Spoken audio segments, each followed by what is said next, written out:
Gonna bring people on, and hopefully they'll be able to hold the stage. Let's make certain that we make this the correct kind of call, and then I am going to take it from there.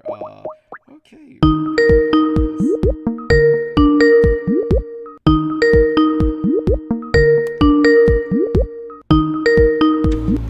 So this is the lovely Selena Khan, my manageress, who I'm bringing on, and so happy to have her. I'm going to try and Hi, bring. Douglas. Yes. And we are How are live. you? I Oh, haven't been fine. into your show for a long time. I'm Yes. happy to be here. Yes. Oh, I'm so happy to have you. Oh, believe me. Now I've got to figure out how to add other people on. And, Oh, just go into the call, go into your image yeah. through Skype, and Yeah. then you will see a whole bunch of names. Everybody that who comes to your show, and then you just add them. That's the best I can Uh, tell you. I think. Let me see if I share screen with you. Let's try and figure this out together. Yeah. So here we are. We're sharing screen now. You should be able to see what I see. And there's you. How do we add someone else on? It's This is like holy shit. Let me see. Selena Khan. Add participation. Here we are. That would be new. And then I will try and add the curious girl. Let's add her and see if I we. like her. She's very nice. Yes. Her presentation Yeah. is good. Yes. Yes. That's right, honey. Just like yours is. Believe me. And let's see if we can make this happen. The dialing's going on, and might try with some other people. Let's try the. Now, once I added her on, it doesn't look like. So, how do I add more on? This is Just one after another. You have a whole bunch of name. Everybody's name is there, so you just have to. Let me see. participants. You have Okay. all the names. I see. The curious girl. Her name is added. So you just go. There's all the names that you see. Okay. Um. Let me see now. When invite others on chat. No, that's not it. Invite is something. The first time asking someone to join, they have to accept. That's the first. These are the people that join you all the time. Whoever the regular, they're already in it. So Mhm. every single time you go on live, you just add their name. Now once I added you, the problem is how do I add others? Share a link for others to Okay, join. if necessary, you can get rid of me because I can always come back. So your people are, who you like to add. Oh well, Uh, I'm just trying to help us out by giving more of a round table available mhm. to us, but I don't know how. This production thing is so bizarre to me. It doesn't make sense to me. I haven't worked with this, and of course, these sudden changes like that happen to us like this is like maddening. Well, it's nothing new, so you just have to, figure things out, and Um, you will. Mm. So I mean, like, that's the problem is add people. Here we are now. There we are. Okay, took a while for us to find that, and thanks to you being here to stabilize me, honey, and make everything so much better. And let me see who strikes me down here. We can try. Uh, um, Brandon, but he doesn't look like he's available. Let's see now. Where did Sammy Romero go? I doubt he'll be available, but who knows? It's amazing all the people you find here that are still on the list. So I guess I have to look them up alphabetically. So tell us a bit about how your day has gone, honey. Oh my God, I got so busy with work because of pandemic, a lot of rules that we were not allowed to call people, go to people's house. So that changed. So, for a month or so, and this is the season also. So I'm just pretty much occupied with clients, people. That's my business. So, and the thing is that I'm self-employed. So, I pay for my license, so I have to utilize the money until next when it expires. So every 2 years, you pay a good amount of money to keep the license alive. So it's all like very tied up into it's like a package. That's your business. So I have to. like contemplate a lot, like, so that's how the nature of this business, that you talk to people, you try to get listings so you can sell home, and all this, not an easy task. People are not just sitting down for me to talk to me, and I'm not the only agent. Go approach. So it's a whole work setting and work method. So yeah, and by the way, I just wanted to share a little thing. I go to Philadelphia a lot. I told you that I have this girl that she's from China. She's been living in this country like a long time. She's like 15, so she has a host mom, lives in Philadelphia, Mm-hmm. and I came to know her and her parents, and I used to volunteer to this school and all this, so I became friends with them. I become friends with everybody. Everybody loves me. I love them back. So I had to take her to her mom, and then it was kind of nice weather. I Right. invited one By of the way, my Sammy, if you friends. could go mute for just a few minutes while Selena talks, hope Oh everything's no, okay with you. I can stop talking if Oh no you no have to no! see You're me. doing so well. So Just there. babbling about my personal. Oh no, but we'd love to hear this. But honey, please go continue. How much time do you have with us, Sammy? Just curious. Are you do you have are you Oh no, time no! limited? Listen Just to me. curious. Listen to me. I'm gonna be here for an hour, Good. until Good. Peter comes. So Yeah. don't worry about it, because you can silence me and then you can say Oh hello no. to them. It's fine. No, wouldn't do that. So, Sammy, Hello. because of your environment, make certain, Sammy, that when you come on and interact with her, that you talk, and then whenever Hello. you stop talking and she responds, make certain that you mute and then unmute when you respond again because of your Yes. environment. Yeah. So, Will do. Sammy, so glad to have Yes. you with us, and Yes. I hope your day's going well. Yes. Yeah, how are things going right now? Great. Yeah. Yeah. Yes. I'm at work right now. Just to give you a little insight on my little world. What's going on in my job Yeah. with this whole logistic business. Things are for some reason speeding up with where I work at. Has to do with Hong Kong, basically. Yeah. So from what I've been hearing with these airline representatives, is that things are starting up in Hong Kong for some reason. Uh huh. Now, I don't know if it has to do with what's going on in Ukraine, but what the merchants were telling, well, the customers is, well, how it works with the airline and the logistic business where I work at. It's we deal with a lot of merchants from Hong Kong, and Yes. unfortunately, a lot of word of mouth goes through business, Mm-hmm. and and I'm assuming it has to do with Ukraine. I Yeah. don't know what's going on as far as supplies, Right. but things are moving up. So the flights are coming back, at least to some degree. So it's very interesting. I mean, that might sound kind of bland, or maybe that doesn't really mean much to anybody. But because what industry I work in, it has to do with all the routes going to Asia, because it's pretty much based in in China. It is what it is. It's just that's what we're stuck at. Mm-hmm. So besides that, I was listening to the last transmission about how you talked about Viktor Orban and how pretty much the Republicans have kind of moved to that direction of pretty much communism when it comes Yes. to business. Yes. And it's very much, this is one of the things that it's kind of delusional in the sense that business is global, whether we like it or not, because I deal with it, whether it's a funeral business or what I'm doing right now, everything has to do with global. Even the majority of the business that I've worked in are all really based on global. This is where the market's at. It's really been where the market's always been. I think anybody that's dealing with business, if you're a business person, those transmission really gives you an insight into what's going on in the world. Thank you.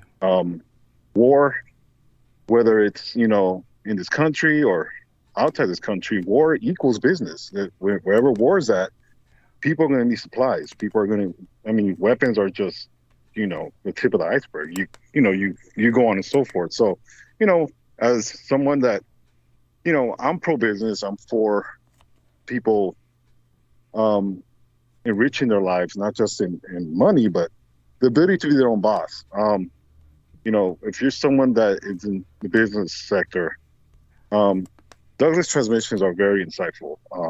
It's pretty much at times it's almost an oracle of what's going to happen, and in the consumer world and in the trading world and so on and so forth, because it goes hand in hand. Um, and a good example of that is with this Roe versus Wade. I'm sure Doug's going to cover this probably later on in his monologue, but you kind of talked about this in great detail about 3 years ago. Yes. If I'm not mistaken, this is when Kavanaugh um, was going through his proceedings, Yes. uh, and this was one of the topics that you covered.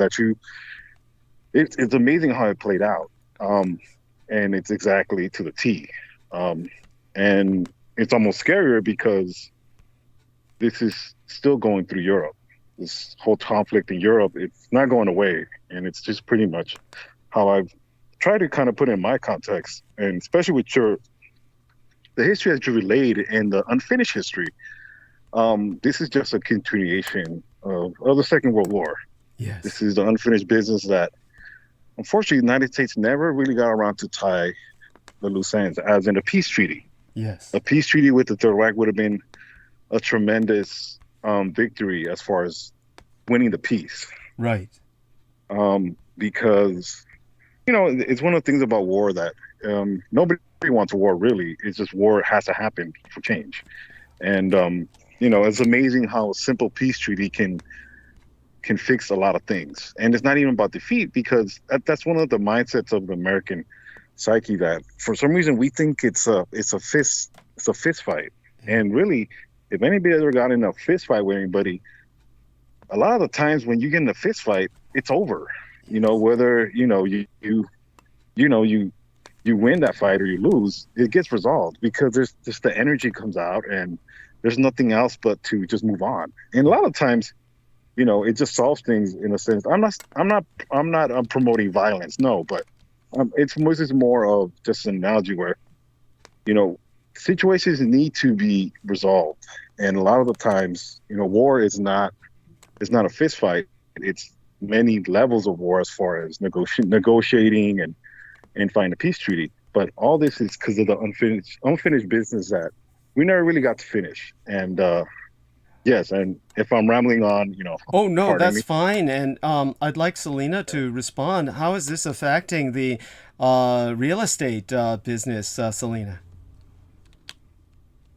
And you did great, Sammy. Believe me. Oh, okay. Yeah. I'll go on mute. Yeah. So, Selena, honey, are you with us? Hello. Yeah. So, honey, come back with us Yeah. and tell us how this Yes, is affecting the real estate. I'm And back. yeah. You said thank you for sharing Okay. I'm sorry. Go on, honey. insightful information. So, Yeah. yes, basically, business is up to now still good. The reason I brought up a little bit about that I went to Philadelphia, wherever I went, it's a entertainment part of Philadelphia, and business is really good. All the that are important for for people, for entertainment, because we went through some sort of depression, being home locked up. So now things are picking Oh gosh, she got. life move Yeah. on. Go. It was until pandemic, so things are getting better for now, but there is some tension. The global situation, no one can pinpoint really that what exactly is happening. All right, so I have my understanding of information. Being a realtor, like, all I think about, oh my god, what's going to happen to real estate business, and then people who are in different type of business, like food business, clothing business, all these mom and pop shops were all shut down. So what happens is it just break the backbone of a country. So I mean, it's a huge subject. You cannot bring up, bits and pieces and give an opinion. But in reality, the things are much more different. It's global, not necessarily, limited to United States. So yeah, all I'm concerned about, things go well, and everybody is okay. We will survive, but it's gonna be so, gradually situation will get worse and then get better at some point. Just like we went through pandemic, few more years we might go through serious crises, domestically and all this. So pretty much we all have the same information, but we just have to see how it unfolds, rather than overanalyze anything, or just give like a definitive answer to all this. But yeah, I just so far we're all good. Okay, that's wonderful, honey, and that's delightful. So, by the way, in terms of what, so Sammy says, great point, Selena. That is delightful. Oh, thank you, Sammy. Yeah, and by the way, Sam, her name is spelled Cela Oh, Celi. that's okay. Yes, Yeah, it's just all for right. future reference. And by the way, there's been some changes. We're going to talk about them when Peter Moon comes on. We're just kind of holding the opening hour. I do want to remind people to put in an upvote, because the moment we launch transmission, the bots hit us. And we have definitely an enemy. The enemy is the cult of the Kings of Edom and the agents of chaos, who basically worship the anti-gods. This has been brought home pretty intensively over the past 48 hours, and I've had to deal with it. And basically what we've had to do is make some changes accordingly. It hasn't been any fun, believe me. And you can tell that by the look on my face while I vape my stress away, trying to get myself into a better headspace. It's right there in the photograph that's embedded in live stream. So within the thumbnail of live stream. And certainly my promotional banner's face wasn't any more, shall we say, sunshine for looking either. It's just been a stressful past 48 hours dealing with what we've had to deal with. So these changes are what both Sammy and Selena will provide hints to. When Peter Moon comes on, he will basically provide more of the backstory, and we'll move on from there. But we definitely will make the announcement to explain to the public what happened, and just why why we've had to adapt. And I'm going to try to adapt. And as people have seen, this is my first time really producing in a long time. We're using this brand new format, and it is what it is. We'll see if I can carry it on. If you thought the show wasn't professional before, either it's going to be a little bit more professional just by default, or it's going to be a little less. Probably a combination of either. Basically, certainly there were a lot of advantages to having a producer. Of course, he had his issues, and there will probably be many people who are... Douglas, Yeah, can I just interrupt? yeah, of course, honey, it's yours. So basically, why don't you just spell it out? Is that JMO is not with us tonight. We don't know when, in fact, he will be back ever or not. So just make it like a simple but clear point, so we all understand and accept, and see what happened, what Peter has to say. We sort of like aware of the situation, like what was the reason for his absence tonight, and so on and so forth. So yeah, JMO is not with us, but we don't know what's going to happen. So I don't know if that the right thing to say, since we're all in it, we're in the team, so we all have our opinion and responses. Yes, and I do want to say that we all think of JMO as almost like a child, and because he is very childlike. And the first thing that I do want to tell people is that I did my best by him while he did his best by us. And he is, in his own way, still a member of Team Dietrich, as far as I'm concerned. Kind of like Sauron when he was slaughtered and became very wraith-like and kept stretching out his tendrils from out of Mordor, screaming as a disembodied, discarnate entity. That's kind of like what JMO is right now. Well, he also has a good side. He's very talented. He has certain abilities, certain things that was very, very helpful to your show. So don't discount the good side of it. No one is perfect. Somebody could be like everything they do or say wrong, but there's something that benefits someone. So with that sense, like I understand, I hope Peter and JMO resolve the matter. I haven't heard what his comments or what he said was offended Peter. I'm sure I will listen, and if he said something offensive live, I don't know what he said, but I hope he didn't. But even if he said such a thing, I would appreciate if JMO comes and just apologize. Peter is your respectable guest here. He comes here, it's a whole team here, so everybody should be respected and loved by each other. So the word is synergy. When you don't have that, there are undercurrent and all this, one day it will just explode. But what was the reason? What is it that on JMO's side he can say, okay, this is the reason? But however, whatever it is, that if he said something offensive, disrespectful, I would definitely expect JMO to come and just apologize. I don't see anything wrong apologizing if someone offends someone. So yeah, that's all I understood, can say. Honey. And believe me, in any normative situation, that would be the way it would work. We are not by any means in a normative situation. I will explain that when Peter is on, but definitely Sammy will come on now, and he will also put some perspective onto this. What I did was I sent Sammy a private message that explained it kind of like this, and the way I explained it to Sammy, and Sammy will come on to put his own perspective onto this, which will be rich.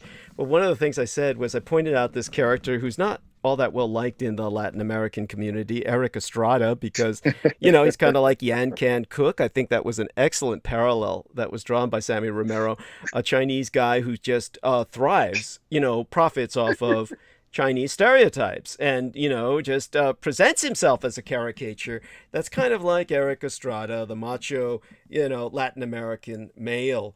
And, basically what he said once was, "You only get bitten once by the cobra, then you learn." And I was thinking, no, you only get bitten once, and then you die. And then I shared a link with Sammy.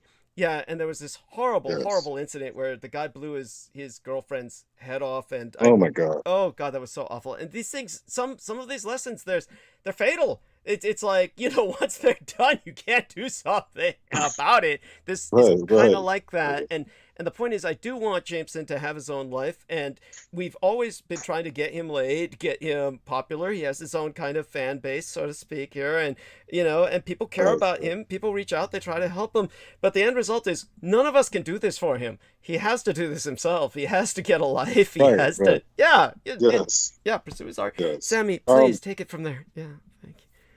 Well, first off, let me say hi to Selena. Hi, Selena.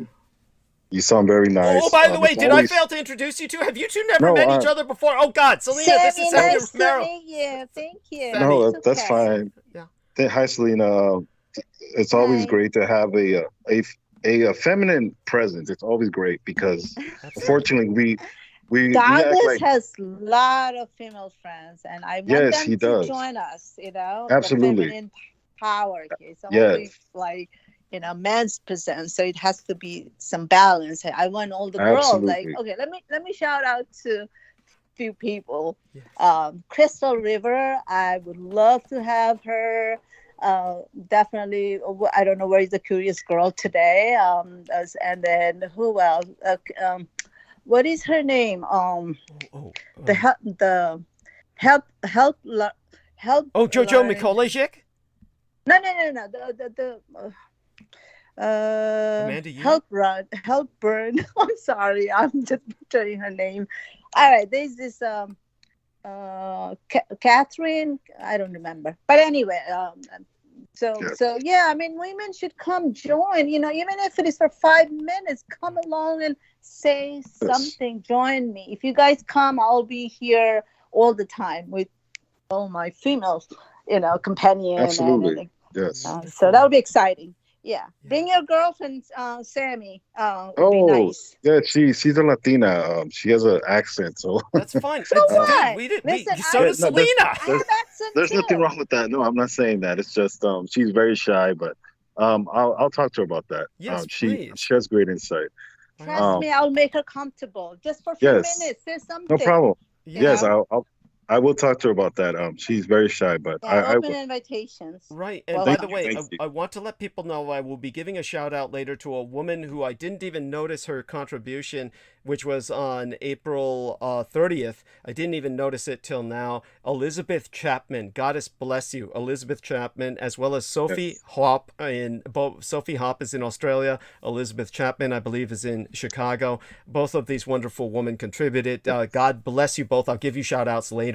But we're going to return to Sammy now kind of responding to Selena. And another thing I do want to say before I forget, you know, all the while that I was trying to deal with we have to be cautious. And the problem that we do have, and this is obviously a fact that is apparent to everyone, is that J. Maurice does express in apocalyptic tones very nihilistic overkill statements about basically negativity.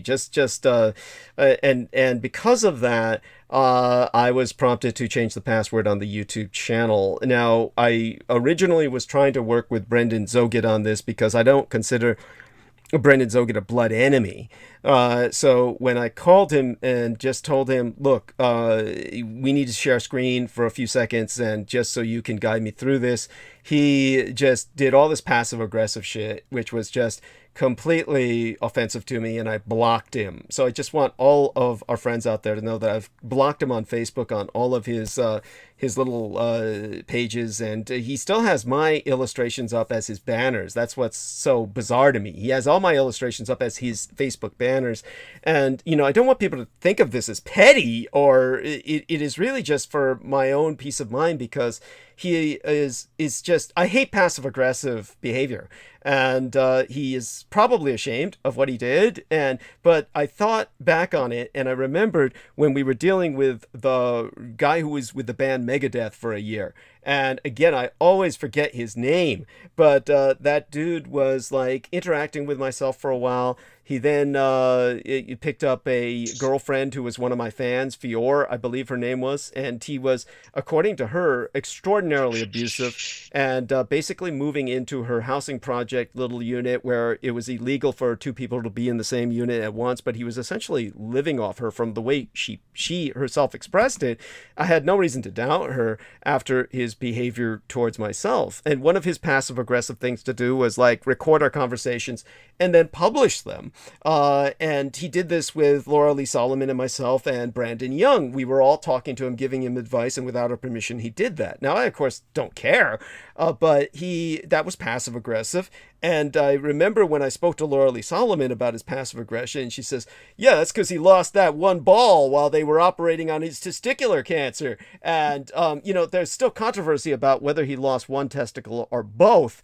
But the point was, she felt just even one took him down as a man by several notches. So I thought about Sammy Romero's father and just, you know, maybe by taking away that one testicle through whatever happened to him, and his still being man enough to father 11 children and basically sire them, guide them, raise them through life. You know, maybe that was the best thing that happened to him. Maybe if he had two testicles, he would have been some hyper macho bandito narco lord or something like that down in Mexico, commanding some kind of version of, well, what we're celebrating tomorrow, El Cinco de Mayo. Basically, some kind of military actions. It's one can only imagine. But certainly, when it came to Brandon Young, what I can say is that as a ballless wonder, it did him no good. It just brings out the worst in him, and so there we have that. With that, I turn it back to Sammy Romero, and he can put some context into everything I just said. So, Sammy, hopefully, what I said didn't offend you, but I honestly fear what your father would have become if he had had both balls. Yes, yes. Can you give me like 2 more minutes and I'll get back on right now? Absolutely. Please, Selena and I will please. speak. And yeah, and obviously, Selena, when it comes to what I've just shared about Brandon Young, you probably never heard the story, but Brandon, of course, he woke up one day with testicular torsion. In other words, he thought there was a soccer ball or a basketball between his legs. He was in enormous pain, and it turned out it was one of his testicles had turned inside out, and went to the MD who removed it, and then the other one got infected because the MD didn't sew it up right, and then it wound up he had to have that removed as well, and he barely survived. When he returned home, of course, he was an invalid for several months and couldn't work in his recuperation period. But his mother realized he could never have any grandchildren, so she disowned him and then forcibly picked him up since he was too enervated to resist, and took him in a car out to the middle of a national park and left him in the middle of winter without even a pair of balls to freeze out in the snow with all his belongings. He finally used some of the sports pennants she had thrown into the box with him before she dumped him to wave down bypassing cars, and that was how he was taken to his sister's to recover. So Sammy's back with us, Sammy. Yes, I'm back. Okay, yes, I'm back. I have you guys on Bluetooth, so please pardon me. So you were able to hear everything I said then, yeah. Yes, yes, yes. I just had to change for Bluetooth. So first off, I want to say that I'm Team Dietrich. Okay, what does that mean? That I'm here to support. I'm here to understand that a lot of subjects that you cover are very tough, and a lot of these memories that you've purposely forgotten are important in the right context. And that's really what it is. It's being adults and understanding the objective of the platform. That's really what it's all about. Everything aside, I think to help you is really to help you bring the right narrative. Your monologues are very important. So that's really what it is. It's about Team Dietrich. It's about supporting a brother in battle of Doug, and bringing our any useful element that we can bring, whether it's a thumbs up, a share, a prayer, maybe a care package, or just maybe $20 to your PayPal. All these contributions are very vital to Doug's journey in his platform. That's really what it's all about. As far as Jameson, I got nothing love for him, but at the same time, we're all adults. I'm sure I'm gonna annoy Doug. I'm gonna annoy anybody on this platform, even with my subjects. And there's always what I've learned with adult relationships, humans, is boundaries. Learning your boundaries, and sometimes knowing when to shut up. Sometimes speaking in the vernacular of silence is always best. And I've always learned from putting my foot in my mouth that sometimes it's best to be quiet. And sometimes with with my relationship with my significant other, sometimes it's better to be happy than right. What do I mean by that is the feminine presence sometimes is it's so beautiful that at times all the male presence at times it's not needed, in the sense of there's a time and place for everything, but really we're here to help our brother battle. That's really all it is. I have no ill feelings toward Jameson. It's just at the end of the day, that's what I'm here for, is to help them. So that's really just what it is. I appreciate his work, and I appreciate him knowing how to articulate history. And to me, that's what I really take into account. Those the jewels that you dropped, that they're very vital because there's just a lot of unanswered things in the history of humanity. Really, it's just not U.S. history. I think you've proven that by leaps and bounds that you're not just a recipient. You're not just World War II. Now, you can correlate a lot with those subjects, but that's not necessarily what you are. And, anybody that wants to enrich their mind and their knowledge truly does benefit from your monologues. And that's really what it's all about. I think this is what the objective of your book and your upcoming books is that, you're trying to build your portfolio as well. You're just like Selena wants to close a deal. Yeah. Same time too, you want to close what you want to do. And it's all about professionalism too. You have to respect the fact that this is your profession. But you're not getting paid by it. There has to be a professionalism involved. I think even Selena can profess this, that when she is meeting with the client, professionalism is very important. And sometimes being professional is speaking in the vernacular of silence. I want if Doug instructs me to do something that's going to help his platform, then I'm going to follow because this is a platform. This is a worldwide platform. It's not just, the views are very, they don't tell how huge this platform is. And, people in government hear this, not just the United States, so it's very important because this is why I think Doug has to take these measures, because at the end of the day, this reaches millions of people. And, that's just my 2 cents. God bless you. Thank you so much. And our man Sammy will go mute now. By the way, Excuse me, Douglas. Yes. I just wanted Sammy. I just wanted to ask you a question, if you don't mind. Yeah, please. Yes. Since you work, if you don't mind telling me what kind of business you are in, like you work where, like, if you don't mind, I just yes. I work I work in logistics for an aviation company, for a contractor. Okay. But I deal with a lot of Asian airlines, and I'm dealing with the largest airline right now in Hong Kong. Uh-huh. So I really need Doug sometimes. I listen to his transmissions because he does have a huge insight into Asia and what's going on there. Not just Asia, obviously, the world, but especially in that region. It does affect us greatly. I never told this, Doug, but Doug was talking about, COVID-19, back in almost mid-2019. Yes. And, he was ahead of his curve, and which helped me a lot in my job in the sense of foreseeing the climate. Because when COVID-19 hit, my industry got hit hard. And I managed to save up money and position myself where I wasn't truly impacted like some other people. And it's sad, but you hear the story. So that's the industry where I work in. I work in logistics, but I also work part-time in the funeral business. That's pretty much it.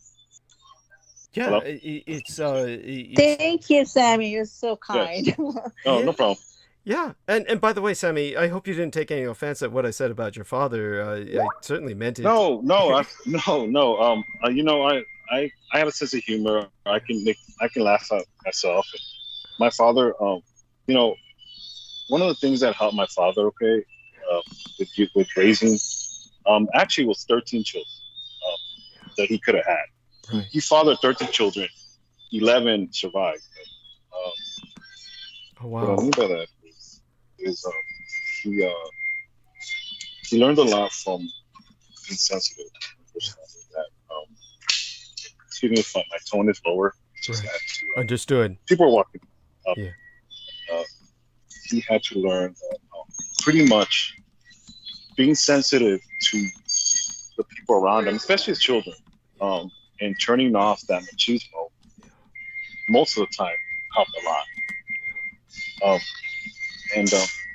So, understanding that communicating with children and not relying on violence, and the male ego. Um, he really, we got the best of my father.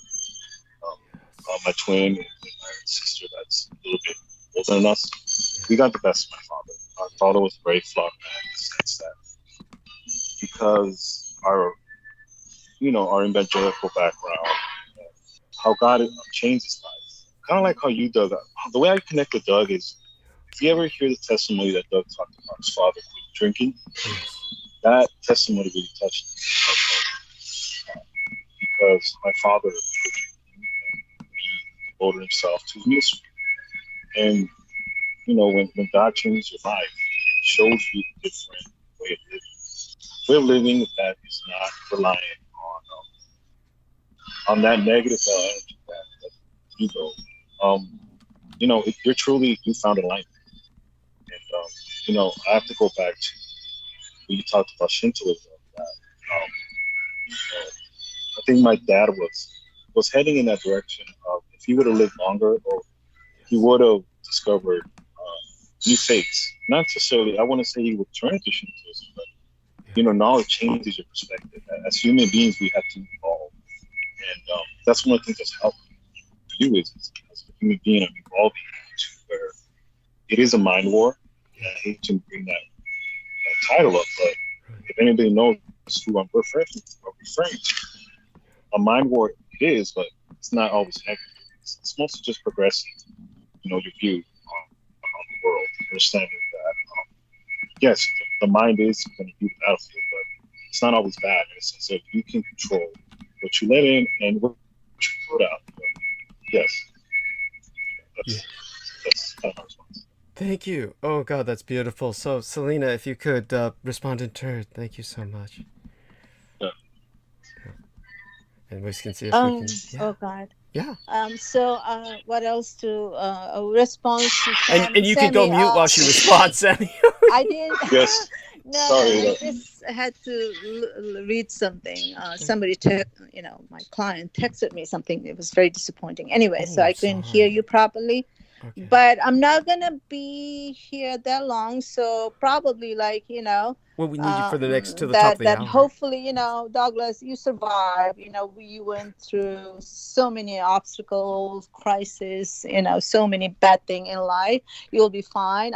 Hopefully you will resolve everything, and I just want to see love vibe. It's nothing personal. It's just it means positivity. If I don't like someone, I don't have to go out there right on their face that I dislike you or I hate you. That no one should do it.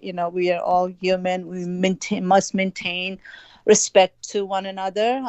So before I go, I just wanted to shout out to a few people, Crystal River, and Sarah Shields. She's such a lovely lady. I talk to her time to time. And Maria was absent. I noticed. I was one time, I heard a clip that Douglas was saying, "Where is Maria Gregorich?" Yes. She's very sweet. I want her to come and join me time to time. If they come, I will, like I said, I like to come and participate. So anyway, and then Douglas, your friend, Miguel Underher, he is so fond of you. Oh, wonderful. Yes. Shout out to Miguel. But anyway, so so I guess I'm gonna go for now. I have little things to do. It's important. I wish you all enjoy the night, and my eternal love and blessings to everyone. Be well and be safe. Sammy, it was nice meeting with you. Yeah. Are you sure you must go so soon, honey? If you want me to stay, I can just keep it on. I'm just gonna write it with 2 letters to these people, so I can just write it on the laptop, and I'll keep you on here. If that's could okay. you? Yes, that would be wonderful. And then okay. Then I'm here. I'm gonna be here. I'll just do some work. It's just and I. Yeah. Okay. So I'm gonna be on. If you have anything, just shout out. But I'll be writing next to my phone. I have to take care of these 2 things. Yes. Okay? Yes, honey. Alrighty. Enjoy, guys. I'm here. Yes. Okay. So, Sammy. Oh my God. Yes, Yes. yes. Yes. No, Doug, I'm gonna try to hold you down as much as possible. Just if you Understood. hear rap music or mariachi in the background, my bad. I'm gonna try to hold you. Depending on who's working, we have rap music or mariachi. So, Oh my unfortunately. God. This is like, but that's fine. And in terms of, helping to hold me down, and of course, I was going to ask Selena, honey, if you can hear us, I did want to ask you a question. You were talking about these wonderful people that you had met recently. Could you finish the story about that? Let's see if she responds. And if I she think she's probably doesn't, on mute. Yeah, yeah, she's probably on mute. But if she doesn't, if she yeah, responds, that's fine. So at any rate, yes. it's just you and I, and Well, certainly. What are you willing to share with people? What happened that was so strange recently with the light bulb, the changing of the light bulb? oh, yeah. A powerful was next to me. Yeah. It is what it is. I thought about it because obviously everybody knows the story of your infamous light pole. Yes. Your robot light pole that walks and Yeah. says hi to you and break dances and I mean it might as well, right? Yeah. You know, it probably thrusts us too, to taunt you and stuff, but it's just it's pretty much that's pretty much what this light pole does with Doug. Okay, he's kind of learned to live with it, but that's really it. And whatever it is it's just part of trying to better yourself. Okay, there's just consequences and just reactions to that's how I feel. I want to better myself, and the powers that be want to discourage you from bettering yourself. Yes. You know? Yes. Yes. So that being And said, yeah. yes, Oh, go on. Go on. By all means. and yes. Well, when someone was talking about, she's in real estate or anything, I had to really add something about that. Yeah. That how important it is for, the public to have access to housing, because believe it or not, a house can really open up a lot of doors, especially financially, to the American public. And you talked about the narrative, the where Republicans going towards a Victor Orban Yes. cause in business that really affects housing in America. And I'm sure Selena Khan can talk about how much a blessing the house. Imagine if Doug owned his building. Yeah. How a huge advantage that would be. Yes. I'm praying for that. I would love to see that. Thank you. Because Doug. Well, sorry. Yeah. Owning a home is important. It's an American dream for a reason. Because through that it can open a lot of avenues. And if people are responsible in their finances, understand how money works, it can really open doors. And I have to think about Jameson, where you even wish that upon hopefully inherits a residence, and for a reason.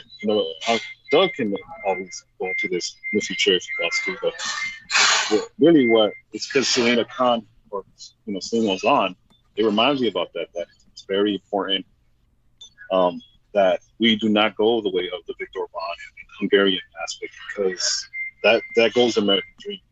And to put it in quotation, really. But let's call it what it is. It's one of the things in America that helps us is buying a home and building our lives through that. There's many generations that have built their wealth through just owning a home.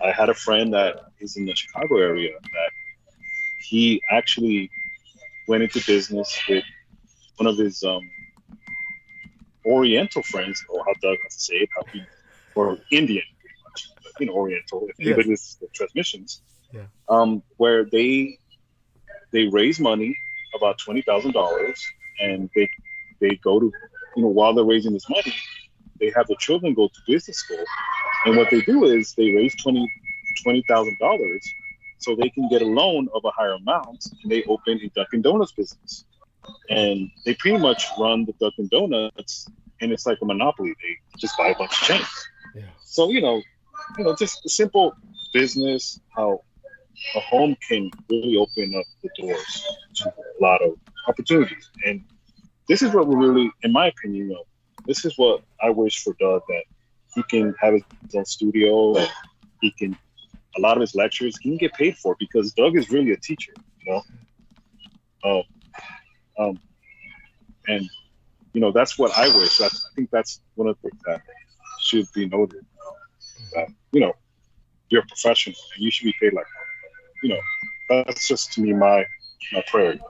Thank you. Well, you're very kind, and that may be something that is more than the world deserves. We'll see what happens. Certainly, the what's going on all around me is what it is, and we'll see if I can emerge from that in terms of just the immediate turmoil. This is turmoil, of course, that, as I will bring up, I'm resentful of the fact that I did not need this happening at this time, and it's one of those things that, nevertheless, might be something I did need to happen at this time, because obviously there was a lot of benefits to having an executive producer, but at the same time, he had a lot of negativity that just turned a lot of people off, and I'm sure many people are relieved that he's gone. Unfortunately, that needs to be said, because Doug, yeah, go on. Yes. Yeah. If you allow me, Doug. Oh, please. Female presence. It's so neat. Yeah. Let's get this on the web page. No, and J-Mo is gonna be J-Mo, but a female presence is good. Yeah. Right? And what really it is balance, right? Yeah. Because you're a person of balance, and your platform needs to show that. And it's no offense to them. It's just a female presence is better, and it will come. Yes. You're gonna have a producer who's a little bit more well-rounded, and as your platform grows, your audience is gonna grow. And unfortunately, a lot of your audience are professionals. Yeah. Make no mistake, Doug. Your transmissions equate to what the world of business, whether people want to admit or not, people that are on the up and want to be ahead of the curve are listening to your transmission. Yes. Because it's helped me a lot. Yes. Okay. Yes. So, like I said,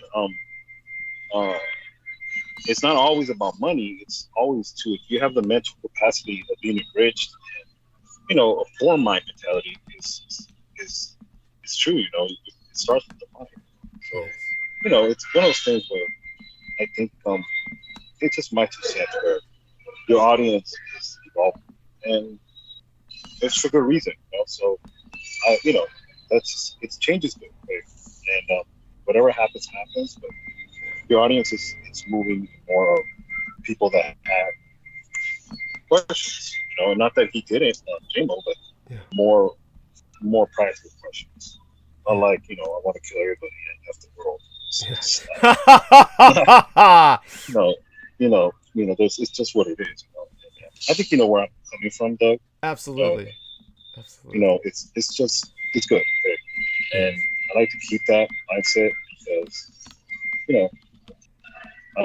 whatever I can do, I'm gonna do, and so that's my 2 cents. God bless you. Thank you so much, dear brother in battle. And obviously, there's no way I can properly express my gratitude. And certainly, we need to have Isaac on sometimes as well. Do remind him of that when he's not fishing. And yes, I will. He's unfortunately decompressing from the environment that he's working. Yeah. The entertainment business is so full of fakeness. It's true. And Doug. I mean, you went to acting school. I mean, so if anybody doesn't know that, Doug is very well rounded for a reason. I think this is one reason why you can build this exposure, Doug. I have to give credit for that. It's needed, and it does come in a hand. But what I'm saying, meaning is my brother had to decompress from what's going on with what he was exposed to. And change is good, and he will come on. It's just he's a newlywed. It's part of the process. Where I don't think I need to explain. Oh, absolutely. Absolutely, that's what happens. Is he's it definitely understood. He's enjoying his nuptials, and so Right. with that being said, certainly I'm going to do my best to see if I can maintain some sense of poise for the next 5 minutes until we bring Peter on. Let me ask him if he's ready to come on now, and then what I can do is make myself some tea at that point. He's certainly going to explain, of course, what has been going on with Jojo Mikołajczyk as well, and why she will not be able to join us on Wednesday nights.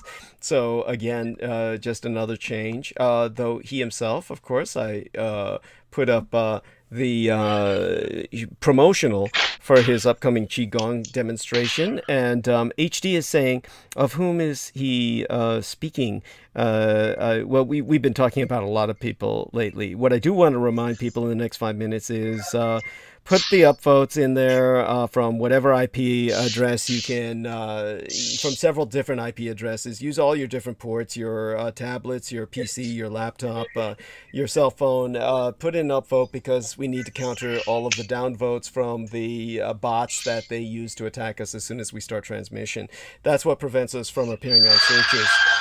So when we're starting like this, I'll ask Sammy to go mute now. Thank you, Sammy. Love you Oh, dearly. sorry. Oh, no worries. Yes. And Yes. yeah, and of course he's in an environment that, as you can hear, is rather chaotic. I don't know how he does it, but it's amazing how all that falls into the background, and then you don't even notice it.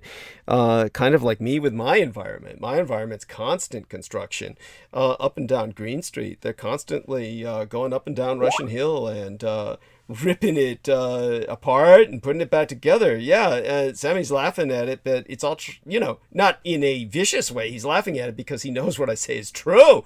They don't mess with the telephone pole anymore. Now it's just the fucking street.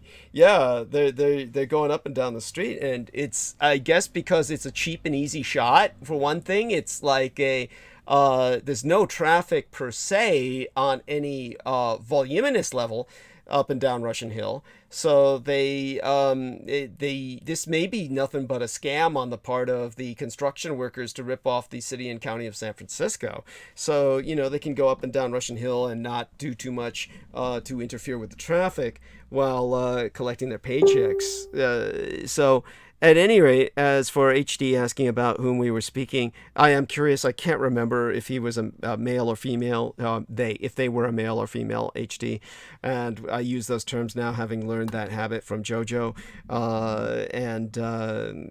It is what it is. I always ask that because I throw out hugs and kisses depending on the gender. But in terms of what they're asking, we were talking about JMO Reese. So basically, Jameson Reese is not producing for us for the foreseeable future because of what Peter will explain when he comes on. Oh my fucking god. So in the meanwhile, hit those upvotes so that we can appear on searches. We know it works, and it helps to counterbalance what the enemy tries to do to hide our message, which is in the end a message of hope, which of course Jameson was kind of countermanding with his constant raging about nihilistic fantasies of mass megadeath. So that's all I can say is, maybe it was simply time. And he brought it about by all of his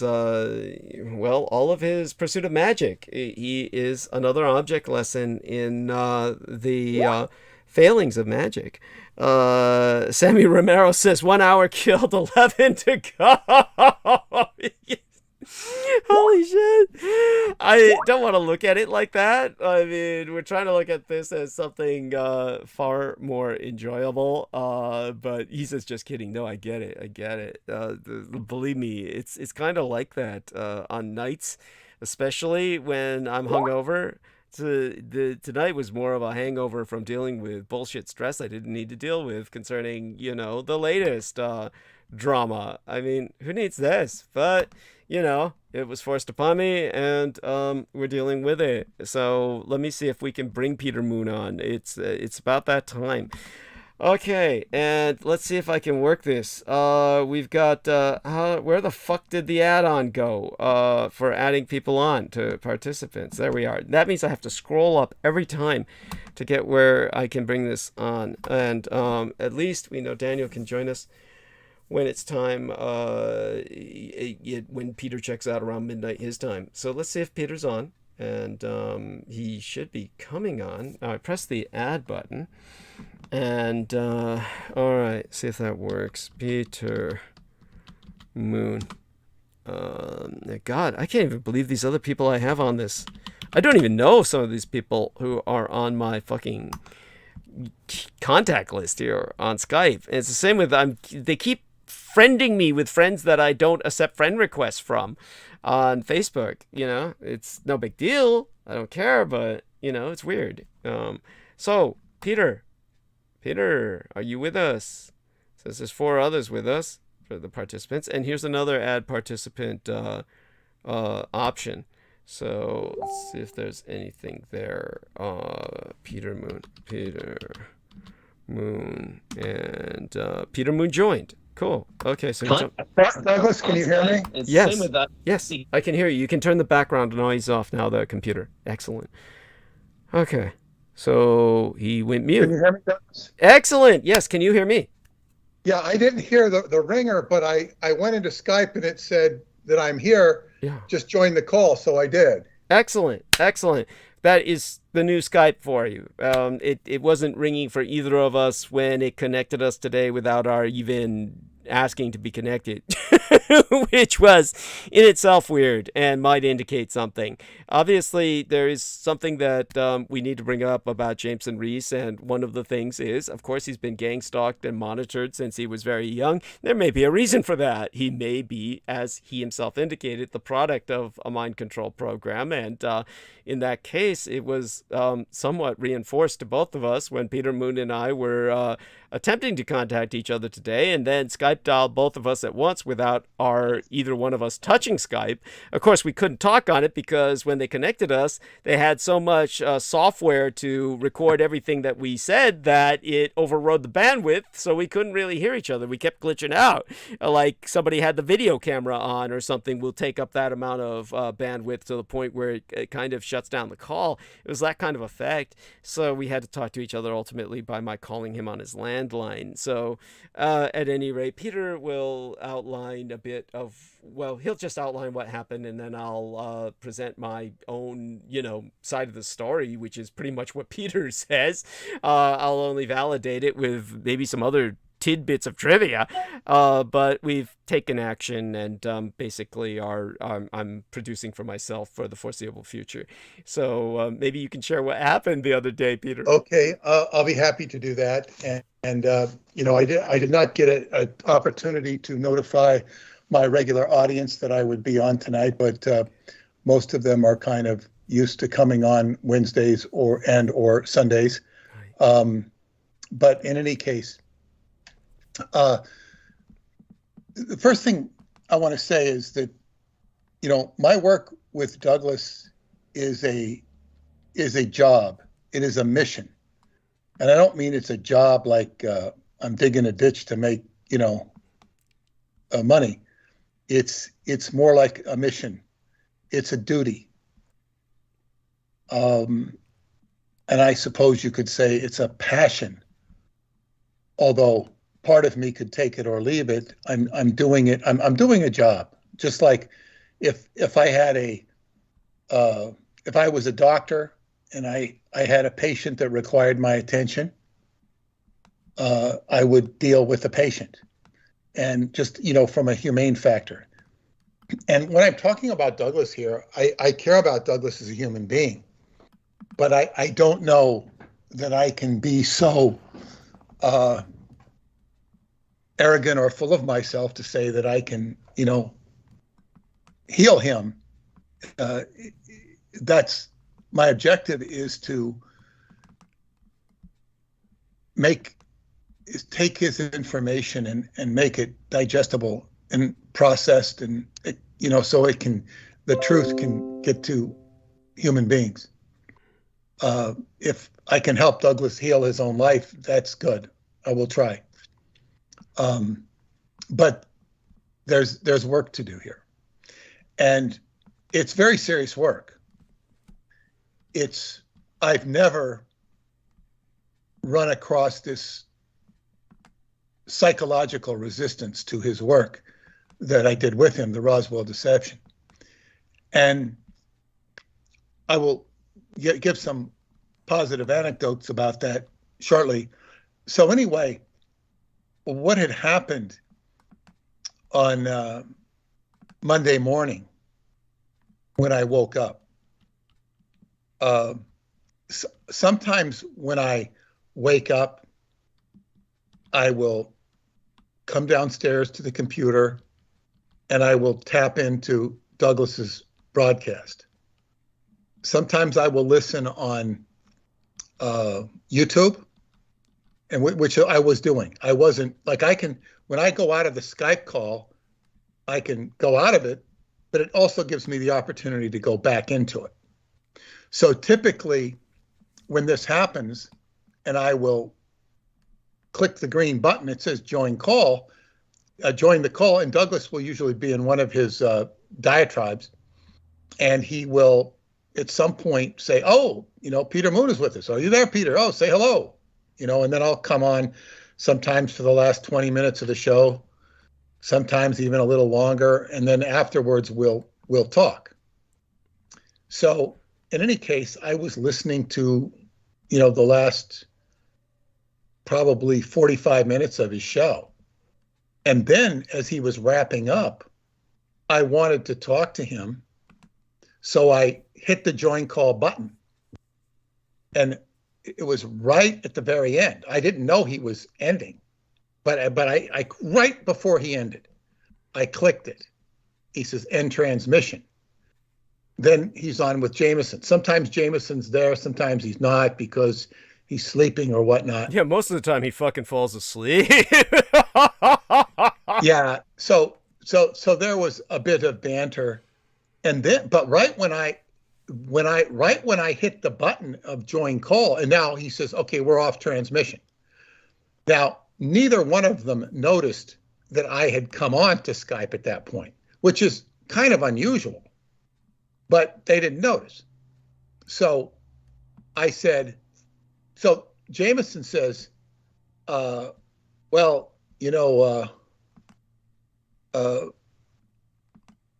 Peter got sick, mentioned he got sick. He wasn't able to play football.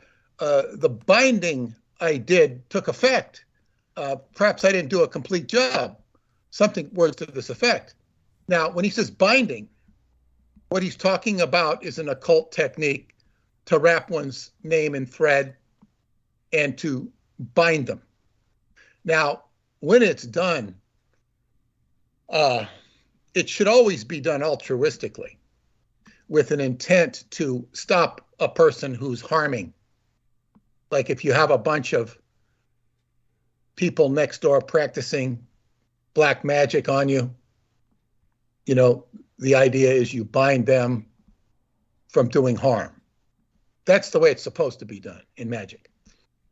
There are different ways to bind people, and it's one of the techniques. It's not exclusive to this, but it's very much used in Italian. Strega is their name for witchcraft. Strega. And so anyway, he's talking about binding me. Now, I was, so what is he talking about? Why is he doing this? And now neither one of them noticed that I heard it, that I was there. They said goodbye and that was it. So I said, wow, now keep in mind, we're under the influence right now of a full eclipse. Now, the eclipse happened on April 30th, but that eclipse is a 3-week period. This is major changes. There's another eclipse on the 15th. These are major gyrations and changes. And of course, it creates a change in my whole media structure. So when somebody says, now Jameson had already, I guess what you'd say, ruffled the feathers, so to speak, when he had just rudely interrupted me during a discussion I was having. And it was just completely inappropriate for him to butt in. He later apologized for that. And I didn't hold it against him. But apparently, he held it against me. Now, when somebody says something like that to me, he didn't say it to me. He said it, so I heard it and he didn't know. This is how occult people trip themselves up all the time. They drop beads. They drop beads. Beads is a polite way of saying dropping turds. And by their turds you shall know them. I think in the Bible it says, by their deeds you shall know them. I think that was mistranscribed. By their turds you shall know them. And he dropped the turd. Now, he dropped the turd. He's binding ostensibly me for God knows what reason, perhaps because I pissed him off when I put him in his place, which is not something I am prone to do. I'm prone to be very tolerant and forgiving to a fault, perhaps, but I don't let things go unnoticed. I don't miss these things. So if somebody makes some offhanded comment to me that, they might not think I'm noticed or paid attention. If they say, I'm going to kill you or something like that, even if it's meant inadvertently or quote unquote fun, I take it very seriously. I don't necessarily let them know I take it seriously.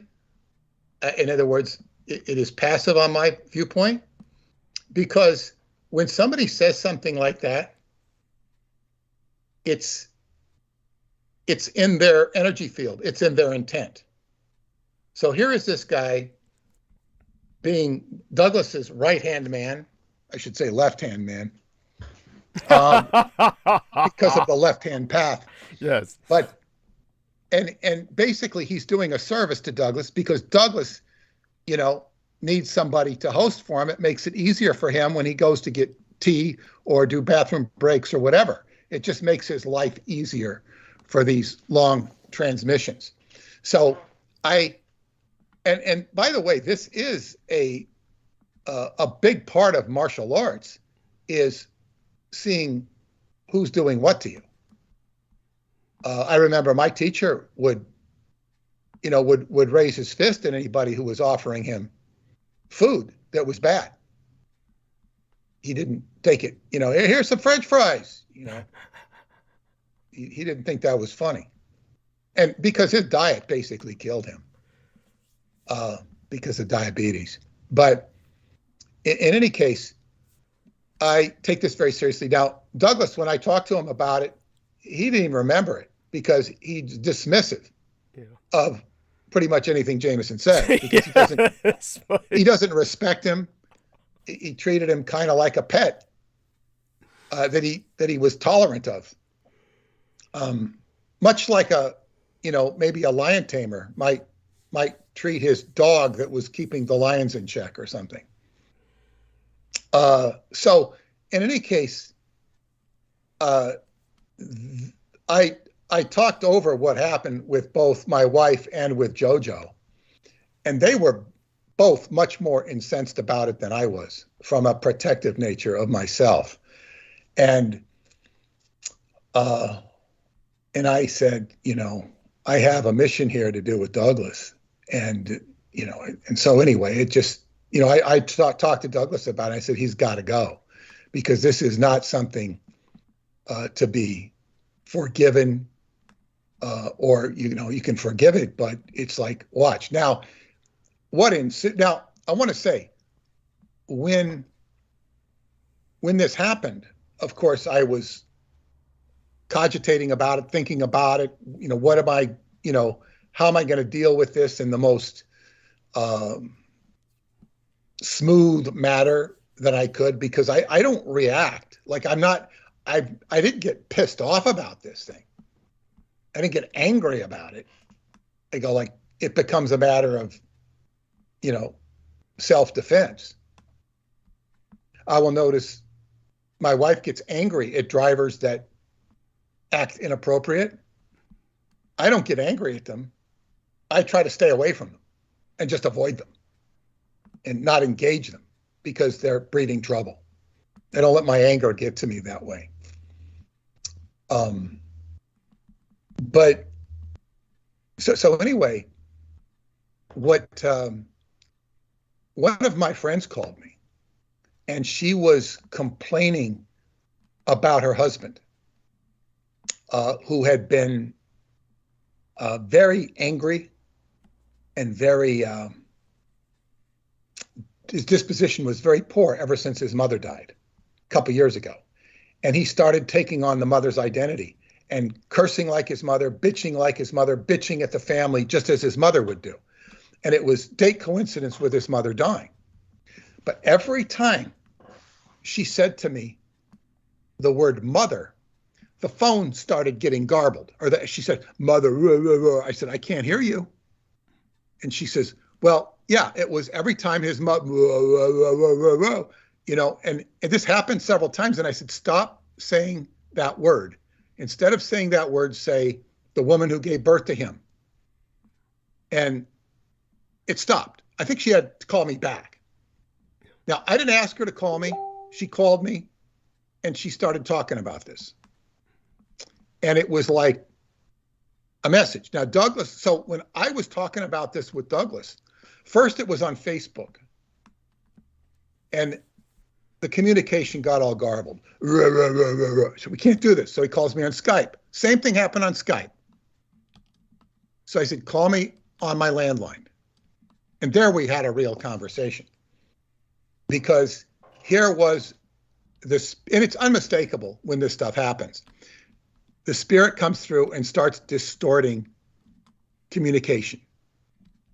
And so this, and then, we kind of talked about it and came to the obvious conclusion that he was an asset of Aquino, the NSA, because he was so fascinated with Aquino, and that's what brought him to Douglas, because Douglas had so much information, more information than Aquino, that explained Aquino, but he still had the Aquino,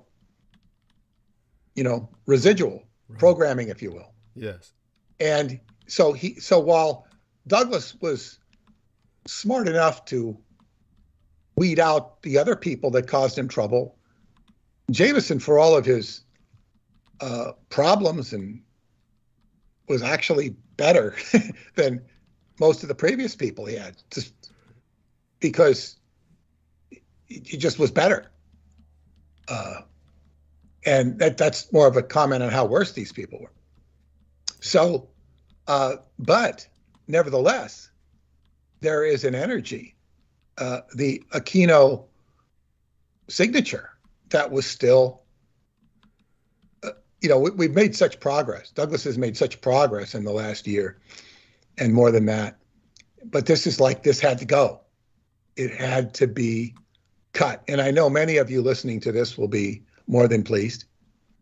My friend who had called me that I was talking about, she says, who are those gargoyles at the beginning of the show? She was referring to him, because the other people that come on, like Sammy and Salmon, are not gargoyles.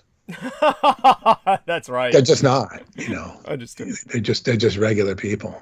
And Pac One, they're just regular nice people. Just as dudes. far as I'm concerned. Yes. Yeah. So anyway, and of course, Jameson had, just a stream of negativity. So you see, a lot of people have people in their life, not necessarily in this occult sense. Sometimes it is, but they have, I know a woman who had an ex-husband she just couldn't get rid of. She wouldn't kick him out. And it was, it gets aggressively obnoxious on her part to just keep having these problems by not kicking a person out of your life who's besieging you and bullying you, not necessarily bullying you with fists or with physical violence, but with emotional and mental cruelty. And one is enabling them. Well, but they don't have any place to eat. I gotta feed them. This sort of mentality. So it's very important to people to cut the strings on people. And when you cut the strings, you don't uncut, you don't redo the uncutting. You just cut them. It's done. It's finished. Be done with it. And it's best to not let them know that you've cut the strings, by the way. Don't, don't say, like I remember when people would get into Scientology and they're turning their back on society and they say, well, I'm not going to work at your place anymore because I'm working with better people and you suck. Don't say that to people. Just say, thank you for all the help you gave to me. I've got to go take care of other business, and try and leave gracefully and diplomatically. You don't want your enemy to know that you hate them, or maybe you don't hate them.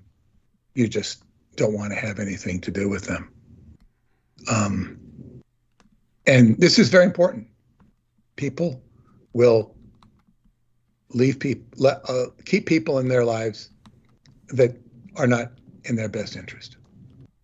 So that, in pretty long drawn out nutshell, is why Jameson will not be with us any longer.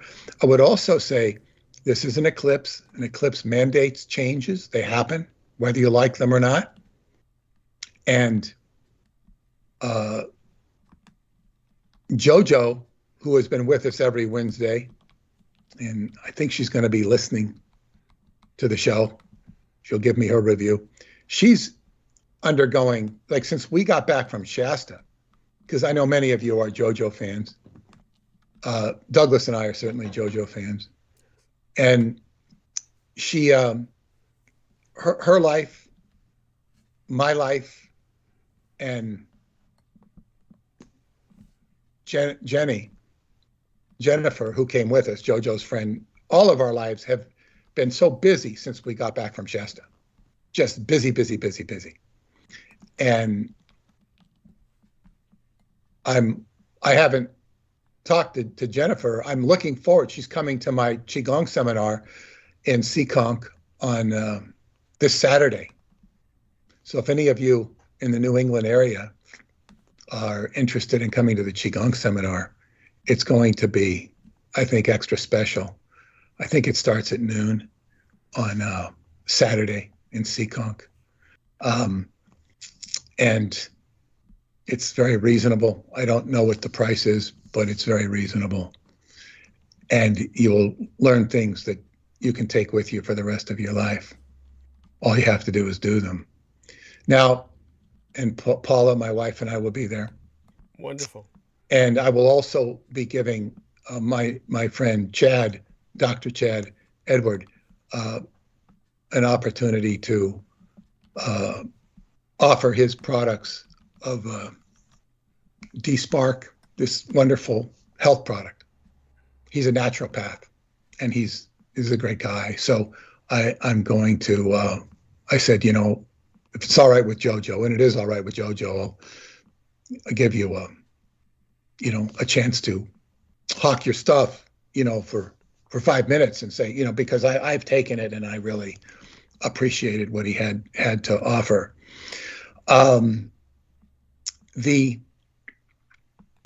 So what I was going to say about JoJo, she's got a full media schedule for the next month.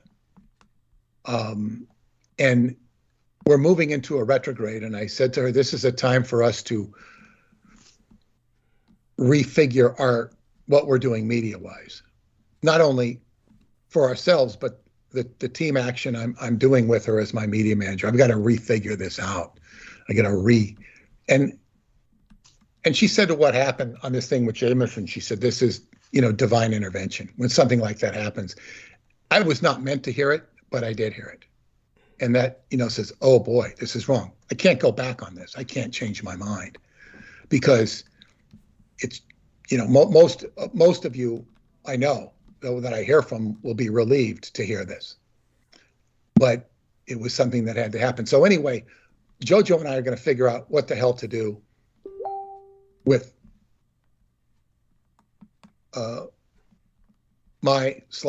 media presentation, which will, of course, anything I'm doing will include Douglas in some reference frame because I have to present my other stuff as well. But and so it means that at least for the next month, and she's not going to be with us as far as I know. She's going to talk to Douglas, I think, on Friday. Yeah. So, so we're not necessarily, and it's because she's busy. Yeah.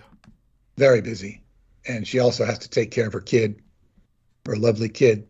Yes. And, because childcare kind of weans out during the summer and then but she said to me, she says, you've got to get this stuff behind you and we got to concentrate on Romania because she's going to Romania with me.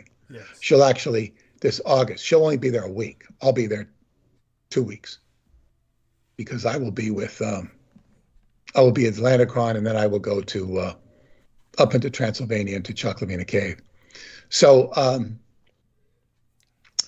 that's, I wanted to say that about JoJo. So thank you.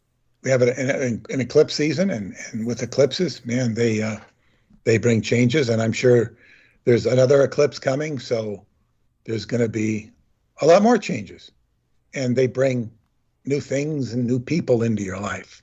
Now, I alluded to something.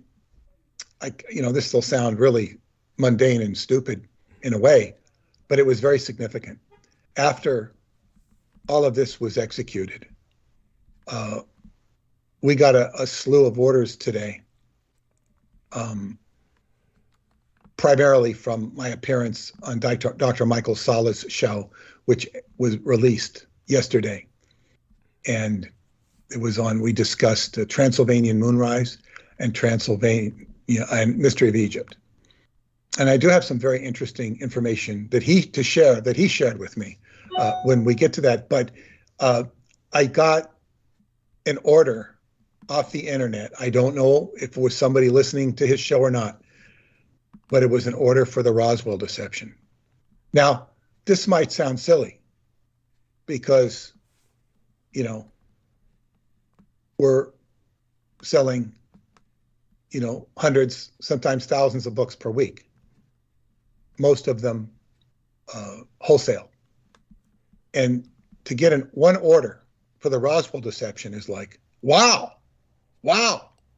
It's like that player on your team, baseball team, who never gets a hit. Wow, he got a hit. Wow. Everybody gets up on the bench and claps because this guy got a hit.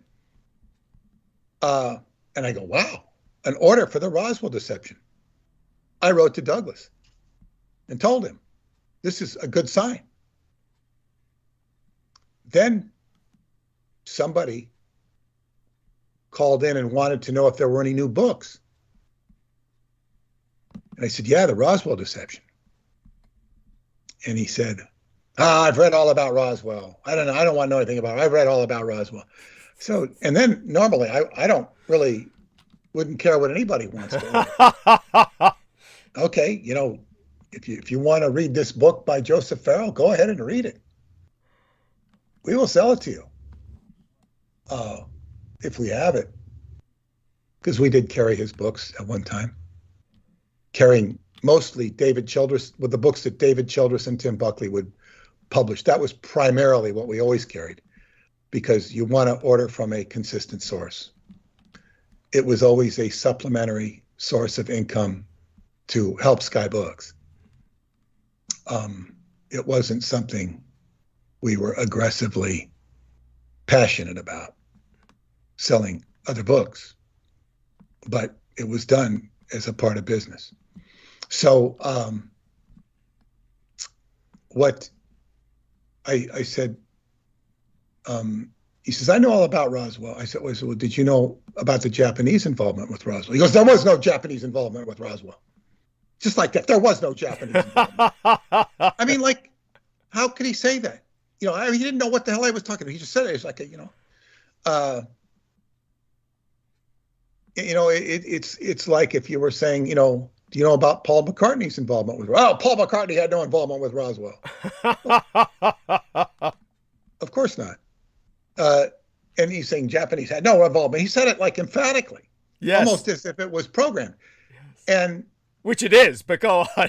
Well, yeah, I mean, I think this guy's, if I recall, is on disability or something. Okay.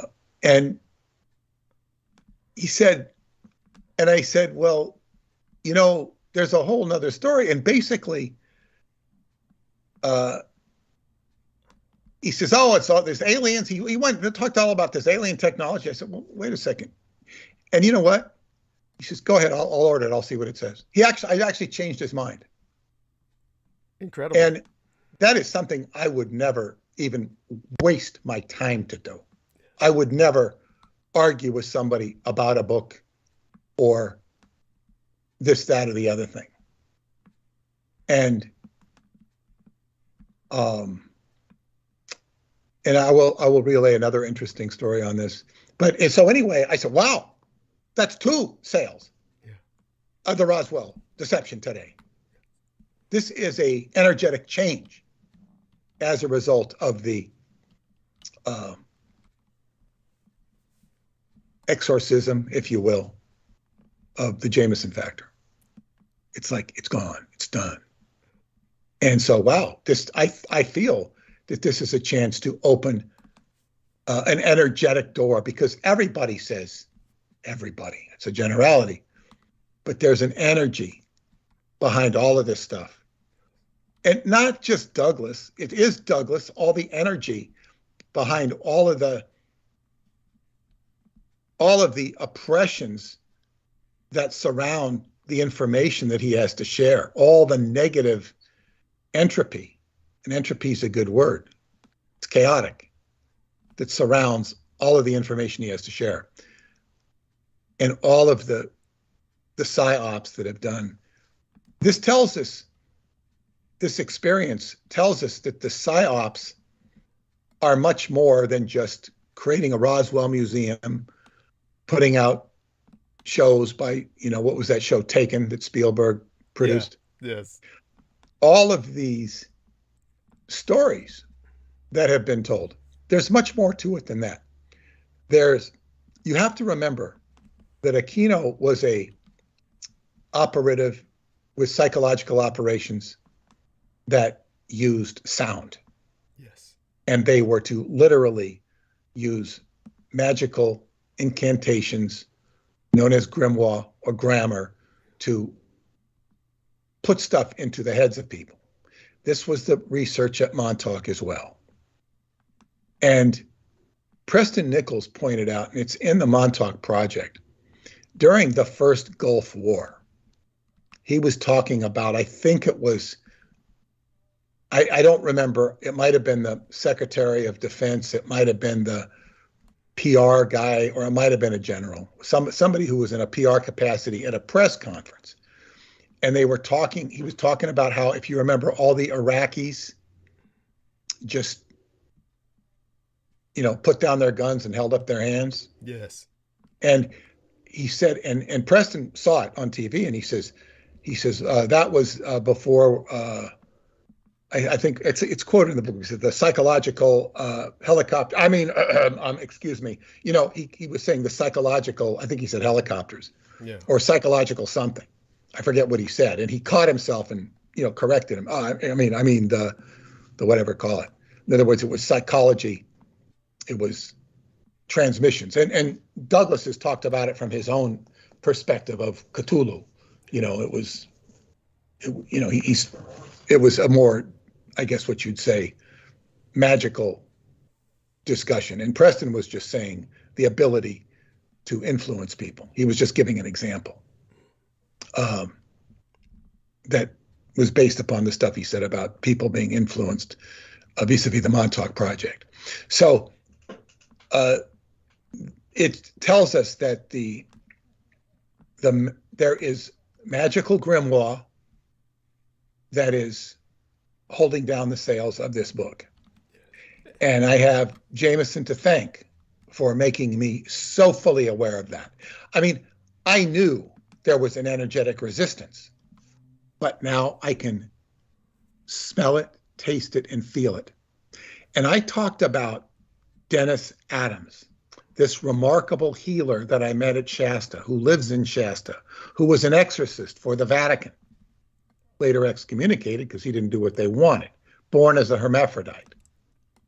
And he figured out that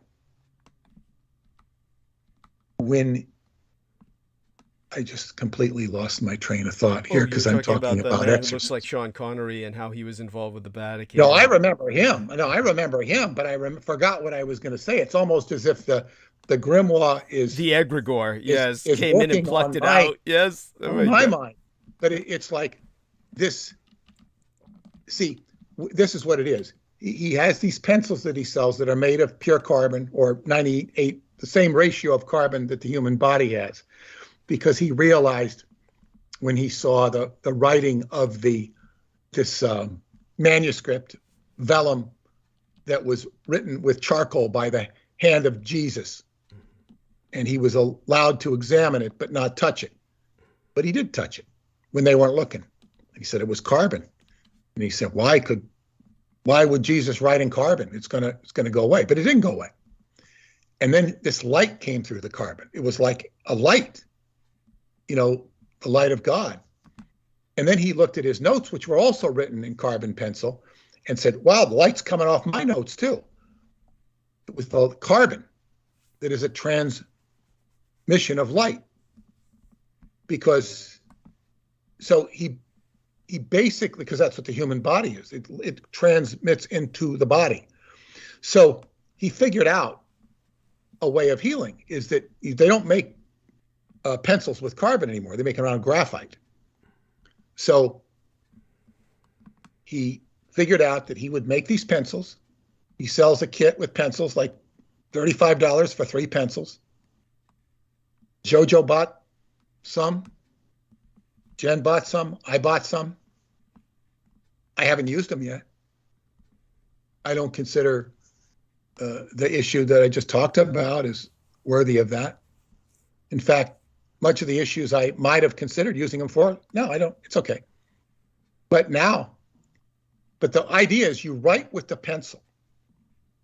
And he was saying, write to the people you knew 14 age and younger, who you have to say. And so he wrote to his parents, and just write what you feel about. Write them a letter. And when you write them a letter, you read it out loud. You go out in nature where nobody can hear you. You read it out loud 3 times.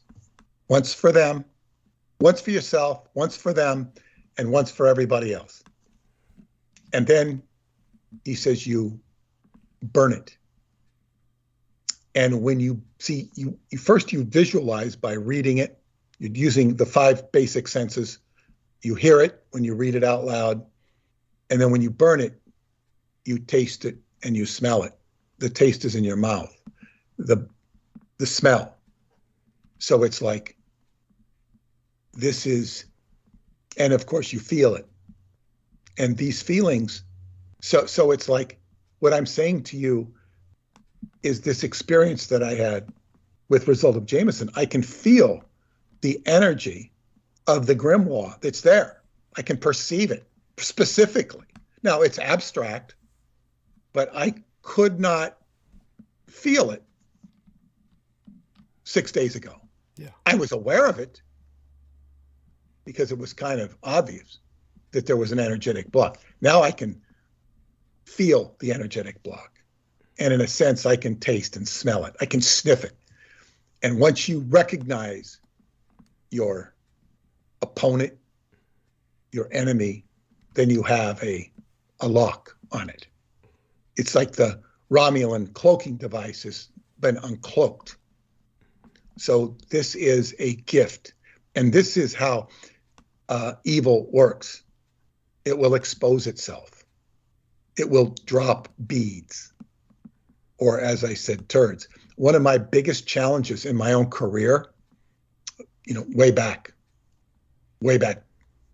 decades before meeting Douglas, was that I could not see my enemies. They operated invisibly, and they would badmouth me.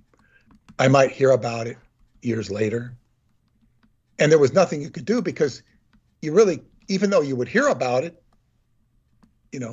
what do? Call them up and say, you shouldn't say this about me. There's really nothing you could do if you even had the specific person who was saying untrue or negative things. So in spite of that, I've had a good career and a very happy and successful one. And then I've been able to do all this. So now I feel like, wow, this is the eclipse. This is the revelation. And the purpose here is to access the truth. Douglas Dietrich has truths to share with the world that are pivotal and important. And it doesn't matter if you agree or disagree with his geopolitical attitudes, because those are basically current events.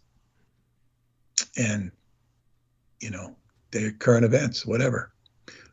There's so much that he has to share that is pivotal to understanding our world.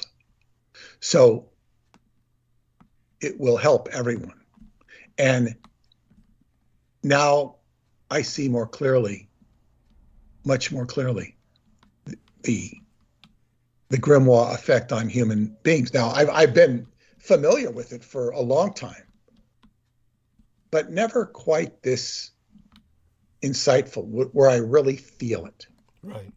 And in Qigong, you're taught to feel your opponent. Now, that's usually in the context of, doing push hands or maybe sparring or something. Feel your opponent, feel where he's coming from. Feel him, feel his fascia, feel his bones, and then you manipulate them. Here we're working in a more abstract reference frame. But no less visceral. No less visceral, no, exactly. So this is a good eclipse, and as I say, I'm realizing what's going on here, what the game is. Now, I wanted to share something that I was going to go into. Well, actually, I have a couple things to share. But did you want to say anything, Douglas, now before we wrap this up and go on to bigger and better? Yes, the rest of our lives. Yes.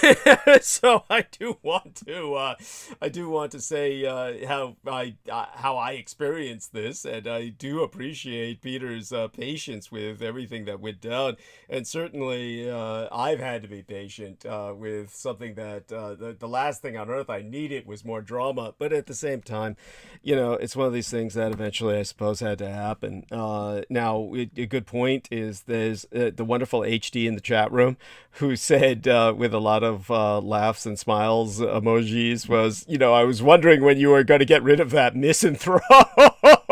And it was, I'm sure we're going to get a lot of responses like that. There is, honestly, that it was, of course, just, I have to say this, and I say this by qualifying, first off, that Jameson Reese, of course, whatever he was a product of in terms of potential programming, and there's no denying the obvious reasons why that was likely a big part of his maldevelopment.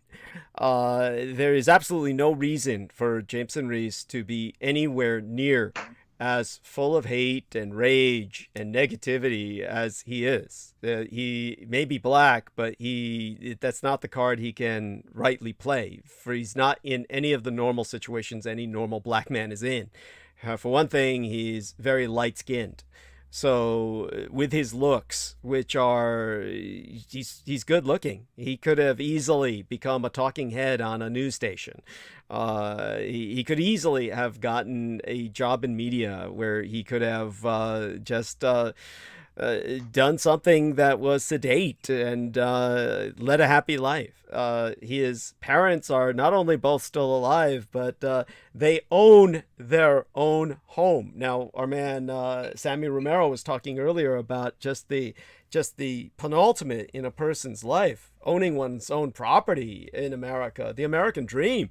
His parents have realized the American dream. They have tolerated all of his drugging and doping. They let him live at home, and he related that when he grew up, his father was abusive to a degree, that his father may have pounded him into the wall once or twice. This is obviously something that was not common, and it certainly was not all that extreme, because if it were, he wouldn't be living there, nor would he be taking care of his father as he is. So he's in a number of different positions that converge to give him the ultimate in a privileged life. This is a man who is paid to not work.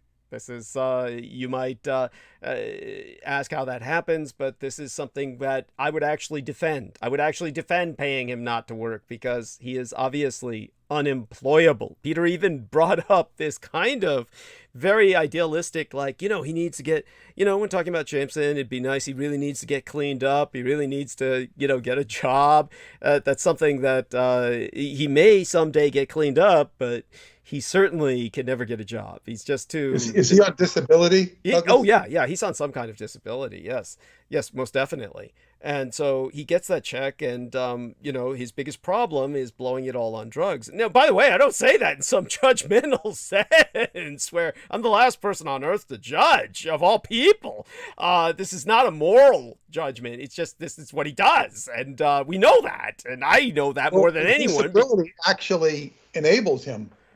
Yeah, and you can make that argument that that's why he shouldn't have it, but at the same time, he's unemployable. I mean, the only other argument we can go after that is we just take the route that my biological father took and just say, hey, why not just kill him? I mean, but you see, if you take away the disability, it will lead to maintain the drugs. It will lead him into crime. Yes, there you go. That's the point. That's the problem. This way we keep him out of crime. All I can say is that takes us down another road that can... That's why it's better to just let them have the drugs for free. Yeah. I mean, that's pretty much what they're doing. I mean, they give him the money and then he buys his drugs, which is basically cough syrup. So it's mostly cough syrup and alcohol, which is a vicious combination. So the point is... Cough syrup gets you seriously high?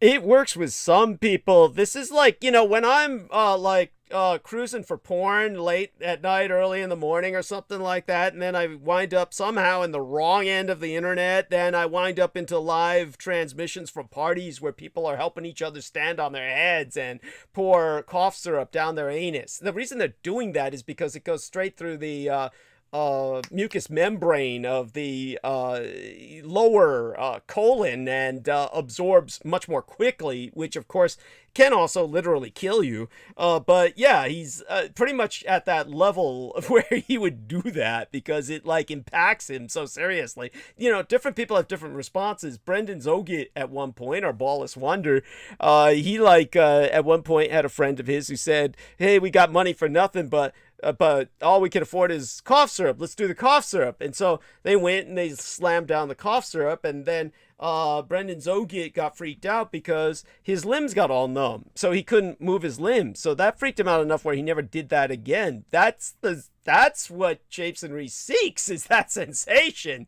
So depending on who you are, you know, this is a high that you groove off of, or you don't. That's his groove. He grooves off that, you know, I can't feel it, my limbs, and that's why he goes on these long walks. Then he goes on these long walks for miles and winds up like shattering his ankle bones and shit just because he can't feel his limbs and he feels like he's floating and he slams them hard. You know, I mean, look, all of this can go into, you know, we could go for weeks into just describing his dysfunctions, but it's not something that we need to do or nor want to do. You could finish off a person like that by sending them boxes of airplane glue. Oh yeah. It's like, but in his case, it's like he keeps bouncing back. I mean, you know, it's one of those things where, but I saw it before in Max Spears. There is an incredible parallel between Jameson Reese and Max Spears, but here's the difference.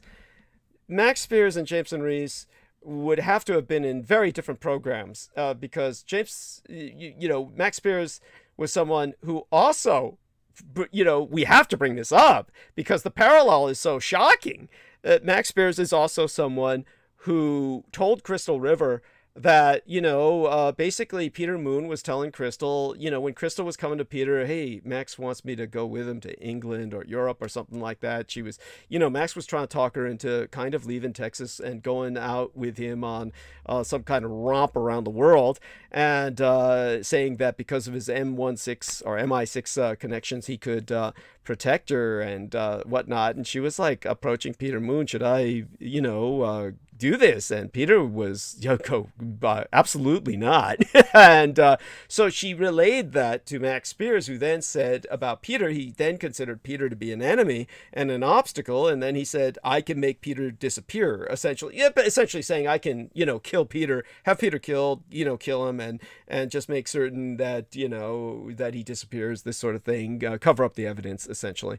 And so at that point, Peter Moon was made aware of Max Spears' intrinsic, innate enmity, hostility, and but Max Spears was definitively someone who remembered all the programming from Aquino, remembered all of his abuses. Max Spears remembered in painful detail everything that went down with Michael Aquino. Now, because Jameson Reese is black, that may be a factor that Michael Aquino had nothing to personally do with him, but whatever Jameson Reese went through, it left an indelible branding, an indelible pattern of behavior that just, there's no amount of anything any of us can do to cure him. He is just, it's something he will have to deal with himself. So what he just does is he's got extreme amounts of rage and negativity that this is what he generates, and this is what now he means apparently the best by me. Now, he even shared my promotional banner tonight and said on his own timeline, this is the man who has your back. I mean, you know, I appreciate that. In his own way, he may have been trying to bind Peter Moon to help me. This is how his thinking is. But the problem is that this is a dependency which I had on him that was very much like a dependency of, how would I say it? Soft chains are the hardest to break. So he's giving me a service where he's making my life easier, but at the same time, there was a price to pay for that. I was not paying Jameson Reese, so I would be as kind as possible to him, tolerant as possible, say, love you like a son, which you notice, anybody who's listened to me knows I said the same thing to Brendan Zogia. You know, these people, of course, are not like my son. My son, of course, my real son, are the son that I adopted, was originally a very young girl who I purchased off the streets. So this young lady became a man and through a sex affirmation surgery, and did everything that he can at this point to help myself in return, as never ever would ever betray me or do anything to hurt me, etc. And has been nothing but accommodating as much as can be. Let me say something about that for a second. Sure. Whenever you mention your son or the modest interactions that your son has had about me or around me, I don't get a negative vibe at all. Thank you. From your son. Not in the least. Thank you. And I understand that this person has had to deal with a lot. Yes. And but I don't get a negative vibe. Thank you. From this person at all.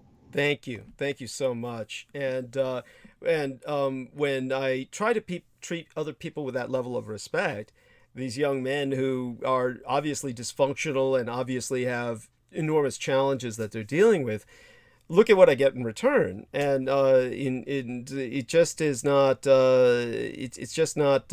In the case of Brendan Zoget, we know what happened. Basically, before he went on vacation in Hawaii, he took $300 from me that he said he was going to purchase supplements for me with, and he did not do that. And he just basically took the money. And when I finally got it back from him, he had caused so many problems by what he did that I'm still suffering the ramifications of that. I never have been able to. Did he ever explain why he did what he did? No, he lied. He lied. Basically what had happened was that he had two different PayPal accounts, one of which had been closed, but apparently when I had sent him money beforehand for supplements I did receive, it went into that closed account, and he had to fight to get it out of that closed account. And then he thought apparently that problem was solved, but when I sent him the larger amount the next time, it went into the closed account again. Now, he sabotaged it, consciously or not, anyhow, he told me a story that he was swearing in Hindu Hindi or Vedic or Urdu, which, Pakistanis and Asian Indians speak dialects that they can understand. They know each other's swear words.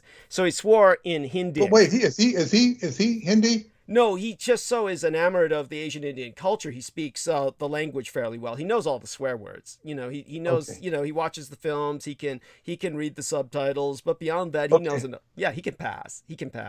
When he's in India, he knows how to ask for the bathroom. He may have been there once. I know he had a guru and certainly felt. They just point in the street. Yeah. It's so true. That is so fucking true.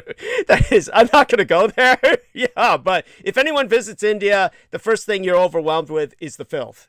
I don't need to ever visit to know that. Everybody has told me that. No.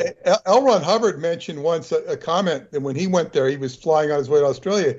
He said, never had he seen such a place where it was not only so filthy, but they were proud of their filth. Yes, it was something like that. It was bizarre. But anyhow, so with our man Brendan, our ballless wonder, so what had happened was when the second time it went to that account, then he was swearing in that Hindic language, and the Pakistani guy at the other end of the phone said, okay, now I'm going to, close your account forever, and we're keeping your money. So this is all he was claiming. I don't know if any of this is true. The point is that I should never have trusted him. And so when I did get my money back from him, it was after he came back from Hawaii. And what he said was really stupid. It didn't make any sense. They didn't give you your money back yet, as if PayPal was going to give me that money. Like, why? Yeah, they're going to find you and give you the money. Yeah. And I said no, and then that's when suddenly he gave it back. And like I said, the problems he caused with that, I'm still suffering the repercussions from. I've never been able to save up enough money since that time to get my goddamn supplements. And they're important to me because basically I'm malnourished as a vampire, and I'm not drinking blood every day. I try to subsist off human food or regular food that humans eat, but it really doesn't sit well with me, and it doesn't really process. My system doesn't really process. Let me put a plug in here. If anybody is willing or able to donate a modest sum of $10 or $20 to Douglas or more, tell them where they can send that. Yes, thank you so much. And I do appreciate that from Peter. And I do hope that Peter notices I also put my links up on all my timelines of his Ascension Together Qigong workshop. So that is up on all my timelines. Well, unfortunately, that really only applies to those who are in New England. But, it's okay. It's going to be a great weekend. Yes. For just for the, and sometimes the smaller, the better. Yes. I expect, 24, 30 max, and maybe it'll be a little less, but it'll be quality, whatever. And the less you have, the better you can get across stuff to people. Certainly the deeper the interaction. Absolutely. And that's what this is about. This is about a experience. Absolutely. Yeah. Yeah. But anyway, So, go ahead. so what people can do to help myself, certainly it's up there on the screen, and that is paypal.me/Douglas Dietrich. Do feel free to contribute there. Some wonderful ladies did. One, Elizabeth Chapman from Chicago, who I will give a shout out to later, and the other, this wonderful Sophie Hop from Australia, New South Wales. Both wonderful angels, God bless them, and I can certainly use some more, especially as I said, the time's coming up for me to annually renew my Marine Corps life insurance, my veterans group life insurance under the Office of Service Members Group Life Insurance. All of that is once a year that I have to pay that, and they've raised the prices, so this year I'll be paying like around $400. So, again, it's reasons like this I don't have money to order my supplements. So there we have that. So, Brendan Zoget did what he did, and he's just passive aggressive. Maybe he's ashamed of what he did and therefore is just trying to avoid me. But ever since then, he's never been responsive. And let me reiterate what I said to you privately today. Yeah. When any of us step into the world of Douglas Dietrich, we're stepping into a world of the occult. And when people come into his world,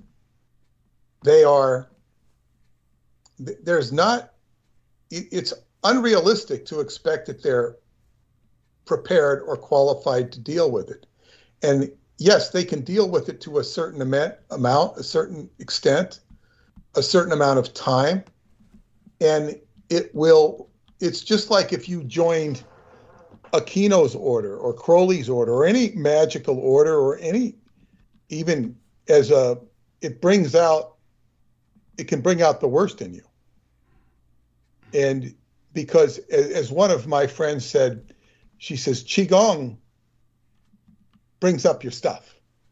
She's talking about Qigong, but it's going to bring up your issues, whatever you're into. When you go on a course of quote unquote development. And when you go into studying magic or start to stir up the energies, these things are alive. And it's like going into a forest.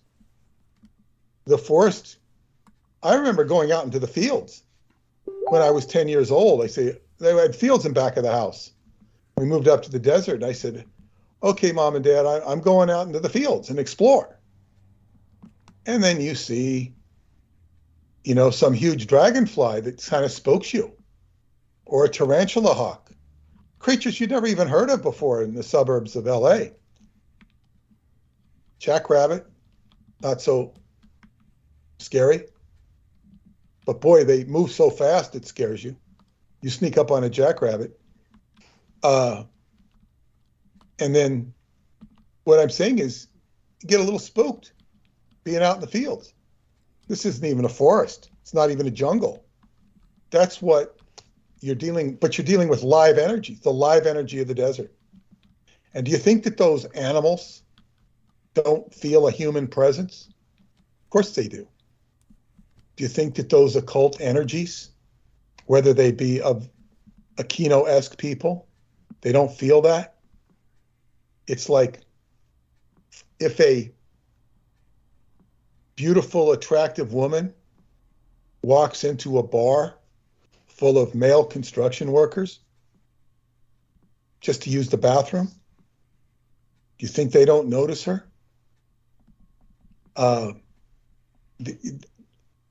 This is nature. And in the occult area, there's a very predatory nature.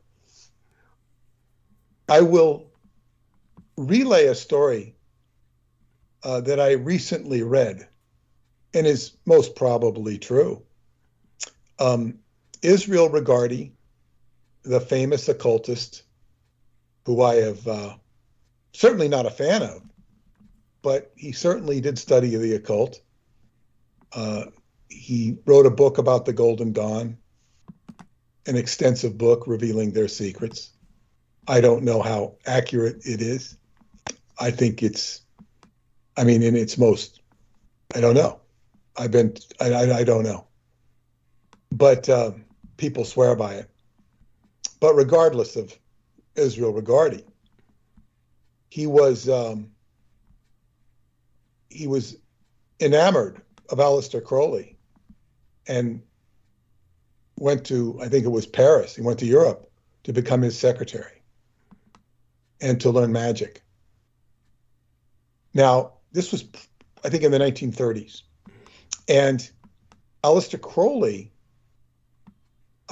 says, okay, give me all of your life savings, which was about, I think, $1,200 or something, which was a considerable amount for those days, 1930s, Depression era.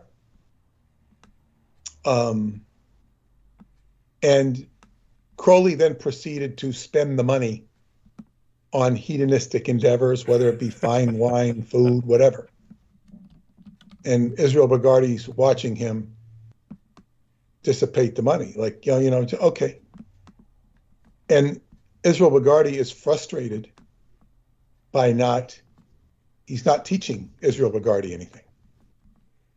Oh, he's teaching him something more, right? But go on. Well, he's giving him a hard lesson, don't be such a dumbass. But it's actually, but the thing is that this is very common in magical orders. I remember one aspiring woman was giving her dues, and she was at a table with these occultists, and she gives him the dues, and she sees that he's spending it on food, just like Crowley did.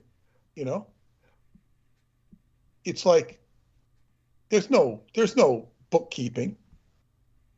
It's like, okay, we got the suckers paying their dues. We'll use the money however we want.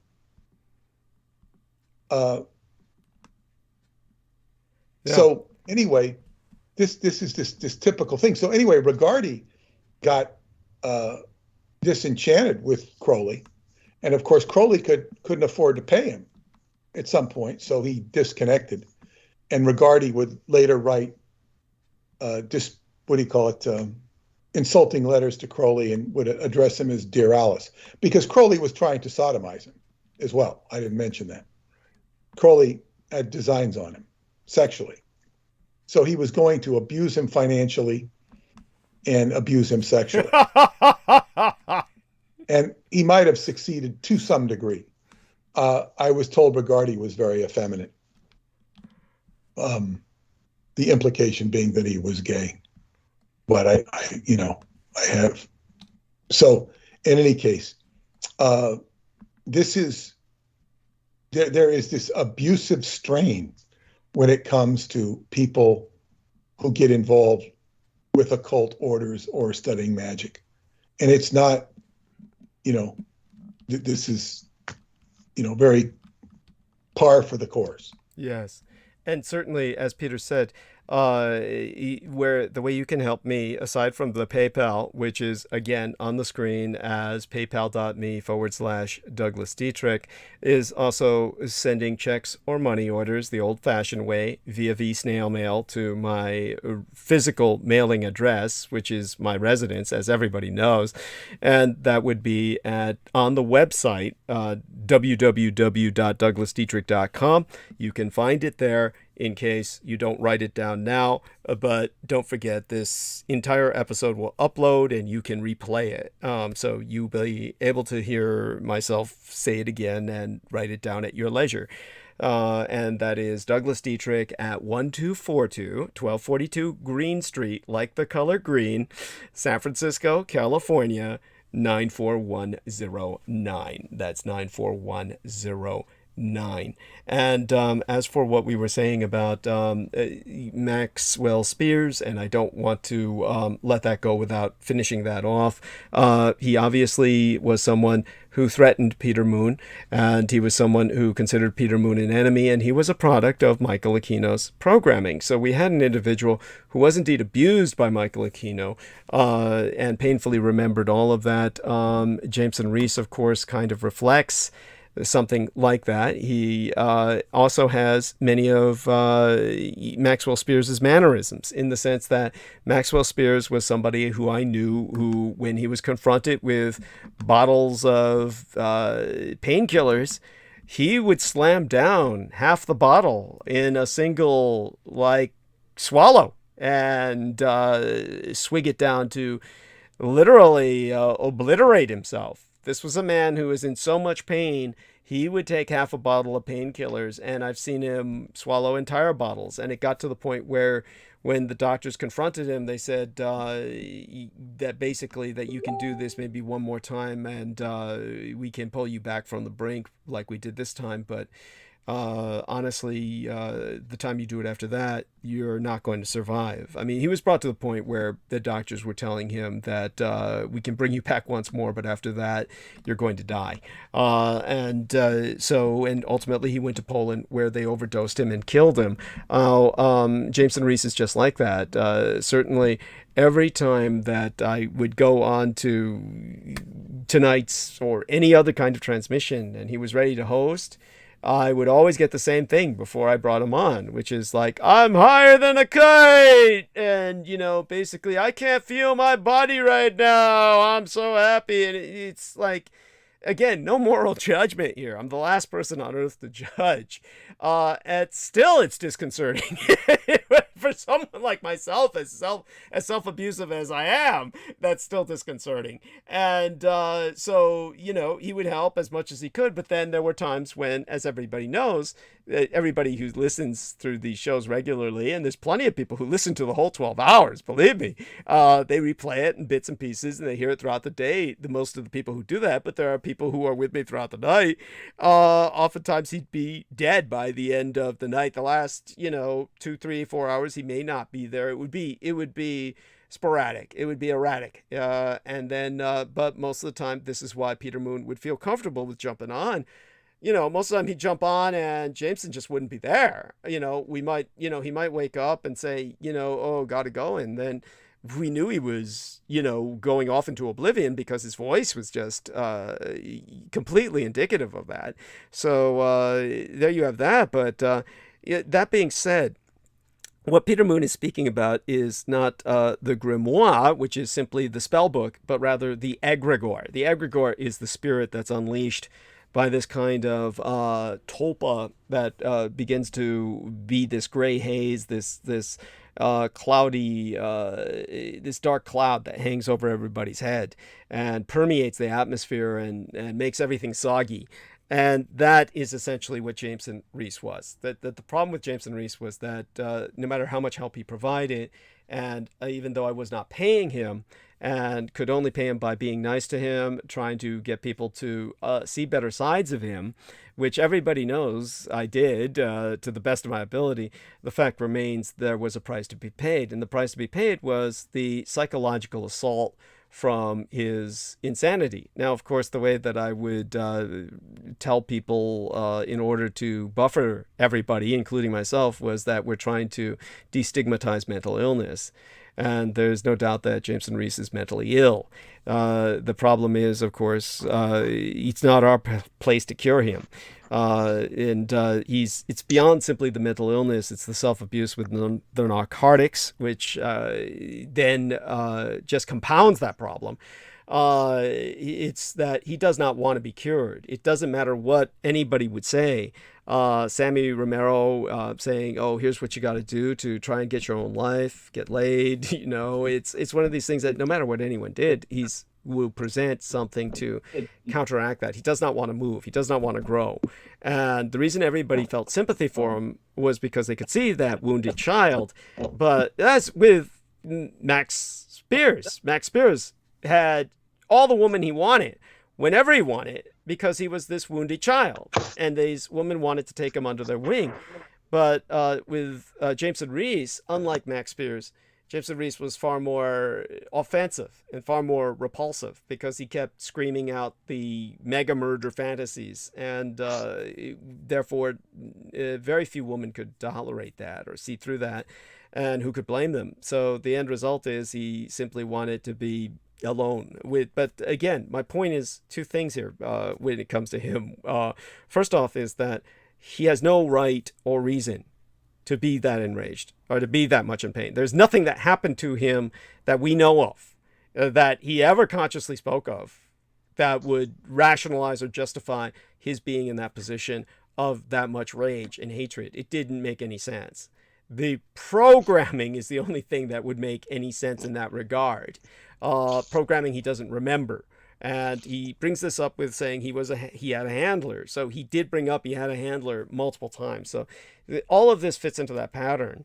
And so he was probably one of these products of Aquino that Aquino never bothered to deal with personally because he was black, which would explain a lot of Jameson's racism or feelings about racism and his racism in return. So then there's the fact that, everybody wants to treat him like a child because, look, he hasn't, we can't do that. This individual is a mature adult and he needs to grow up.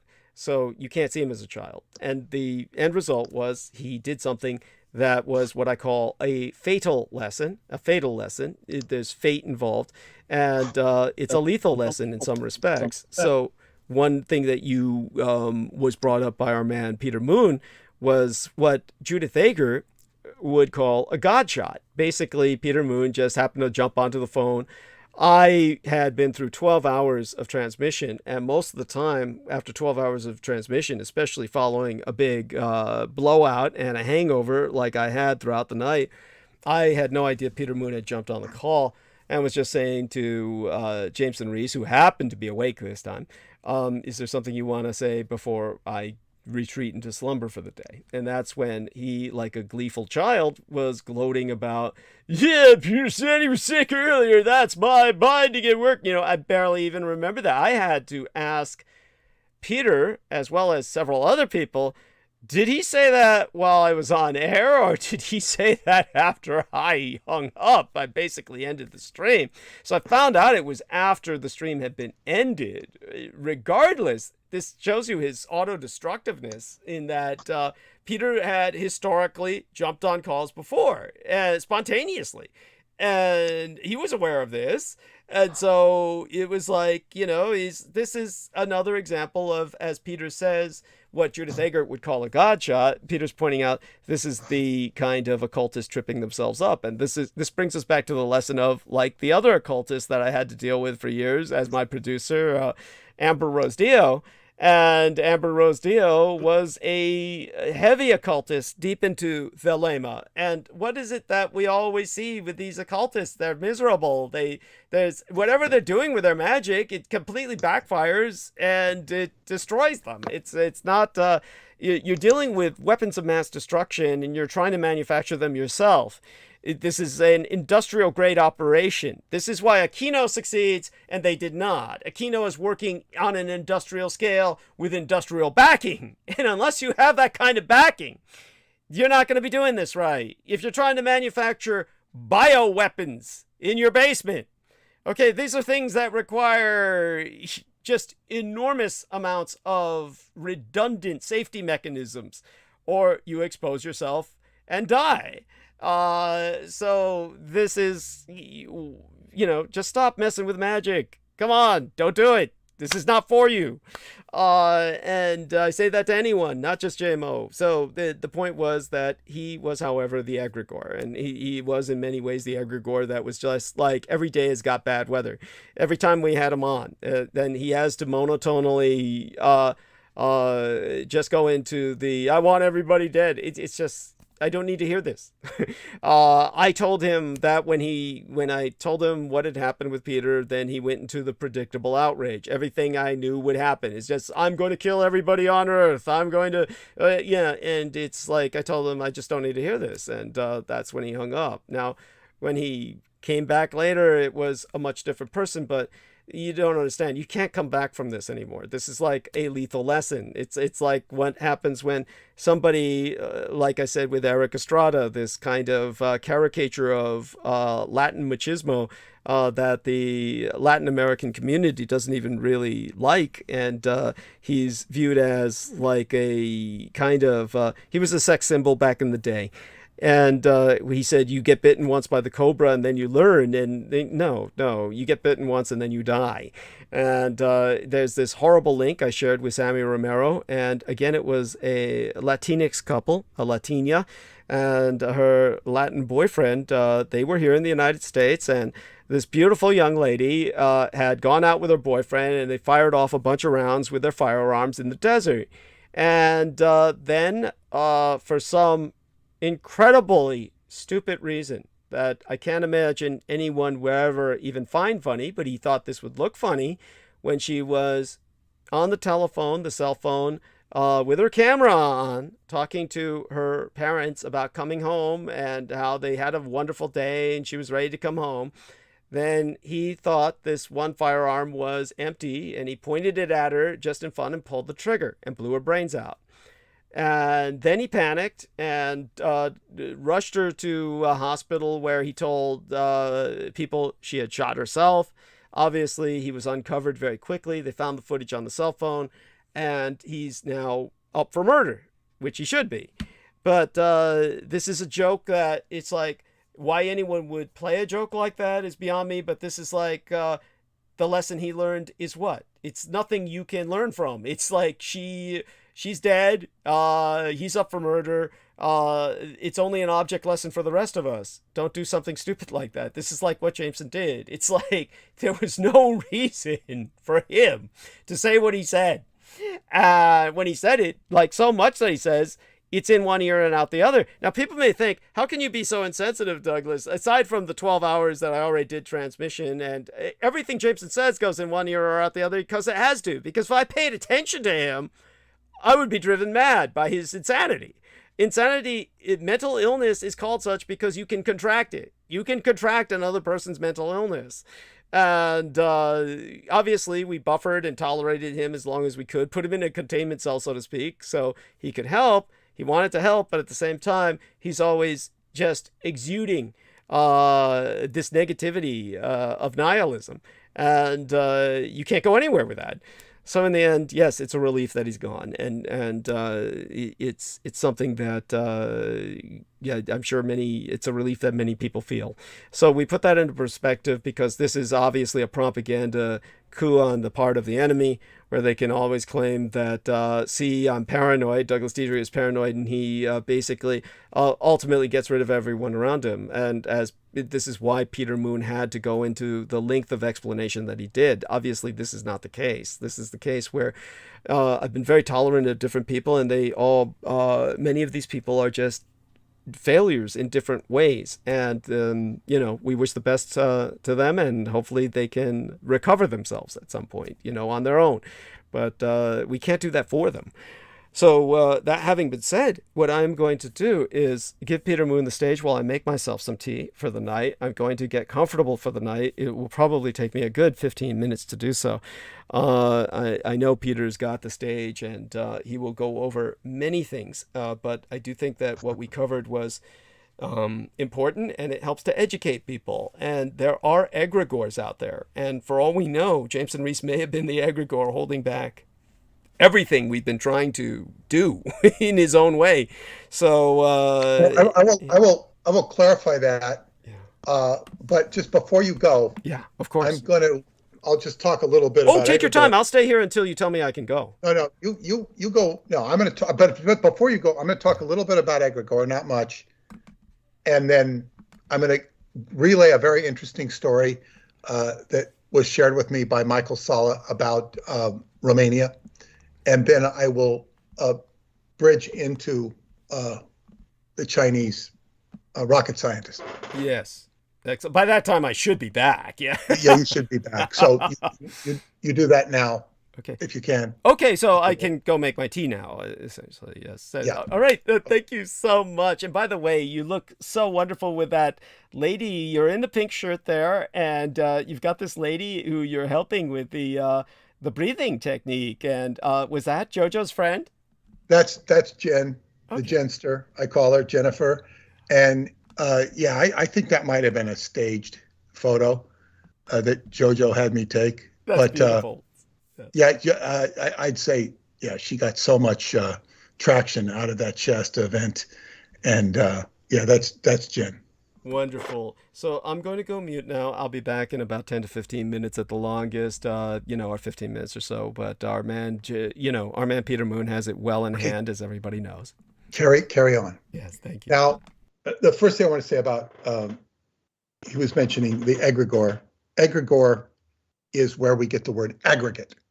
So when we say egregore, it refers to a bunch of, let's say, bunch of spirits. It even coincides with the word zeitgeist, the spirit of the times. It's like an egregore. You think this way, you don't think this way. I remember the egregore of the surf culture of Southern California, and then the egregore of the desert redneck culture that when I lived in Taft. I might say redneck, yeah, there was very negative elements, but there was another side to it that wasn't so negative. I guess what you call the socialization of people. Very friendly people, but then there's a, backwoods backstreak that if you're not one of them, anyway. And then there was the egregore of academia in Davis that I experienced, and of course that blended with the left wing sort of hippie egregore. Love, drugs, all that. It was kind of a complex egregore in Northern California in the 1960s. So there are all sorts of egregores. When he's talking about Jameson, he's talking about an egregore of occult magic or a part of an egregore. He was talking about the cloud that sort of influences everybody. And all of these, same applies to Christianity.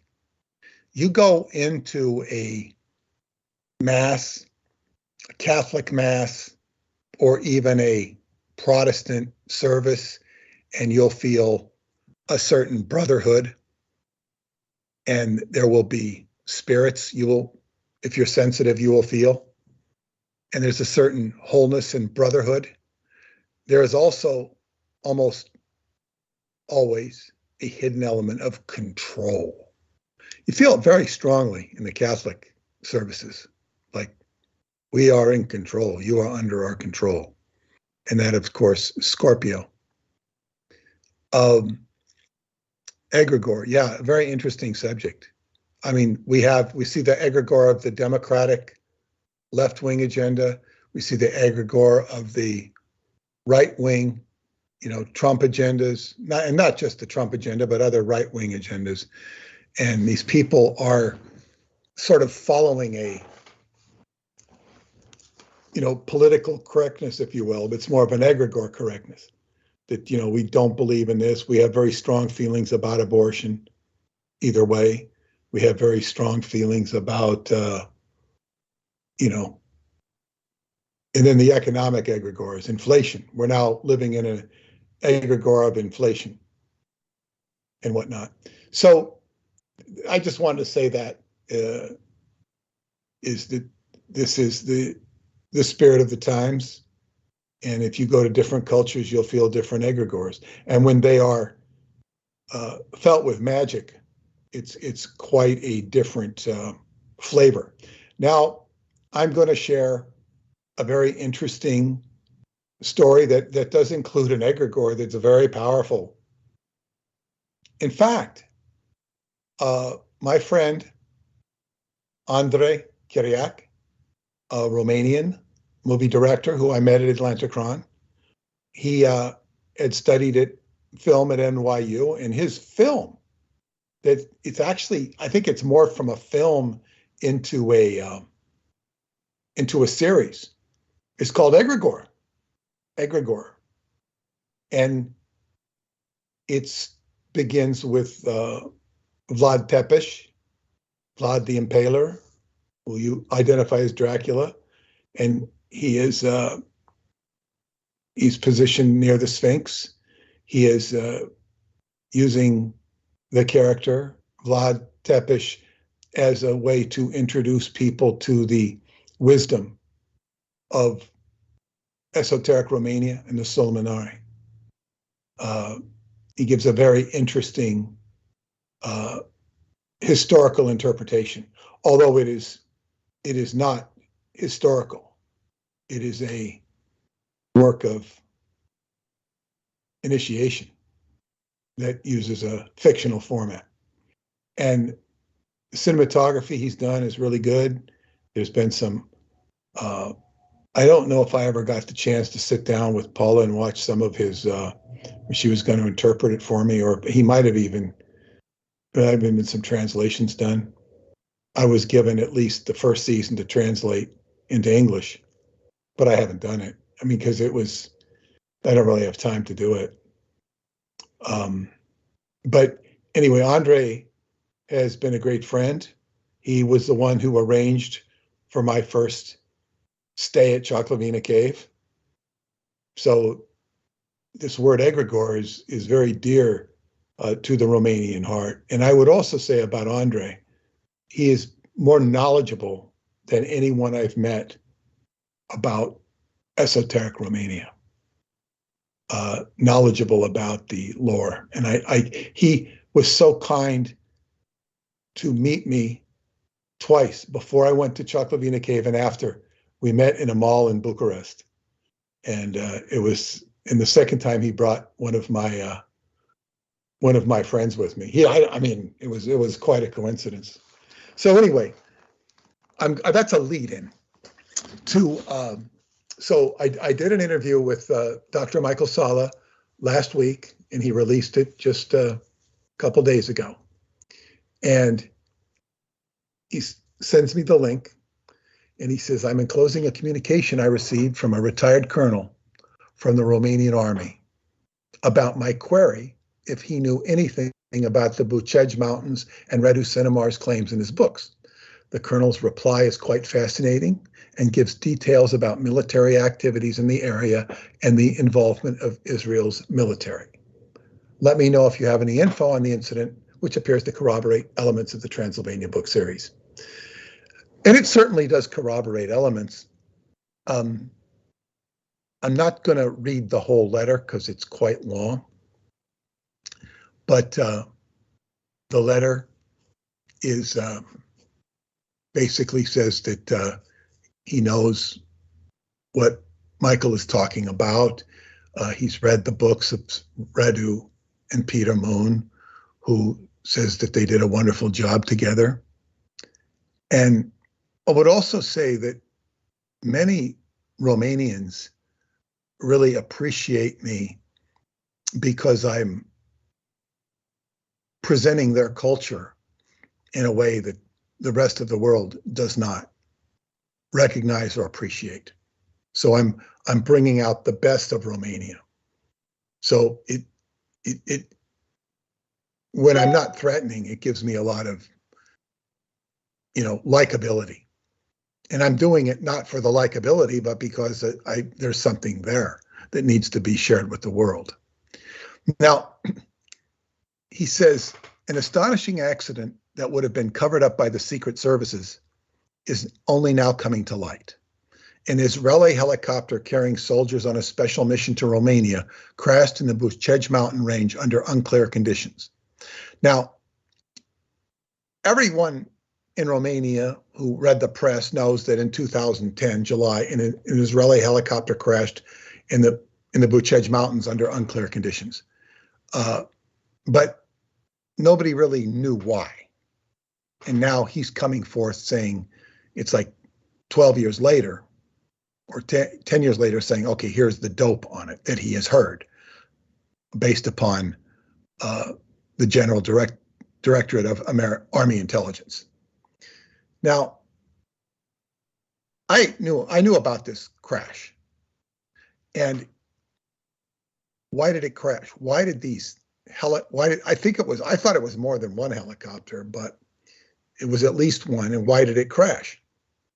Well, totally independent of why it crashed, and it was attributed to God knows what. When I was in I think it might be the highest point in the Buchej Mountains, called Mount Omu. Omu refers to humanity or man, Omu. And when I was up there, I said, why don't they bring a porta potty up here? Because the bathroom was brutal. Cold as hell too.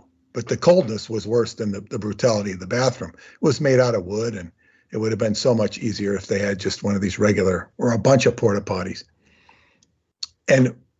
But they explained to me that they don't bring, because they have to service the toilets, but they bring everything up this. It takes 3 hours to walk up the mountain from the cable car which is right near the Sphinx. It takes 3 hours to walk up this mountain.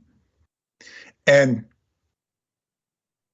they tell me that they bring the water up, they bring the food up, because they have a cabin up there, and it sleeps all sorts of people. It's like 30 sleep in one room. I had a room with like 3 others that slept in my room. And it's cold as hell at night. You need 2 wool blankets to keep you warm. One will not do it. And so it was very simple, but very good meal. But they bring all this stuff up. And I said, why don't you bring it up by helicopter? They said, oh, this vertical draft up here, it's very dangerous for helicopters. Helicopters will crash. So I don't know if this report is true. I don't know why they would bring helicopters into this area, but they were military helicopters. And it says here that the military mission, this was a military mission being held in Romania, because it was similar coastline to Gaza and Lebanon. And then they decided to go into the mountainous area of Romania to simulate an attack from the Golan Heights. So it says here, this is a quote from one of the generals from military intelligence. Quote, on the morning of that day, we went to the office at 4 a.m. to set up the whole battle plan and determine what to do that day. A few hours later, we were notified that they were getting ready to land in Romania, and we reported to the airport. The first military plane arrived, and from the very beginning, we realized that something was not right. The hatch opened, and immediately their officers started to gesticulate. We unload and no one approaches. Now, these are Israeli soldiers basically telling the Romanians what to do. The Romanian soldiers secured the perimeter. Our group of officers stayed in the waiting room while they unloaded huge wooden boxes wrapped with 2 rows of green military tarpaulin. One of their generals arrives and tells us that the boxes contain some kind of state-of-the-art equipment that only they know how to use. He asked us to immediately form a road lane on the Bucharest, Ploieste, Azuga, Predelara, Sinaia area. Excuse my pronunciation. And to take care that there are no complications on the road. Now, I can tell you that this is a road going north of Bucharest, straight up to Sinaia, which is going to take you up the back roads to the Sphinx. We immediately gave orders to this effect and established, without their knowledge, 2 checkpoints in a location that's hidden. 6 individuals were stationed speaking Yiddish. The column arrived in the area where they were supposed to unload the weapons. I already had sent the teams to the monitoring area, and while talking to their officers, I was told they were executing the mission in the certain area. From that moment, I knew that something extraordinarily bad was going to happen that day. About 2 hours after I started the actual preparations for the exercise, I received a message from the operational team. And I was told that on the plateau near the Sphinx, there were 6 individuals with radios in their hands and speaking in Hebrew. I ordered them to be kept under close surveillance, and unfortunately, our officers did not have equipment to capture sound in the environment, and because of this, we could not intercept what they were saying. I stayed at the checkpoint to coordinate the operational teams sent to the field, while they sent to load the helicopters with equipment brought from Israel. And then it says, it's a new heading. It says energy-charged white spheres, which obviously appeared. Soldiers and officers, some of whom were almost out of their minds, reported the following. We got there, and alone they loaded the helicopters while we were carefully monitoring the area. When they lifted up into the air, the ground started to shake slightly, and we didn't give much importance to that. We said it was all about the vibrations from the propeller. I would say, I'm intervening here, and I would say anybody who sees things shake, the ground shaking lightly, I would wonder about the vertical draft of the helicopters. I don't know that it would make the ground shake, but this was the ground shaking. 5 seconds, 10 seconds, anyway, a very short interval of time, and suddenly the earth started to shake in the most serious way with a little bit, and we got scared. We said it was a very strong earthquake. The wind started to blow hard, and we had no idea when it turned into a real typhoon, and most of us were thrown to the ground. Lieutenant so-and-so has his head broken in 4 places because he hit some roots in the fall. I don't know what roots are, but maybe he's got messed up. Above the trees, maybe he hit some tree roots. Above the trees appeared some white spheres that seemed electrically charged and immediately began to grow rapidly and take the shape of old men dressed in white clothes. There was a thundering roaring. Something very loud roared like a wind howl in perfect Romanian. There was the words, "What are you looking for in the land of the great?" Some of us say we saw clearly a huge hand, something ghostly like a steam, as it grabbed the helicopter and effectively slammed it to the ground. We have no idea how long it lasted. Minutes or seconds, we can't tell. But we saw the helicopter on the ground, and something like a liquefied metal was leaking out of it, and the bodies were charred. Some of them turned to ash. In the chaos, the senior officers started screaming and threatening that whoever gets up from the ground will be shot without warning. Sounds like Indiana Jones movie. Some of us fainted. Others started vomiting very loudly. A general atmosphere of chaos and panic. We carefully approached the helicopter, and everything inside turned into a liquid mass of metal. It says that the molten metal was moved 10 kilometers away to kind of hide it and distract. But what, for those who have, and the article is signed, I salute you with great respect, Colonel, retired, PhD, George Nakwa. Now, first thing I want to say is anybody who's familiar with my talking about Romania or has read the books will identify this energy with the group of beings or egregore that are referred to as the Solomonari, mostly known as initiators of mankind. Take people into the inner earth and initiate them so as to transmute them from a human state into a godlike state. Well, if this story is accurate or even reasonably accurate, it is telling the military that the forces here will turn your weapons of war to nothing. One of David Anderson's friends in Romania, who I've talked about, Mihaila, she's also my friend, but she doesn't speak English, had once told me that she feels that no matter what negativity is incurred upon in specifically the Transylvania area of Sarmisegetusa, it cannot penetrate it. The power there is so strong it can overcome everything. Well, this occurs in a different area, near the Sphinx area. It's saying the same thing. It's saying you can take, basically saying all of you Jews can go to hell, is what it's saying. Because this was an Israeli helicopter that was attacked. I don't know what their role was. Obviously, there was a friendly relationship between them and the Romanians, but they were put in their place. And the Romanians, of course, bore witness to it. And this, if they say if the letter can be taken at face value, it shows you how powerful those energies are.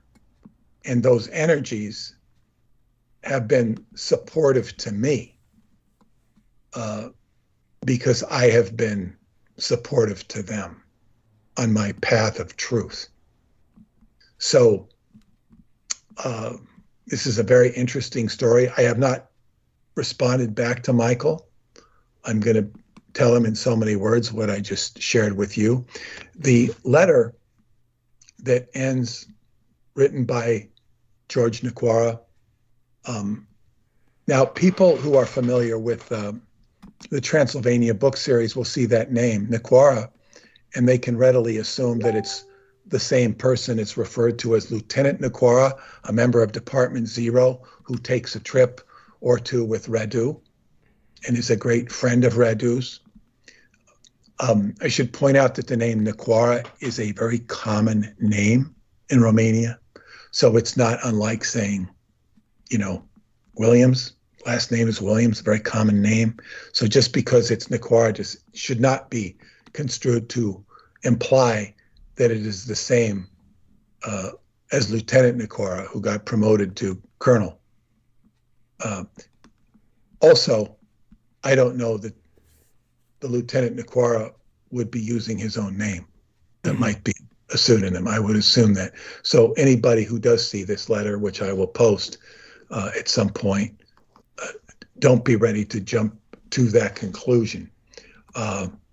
It's certainly an interesting story, and it's coming out. This story is coming out like 12 years after the fact of this crash.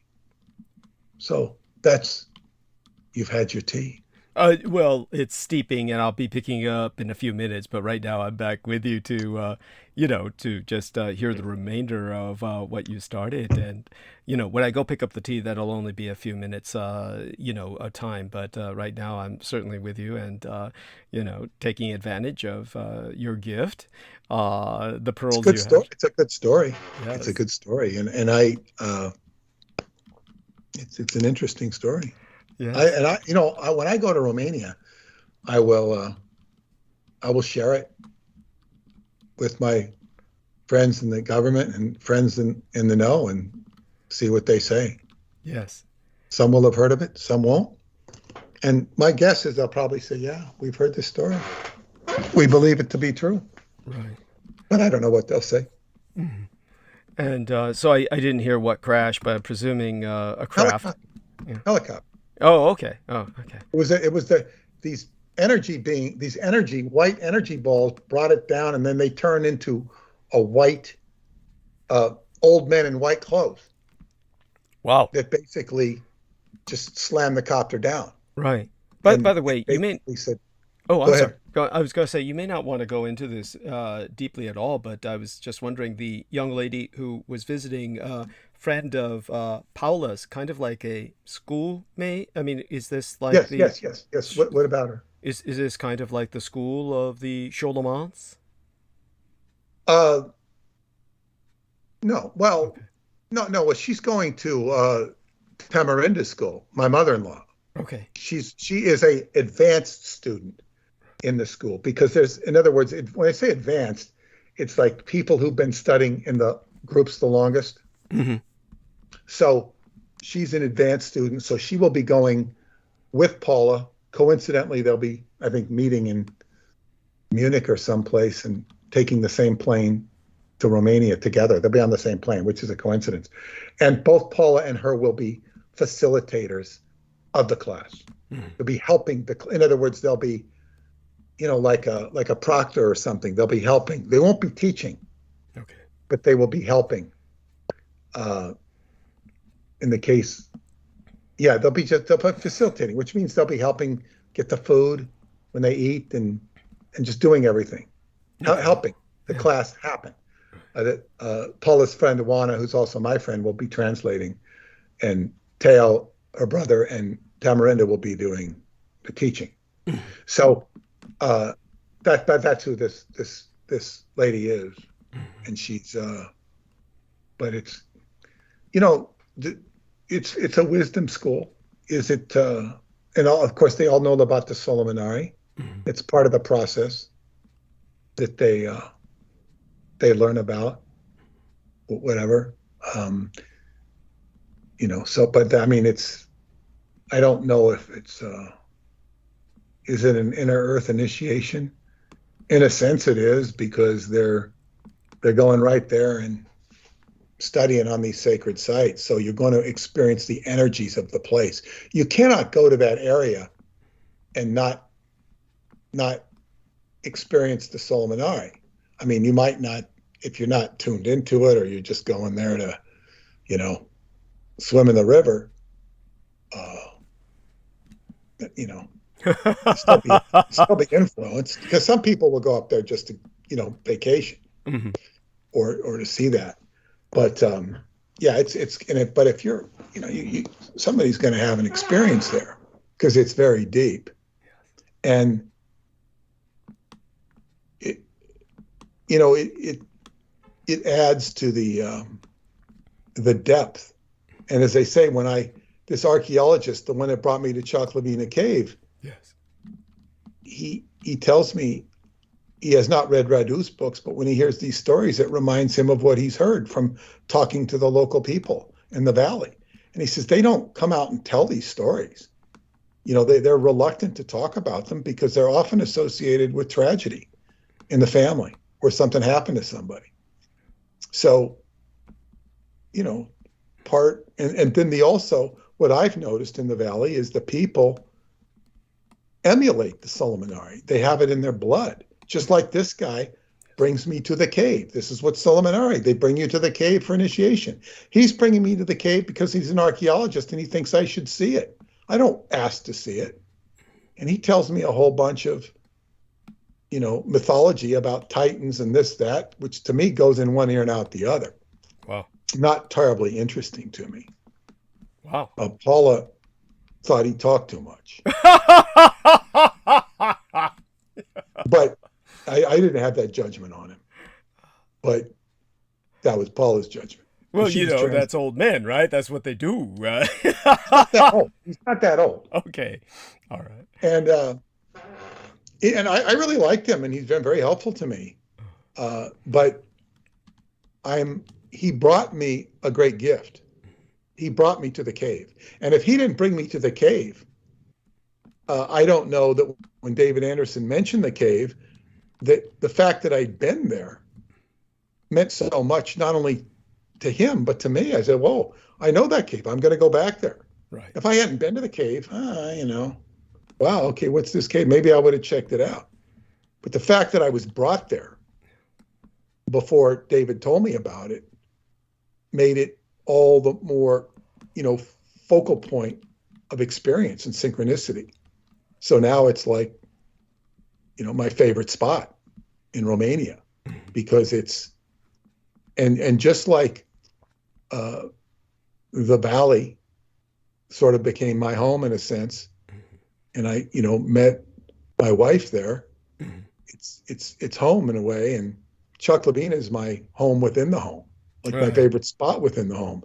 So just because it has so much significance attached to it, so when I go there, it's going to be extra special just returning there, and it's only going to be May 5. Is that 3 months away? And it'll start coming fast. And I'll have JoJo with me this time, and she's got her own insight and whatnot. It'll be the first time she's really ever been out of the country. So it will be an adventure. Yes, indeed. And yeah. So interesting, and I look forward to responding to Michael. Now, when I was on with Michael, he mentioned his book to me. He's written several books, and this book I took a great interest in. Great.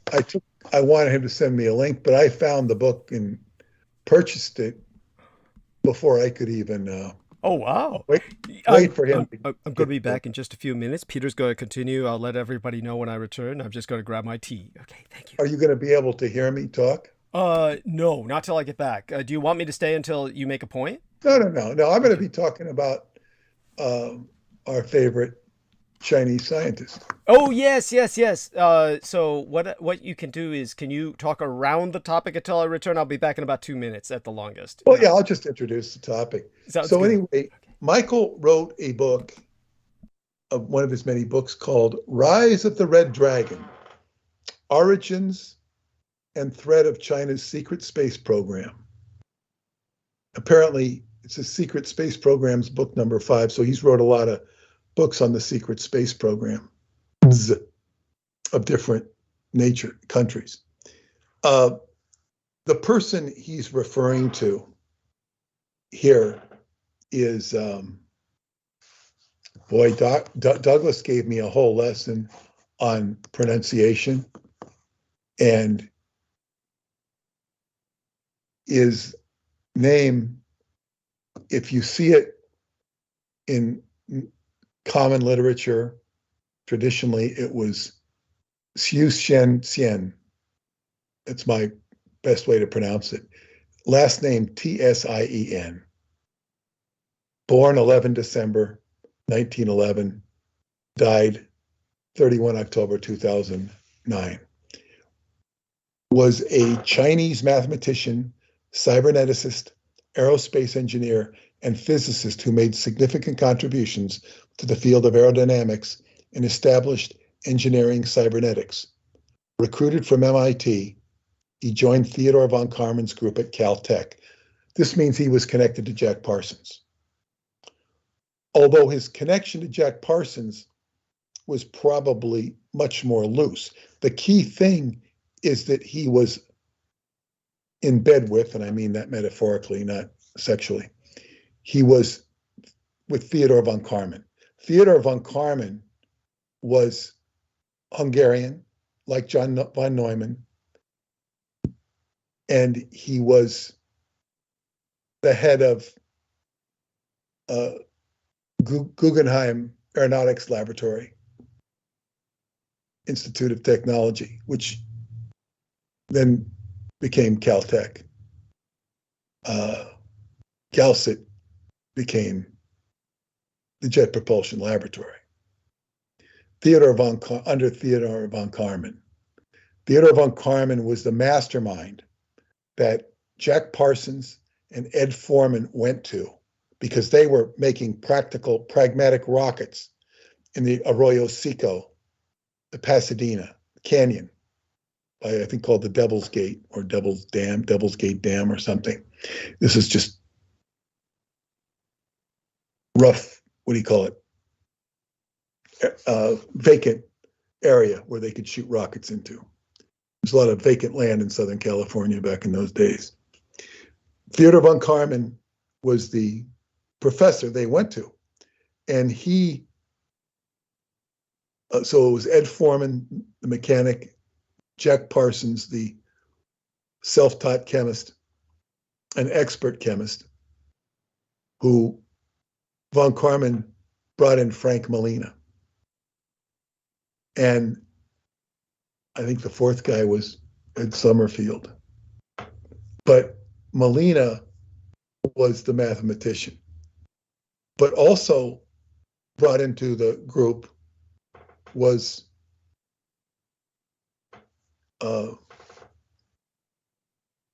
Qian Xian. Douglas can do the justification of the pronunciation. And this guy was brilliant, utterly brilliant. And Michael, in this book, goes into and I didn't realize how much he and Theodore von Karman were welded at the hip, and that they went around and investigated all sorts of aerodynamics, the Nazi or German UFOs.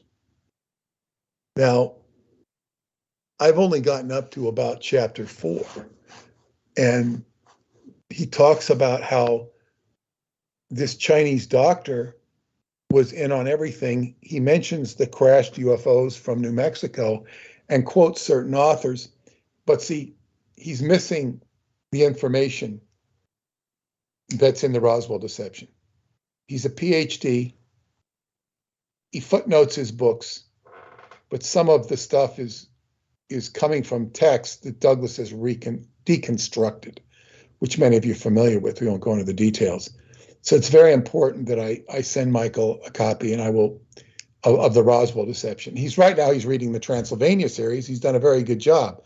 He's read he's actually on the 5th book. So he's reading Secret. So we'll probably do the next show, I would imagine, in a month or so, because he's doing other shows on Secret Parchment and Inside the Earth. So we'll keep doing this, and eventually we'll get to Roswell,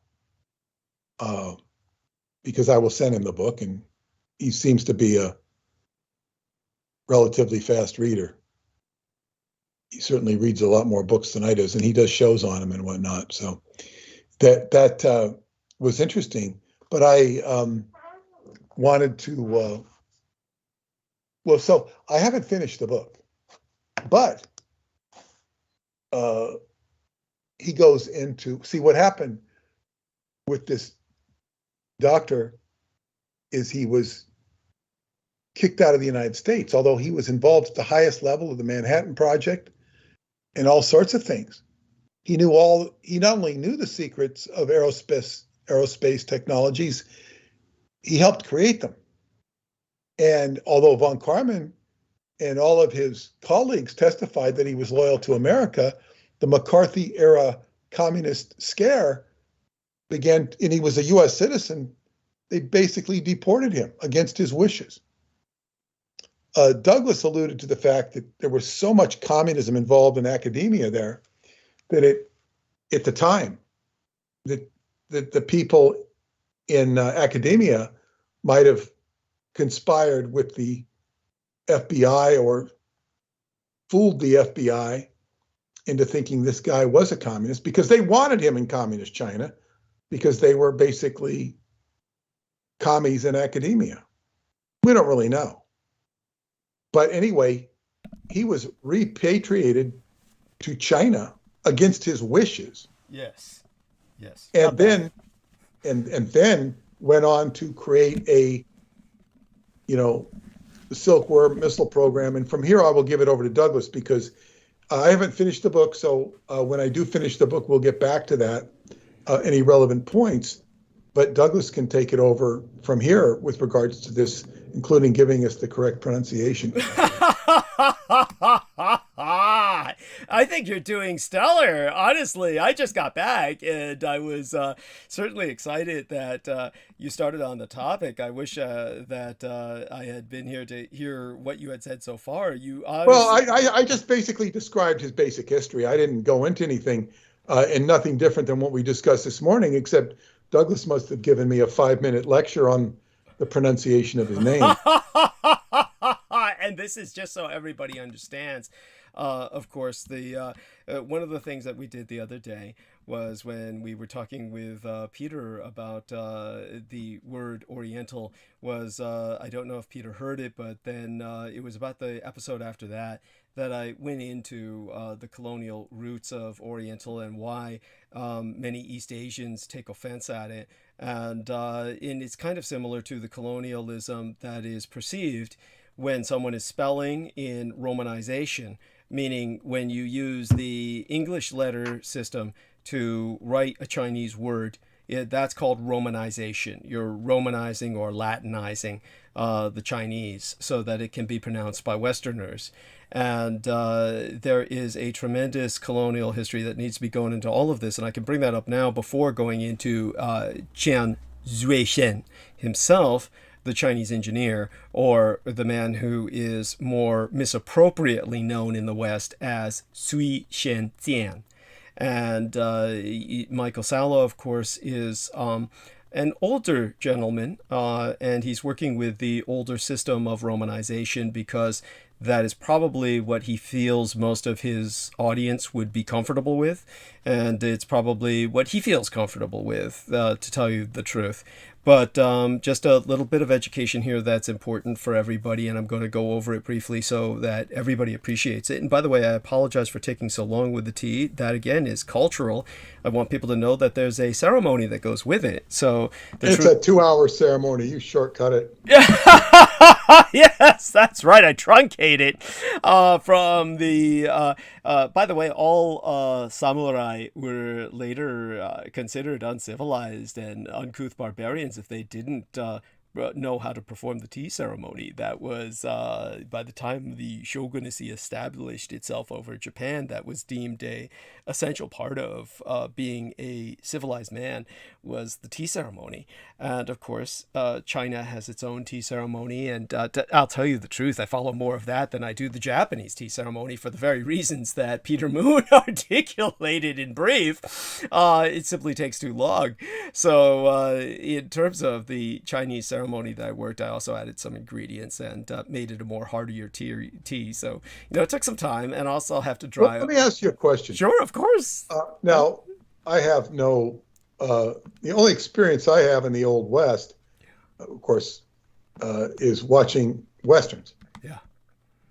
Movies or whatever. But there's always this thing in Westerns. You don't see it so much in modern culture, where the tough cowboys, the good guys, knew how to hold their liquor. This guy can't hold his liquor. The John Wayne type character, he could drink up a bottle and he could hold his liquor. He wouldn't lose control. But I have to ask you, is that at all vaguely similar to being able to hold your tea? And when I say hold your tea, in Asia, it's like being able to be patient and just still. It's a different sense. It's not alcohol, but it's like you've got to be very patient, calm, and dignified to be able to do that ceremony without getting bored or frustrated. Yeah, absolutely. Yeah, there is that element to it. And it is also, how would I say it? Just kind of it's about calming you down, learning patience, and, everything that Peter Moon says. It seems like you've got a grasp of it already. Well, I'm beginning to appreciate it because, I can remember, I think, when I first years in school, we got out at 3:15. And man, when that clock got to 3, you were sweating the minutes till it would get to 3:15. Yeah. Then the bell would ring and you go home. Yeah. It was great joy. Yeah. To get out of school. But those last 15 minutes, sometimes you felt like your head was busting. Oh yeah. You just want to get out. Yeah. And time seemed to go by much slower in the 3rd grade than it did in later years. But okay. Go on. And then, of course, when I learned about the tea ceremony in the 10th grade, from what, limited acculturation I had to Chinatown and whatnot, yeah. It's like, wow, this is an intense thing. And they kind of say, well, don't even, you people aren't cut out for it. They don't say that, but it's obvious. Right. Western mind doesn't sit there for 2 hours. And patience is so important, especially when it comes to time travel. Absolutely. And life in general.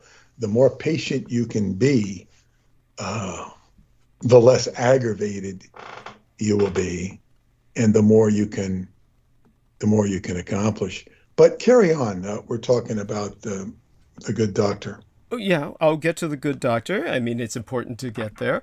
I do want to, of course, bring up a few things first about the culture because that is important for everybody to know about.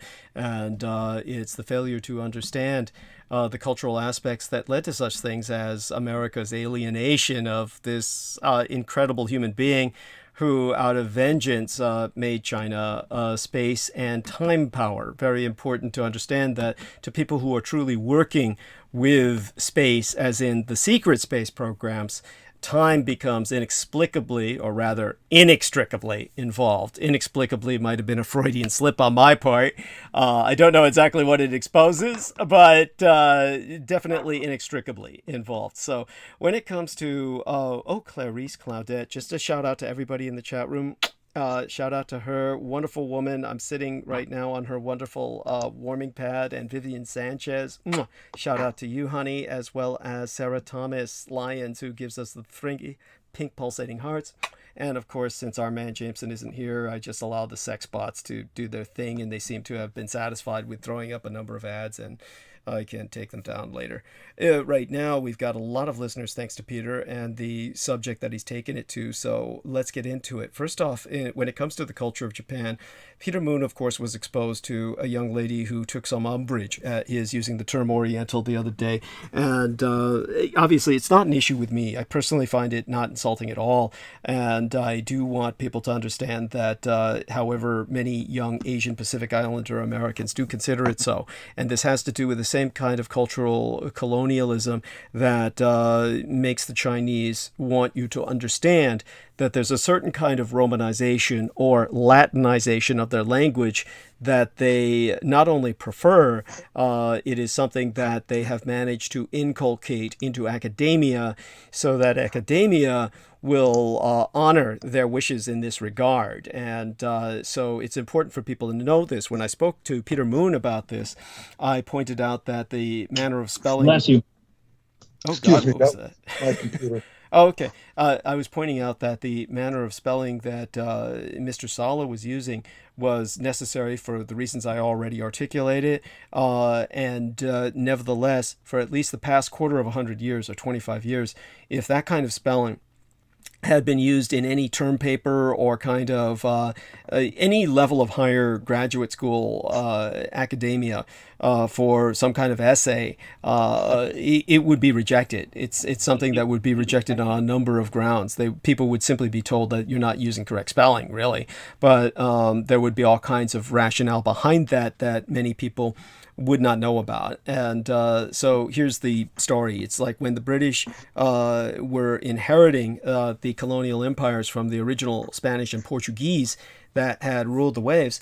The Spanish and Portuguese originally started looking for their empires of spice in the Orient, and the term came from the fact that they were orienting all their navigation towards Asia. Asia was the destination that everybody had to go to establish a modern economy. Asia was and is and will be the center of the world. Certainly that's my Asia-centricity speaking, but nevertheless, it's what I purport to be inevitable. So while that is being remembered, that's not to discount the kind of influence other cultures will have and continue to have.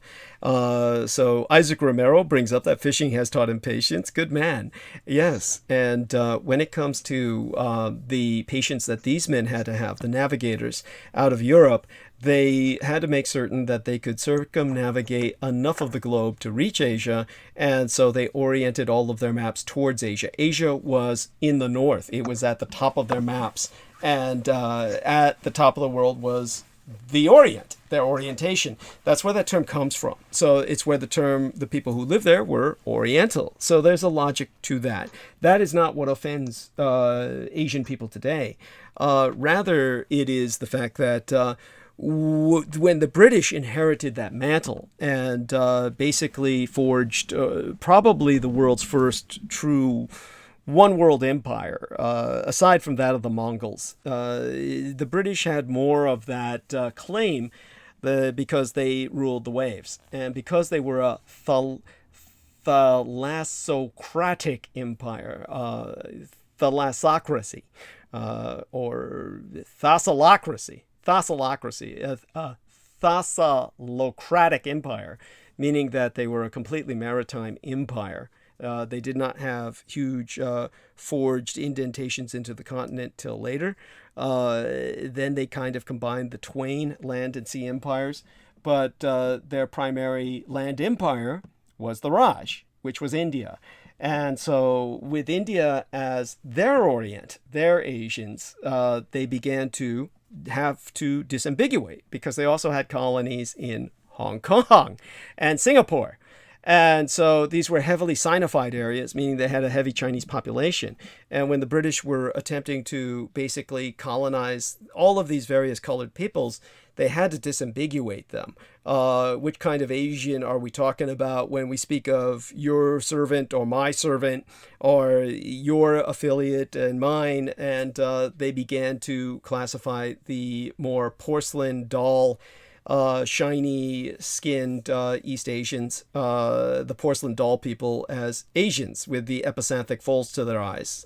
So they also, the Asians themselves, insisted on disambiguation because there is a enmity between China and India that is ultimately eternal. And it's the Chinese will say that there is no such thing as a sage with a wrinkled brow. In other words, a sage has no furrowed brow because a sage has found peace. This is what makes him sagacious. This is what makes him wise. Whereas the Asian Indians will say that there is no wise man or learned scholar without a furrowed brow, that the person who is more learned is not at peace, and this is why they seek to gain more knowledge. They are never at peace. And of course, you will also notice that many Asian Indians are people from South Asia, Pakistani or Bangladesh. Many of them have a kind of brow ridge that makes them look, to Asian eyes, like they are always angry, like they are always furious. And Westerners, once they're told this, usually can't get that mind worm out of their head either. So give it a look sometime and you'll understand what I mean at pronouncedly ethnic East Asian Indians. So the British would call them Orientals, and they would say that the people of the Raj, meaning what today would be Burma, India, Bangladesh, and of course Pakistan, Burma today being called Myanmar. All of this was part of the Raj, and all the 7 sister states in between, the China, Burma, India theater, as it would be called during World War II, the CBI theater.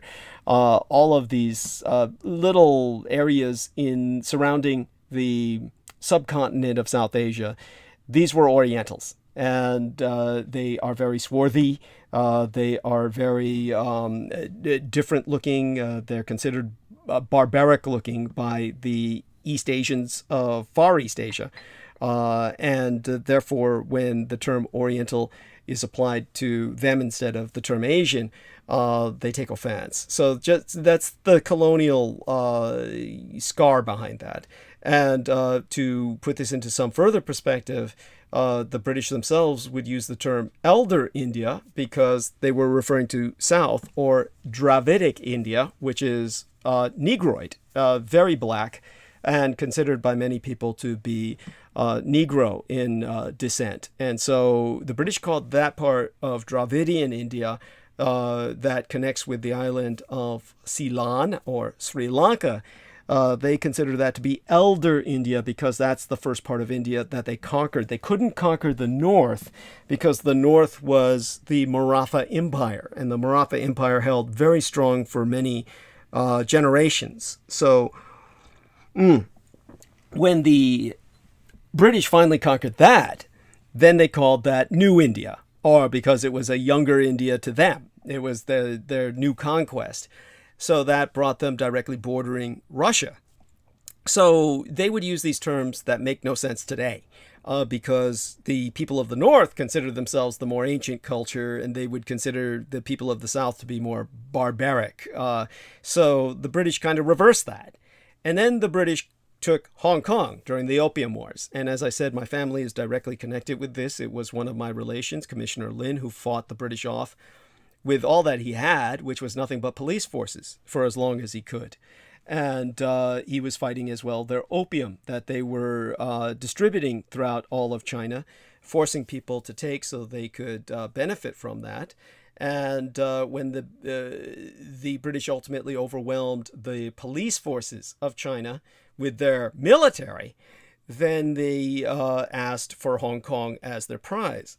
And the Crown Colony of Hong Kong, they speak Cantonese. And I was speaking to Peter Moon.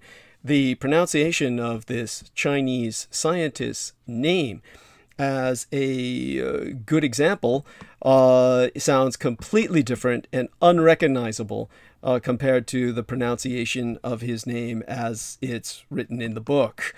In other words, the pinyin, or the Chinese preferred, and by Chinese I mean both Taiwan and China, both nationalist and communist China want Romanization to be conducted using the pinyin system. The pinyin system was developed by a German, and both the communists and the nationalists in blue China and red China, on island China and mainland China, meaning on both Taiwan and the communist mainland, both Chinese insist on using pinyin romanization because it was developed by the Germans, and they both consider the Germans to be friends, liberators, people who saved them. And Adolf Hitler in particular is a hero, for reasons I've articulated before. When it comes to the Hong Kong, on the other hand, that the British conquered, they use the Wade-Giles system for romanization developed by a British colonialist. So the Wade-Giles system romanizes the Chinese into Sui Shen Jian, whereas the German pinyin system produces Jian Zui Sen. And the difference is actually far more complicated using the old system, because Cantonese is a language that very few people outside of those born into it can ever learn. The reason why is you have a Chinese icon, character, their written symbols, and the written script would be iconographic in nature, meaning symbolic. And when you use the German system of romanization, it would be based off of Mandarin Chinese dialect, which comes from the Mandarins, who were the scholars of China. And so the scholars who dominated literature in China using this system produced a rather simplified system, meaning that the same icon, the same character, can have 4 different meanings based on 4 different tones. So just use a slightly different tone, then the same icon will mean something completely different, depending on how you pronounce it. The only way the Chinese can ascertain how they're supposed to pronounce it is by context. So without context, you can throw a single symbol out there, and to your average Chinese person, it could mean 4 different things. So that's comparatively simple. The British are using Cantonese, which has 9 different tones. So there's 9 different ways to make the symbol mean something else completely different. So it's actually far more complicated to use the whole old system. And this is one reason the Chinese want to use the new system that the Germans produced, but also because of the politics. They were friendly with the Germans and enemies with the British, and also because of colonialism, the scars of colonialism. So if someone were to use the Wade-Giles system anywhere in Taiwan or in communist China, you would be considered very rude. It would be considered completely offensive. So it's just, people would stop talking to you. So if you use the pinyin system, then people are receptive. And it's the same way in academia. Academia has learned this, and this is based on far more neutral cultural, honoring a person's culture, that academia has taken this on. Political correctness, if you will, but simply the practical reality that this is the way the people want it, and this is the way the academics respond, is by honoring that. So everything's changed within the past quarter of 100 years, but I would dare say that going back even 30 or 40 years, academics who specialized in Asian studies would have honored this and respected it. It was going back that far because the Germans had developed the alternative to the British colonial pronunciation before World War II. So this was gradually coming to fore in the West because of Americans trying to respect the Chinese as an ally against Japan. So the Americans then became aware of this reality. So the one thing that this brings us to as well, now that we've covered that and the difference between Oriental and Asian and why people feel this way about certain things, we come to the man himself. And so when it comes to the doctor, obviously what Peter Moon articulated was the fact that American academia had also been saturated with communists. Basically, you had a lot of liberal, progressive people dominate the American intelligentsia. And the more educated people are, usually the trend is they become more liberal, progressive. However, this can... vice is virtue taken to excess. And what would happen is that all too many of these people essentially leaned so far left, they became communists. And they began to dominate American academia. And so they did everything they could, whether it was Oppenheimer and Teller and all the rest of these communist scientists who did everything they could to give every secret that they could to the Soviet Union. Much of academia did everything they could to help the communist Chinese. Ultimately, to do that, they went to any length. And when it came to an example of how far people would go in Britain, you had Fyodor Kropotkin, I believe, who was the great Russian physicist. Let me make certain I get his name right, okay? Because that is something that is embarrassing. Let me say something, Douglas, about this liberal academic liberalism, progressiveness. Yeah. What my experience with these people is they are intellectually bankrupt? It's like over intellectualized. Yes. And so they see things from a completely rational point of view, logical point of view. Well, look at if you give a person a chance, if he goes to jail, it's because he didn't have a fair chance in life. You got to give these people a fair chance. It's not right what was done to them. Now, that's very compassionate and understanding. You got to give them a fair chance. Pragmatically, it doesn't work. Yes. So their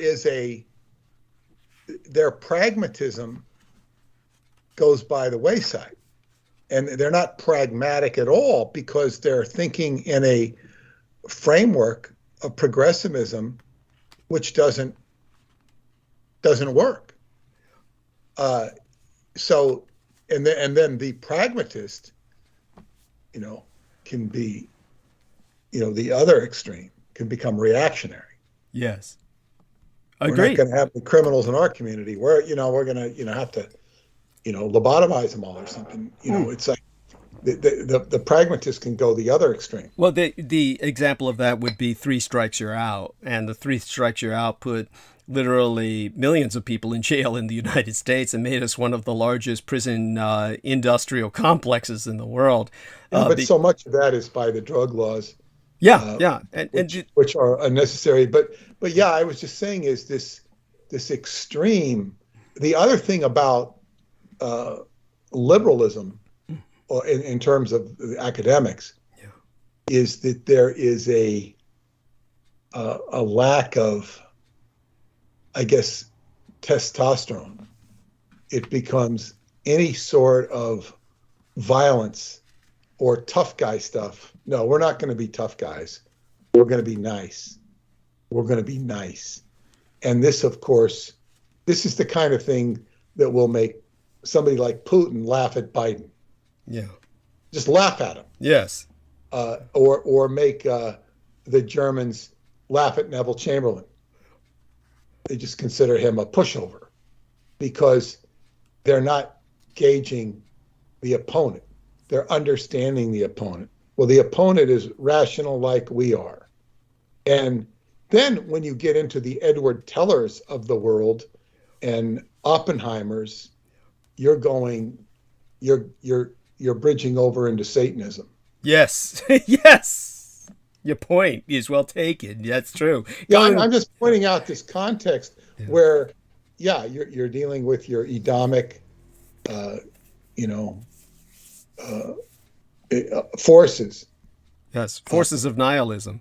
Yeah, and so this becomes, yeah, it's like it makes strange bedfellows from a point of intellectualism to this just, it's an egregore of insanity. Yeah. It's like traditionally the devil in Christianity is supposed to be very clever, very intellectual, and I guess when you get over intellectualized, you become an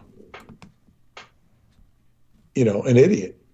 Yes, it's true. It's true. And just to give an example of this so that people understand just how the Chinese responded to intellectuals, Mao Zedong ordered the death of the majority of the intelligentsia in China for just that reason, because they were too liberal progressive and therefore anti-communist, the exact opposite of the American phenomenon. So in China, however, there was a peasants' rebellion that was involved with communism.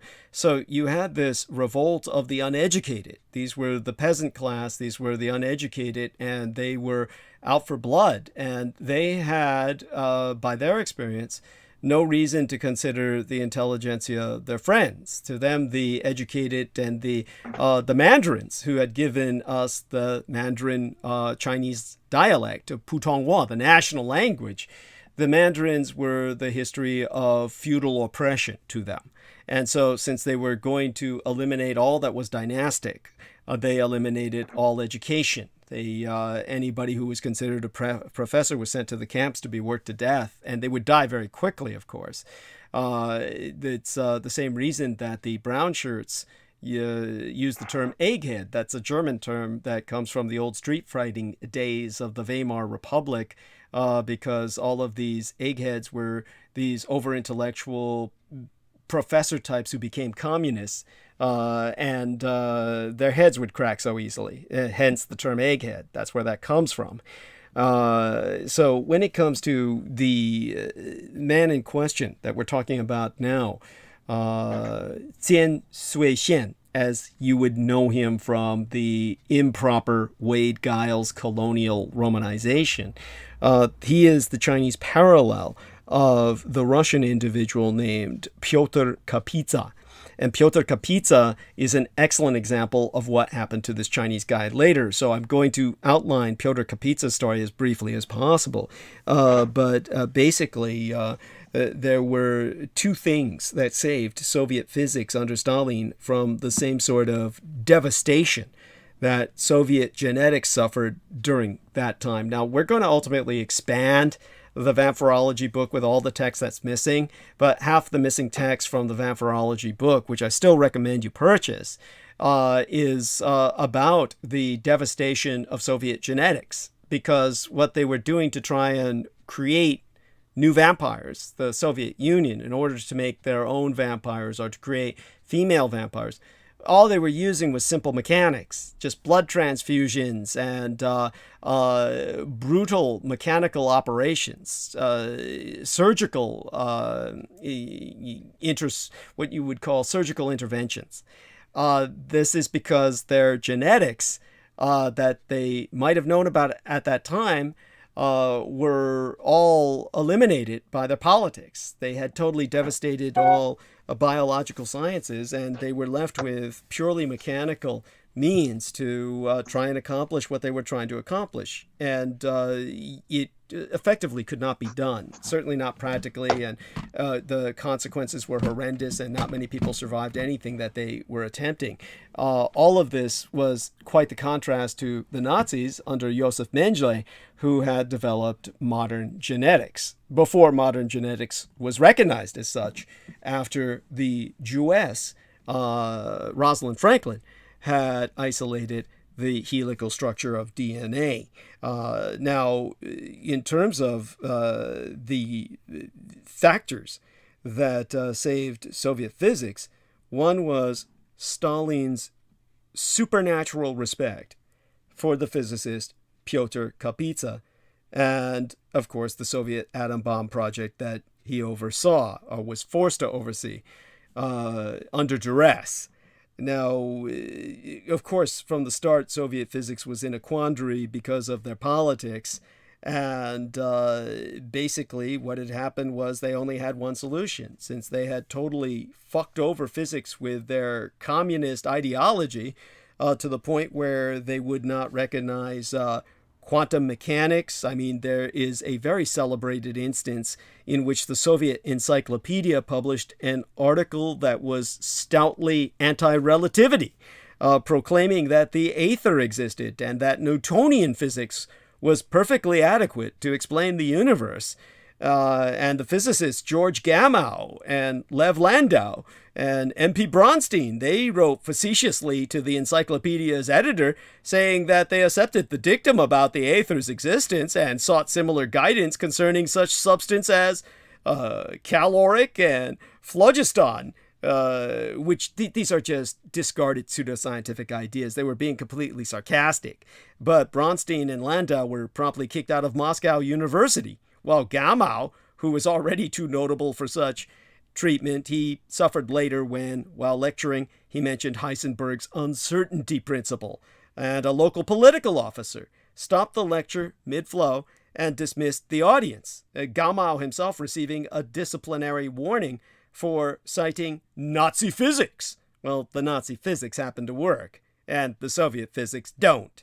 Well, in 1934, Gamow left for the United States, where he became the professor of physics at George Washington University, and he spent the rest of his life working in the U.S. Landau and Bronstein were never so lucky, and the outspoken Landau in particular was hounded by authorities until Stalin's death.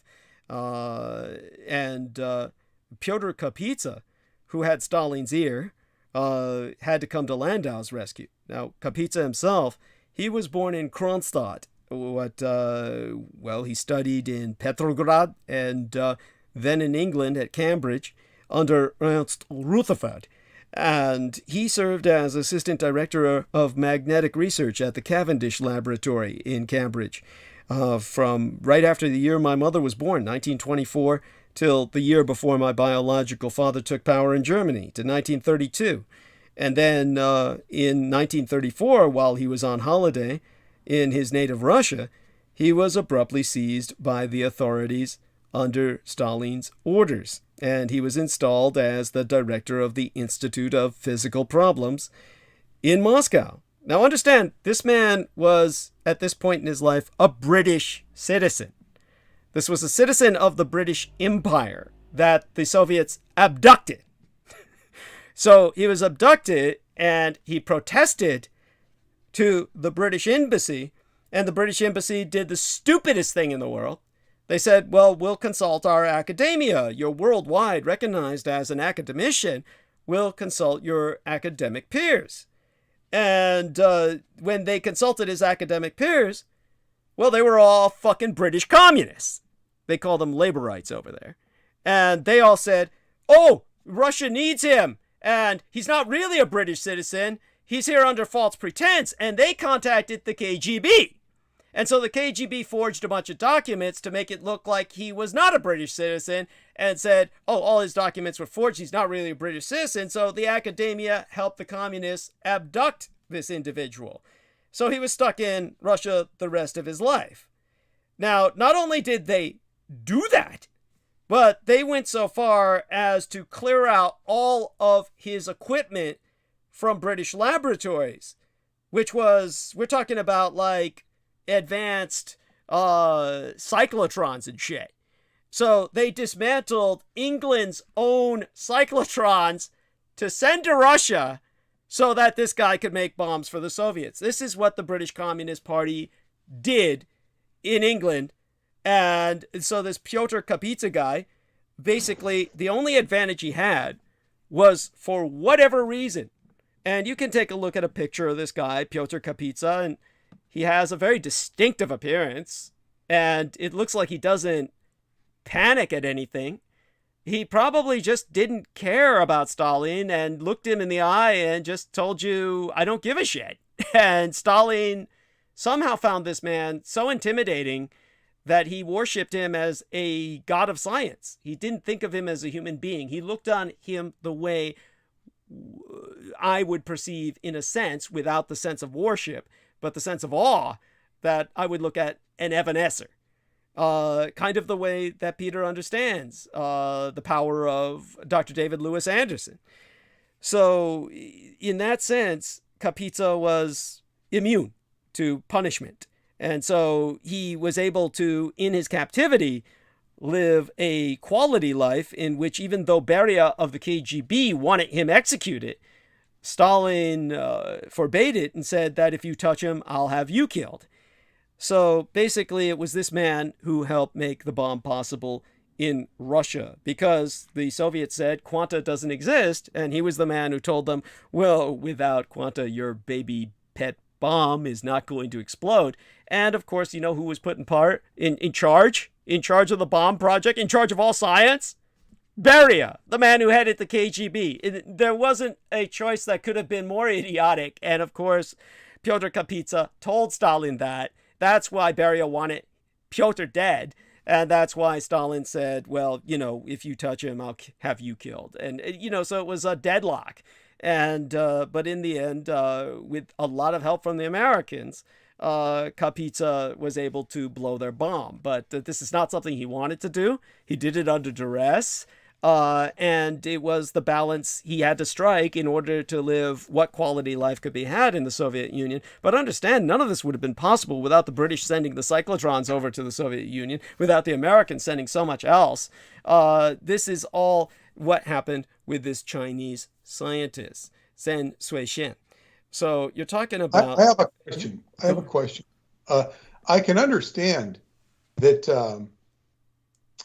that academics could believe in communism as an ideal, but I guess they just didn't get Stalin.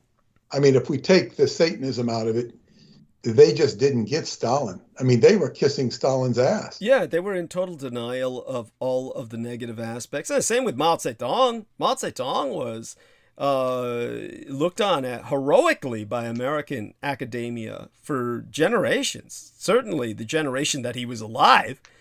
They all thought, when you had one British guy, in this case, he was more of a diplomat than an academic, but nevertheless, he came back from communist China and people were asking him, what do you think Mao is trying to do? And he said, I believe he's trying to make every Chinese a Christian. This is the insanity of these people, because he said, because Christ was a communist. Christ wanted everything to be shared equally. That was his spin.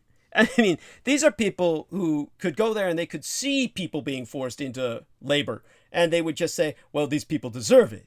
And, they're people who should be in labor. These were their fellow academicians, for the most part, in Russia and China, who had been sentenced to slave labor. But academicians in America and Britain would think, oh, well, those academics deserve it. They weren't on the side of the people. This is a form of insanity, and this is what dominated American academia for all too long. This is why, when you turn on YouTube, all you see are fucking YouTube videos about how great the Russians are in World War II and all they did to win World War II and how every one of them was a warrior. Every 6-year-old, every single female. All you see is all this shit about how the female snipers, the female fighter pilots, and all their children took down the Reich. There's some logic to that. All you need to do is take a look at the performance of all the men in the Russian army today, and you understand why all the children and the women had to fight the Nazis. The men weren't worth a shit. So, but going back to where we are now with Zhen Suishen, you're talking about a man who probably died around the age of 96. He was the architect of China's ballistic missile program. He was once a promising student of aeronautics in the United States, a protege of Theodor von Karman, and then who was then the leading expert in the field, until he came under suspicion of espionage and was deported in September of 1955, the year after the Japano-American War ended, as well as their war. And held under house arrest for 5 years. Yes, yes. As a matter of fact, I remember looking at a Defense Intelligence Agency briefing. I later found out that debriefing was declassified around 1998, soon after I had left the Department of Defense. And it said that CN had worked on the Titan missile program of the 1950s, and his immigration to China constituted an unauthorized transfer of Titan technology to that communist country. Now, all of this is kind of taking us ahead of what should be emphasized in the first. And probably one of the first things to emphasize is, you know how in the past I've brought up the importance of Turing. And of course, Turing was this gay Briton who was severely persecuted by his own government after all he did for the British Empire. Now, of course, going by the fallacy, the myth, that the Allies won the Second World War, you could say, oh, if it weren't for Alan Turing, the Empire would never have won the Second World War. And this is, of course, catering to a fantasy. But there can be no doubt that without Turing, the British could never have lasted as long as they did. Understand, of course, that the Allies did not win World War II. But that being said, with the Thousand-Year Reich, they're still at war. With Russia and Japan, they are still at war. But when it came to Japan, they definitively defeated the Allies. With the Third Reich, they simply went into exile and are still at war with the Allies. That being clarified, Alan Turing was certainly pivotal to the Allied war effort. And if you accept the fallacy that America won World War II, then you have to accept the reality. It would never have done so without Jian Zeishan. Without Jian Zeishan, the correct pronunciation for Mr. Xian, as he's called by Mr. Sala, then America would not only never have been able to last through World War II, America would never have landed on the moon. So this brilliant Chinese scientist is really, truly responsible for both. But fearing communist presence after the war, the United States deported Qian to communist China, clueless on their part that he would eventually spearhead pogroms that would target American troops and eventually propel China into both space and time. Now, he was born to well-educated parents in 1911, and it was evident from an early age that Qian had a superior intellect, and he graduated at the top of his class at Shanghai Jiao Tong University and won a scholarship at the Massachusetts Institute of Technology, MIT, and he arrived in Boston in 1935. He eventually moved to Caltech, the California Institute of Technology, where many of his papers were transferred directly to the Presidio military base. That's how I worked with them. It was at Caltech that he studied directly under the Hungarian aeronautical engineer Theodor von Karman, one of the field's most influential at the time. And it was in Caltech when Jian became a member of a group of innovators called the Suicide Squad, which aimed to build a rocket on campus. They earned their nickname due to a botched experiment, indeed multiple botched experiments involving volatile chemicals that killed the majority of them. Now, just before World War II, the U.S. military, which had been paying for jet propulsion labs, basically, how do I remember this now? It was just before World War II as Americans understand it, meaning before Pearl Harbor, that the U.S. military, which had been paying for research into jet propulsion systems, caught wind of the Suicide Squad.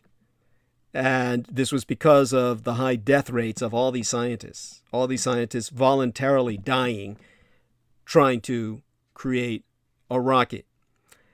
Now, it was in 1943 that JPL, Jack Parsons Laboratories, was established with the help of von Karman as a sponsor. But at its core, behind Jack Parsons, was Chan. Chan was a national of the Nationalist Republic of China, Blue China, now my Taiwan, a U.S. ally, the first to fight against the Axis, the Japanese. So he was given security clearance to work on classified weapons research. At the end of the war, he was among the world's leading experts in jet propulsion. And he even flew to Germany as a lieutenant colonel because the Nazis requested him. The Nazi engineer said, "We don't want to talk to you white trash pieces of shit." Adolf Hitler admired this man named Chan. We'll talk to him. So it was around that time that Chan's American career faltered because of American support in establishing the Communist People's Republic of China in 1949. Then at that point, all Chinese nationals were seen as a threat to the United States.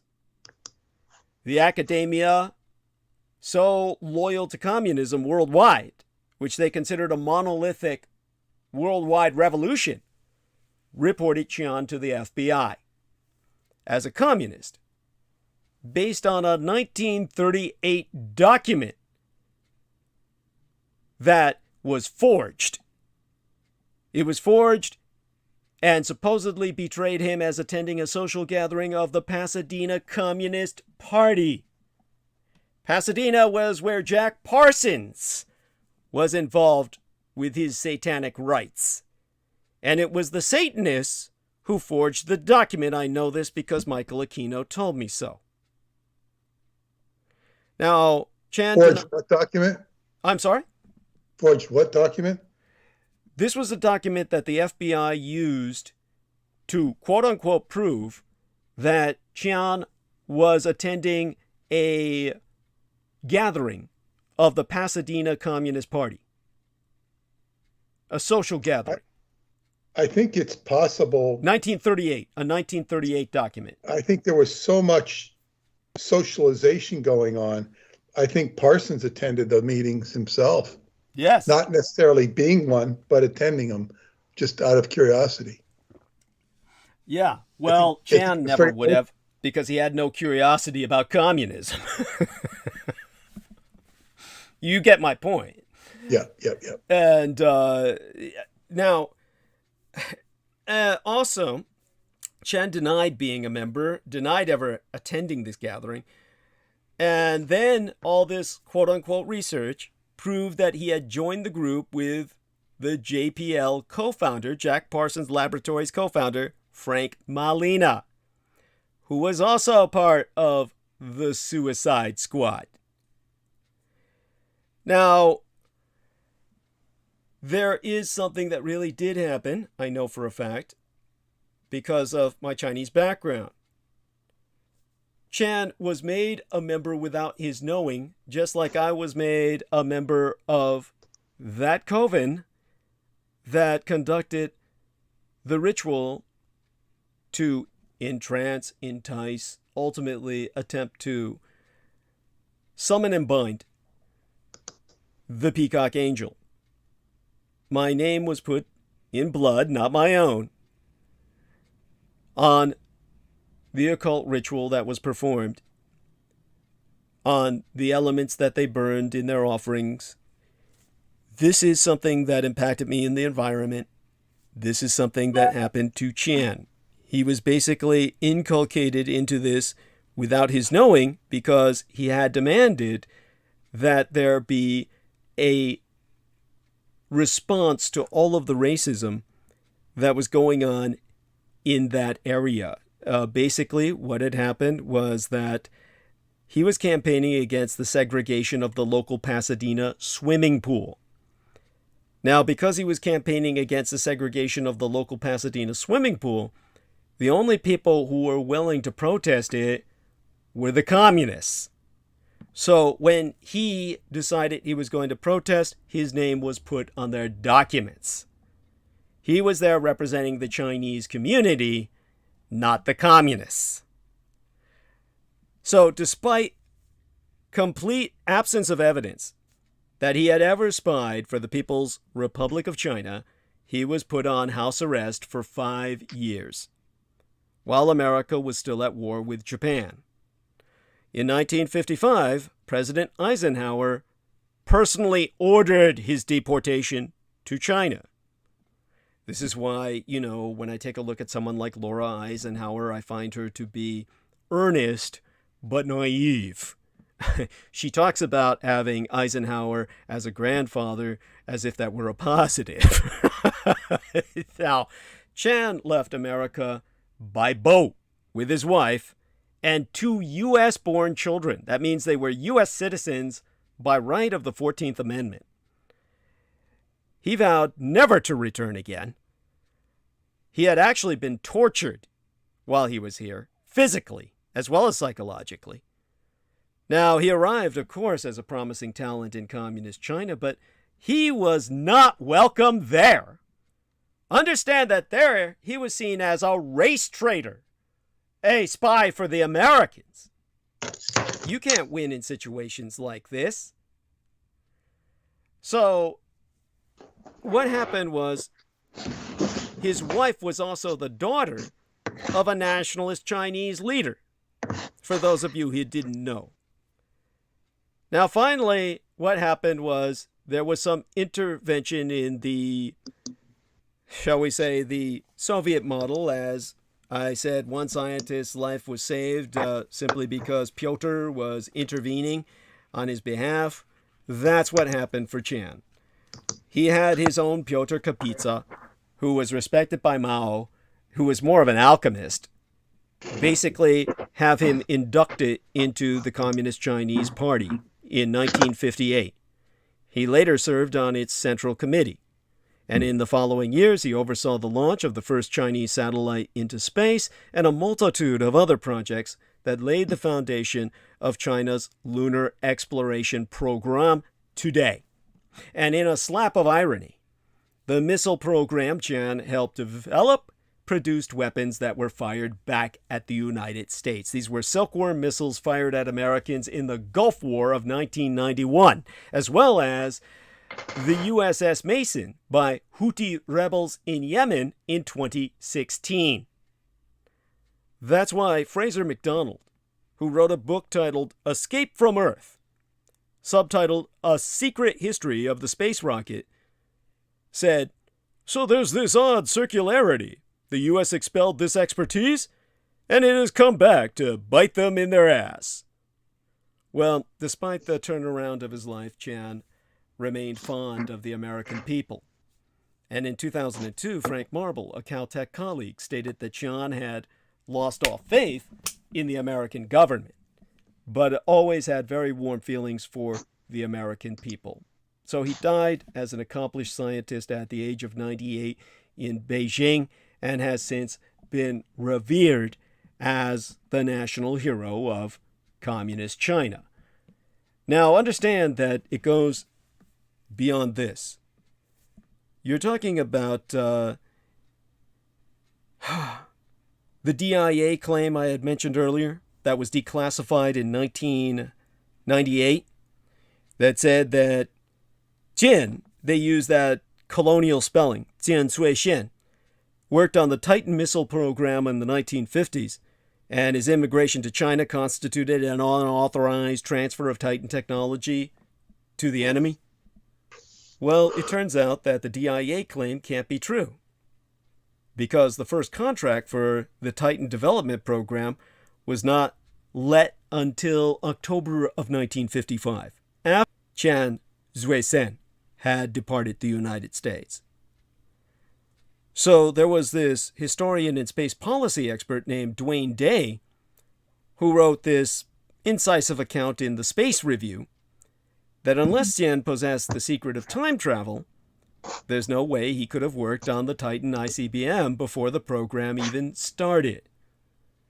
So understand that the Xian case was discussed in the 1999 Cox Committee on Chinese Espionage. And that received the classified DIA briefing on Xian and endorsed it uncritically, as well as you've got the work of the late historianus Iris Cheng, Xian's biographer. And basically, the 1998 Defense Intelligence Agency briefing regarding Xian, declassified, you could probably find it in PDF, portable document format on the internet. It was declassified in response to a request from the Federation of American Scientists. And that's when the former CIA analyst, Alan Thompson, said that he recalled receiving another DIA briefing a decade ago in which it was asserted that Xian had worked on Titan penetration aids. So he's quoted as saying, this is the CIA analyst, Alan Thompson, he said, "I have the impression that Xian just became a convenient boogeyman and nobody checked up on the facts or much cared about them." Now, understand that he was even named 2007 Person of the Year by Aviation Week and Space Technology magazine as a way of acknowledging China's advances in space. But at a celebration in Beijing in honor of his 96th birthday on December 11th, his secretary, Tu Yuanji, said that Xian had stayed at home most of that past year, reading something every day while leading a peaceful life. I mean, this is what comes to my mind, but I just want to close this off while Peter's still with us before he goes to bed tonight with the fact that there's something involving time travel here that was brought to my attention by Michael Aquino, who said that Zhen Chuixin, and he used that old-fashioned pronunciation, was not only giving the communist Chinese the secrets of space travel, but the secrets of time travel. I'll see what other notes I can dig up about it, but this is what I can present tonight that I can consciously remember. Was there any more to it than that, or that's stuff you have to dig up on? I'll have to dig it up. I know there was, but I don't consciously recollect it, and I think a lot of it was compartmentalized when my alter was inserted, who was to be the Vietnamese agent. And I may have to consult with Dr. Tao Tran and see if it's too risky to probe my memories, whatever's compartmentalized concerning that. Well, that would be very interesting and possibly very productive. Now, we've reached the point in the program where you need to take a break if you need to, and I'll cover for you if you need to use the facility or is that okay for now? Want me to take the stage for 10 minutes or 15 minutes? Oh, I definitely appreciate the offer. God bless you for it. I don't really need that. I'll bring Daniel Arola on because some nights we may need to do that. But tonight I'm feeling okay right now. I'm feeling okay. That's fine. But secondarily, a couple things is. Oh, take your time. Do you plan to go the whole night? Because I was recommending you cut it short. Do you still feel I should? Oh yeah. I mean, if you get joy out of it, and it's up to you.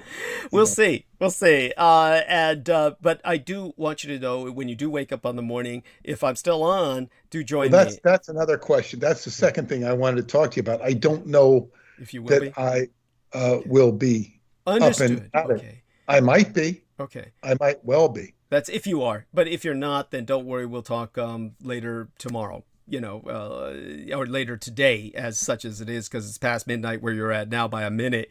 So, later today, maybe in the afternoon or on the even time. We can continue on this thread, on Sunday, because I will have read more of the book. Well, I hope what I shared tonight was helpful. Oh yeah, it's all. And then if you can find out anything more on the time stuff, and then there's a whole parapsychological aspect to him as well, yes, which ties into the Romanian stuff. Anyway, we'll get to that. Yes. And so you can carry on the night with Daniel, and all will be well. But as I say, do what you want to do. I recommend you. Less is more sometimes, just in terms of everything. Understood and deeply appreciated. By the way, are you thinking more in terms of my health or just in terms of the ability of the information consumer to consume? All of it. Like even myself, I feel like if I could do, 20-minute broadcasts and jam pack something into 20 minutes, it's really good, and I'm not saying you do 20 minutes. Your talk is good for somebody who's, like our friend Aaron driving up to, from North Carolina to New York, Yes. He's taking an 11-hour drive or something. It's perfect for something like that. Because, people have so much time. Anyway, with that, if I can check in the morning, I will. Yeah. Well, we'll gradually see what happens. I'll probably reformat as the weeks go on, because obviously, producing for myself, I may very well have to do that. So it's just you can make use of your time. Yeah. Okay. Anyway, thank you. Good show tonight, and very good. Thank you so much. Well, love you dearly, and you share that love with Paula. Okay, bye-bye. Yeah. And so that was Peter Moon. Don't forget to purchase the Roswell Deception. Try it through Skybooks USA or through Amazon, skybooks.usa.com, of course. With that, we'll check the live stream again. And Vivian Sanchez says, "Do what you want, Douglas." Oh, thank you, Eddie. And dearly beloved there, as Clarice Claudette was saying, Burma rubies and Ceylon sapphires. And of course, okay, let's see if we can bring on some other people. And Clarice Claudette is saying, "May the 4th be with you tonight." And Vivian Sanchez is saying bye to Peter Moon. And so we also had, Jameson Reese going wild in there for a while. Oh, Ethan Einar Anders said, "Some interesting deepness tonight. Much love, and may all harm, pain, suffering directed towards anyone whom see this be reflected back 1,000-fold to the inflictor." I love that. Bless you, Ethan Anders. God bless you. And True Jihadi was saying, "Great show as usual." God bless her. I know her to be a female. And I love what HD said. HD said, "I was wondering how long you were going to keep tolerating his misanthropy. I get the disappointment, but okay, we get it. Laugh out loud." Yes, thank you for looking at that in such a positive way. Okay, and what else do we see here? Daniel Arola was talking about a man can get laid more from listening to a woman than talking to her. Oh, hi. Yes, he's high, by the way, from the blue city of Houston. So let's have him fly with us. All right, and let's see who else I can bring on tonight. By the way, of course, Sammy Romero, if you're able to jump on, you don't need me to call you now. You've been on, as we've learned from the Peter Moon experience, you can jump back on anytime you want. And so such being said, who's on with us again? That there's 4 others, and I'm trying to figure out who the others are that I was trying to call. How do I get out of this box? Holy shit. That was awful. Did I just hang up on everybody? Or no, it's just me. And oh, thank God Selena left her call on, because if anybody hangs up, that would end the call for tonight, and I'd have to start the call all over again. So let me push the down button, see where we are going, and in the meantime, try and add our man, Mr. Daniel Arola. Now, there's 2 ways I can do this. One is by the add people. Let me try this again. Choose that and add participants. Good. This looks more direct to me, or just feels more convenient. With that, we add on Daniel Arola, supposedly. Let me go back to the call, see if he's able to come on. And he should be joining us in a matter of moments. And I did give him a heads up as to, forgive me, developments. Oh, that's awful. This is why I need others. And of course, Peter Moon's trying to convince me to go to a much more condensed format, which he feels more people will be willing to listen to. But I really don't understand it, especially with the timestamps we've introduced. People can just listen around to points of interest. And So Daniel said he'd be able to come on. Let's see if he comes on. I did add you, Daniel Arola. So where are you? That will. I expect him to introduce himself some point soon. And if he does not, well, then I'm kind of fucked and have to maybe will condense the episode tonight. By the way, Hello. yes, there we are. Is that Sammy? Hey, Sam. Hey, hey, Doug, how you doing? Oh, fine. Thank you. By the way, just curious. It's just you, right? Daniel's not on with us, right? Yes. I don't. I'm just. Okay, I because there heard was you kind of and an Daniel. echo. There was kind of an echo when you spoke, so I thought that might be the case. Oh, By the way, Vivian I don't know. Sanchez says, typical Daniel. Thank you, honey. Yes, that's Vivian knows. So, by the way, Sammy Romero, so glad that you're with us. And by God, it's a lifesaver. So, tell me, was it particularly awkward the times that Jameson was insinuating that it was kind of awkward between the two of you when I would leave you both when I went to refresh myself? That both of you were kind of like awkward. I never felt it was that way. I always thought that you kind of carried it well. No. Well, the thing with Jameson, Yeah. is there's certain subjects I can't really go into with him because one, he didn't really have a contact with a lot of women. Yeah. And second, when I try to get into, my faith, my background, he always said, well, F Christianity, and I get it because I'm quite aware of the abuse. I have friends, but anything positive really, and I always scratch my head because it's like, look, bro, you can't just you can't spew hatred for humankind, and you want to have a girlfriend. Like, you have to understand, when you have a woman in your life, you have to compromise. Women require a lot out of you, and women are brutal, man. They're going to a woman can eviscerate you with just by embarrassing you as a man, and it's worse. It can really destroy you.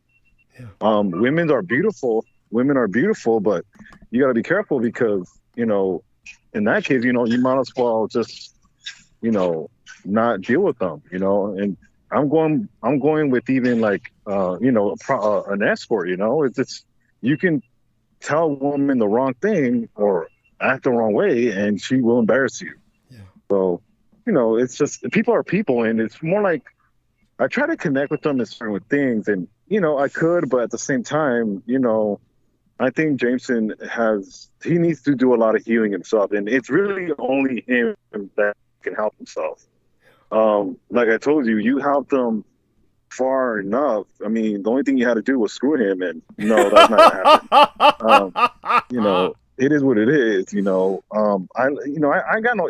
have no ill feelings towards him. It's just, like I said, Doug, your path and your career is moving, and your audience is evolving. I think you're gonna have more women audience, and we're the subject of Roe and Wade is up in the air. Yes. And you're gonna attract more women to your podcast. This is where it's going. And I think this is where you're gonna flourish even more. When you have more women supporters, women are far better support system than men. Men we lack in that because unfortunately all we see is tits and ass. Yes. And we're just monkeys like that, and it is what it is. But you're gonna thrive even more.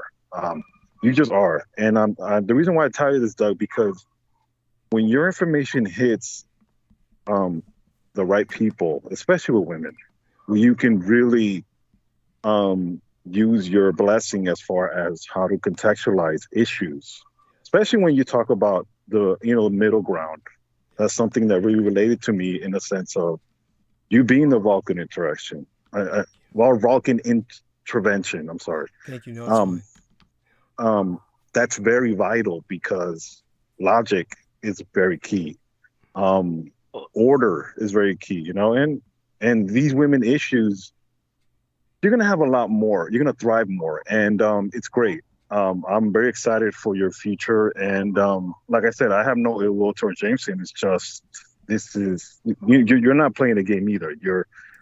This is part of your life, and it should be taken seriously. But that's it.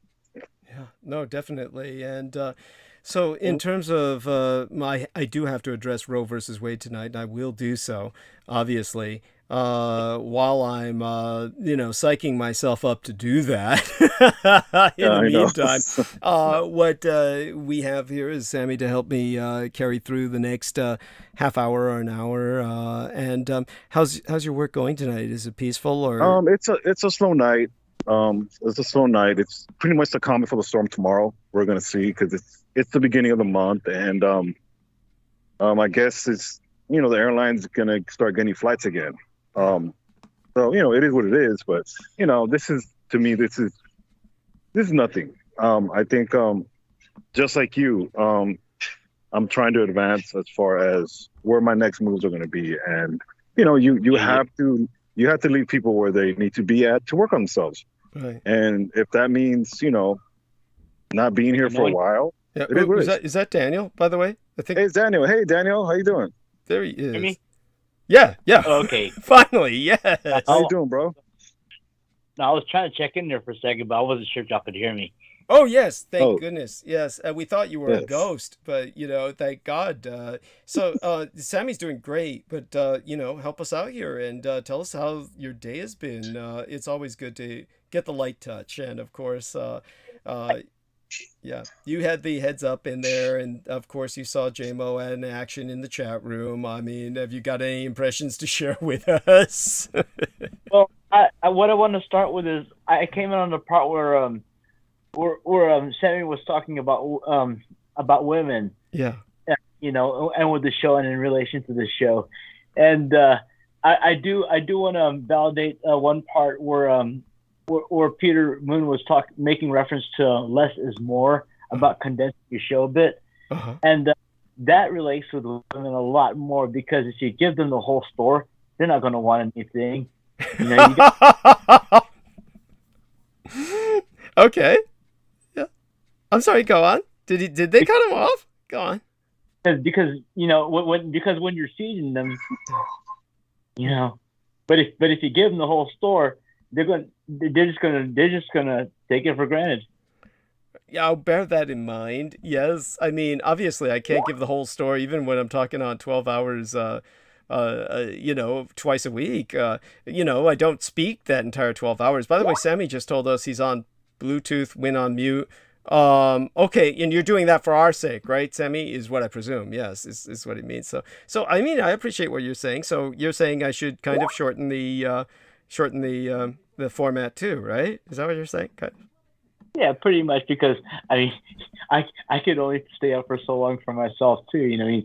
There are times when I do want to stay up for as long as possible, but I end up missing out on the rest. Okay, understood. And you don't replay it during the day at various times? You do sometimes, right? You listen to the replay? Sometimes I do, but that sometimes has been kind of reduced to a minimum because of all the work I do around the house and all my chores and stuff. And and I take and then I'm busy with music and all this other shit that I don't talk about. Right. Yeah, definitely. Understood. So, yeah, I mean, so there's not much time for you to listen to the replays. I get it. By the way, Diane Hillis-Buchberger says hello. Mwah. Hello, honey. And so, yeah, I get what you're saying, and that's appreciated. So maybe, what do you think I should lower it to? What would you, 8 hours, maybe? Oh, hell, that would be cool. I mean, 8 hours. Well, I mean, I do remember when it was Revolution Radio. Now that was a very short time. Of course, we definitely wanted more. Yeah. After you were done. Yeah. So I can remember the thirst for more after digesting the first hour of the program. And usually listeners that even stick around, even after the first hour, yeah, they're still digesting what went on in the first hour, even during the third hour. Right. Right. Yeah, definitely hear you. And Sammy, you can come off mute if you want and Yes. join us Yes. in this. So, do you Am think I this? am I audible? Yeah, yeah. Oh, definitely. Yeah. Okay. Okay. Doug, I think because one thing that I've always been worried about is being burnt out. Yeah. And we have to be aware that we want you to be as functional as possible as far as how you relay your monologues. And I think an 8-hour transmission would be fine. I think really what is really is gauging and how you feel in your flow of monologue. I think some subjects do require as much as importance as possible. Now, obviously, you talk about a lot of subjects. You're talking about the world. 12 hours is might as well be a minute. But obviously, unfortunately, because we are Americans and we're not the most we don't like a lot of long transmissions. And I'm not speaking for myself. I'm speaking for 90% of this country, and that's probably giving us too much credit. Really, it all really pertains to you, Doug, as far as how you feel. Because as far as me, I would want you to be at your best potential, but I also have to be aware this is part of your survivability. Yeah. You are a public informant, and you need to get your word out there, and people need to know who you are. So the only person that really can answer this question is you, because you're you. But wherever it is, I'm gonna try to support you as much as possible, and I'm sure Daniel is to his best ability. But at the same time, we are aware that you're still somewhat human, and you need to be compressed, not be so burnt out at the end of the day. But then again, these subjects, sometimes do require for you to do as much as possible. So, I think, reducing it would be good, but at the same time, obviously only you can gauge how far you can go as far as your the subject at a certain time.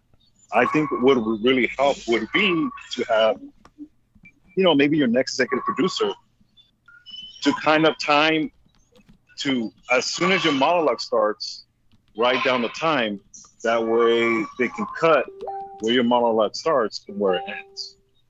I believe you can use a time, like a timer, almost like your next executive producer, which hopefully would be a female, a woman. Yes, that is organized, because women are very organized. Like my significant other, she's very clean, very organized. Sometimes she has to threaten me, but it's because women are clean. She's very clean, and it is what it is. But I, of course, because Doug is not going to hug me at night. My girl is, so I have to pay attention and do what I have to do. So, and Daniel can attest, and Daniel's a dude's dude. So, but anyways, I think then your next executive producer, you guys, you can discuss this with her, and it could be more where as soon as your monologues end, they can, kind of like what Daniel was doing as far as his Taboo Bros 2 channel. That's a plug. Yeah. Please go visit that and gives it as much thumbs up as possible. Right. Yeah. He did a great job with that, and I think if you can continue with that, and I think that would actually be a great way to do it, because your monologues are very impactful, and they're very valuable. And once you get a better executive producer, then they're going to have great impact, and even better to share them. Yeah. Yes. So, is that? Yeah, that's coherent. Good? You're coherent. Yeah, definitely get it. We definitely get it. So it's definitely appreciated. So I might start a bit of that tonight. I mean, you're all kind of convincing me. I'll, we'll take a look into the live stream and see what they say as well. Yeah, go on. Yeah. Well, and Doug, and by no means, if there is something you need to drive home and beat us down with, and hit us over the head with, please do so, because like I told you, it's needed, and I think I really am excited for you, and I think you should be too, because this is just a new chapter. Yeah. Uh-huh. Yeah, no, definitely. Right now I'm going to ask Vivian Sanchez if she would like to be my producer. And let's see, would you like to be my producer, Vivian? And let's see what she says. And so I'll let her know that sometimes I speak for 12 hours. Sometimes normally I speak for 12 hours every time I do this, but I might start changing that to 8 hours. So Vivian, understand that. So probably best to just ask if she wants to be the producer, and I can talk to her about details later if she wants that. And she says, "Really, Douglas? Yes, certainly. Why not? If you have Skype, so I'll ask her, do you have Skype? That would be like, by the way, while I'm doing this, both of you gentlemen start talking. I mean, do talk to each other." And, hey, Daniel, how you doing? Oh my God, what the fuck are they doing where you're at? Anyway. Hello. Let me get off of Bluetooth. Sorry, let me get off Bluetooth. Unfortunately, is this better? Yes, is this better? Infinitely better.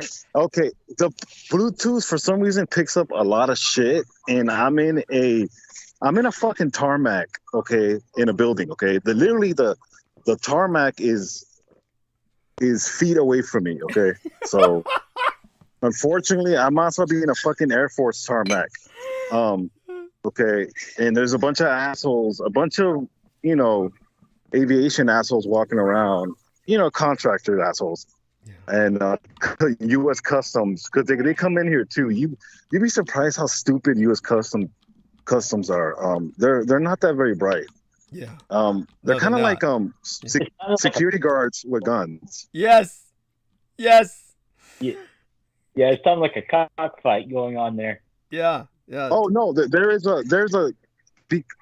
We share a warehouse with a Hawaiian airline, so they do send live animals. So I believe there's dogs. There's a bunch of dogs in the background. That's what you guys picking up. Holy shit, that's incredible. I mean, we're picking up all kinds of shit. Every time that you talk, when they get active where you're at, it sounds like the forges of hell. Yeah. Wow. Okay, I didn't know the forges of hell sound like that. Oh, they sound. I'm sorry. Hold on. Pigs. Yeah, and so I'll go on mute. Oh, you still want me to talk, or? Oh, no. I mean, you're both doing fine. I was hoping that both, Daniel and you could have more of an interaction. Yeah, no problem. So yes. If you want to go ahead and take a break, or if you need to, no, I don't need to do ahead. that. I'm just trying to, interact with Vivian. And so while I'm doing that, I was just hoping you guys would burn some bandwidth while I interact with her. Yes, no problem. Yeah, thank you. Hey, Daniel, how you doing, man? How's everything going? Oh, just chilling. I've been being a bit more productive since I've been banned from Facebook.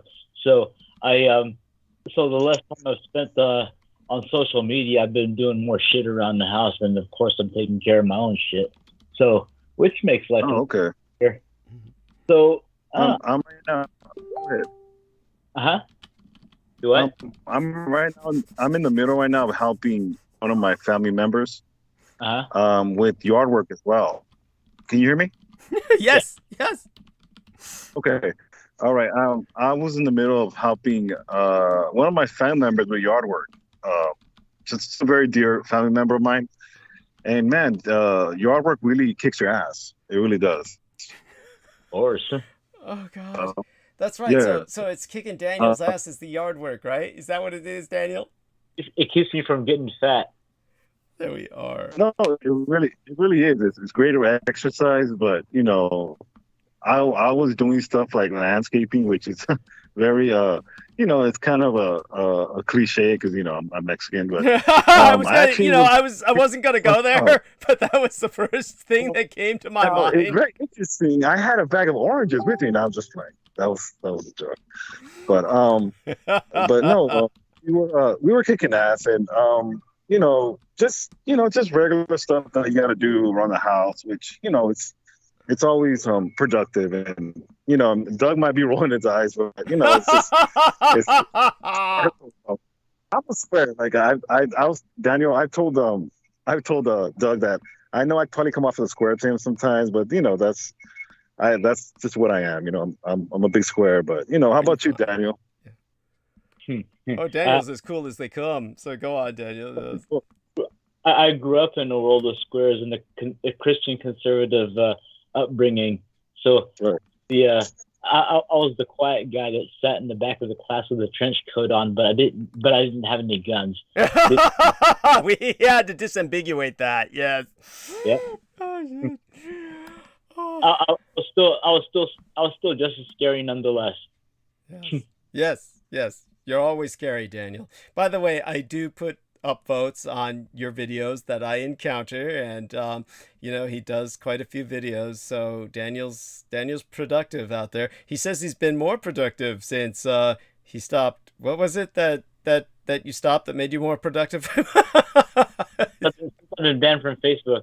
Oh, since you've been banned from Facebook. Oh, okay. There we are. And and by more productive, you mean like doing things around the house? I mean, is like somebody keeping score or something like that when you say you're more?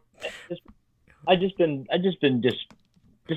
spending more time just being more productive and making sure things are organized around the house and everything else outside of the house and work and all that stuff.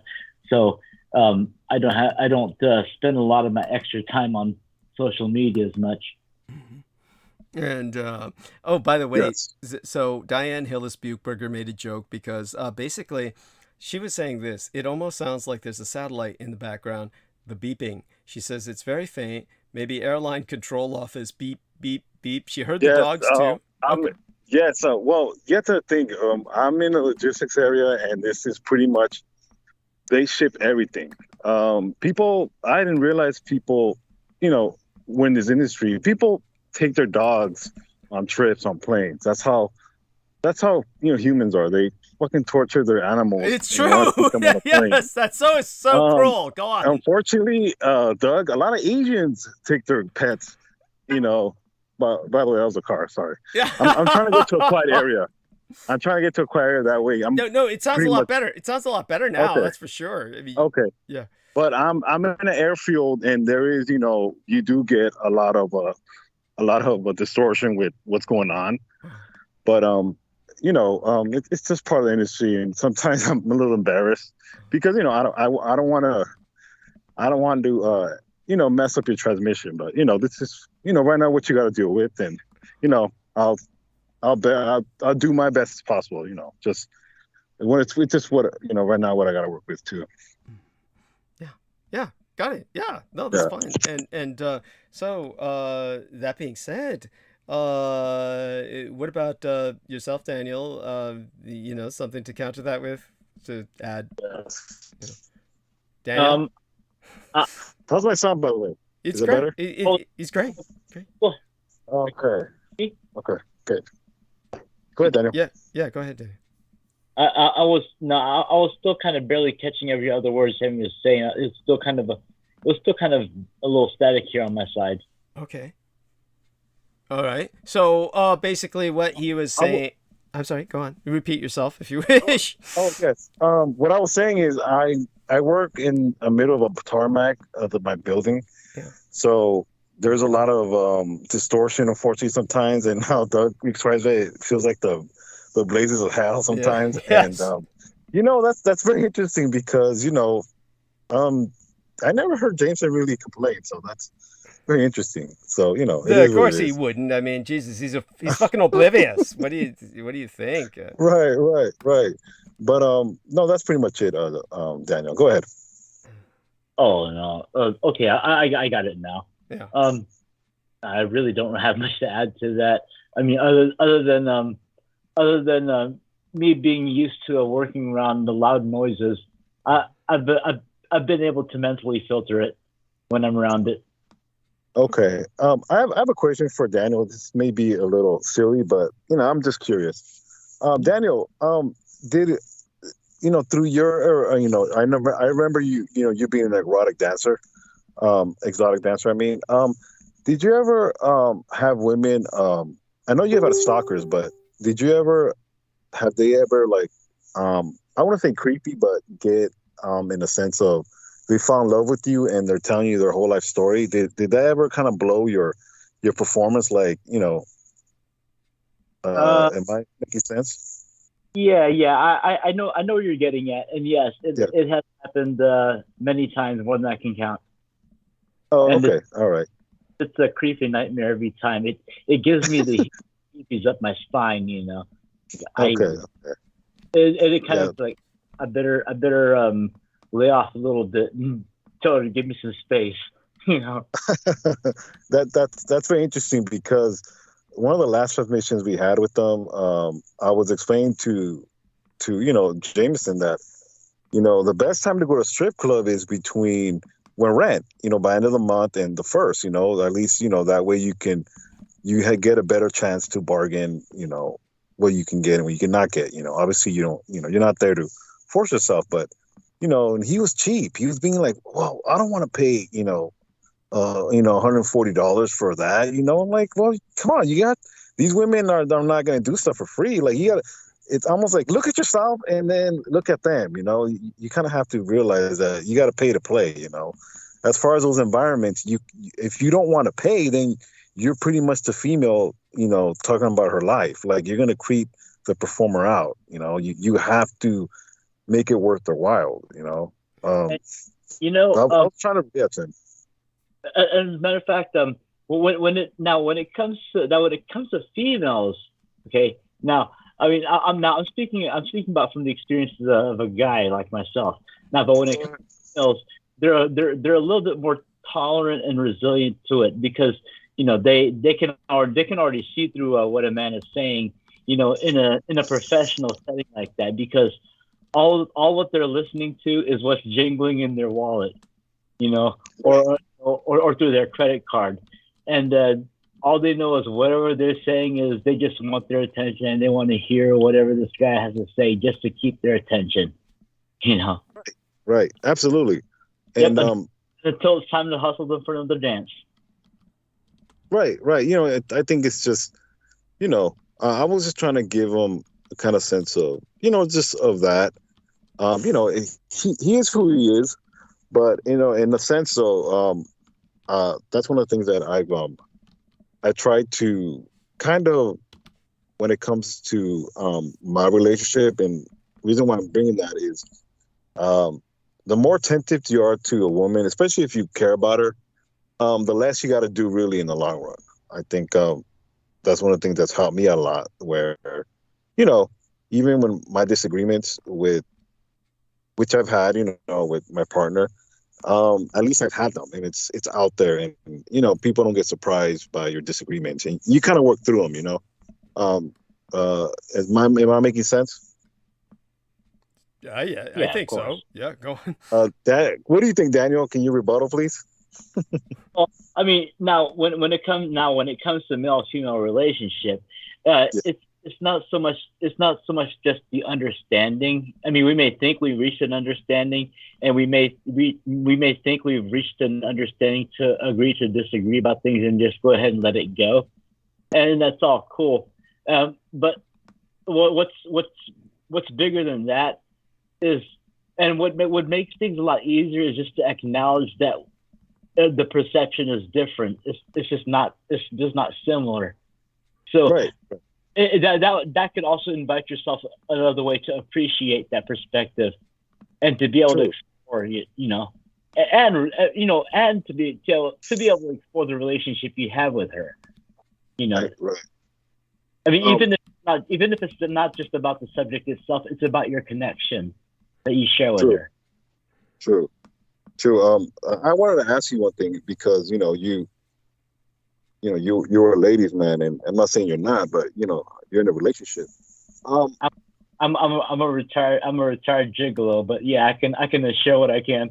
Yes. Well, you might relapse. Who knows? But I'm just playing though. But what I mean is, Doug has talked about his relationships, with the past. It's no secret, he's an open book. And, just to ask you just for a little bit, was it ever hard for you to get over a female? Not in a sense get over, but kind of separate yourself, that relationship with the new one? Are you very fast just getting over a woman, or did it take time? When it comes to getting over a woman, that has to do with that has more to do with being able to unravel the emotional attachment that's been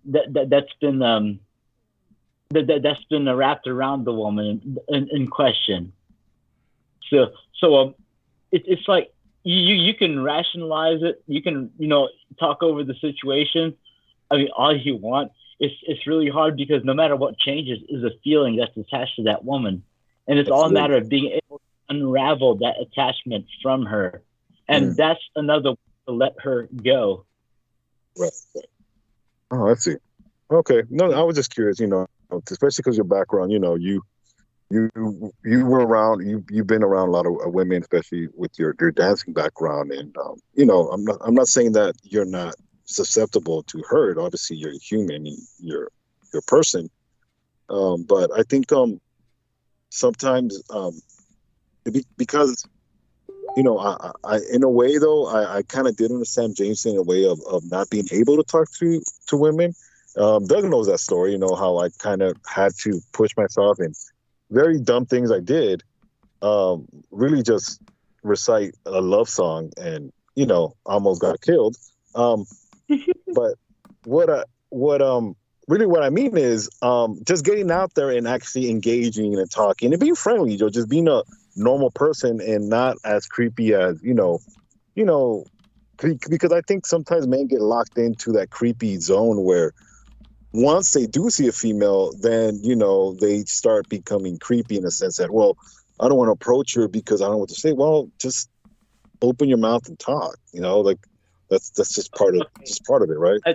Yeah, go ahead, Daniel. I'd like to share an experience here with you, okay? Because see, in real life, I'm a pretty quiet guy. When I go out to meet chicks, I don't talk to them. Sometimes, now when I even talk to them, I may ask an innocent question that may end up leading to a conversation, and hopefully, most of the time, I'll just end up listening to her instead of me having to talk. Absolutely. Yeah. Because if it's one thing that's important when it comes to having a conversation with a woman, it's not so much having to talk to her. It's about having to connect with her and her being able to feel that actually happening. Right. Because see, women are very feeling and emotional creatures, where us guys, we always like to talk about it, or we have to have words around it to form some kind of stability around the experience. Right. And the experience always changes a lot because women will always do a lot of shit that we'll never understand. And one of the best lessons that I've learned about it is to never try to understand it, because we never will. We just have to, it's like the ocean, you got to know the currents, just like Emperor Hirohito did as a marine biologist. Yeah. True. Doug, do you want to add anything? Oh, no, I think you two gentlemen are doing wonderfully. I was, Diane Hillis-Buchberger brought up the fact that as soon as I was about to say what she had wrote in Facebook Messenger about satellites, her computer crashed. She grabbed the cell to continue listening to us. So her laptop crashed just when I was talking about what she wrote. And so she had made a joke about asking Sammy if Elon Musk was around because of all the beeping. And and then I said what I said. So it's probably what she wrote about Elon Musk. Believe it or not, there are SpaceX contractors here. So I'm going to be surprised. That asshole does have his hand in anything when it comes to avionics. So, it's probably, she's probably not that far off. Yeah, no, it's and certainly you heard what I said about him the other day. I mean, that's a fucker who's just, this is like Putin's hope in America now, along with the Americans trying to emulate the Hungarians. This this is what we're dealing with. Quite a bit of challenges, and I'll do my best to try and put some of them into perspective for people. But in the meantime, these guys are helping to buy me some time to get my thoughts together, and believe me, I think they're doing great. Talking about ladies and whatnot. I want to add something. Yeah, of course. I want to add something. Last night, Dave Chappelle got supposedly attacked on stage. Yeah, and the first thing he did was he claimed it was a trans man. Go on. Yeah. Yes. That's one of the things that I have to scratch my head because I don't want to. I can't understand it. This is why I'm scratching my head. As someone that has influence like him, to me he's going on the path of least resistance. Yes. In a sense of, well, I might as well make it worse because I don't want, as an entertainer, I don't want my career to have any meaning. What I mean by that is you're being a divider instead of a uniter. Yes. And he's someone that is well educated. His mom was a professor, so it's even more embarrassing because it's just what a waste. In other words, to me, it's like don't claim you want to be against the quote unquote system, and you're really just you're gaslighting it.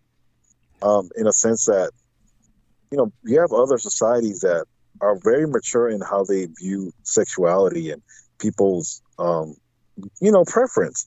This is one thing out of America I don't understand is even me as a Christian, I don't have those repressed feelings. I don't have this kind of like this, I'm not man enough, or I'm not a man unless I make fun of somebody or, I make fun of a person's sexuality.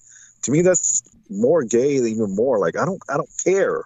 That does not really define me. It's more of what are we doing here to kind of get us out of this hole that we can mobilize. And I love that word Doug uses because we need mobilization because this is one thing we can't overcome because we cannot mobilize, not even in a sense of how we view sexuality. Let alone Civil War, we're taking a step forward, but taking 10 back in the sense that we're still dealing with, colored coons that don't realize they're just gaslighting the situation. And, like I said, it was just annoying. It was very annoying. But it's go ahead, deeply upsetting. It's completely upsetting. It's disgusting. So go on. Right, like what? It's like, no, what I mean is there's no transgenders walking around saying, there's a comedy show, let me go wreck it. Right. No, the world doesn't work that way. In fact, really, when you think about it, it's the right that does that. That's why there's always mass shooters popping up out of nowhere and messing up. I remember a couple years ago, that festival in Northern California, I believe it was the Garlic Festival or something. You remember that? It was in the Bay Area or near the Bay Area, yes. Doug? Absolutely. Absolutely. Yes. So, you have assholes that are ruining, a party or festival. That doesn't come with, there's not a transgender, person like that. And I don't want to generalize, but there's, I'm not saying there's not, but for the most part, when you look at people that are in that area, they have so many obstacles to go with, it's like, it doesn't make sense. It doesn't make sense. And when you look at the statistics and you look at how things are, it's really the right that has that they want to be the underdog, but at the same time, they want to be the dictator. And you can't be both. It's like law enforcement saying blue lives matter. No, you guys kill innocent people. You guys, you have a pension, you have a union that protects you to kill. How are you guys victims? Yes, that doesn't make sense. We don't have a union. Doug doesn't have a union to back him. Doug has to, make a fire with sticks just to get on transmission. It's just, if you're not freezing your ass off, you got people backstabbing you and embarrassing you. Yes. I don't want to get to that tangent. What I mean is, back to the comedy thing, it's not comedy. It's just, again, it goes back to your last transmission where Dave Chappelle he might as well be a corporation because he's in the entertainment corporation. And you have to be cognizant of your influence, because whether he likes it or not, there's people that are transgenders that buy your tickets, and there's kids that are, they have that the gender dysphoric or the sexuality that they haven't figured out, that buy your tickets. So it's just, to me, he is being political. He wants to be political. He just doesn't want to admit it. And that's where the passive aggressiveness comes from. You're being passive aggressive because you're a colored coon that's privileged, but you don't want to say you're privileged. And see, that's what gets me. That makes me roll my eyes because, you're privileged. Let's not way around it. You're around these Hollywood elite. Like you're in this bullshit. So don't try to play it off, because then it's just lame and it's just comes off disrespectful. And it's one of those things where I've kind of had to just, if you don't look at it for what it is and just move forward with your life, then it's going to overtake you, and you might as well just join them, But sorry about that rant. It's just it kind of came out. Needed. Yeah, go. The what I had to add the other part that followed up after that when Dave Chappelle got tackled on stage. Yeah. When Chris Rock got on stage and grabbed the mic from Dave Chappelle, he goes, "Hey, was that Will Smith?" Right. That's the crowd erupted in laughter. Yeah, that's right.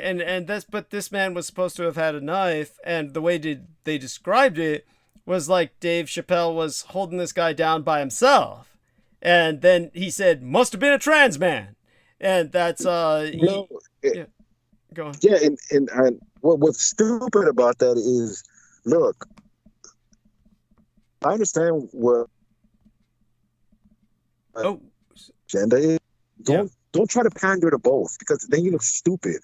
Yeah. In a sense, there is a joke, quote unquote, or whatever you do. Yeah. I get it. You did that special, but my thing is, get over it and come with new material, because it's going to be dated.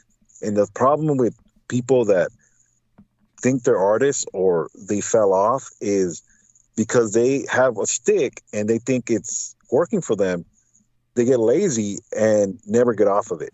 And, when the one thing that I did learn from you, Doug, is because they are comedians and most of them are miserable. Yes. They thrive on that audience reaction. And when you look at their lives, they live a very sad life. And at the end, it's all for nothing. So, it's one of those things where that's helped me a lot to kind of understand that you don't want to get sucked into people that think they're influencers. They're only influencers because you let themselves, or the audience let themselves be quote unquote influenced. And one of the reasons why I kind of, now that Daniel's here, I really admire about Daniel is he's very indifferent to, as far as people, he's very indifferent, and he doesn't allow people to get into his space and disturb that. And that's one thing I've learned from him, that you can't do that, because you're never going to win. And why we even let someone do that? Just be you and just, do you, and the rest will just proceed, Go ahead. Do you have any thoughts, Daniel? Oh, no. Well, there was some other stuff that I was going to add in too, but while I was listening along, but it appears I forgot about it for the meantime. But now, as far as the thing with the entertainer goes, see, the thing is, people reflexively pay a lot of attention to anything anything they deem as bad that's been said. And that includes not just the right, but the left as well. And that's the thing that makes propaganda works, especially Russian propaganda spoken in English. The people that are the most easy to offend, they're a lot easier to slip in notes of manipulation here and there, and it just builds up inside of them. And then before they know it, they're already right wingers. Yeah, yeah. By the way, I want to thank Vivian Sanchez. I'm going to try and find her on Skype. I believe she gave me her Skype ID. Let's see if we can bring her in for some feminine company and IDK Skype. And I think that this may or may, I don't know if that is her. Let me take a look at what she said again. And of course, we got more sex bots, and they seem to be happening rather sporadically, so I'm not going to deal with that. She says, "I'm in. Do I call a number or need your email? Find me." So, honey, is that your Skype ID? She says, "I found you." Okay, good, good. Send me a. Let me write her. Send me an ID. Send me a request. Send me a request. Request. So Vivian, send me a request, Vivian. Vivian. Okay, and let's see if we can bring her on. And Veronica Barrera gives us all kinds of sparklies. So, buenas noches a todas, Senora Veronica. And all right, so what do we do about this dating shit? I can just hide user on this channel and see if that works. The user's message will be hidden. I'm not going to bother to undo that. Diane Hillis Buchberger says that she used to work with a lot of transgendered people as a nurse. Many had to go to Europe to get their operations years ago. Maybe. Oh, sorry. Oh God. I just said I won't say what she said on the air. Then, yeah. So some client privilege there. I'll maintain. With our man Daniel, of course, Sammy is gone for a moment. He says he'll be right back.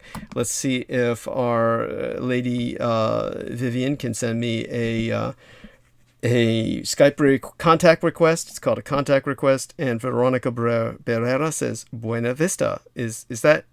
Okay, so is that your Skype contact request? I mean, I could see if I can find her that way and bring her on if she wants to come on. But she retracted that. So let's see now. Oh, LI's calling. So this is this young lady calling, and she has got a very different ID. So I can't pick up that call because that will knock us off this call. So what I need to do is try and find... how do I say this? Live ID is calling. So you can merge calls. How do I merge calls? Answering this call will place you on current call, on hold, or you can merge calls. So let me see now. This was the person who called, and let me see if I can. Oh, here we are. Accept. Great. Now I can call her, and all I need to do is somehow cut and paste this. Now she says hi. By the way, you can talk while I'm doing this, so that people don't have to hear me say this stupid stuff. And let me see if I can put her on this favorite share contact schedule call. Start call. Don't want that. She's active now. Translate Skype name. Add to favorites. Good. There. She's added to favorites. And now let's see if we can do something to cut and paste her ID. I'm looking for my code. Yes, there we are. And maybe this is the key. Oh, it does. It does work. Okay. I do want to add that I don't think that the far right, or whatever they call themselves, I don't think that they're the underdogs. They're more like the deep state dogs. It's true. It is so true. Thank you. Yeah. Because they're under that deep hypnotic trance that they're cued under. It's true. Absolutely. And so while you're talking about that, let me see if I can add this young lady on and add participants, and then see if we can search L-I. And then add this. Okay, there we are. Click, and then done. All right, so we should be, we added her to the contacts, but does that add her to the call? Sammy Romero, the curious girl, and is she on the call now? We'll find out. Let me see. Add participants. No, that's not going to do it. Go back to Cole. See what I can do. So this is all new to me, people. So you hear me doing stupid things like trying to figure things out, thinking out loud. Be patient with me, and maybe this will get better as time goes on. And let's see if this works. I think she's on the call. So Vivian, if you can pick up, you should be on the call. I think you're on. So let's see if she comes on. And in the meantime, Daniel, go ahead and talk. I think you made an excellent point, and it's deeply appreciated. And with that, I do want to add that the far right, the reactionary right, yeah. they're actually a dwindling number. They're not even 1/3 of the population. We just give them a lot of attention because of all the stupid shit that we catch them doing and saying, Yeah, no, definitely. I believe me, and that's what makes me so angry. It's one of these things where they're definitely the minority, and we have to give them all of this attention, and they have nothing constructive to offer. It's all culture wars, just making up imaginary threats. It's horrible. So Vivian Sanchez, you should be on the call. I'll see if you can speak up. I know you tried to call. I can't pick up the call because that would knock me off the call, and I don't know how to merge the call. So I called you, and you should be added on. Oh, she's trying to call again. I can't pick you up because that will knock us off call, honey, and I don't know how to merge the calls. Merge call. Okay, into current active call. So let's see if this works. Okay, I think I did it. She should Did be I do it? Yes! Oh, honey! Hola. Hi. Hi! Hola, hola, hola. Hello, gentlemen. How are you tonight? Oh, much the better for you being with us, I assure you. So, darling, what's happened all these years? How many years has it been? Almost 10? It feels like 10. Oh, it's been a while, hasn't it? Yes. I want to say 2017, but I'm not sure. Maybe not. Something like that, at least, yeah. That's a long time. How? Maybe 2015, 2014. Holy shit. Yeah. Yeah, really. Yeah. It's good to see you. I've been thinking about you. And certainly, honey, I've been thinking about you as well. And I try to watch your stuff. I do. And so I appreciate the timestamps because I'm very topical. I just know what is he talking about today? And then I'll go to it and then, be totally fulfilled as far as, getting back in your groove, because you have to learn Douglas Dietrich. It's not like something you just walk into and understand. You have to understand the dynamic of everything you do, from your history to your linguistics and the way you throw down some knowledge. I appreciate it so much. Oh, bless you, honey. So what do you think?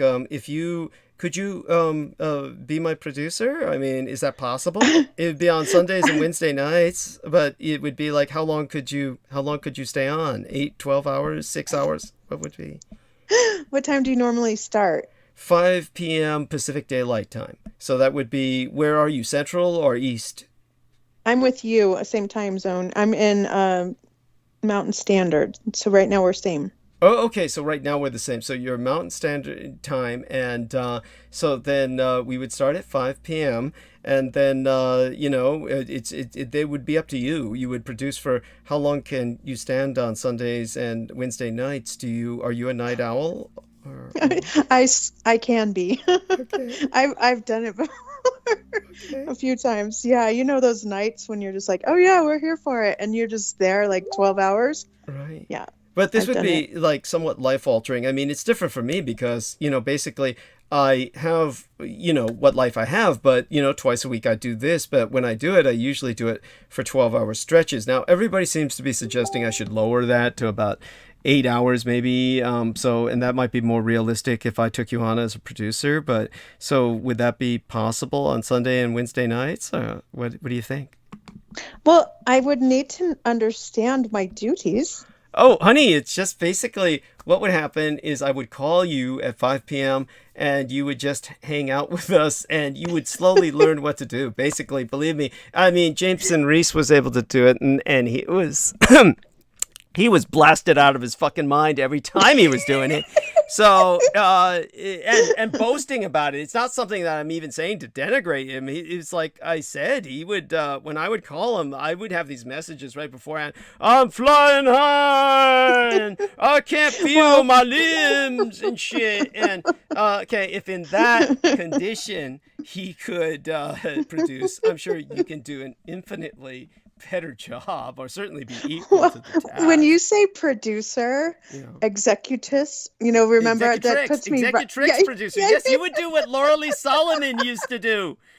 I was like, she had a full-time job, bruh, like all day, all night, every day. You were like a corporation. Yeah, she made it sound like that, and of course, a lot of that was just her making it sound like that. I felt so. Felt so bad for her. There was something, it was so. Do you remember what happened to her ultimately? Right? How she lost her job?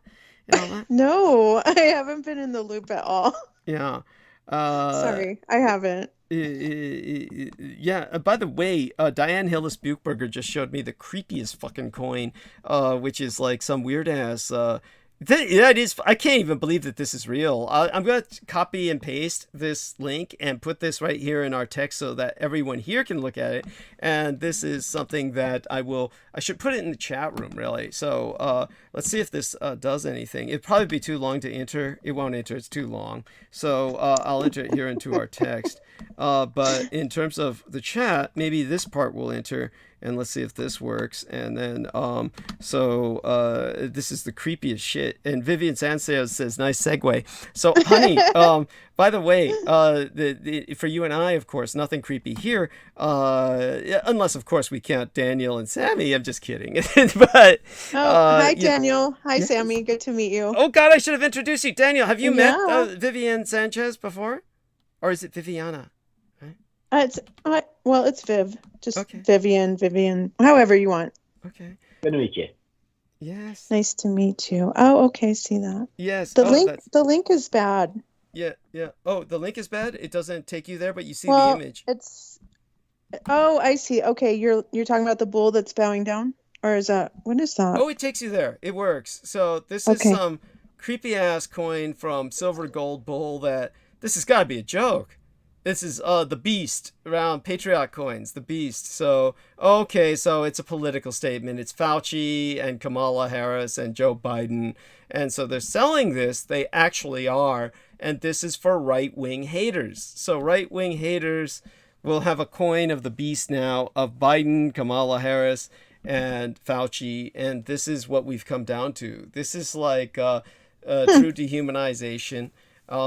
This is a targeting of the Democrats, and it's disgusting. I mean, this is the level that we've come to, and that somebody would free shipping over $299 that someone would pay for this. This shows you how wealthy the right wingers are. Yeah. There we are. That's some of what we're talking about. So, honey, with Our Lady Laura Lee Solomon, what happened was the poor dear, she had basically was busted by her. There was all kinds of things she was suffering from, like gang stalkers, but all of that aside, she was a cat hoarder. And so she began to feed a lot of homeless cats in her area, and they kind of moved into her apartment. And so she wound up with these cats in her apartment, and you were only supposed to have 2 in your apartment. She wound up with 7. And at one point, somebody who owned the apartment or was affiliated with management came in and caught her with all these cats and evicted her. So at that point, she had just seen a new place that was being built, a new apartment. And so she moved into that. And because it took so much energy, I mean, overnight or a night or two, she was moving in all the stuff from the old apartment to her new apartment. So the next day at work, she was so exhausted, she fell asleep on the job. Now, this was a place that had 0 tolerance for falling asleep on the job. And she was not a popular lady. She was someone who, was not very good with people. So all the people at work who were like playing grab ass and just flirting with each other, going to parties. She was never part of that. To the point where at one point I think they made her like take some counseling for it. But it wasn't like she did anything bad. It was just she's not a people person. But she had been working there for 15 years. And then because they all disliked her, when she fell asleep, they all filmed her on their cell phones. They turned her in. And, she was just nodding off at her computer. And then they basically fired her and, tormented her because she was like a fool about it. And she was like filing an appeal. And they took forever, and she was just waiting all that time without pay. And, then she ultimately had to get out of her other apartment that she had just moved into. And so during that time, she had to get rid of all the cats she had. She picked up 2 new little kittens to live with her. And then by the time she had to move out of that apartment, she basically tried to kill herself. So she tried to kill herself twice. And so I got a friend to take her in, one of her friends to take her in. I called the friend up and told them the situation, and then she moved over to that place, and that's what saved her life. Then she went right-wing crazy, totally white. Yeah, her way of rebounding from Douglas Dietrich was to turn totally right-wing crazy. What year was that? Daniel, what year was that? That had to be late 2016, I believe. Yeah, wow. Oh, I think I do recall you just like brushing over that she was having problems. Yeah. That time, Eric, because I was still on your page and I would read your stuff. But you were never specific, so I didn't understand, and I also wasn't in the loop. So that's really sad, but I'm so glad you were there for her because you were really good friends. Yeah. I mean, she did what she could for me for a while, and then she gradually became, more disenchanted, disenamored, and she was just alienating everybody, of course, because she was a vicious person. There's no denying that. And towards the end, of course, she was stealing out of my credit card. Oh, no, and, really? Yeah. I mean, this was just before, our during the suicide attempts period. So, she was past giving a shit. So, and then she stole a bunch of stuff of mine that fans had sent to me through her and just ran off with it. So, very sad. But may I ask you real quick? Am Sure. I on your live right now? Yeah, we're Or are all we behind live. the scenes? Yeah, we're live. Yeah, because I'm trying to share this link to some of my friends, and I guess he can't see us. Well, there's nothing to see. I mean, it's they should be able to see the image. They should be able to hear us at least. Right? Yeah, and they should be able to see me vaping. I mean, if they got YouTube, I mean, the vaping. I can't see you. I just see your photo. Yeah, that's what I mean. Yeah, they should be able to see that. Okay, is that what you're doing, vaping? Oh. Yeah. Yes, that's right. Yeah, all fucked old up. style, old school though. Yeah, that's right. Yes, having to do it with that, because of all the drama that Peter Moon and Jameson Reese put me through with their antics. So, all stressed out. I meant to ask you about that, if I may interrupt. Oh, please. Yeah, please. So, wait a minute. I thought you and Peter Moon had like a falling out. We did? Yeah, maybe. I know. So what happened? Now you guys are best buds? We never really had a falling out. I mean, he didn't like Laura Lee Solomon, that's for sure. It was just basically, he was just all these like handlers I had around me, and that's what I count them as such, quite legitimately, and I could go into that. But yeah, he was pretty much alienated by them, so it was more like that. I see. And so once you left the structure of that all in that containment, you found that you guys could actually assimilate and be like viable production? I guess, kind of. I mean, it remains to be seen. We're trying. Obviously, I've never really left the structure as demonstrated by what we've just dealt with Jameson Reese. By the way, I have distichiasis, which is I have a double row of eyelashes. So I'm constantly getting eye wankers. I get these fucking eyelashes that fall into my eye, like it's a magnet that attracts them. So I have to get one out now because it's exceedingly painful. The reason I bring this up, and I'm so detailed about it, is because one of the things that annoyed me about Jameson Reese that I just have to share with the world, something that really pissed me off, was that, first off, just so people understand, I am, just based on everything that I've said, but I'm never, everybody knows that I'm not, how do I say it? I'm not insane about it or monofocal about it or megalomaniacal about it. Look, I'm as humble about it as possible, but the reality is I'm terminally unique. That is a term that I got from Judith Ager, which she got from AA, or Alcoholics Anonymous. And these are people who claim that, you know, I can't who do I this. love. Yeah. Love her. Okay. Yes. I love her. Sorry. Yes. Yes. I Oh, mean, yes. we were Yeah. all friends, so I don't know what like the Are you falling still out friends? we've had, Are you so- still friends? Can you send her a No. message for me? No, Oh. we're not friends. Oh. Why? Are you still in love with her? Of course I am. That fucking bitch. Yes. Are you really? Oh, Yes, she of was course. the sweetest thing ever. She is. So she's. So my she's, my friend Whiskey's here in your Yeah. chat. Yeah. Say Cool. hi. Cool. Hi, Whiskey. Yeah. So Judith Ager, she's so cruel to me. What a bitch. She made me sign over my life insurance policy to her, and now she won't even speak to me. It was like, what the fuck is that? Wait, Judith or Judith. Laura? Judith. Why? Why? Well, apparently both Lena and Judith were expecting me to die. They both were demanding it, that I sign my life insurance policy over to them. And then after that, you know, they both did everything they could to fuck me over. I can forgive Judith, but, you know, that's like, you know, but she won't forgive me. And she's just a bitch. Anyhow, so what pissed me off before I go remove this eye winker was that whenever I brought something like that up, Okay. then that fucking Jameson Reese would say, I got that too. You know, it's like, no, you don't. No, it's a rare condition. It's like, it would be like my saying I have some kind of rare congenital defect, and then he'd say like, I have that too. You know, it's trying to make himself. He hates being human. His biggest disappointment on earth is that he's human.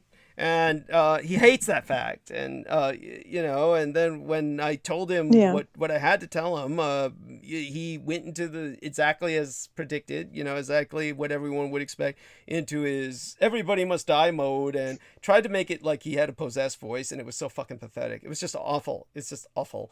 I mean, it's like for someone like myself who's dealt with demoniacs, a possessed voice is something a human vocal cords just can't replicate. It's like only you know when someone's possessed, Yes. because they start issuing forth Yes. voices that are multitudinous and shit. So anyhow, Yes. so I love you dearly. Let me get I'm rid of sorry this to hear wanker. that. So Yeah, was Jameson, just real quick, was Jameson your producer? he was, and like I Okay, said, because I did see him in the chat.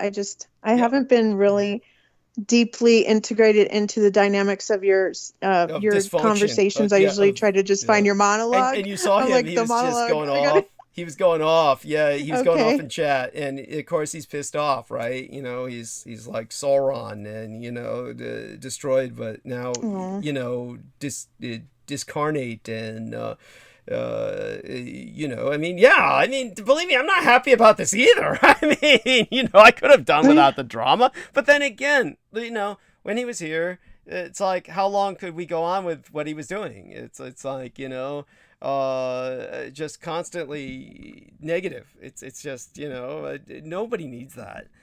Nobody needs that. It's not healthy for any of us. Yeah. So, Well, I'm really glad to hear your voice again. You sound really good tonight.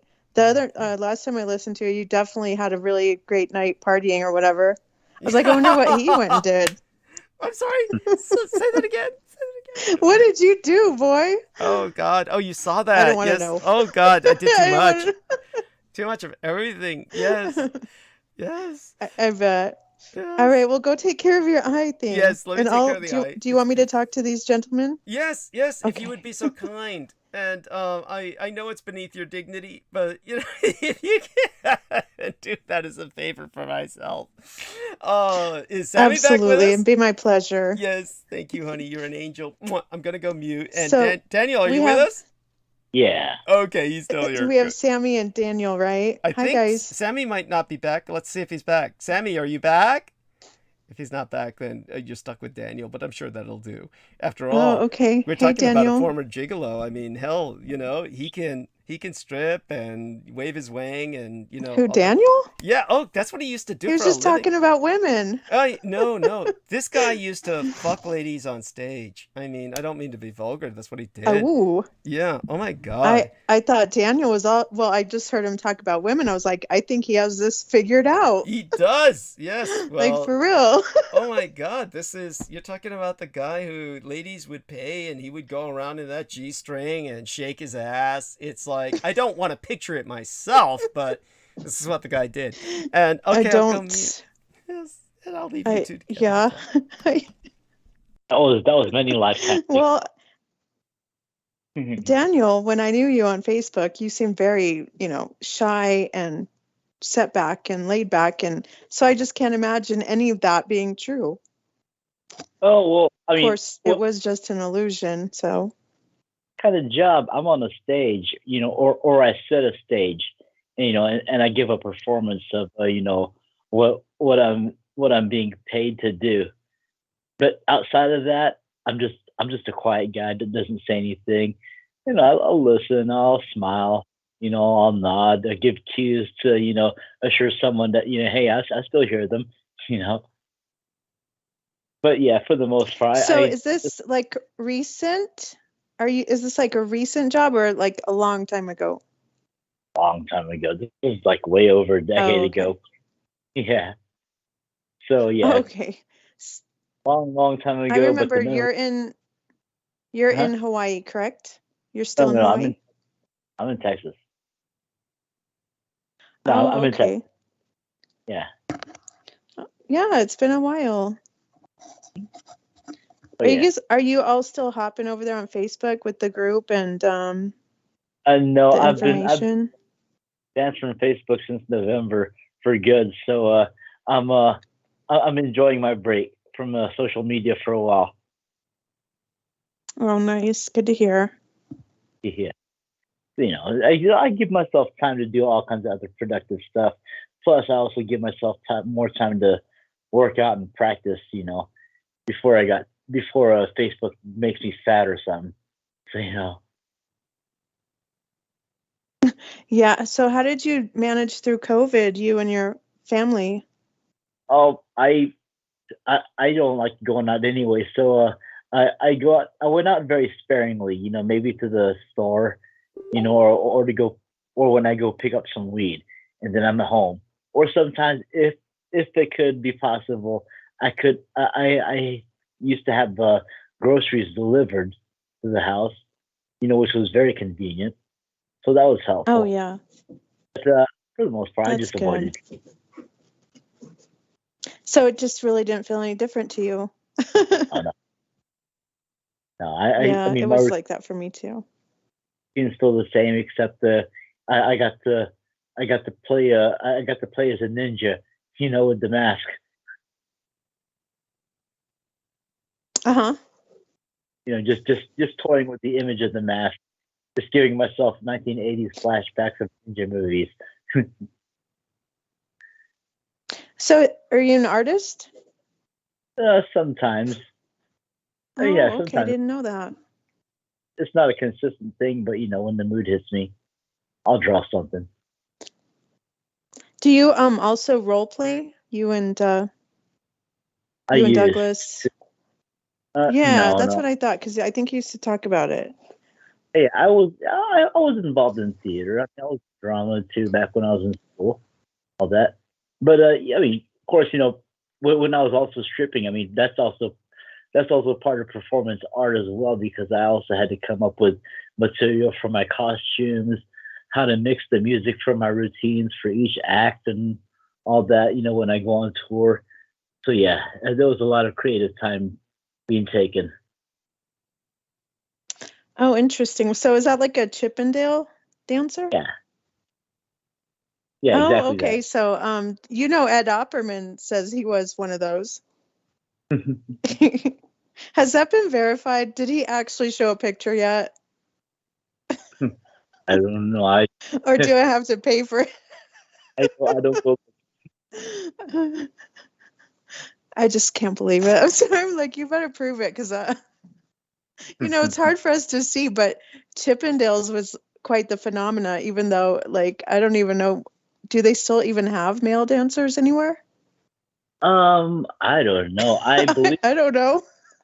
that business is dying, because I mean, even a lot of the other guys I know in the business, they're either not in it anymore, or well, at least the ones that are still alive, or actually the one guy, the last guy I talked to, he actually sold his club. So yeah, that business is kind of dying out a little bit, but I can actually kind of see it coming up when the economy booms up a bit more, after this whole pandemic is like 100% clear, because then it's going to be like another recycle of the Roaring '20s after the Spanish flu pandemic was cleared.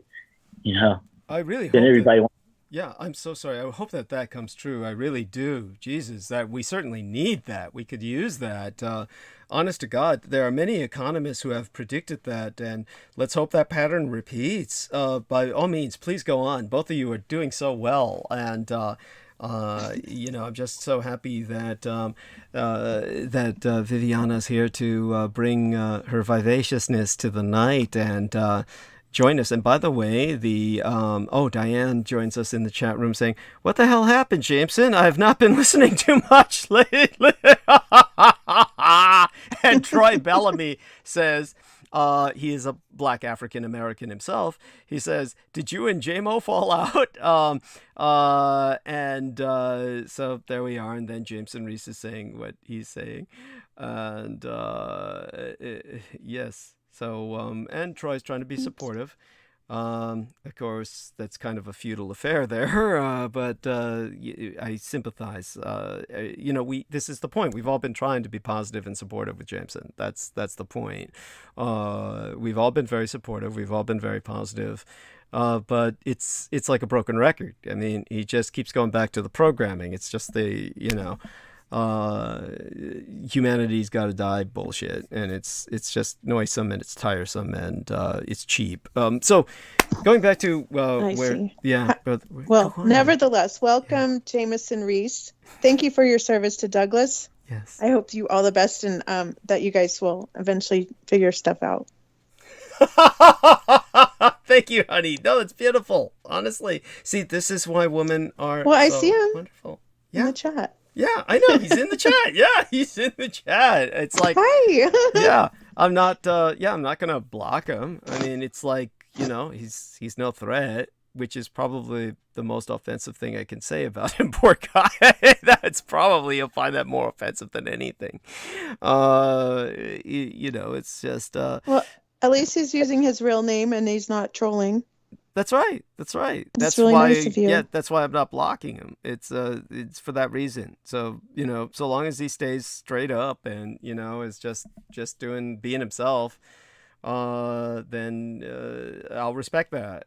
That's so yeah, you're right, honey. I mean, he was working with us for a long time, but in a sense, we were putting up with a lot too. So. It was just what had happened was, in case Troy Bellamy and Vivian Sanchez did not hear. And by the way, when I say Viviana, does that offend you? I hope that doesn't. I like Whiskey says, "Where am I?" No. I'm sorry. Well, this is all new for him because we're from a totally different community. Okay, cool. What's his community, if I may ask? Where did you?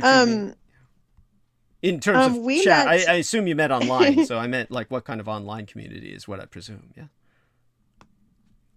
Well, predominantly, for him, it's called the bottom of YouTube, which they have a whole group. But then he's moving out of that into like his own kind of community, and then our communities collide with. I was doing awareness, and my awareness turned into drama, and then that drama is now an entire thing. Like that's what we do in our little corner. Oh, that's so so cool. I need cerebral. That's why I'm coming over to Douglas. I need to go see what he's doing. I want to talk about doing interviews possibly, and just talking about things I'm really interested in, especially this time in history. I mean, it's fascinating, amazing, and I know you're a huge asset to society for real. And I'm not trying to just stroke your ego. I've always thought that. Oh, thank you, honey. No, I know that So, because you were so friendly in the yeah. past, and you put up with a lot. Everybody put up with a lot when I was affiliated with Laura Lee Solomon. Yeah. So just to catch up, Troy and Our Lady Vivian. Of course, I do have to check in with poor Daniel because he does have kind of a time limit. He gets up early in the morning. Daniel, are you cool, or do you need to go to bed any minute? What's it like with you? For a few more, then I Okay. gotta finish the rest of the night. Okay. All right. By the way, let's give Daniel then the stage for a few minutes while he's with us. Daniel, tell us a bit about, aside from your hopes, and I share that vision. Let's all pray that it comes true, that, we have this roaring 20s. So if you can tell us a bit more beyond that, you don't need to stick with that vision, but what else is on your mind? Share with us as to things you feel we should pay attention to in these times. I mean, like Roe v. Wade, for instance. Obviously, I'll be hitting that subject, but what do you have any thoughts? Or Okay, anything else? now the thing with Roe v. Wade. Now, this is my opinion, my own intuition. It all that's doing is just it's just motivating. It's just motivating more votes for the midterms for Democrats in their favor. That's a good point. I mean, I appreciate that, and let's hope that's the case. Oh, God, we can pray. Believe me, I appreciate the optimism. And aside from that, we didn't see that with that red wave that happened in what's the latest fucking state? I mean, I'm trying to remember now because I've been trying to, knock this shit out of my memory, the bad stuff that's been happening lately. I can't remember which Exactly. state, but it was some bumfuck state lately had a big red wave. But the problem is these bumfuck states have big votes in electoral college. But that being said, and I received some more support from Isaac Romero, who I will be giving a shout out later tonight, the brother of Sammy Romero. And so it was in Ohio. So basically we had a Trumpy Senate candidate notch a big win in Ohio. And, that's... I'm sorry? Tim Ryan. Okay. His opponent, he's going to get his ass kicked by him. Uh-huh. Okay. Yeah, Vance. Yeah. Okay. Good. I mean, you're breaking up. They're hitting you now that you're talking hard politics. They're hitting you. We only hear every other syllable. Oh my God. So. Okay. You say that again if you want. Okay. No, I was going to say Tim Ryan, the Ohio opponent for J.D. Vance, is going to kick J.D. Vance's ass in Ohio. Okay, cool. I've listened to him speak before, and he's got some energy behind his words. Okay. He might have some black in him or something for a white guy. That's cool. I like that. In other words, he's got some fucking rhythm. That's cool. By the way, Diane Hillis Buchberger says, regarding Daniel, you have to watch out for the quiet ones. And so apparently you were talking about quiet ones, something, probably talking about the ladies or something like that. And, It looks like you have quite a few lurkers. You're at 37 and just maybe 2 chatters. Oh, yeah. You have an audience. Oh, that's the norm. That's statistical norm. Yeah, when it comes to Oh, audiences. yeah, that's what I do too. I just listen. I just like to listen. Yeah. Well, I'm so glad that you're participating with us now. So, honey, while we've got Daniel with us, obviously I'm going to talk to you for as long as you wish. But Daniel, since he's only got a few minutes with us, did you want to ask him a few more questions about his, lurid life? He was homeless. No, He was homeless for many years. So, maybe you want to ask him some questions about his homelessness, his coma, his being in a car accident which put him into a coma, and Oh, really? I didn't know that. Yeah. I'm so sorry. I didn't know all these things happened to you, Daniel. I just remembered that. It's nothing to be very adventurous. I just remember when you were doing the Necromonicon, and that was the last I remember of you. You were really into that. No, that wasn't him. Go on. That wasn't me. Yeah. What? I did have, I did, What? I thought it. I did have a copy of that book, but I burned it. Yeah. I didn't need it. Yeah. Yeah. No, You guys no. were doing a whole series on it. Oh, what he may have done was Daniel may have taken excerpts from what I might have said on it. Does that make sense, Daniel? Something like that, maybe? Oh, maybe. Yeah. But mostly one thing I can assure you is Daniel was never very much into the supernatural in that sense. You're probably thinking of Jameson Reese. That's the only person. Was he there with you then? Oh, I don't know. It wouldn't be him then. It would have been maybe that idiot Pavel Edward. Does that ring a bell? Maybe that son of a bitch. Or gosh, it's been a while. yeah. But I'm so sorry, Daniel. I should have asked you how your life has been, and I just feel like that was really selfish of me because I hadn't known what's been going on. Oh no, I'm sorry. Oh, honey. No, I really am because I could have asked him those things and I didn't even think to. Oh no, Like, how's your life been? This was like long time ago. I mean, it's like, oh fuck. I mean, like you tell her. I'm just thinking now about him being a Chippendale. I'm sorry. Oh right. That's so cute. Yes. Oh, that's funny.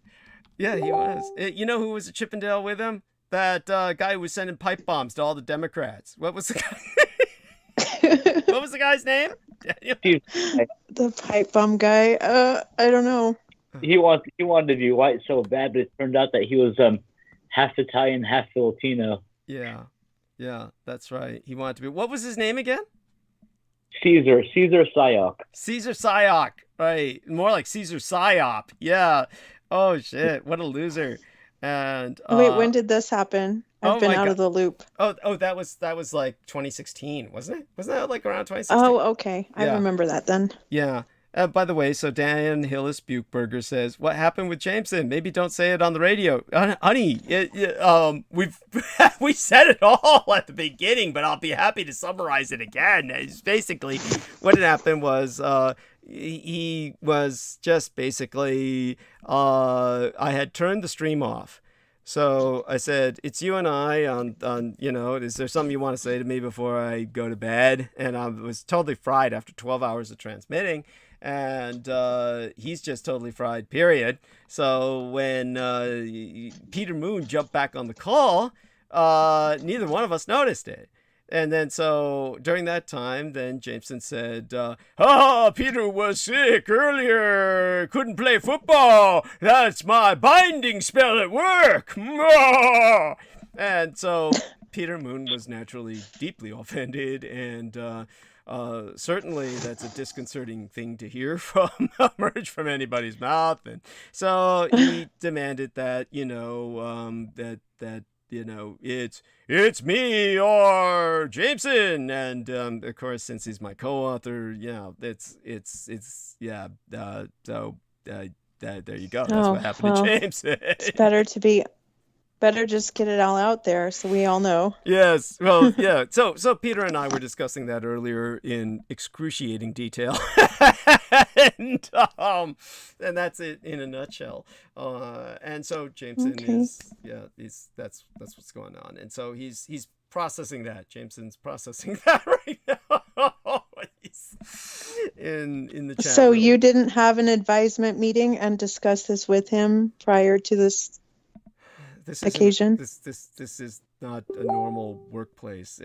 I appreciate what you're saying, okay. And that would be like what would you call that? That would be the logical human relations thing to do in any normal environment. But honey, let's be real. Jameson Reese is like, he would not be in any normal working environment because he's totally unemployable. I made jokes about this before, like, when he even casually discussed employment, or Peter Moon naively brought up his getting employed. And I said, look, can you imagine people at the office just trying to start their day at work? And what's this guy going to be starting off with in an office anyway, other than basically bringing people coffee? Because Jameson Reese has no employment background. So he's got no employment background. The most he's going to start off with is basically serving people coffee. And so you can imagine in the morning, people just trying to start the day, and this guy's bringing them coffee. I want everybody dead, and I want to be the last person alive on Earth. and I want you all to suffer in the flames of hell eternal because I know I'm going to hell. And it's like, hey, wow. Jameson, aside from that, where's the sugar and the cream? This is black.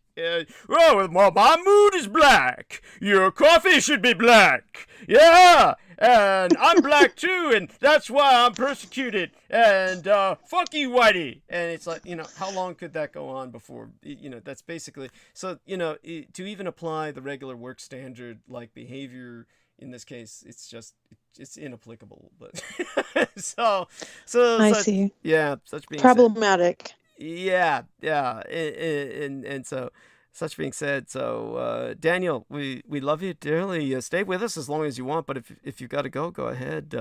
I think I got this in hand for now, but you certainly, again, honey, if you have any other questions to ask him about anything, go ahead while we still have them. Or it can wait. Thank you, Daniel. Are you still here? Yeah. He's here. Yeah.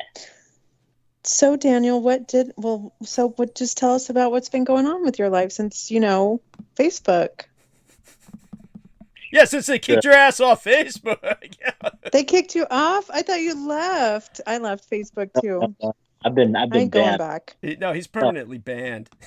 Yeah. Whoa. Yep. He terrorizes Indigo people, for God's sakes. He goes on the fucking Indigo page and says stuff like, I don't know, what does he say? He just terrorizes them. It's cyberbullying. It's like that group kicked me out like 3 years ago. Yeah. What was it you were telling them? I don't know. I'm just calling them on their shit, whatever they're talking about. Mm-hmm. Yeah. So explain Indigo. What is that? Yeah. What do they say Indigo means? What are they claiming they are? Oh, indigo. That's one of the colors of the rainbow. That's very unique. That's in between blue and violet. Oh, the indigo children, so to speak. So there'd be like 24 right now, maybe 20. They're all, I don't know. They're on that page. They claim there's 20,000 or maybe 20 million. Go on, Daniel. Yes. It's another group that thinks that they're unique from the rest, so they got to find some way to, self-secure for as long as they can expand their echo chamber. Yeah. So that's like the Lemurians and the Asterite, and what are the other ones? So they just think that they're otherworldly, and like their seed has indwelled with man and kind of cultivated this indigo type essence. Fuck, you know this so well. Holy to their shit. Were you writing a ancestors? dissertation? Were you doing a doctoral thesis? Don't forget. No. Oh, don't forget. Probably over claim to have Irish negative blood too. Right. That's right. Yeah. They think they're being hunted for their blood too because they're so special. And yep. And astral sex with aliens. Yeah, So what do you think about that? Do you buy it, or do you think it's a hoax? Or well, obviously he doesn't buy it. So you really hurt their feelings, and they kicked you out of Facebook. Ultimately, but that was 3 years before they kicked him out of Facebook. Go on, Daniel. With you got a good 3 years in. Yeah. I mean, it's nothing. It's nothing more than like I said earlier. It's just an echo chamber for a belief that people want to manifest into reality that they've been trying for years, but nothing's happening. But other than just blaming each other for shit that's not going on. So by the way, I do want people to know before Daniel leaves that Troy Bellamy in the chat room says, Douglas, I love your new partner. Douglas is a treasure. Love Daniel too. And obviously, honey, you're already making a splash. Everybody's Thank so you, glad. Troy. Yes. I'm honored. Thank you. Yes. I just got the job. Oh my God. Yes. We're still gonna have to talk about this, but it's lovely to be up here with you. Honestly. Yes, honey. I mean, I'm so glad to have you. And Sammy Romero is back. So, Sammy, you can say good night to Daniel. So, Sammy, come on and let me introduce you, which I neglected to do with Daniel. Let me introduce you to the lovely Vivian Sanchez. And she's someone who I knew long ago and was essentially blotted out of my life by, no, what's her name? Again, Laura Lee Solomon. I couldn't even think of it. Yeah, Morley. But we're so happy to have her back now. So Sammy, this young lady is, someone I'm proud to introduce to you. And this is Sammy Romero, a gentleman who works with the airlines out of Hong Kong and, Cathay Pacific, I believe, right? Or is that something you don't want to mention? At this point, I really don't care. It's complicated what they're going through, so I really don't care. Hi, Vivian. It's nice to meet you. Are you Raza? Greetings, Sammy. How are you? Good. Are you Raza? Yeah. No, sir. I'm German Spanish. Oh, okay. All right. I'm just wondering. That's my transplanted name. It's not my actual last name. So okay. Yeah. Okay. Just curious. That's all. Nice to meet you. Did you mean Raza, like race? What is the that mean? race? Like. Oh, okay. Hispanic. That's what are you? Obviously, you come from a Hispanic background. Some of it, at least, right? Well, yeah, it's all up for debate as far as Okay. culturalistics. But my my great grandfather is German, and his wife was from Spain, so from Europe. Oh, and then they I see. came to be established in the New Mexico region, where they were partakers of the Spanish land grab. Okay. So my heritage is up in northern New Mexico. Oh, cool. In the Taos region. Yeah. And that's basically all I know. I don't really know more than that. I actually didn't even know my history till I turned like 35. And my dad died. Okay. The dad I never knew. And then I got like history because people were there. And so, yeah, it was interesting. But, when you try to figure out who you are and you finally kind of know. Oh, okay. Yeah. Fortunately, are you bilingual or no? No, sir. I mean, I'm okay. not. Okay, But no, thanks for I was asking. just wondering. How about, are you? Yes, sí hablo español, sí, but Hey. that's I'm Mexican American or Chicano, but Okay. no, but welcome to Team Dietrich. I overheard you guys a little bit. You guys sound great. It's always great to have Doug knows this. It's always great to have a feminine presence in our and his platform, because the previous producer, he was the complete opposite, as far as sometimes his vibe was at times a little too much, and it did get tiring because it's just too much male vibe, or too much bad male vibe. It's not good, because it at times it can throw stuff off as far as the audience, and it's better to bounce off somebody that's a little bit more balanced, And I'm not saying we don't have our issues, everybody, but I think you guys know where I'm going from. Absolutely. Oh, yes. And not that I speak for the lady, of course, but so, honey, go on and go ahead and respond to that if you will. I had my own stereotype of you. I actually always thought that you were bilingual. I think that she's keeping some things close to her vest. Let's put it that way. Yeah. I wish. Yeah. I really do. I really wish I would have advanced my education to do more things past like high school, but I really didn't come into the love of learning or cultivating anything until I was in my 30s, because you raise children, they're your life, and you just think, well, I can't. But I was like, I wasted so much time. I would have loved to have been encouraged, actually. So I find it very important to always encourage people to to want to do better, because no one actually ever encouraged me till well on later on in life. And then I was like, you really think like I could actually do something with it? But of course we play these roles in life, right? And I was a mother for the predominant part, so engaged in that. But thank you. I'm very honored to be here. I've always been enraptured with Douglas's rhetoric and his deep understanding and knowledge for history and the way he explains it. So, but Laura was just like a barrier. You just couldn't get close to him at all. As far as, Judith Eggert said she was a I pit don't bull. know, Yeah, Judith Eggert called her a pit bull. cultivating actual friendships. Yeah. Yeah, no, it was awful. So I'm glad you're doing well, Douglas. No, thank you, honey. Much the better for your being here, I assure you.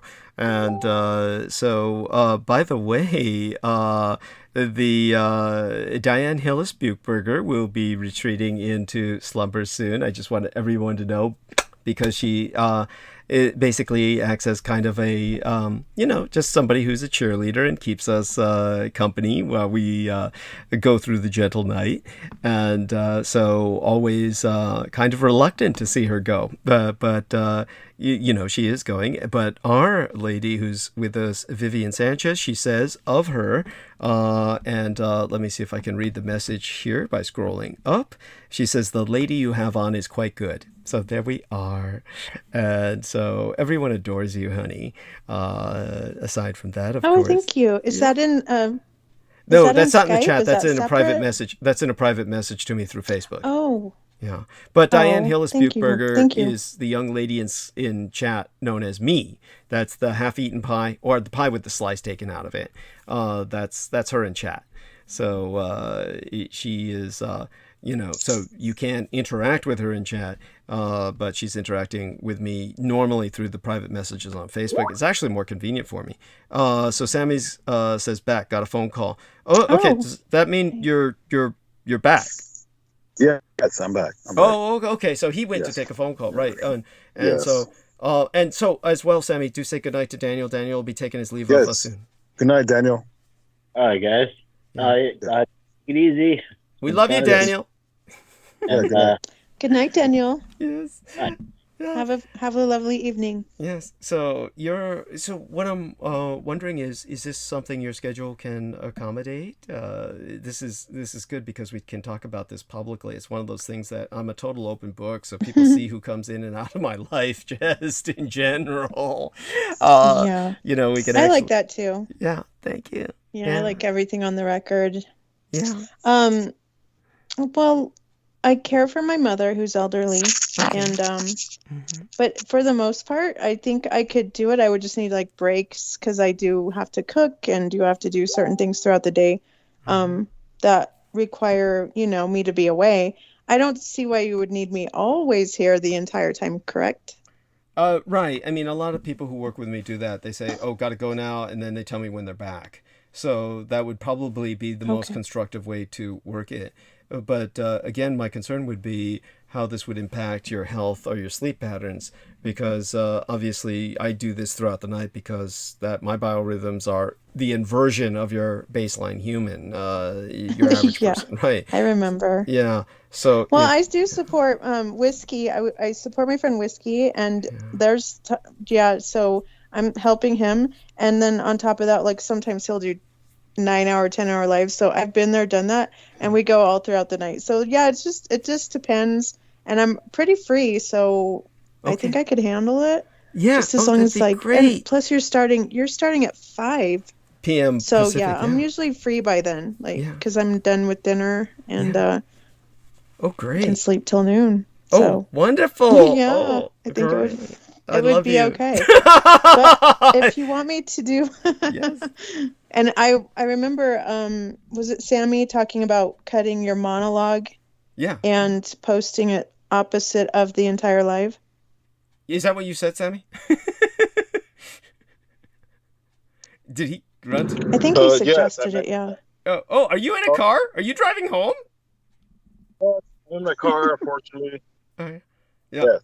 He says, unfortunately, you mean like you've been carjacked? No. I'm in my car. I don't know how my audio is. I have you guys on speaker, so yeah. Okay. Your audio's okay. So is that what you said? What she just said? Yes. Pretty much. Kind of separating your monologues and just your monologues. Really, pretty much, kind of cutting to your monologues, where your monologues are really what's the focus. I'm not saying like the round table in the beginning, and and with Peter Moon is not important, but I think a lot of what I think is very helpful. I'm not saying they're not. It's just your monologues are really Yes, they're what the kind of heart and drive. core of the program. Yes. Go on. Yes, yes, Yeah, for sure. and we're really are. Well, I know how to do that. Oh, wonderful. So she knows how to do what you suggested. I would just need. Oh wow, that's Well, I've very been doing that. I've been nice. helping. Yeah. Yeah. I've been supporting some other creators just with here and there stuff. Yeah. But I probably would need. I would need like to get a computer and have way more RAM because your monologues run what 3 hours. Oh God, honey, they run normally at least 6 hours and mostly normally about 8 hours. But No. you know, there's plenty of nights that are only 4 hours. But you get what I'm saying. It's between 4 to 8 hours. You know. Yeah, I wonder if average we is could 6 section hours. it Yeah. per topic, maybe. Yeah, something like that. I mean, my I mean, timestamps I would don't know. help. I'm just saying that's a lot of I guess it would depend. Like you'd have to think about it, and then we'd have to figure it out. So Right. And are you saying something else, Sammy? He's saying something else. Yeah, I'm already seeing the difference in the organization. I think this is where I'm talking about the female energy and how organized they are compared to us. Yes. Where they're very solution based, and it is what it is. It's just I just think it's crazy how I mentioned it, and it looks like it is very possible. So well, I think Douglas probably summoned me here, and That's right. it just happened. It just took a little magic. And like Diane Hillis-Buchberger, the young lady known as Pi in the chat room, says in my private messages on Facebook, she says, maybe you can have more positive friends now. All great. Yeah. There we are. Well, we have a whole community, Douglas, and I want to land you on an interview. Wonderful. I'll be happy to do so for you. Yeah.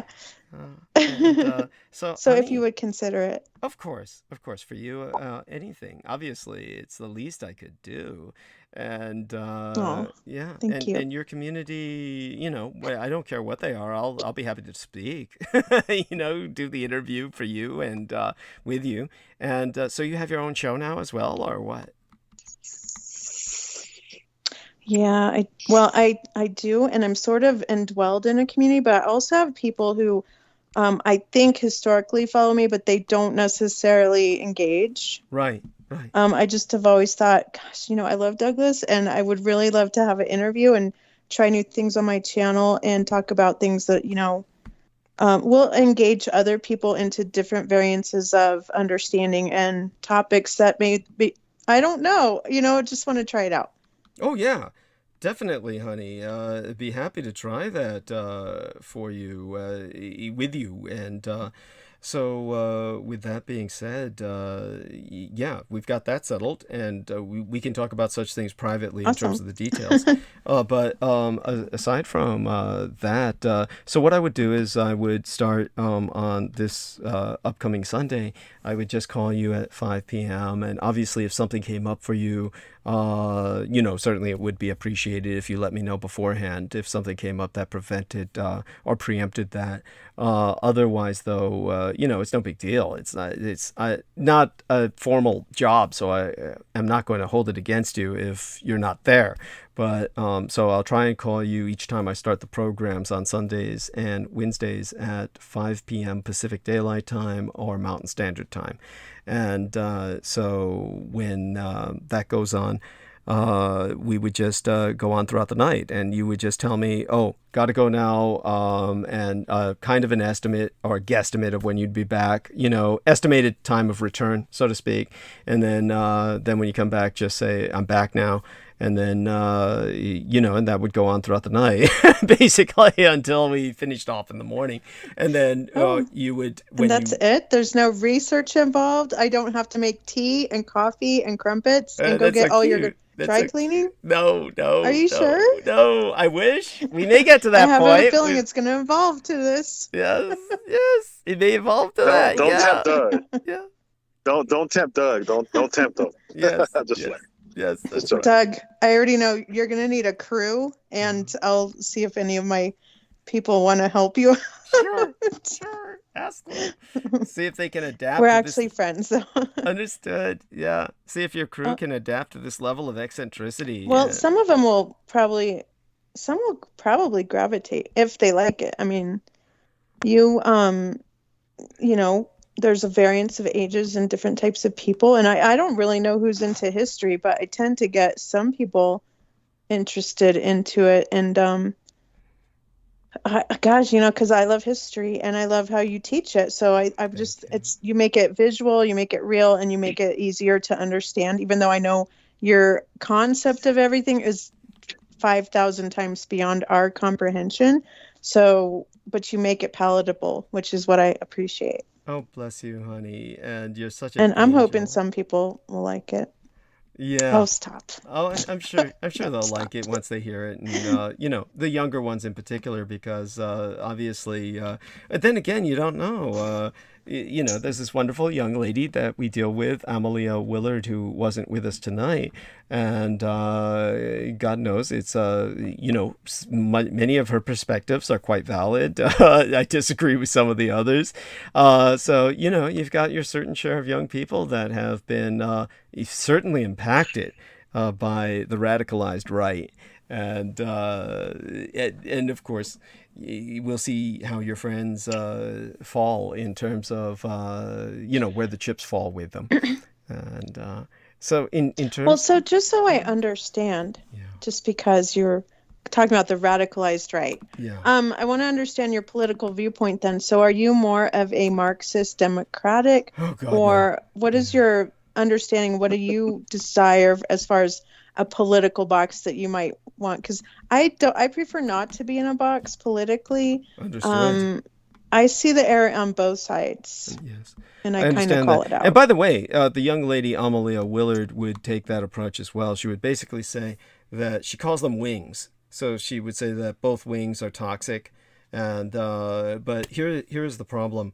The problem is that when you take that approach, which of course, just to clarify, I consider myself a radicalized centrist. Let's just put it that way. So when we go by left and right, again, this takes some education, and it gives me an opportunity to educate any of your friends who are listening. And that may sound quite, shall we say, condescending, and I don't mean it to be that way, but the reality is the biggest problem that people are dealing with is that they are trying to be, in general, to give everybody the benefit of the doubt, they are trying to be conscientious information consumers. The reality is, unless you have training in critical thinking, well, you can't really be a information consumer of any merit. And the problem is because most of the time people are just too easily swayed.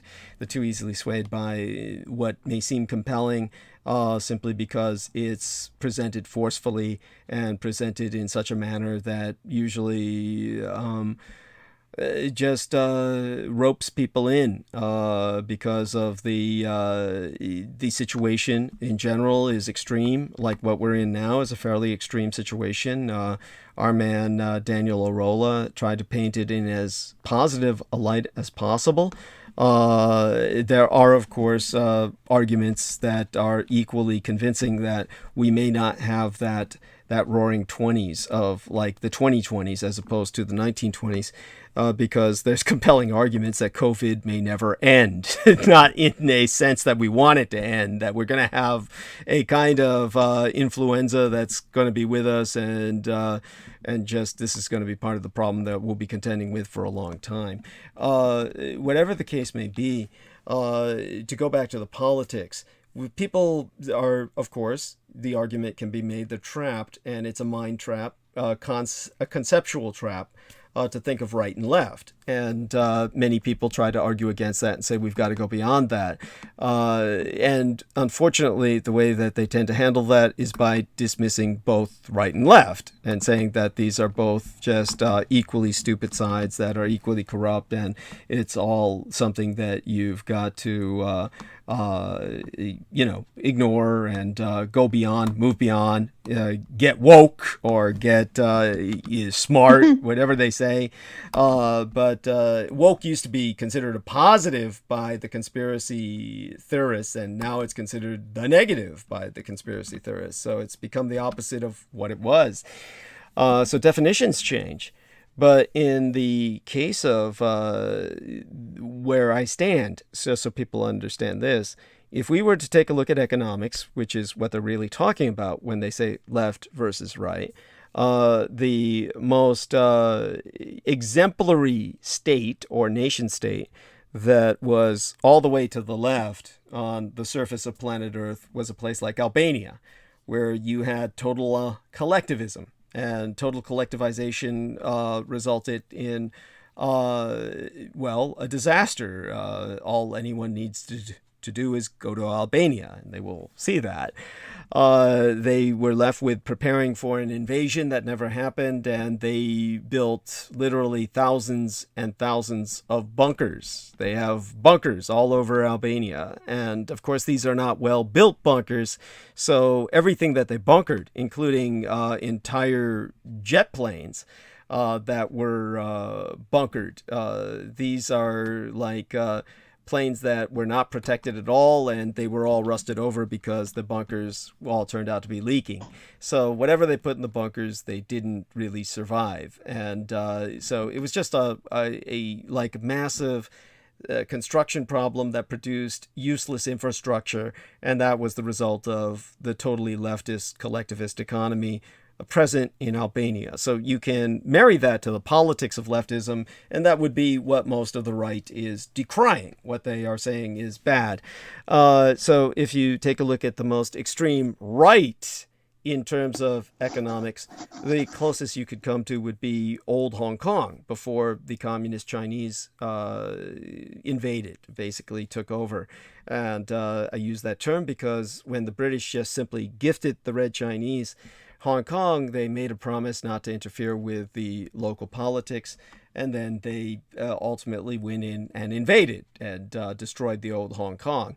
So the old Hong Kong was, of course, before a capitalist paradise, and I say that ironically. It was a hell on earth where basically the anybody who wanted to survive had to have enormous amounts of money, and that was the only way to really get a just and decent life in Hong Kong. And the end result was that the people who were living in some of the most crowded dystopian conditions on Earth and sleeping in tiny little coffin beds. And people can look this up. People can look up coffin beds in Hong Kong. The amazing thing is that the communists invaded and they destroyed all the democratic institutions of Hong Kong while leaving all this kind of corruption standing. So you've got the worst of both worlds now. They're in a communist dystopia in Hong Kong where people are sleeping in coffin beds, but there's no, how would you call it? There's no outlet. There's no outlet to protest. There's no valve. There's no safety valve for trying to alleviate any of these social problems. So that would be at one point as the capitalist paradise on Earth, again saying that facetiously, sarcastically. Hong Kong was the place where you would have to bribe everybody to build extensions in your apartment house, but everybody could be bribed and everybody was expecting bribes, so people built without limits. And because of this, apartment houses always had extensions that were completely illegal and completely fire prone, not built to any safety standards. And as a result, when fires swept through Hong Kong, they were extraordinarily destructive. People would die because there were no fire escapes. People die because there's no proper construction of exits. So basically, that means that under communism, it's gotten worse. There's no ability to protest it. And so it's just what it's become. But so there you go. That's the extreme right of capitalism. And that when you marry it to kind of like the right wing of politics, Well, that's what would take us to libertarianism in America. Libertarians want to do away with child labor laws. That's an actual objective of libertarianism. There are several reasons for this, and this is why I've always warned people that every pedophile that I had been forced to work with at the Department of Defense, at the Presidio military base, was a political libertarian. And that's a reason for this. These are the people who want absolutely no supervision of the internet. They want to do away with child labor laws. You're cutting out just a bit. Oh, okay. Thank you for telling me that. What did you miss? What'd you miss? So that I can try and repeat myself on points that need to be made. Let me know if you can hear me now. Yeah. Okay. It's getting better. A little bit. Oh, got it. Was it that bad? So let me know, everybody, if you couldn't hear anything that I was saying. And always... I heard everything. Oh, you heard everything? Okay. Okay. Thank you. And by the way, shout out to Violet. Violet is with us in the chat. And the Hi, Violet. Yeah. And the sex bots are attacking. And let me hide the user on this channel and see if that fucking help. Why doesn't that work? Users' messages will be hidden. There it goes. Okay, so hopefully everybody heard it the way Sammy heard it. For those of you who didn't hear it, hopefully you'll hear it on replay. No point in repeating myself too painfully, but just covering the left and right of economics and marrying them to politics. But here's where we get to the radicalized right, and this is the point that I'm making. I consider myself a radicalized centrist. So when you take a look at communism and capitalism as left and right of the spectrum, and I presented you the examples of Hong Kong on the right and Albania on the left, then people say, okay, well, how would you explain fascism? Because this is a two-dimensional line that the spectrum only covers capitalism and communism. You can only go left or right on a two-dimensional spectrum. So what is fascism? Well, fascism is radicalized centrism, which means you have to add a third dimension. So this is what takes people out of the second, the bidimensional, the two-dimensional trap. Basically what they're saying is when they want an improvement on the situation and they're saying ignore left and right, and they're saying that they're center and they consider themselves centered, well, the first person to call himself a radicalized centrist was Napoleon Bonaparte.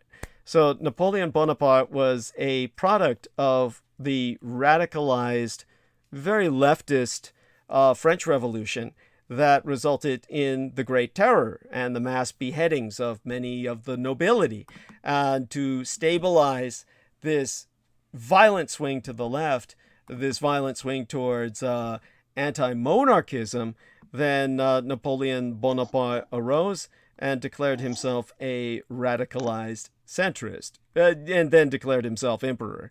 Now, people would probably say this was the precursor to fascism. Certainly, the old Spain that he invaded was basically a church. It was a church with a nation at its disposal.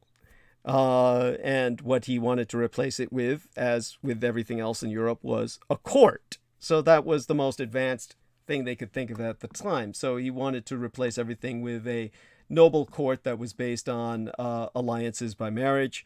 Of course, this is considered very anachronistic in this day and age, but he was the most radical man of his time. And by that I mean he was actually conservative and reacting to the radical leftists who had instilled the Great Terror and the mass beheadings. And he presented himself as the alternative to them, bringing order to Europe. So he was one example of a radicalized centrist in the beginning, the kind of primitive roots, the kind of formation of this concept in a modern ideological sense. But after that, it would be fascism. So fascism is that third dimension. You are leaving the two-dimensional trap of left and right and collectivization and total robber baron plunder that you would get in Hong Kong. And you are entering a place where basically the state will tell the corporations that they need to maintain full employment and tell them what to produce so that that full employment is maintained. So in the case of capitalism, the inevitable always happens where the corporations control the state. And because the corporations control the state, then everything goes to shit, because the corporations, their bottom line is profit, and all they care about is profit, and therefore everything else goes to hell. So when it comes to fascism, the state controls the corporation. So if you're heading towards a more just, functional economy and society, we can see both the left and the right didn't work. So as a radicalized centrist, as a fascist, I'm advocating the state controlling the corporations, as was done in Italy and the Reich, and of course the fact that this is what would keep everybody employed. This is what would enforce the corporations to produce what people needed, and therefore would keep the economy basically on a productive course, that it would be serving the people rather than the people serving the economy. There we are. Does that make more sense? If I may Yeah, please, by all means. Yeah, I get it. I want to sum it up in a nutshell, though. Yes, and also we still need to disambiguate it from the radicalized right. So go on, honey. Yeah.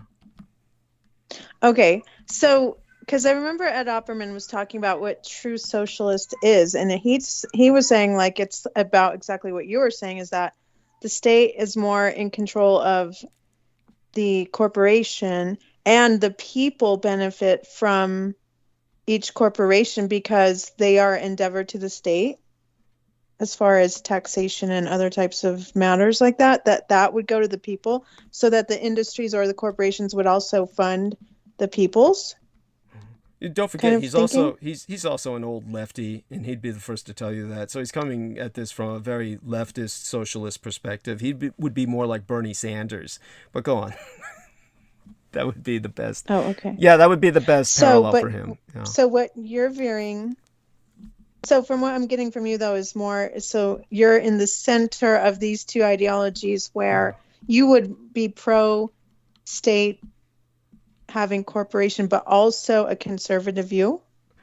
I'm fairly conservative in my view that I'm very traditionalist and I want to preserve cultures. So I'm also very supportive of constitutional monarchies. I do believe that it's very important to cultures to retain their monarchies, which is why I'm so glad that Spain has maintained its monarchy, even though they seriously considered abdication. Indeed, did abdicate historically a few times, but then came back, then returned. They understand this as part of their heritage. And so culturally, I'm conservative because I want cultures to maintain these proud heritages that they had at various points in their history that would maintain a sense of cultural identity. So I believe that that's important. So that's where my conservatism comes in. To give you an example, when people use the term conservative, say, for instance, your modern person who is, again, uneducated politically, they think oftentimes like conservative taken to extreme would be something like Nazi, and this is preposterous. If you were to go back to Germany at the time that Nazism evolved and go back to Central Europe, if, say, for instance, Adolf Hitler were a conservative, which he was not, he was radicalized. If he were a conservative, he would have been striving for the reinstitution and reestablishment of the old Habsburg Empire, the old Austro-Hungarian Empire that had been dissolved because of World War I. So that was not his objective, but this is what a conservative would be trying to strive for. So the radicals were the Nazis at the time. Again, radical centrism. So as someone who is culturally conservative, then I would support kind of maintaining these constitutional monarchies, but as constitutional entities to present a continuity of culture, which is very important, but at the same time, radicalized in my economics, because we need that kind of mobilization, a mobilized economy to deal with global burning. I mean, it's no longer global warming, it's global burning, and to deal with many other crises. So we definitely need to mobilize society almost on a military scale. If it's not for actual warfare, which is almost inevitable, it would be for this kind of war against poverty, war against the global burning that is overtaking us. The things I've mentioned before in terms of heavy government is because I've pointed out just how much we need government in a modern and postmodern society. A great example of what the radicalized right is, just so we disambiguate this, that is something I speak out against much more heavily than I do against radicalized leftism, because the leftist threat has essentially at this point in history passed. It is not a threat right now. In the days that I was growing up, when the Soviet Union was active, was still with us, one of the biggest problems in the world was radicalized leftism. Radicalized leftism helped to devastate a generation. This was something that attracted many people towards radicalized terrorism and communism, and at its worst, we saw the Symbionese Liberation Army abducting the children of multi-billionaires. Not that I'm defending multi-billionaires, but the kidnapping of someone like Patricia Ann Hearst and training her to be a terrorist, this impacted me personally when I was young, because I had a very conservative father, and I remember we were dirt poor. We were living in the Tenderloin in San Francisco, from where this young lady had been abducted, and the Symbionese Liberation Army was using terrorism to try and gain brownie points with the people by forcing the billionaire William Randolph Hearst to contribute food to the poor. And we were starving, and when we went by a truck where a bunch of communist terrorists were passing out food, I said to my father, why don't we take some of this free food? And he said, I'm not going to take food from communists who got this through terrorism and blackmail. And this was because they had kidnapped Patricia Ann Hearst. He later explained that to me by bringing me to the federal building for when they brought Patricia Ann Hearst into trial. We were there with literally thousands and thousands of people to watch this young lady being brought in an armored car into trial. So he was making a point, driving the point home. This is the young lady who was kidnapped by these people that were passing out the food that I wouldn't take, and I wouldn't take it for this reason. So this is extreme radicalized leftism. It brought the terrorist weathermen, as they called themselves, into terrorizing the American public. Now, all of these were communist cell groups sponsored by the Soviet Union, and this was terrorism at its worst. In the days that I was growing up, leftism was the big threat. This was a real threat. This was what ultimately created the infestation of academia with the leftists who were promoting communist ideals. This is something I've spoken of as a historical fact. This is what the right has been complaining about. They've been complaining about, the communist subversion of the United States. Okay, all of that is past. The Soviet Union is gone. They are no longer funding these cell groups. They're no longer funding American academics to turn on American society and sponsor communism. All of this is over. That threat is gone. The biggest threat from that direction is Bernie Sanders. Bernie Sanders literally is the man who went to the Soviet Union before it collapsed, but just before it collapsed. We're talking like when it was teetering on the edge with Mikhail Gorbachev.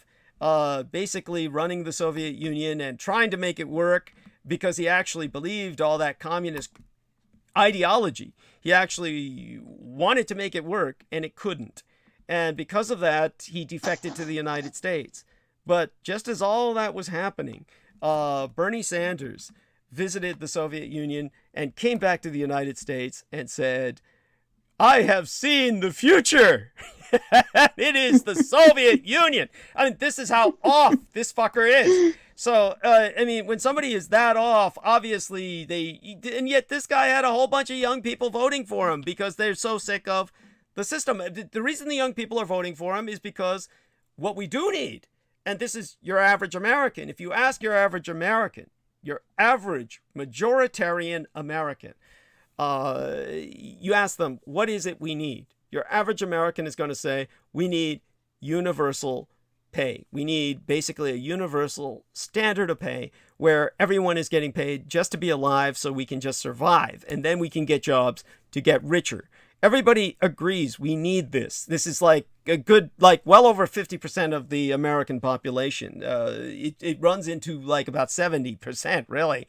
And especially the younger people, because everybody needs some basic universal income to survive. Everybody realizes that. So when you say that and present that, everybody thinks that's a great idea in general. And then when you ask them about other things like, should we be more accepting of people with different perspectives in terms of sexual orientation or gender, most people don't care. They would say, good God, who cares? It'd be like, we need to survive. Yeah, that's fine.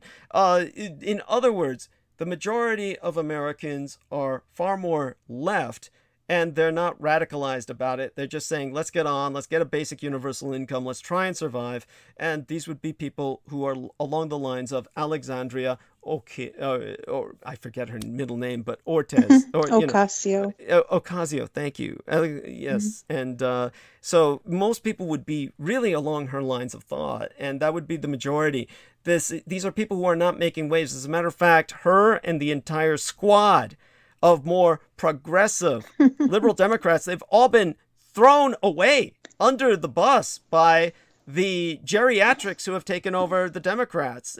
All you see is Pelosi and Biden and these 100-year-old people who are, and people like Dianne Feinstein, who is literally terminally fucking deranged and demented and senile and has no concept that she is because she's too senile to realize that she's senile. But everyone is telling her that she has Alzheimer's and she refuses to believe it or leave her post. And this is where they're at. The Democrats have chosen that because they want to be conservative. They want to appeal to the right. They want to balance with them. They want to try and bargain with them. But that's impossible now. Here's where I rail against the radicalized right. So you've got the geriatric Democrats, and they represent the old people in power. You've got the radicalized right, because at this point, it's no longer the libertarians, which would be at the extreme end of the right in the past.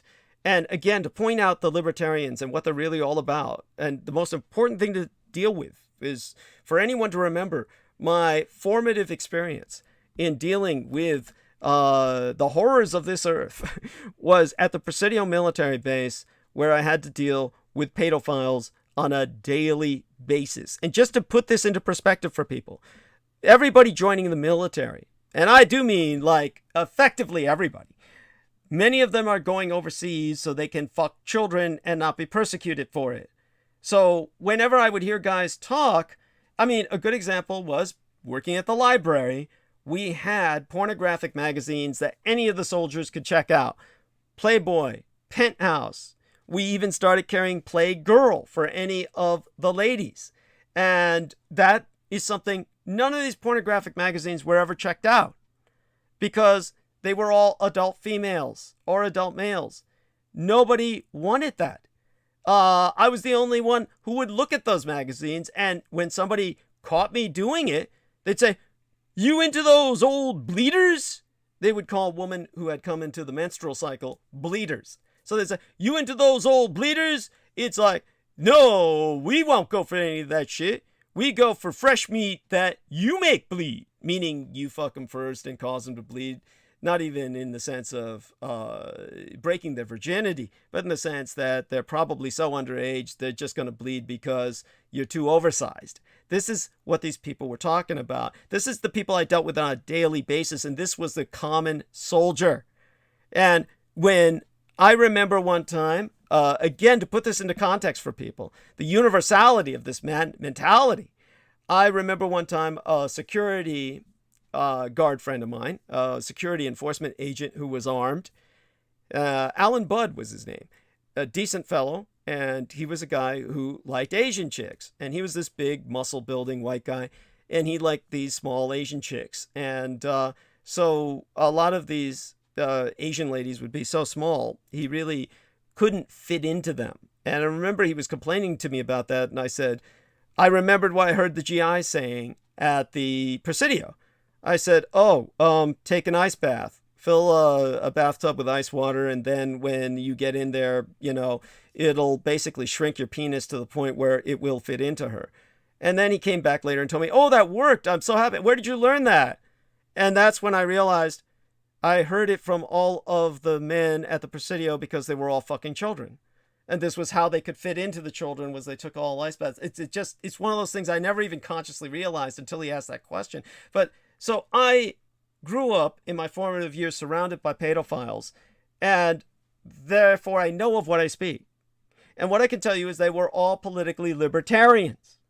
So to me, if you're saying I'm a libertarian, what you're saying is I'm a baby raping Satanist. I am a pedophile. You are practically admitting it, because no one other than a pedophile would ever go for libertarianism, which is basically no government. Libertarians want no government. They want a world run by corporations. They want the dissolution of all child labor laws so they can exploit children for labor and exploit them for sex. They want to basically have no monitoring of the internet. I remember anybody who's old enough, and I'm not going to even guess our young lady's age here. She's probably too young to remember this, but there once was an America Online, AOL. Anybody who's old enough to remember AOL, do you ever wonder what happened to them? AOL went out of business, went offline. The first of the internet carriers, one of the first big ones, was America Online. It used to be, that was it. That was what Google is today, was America Online.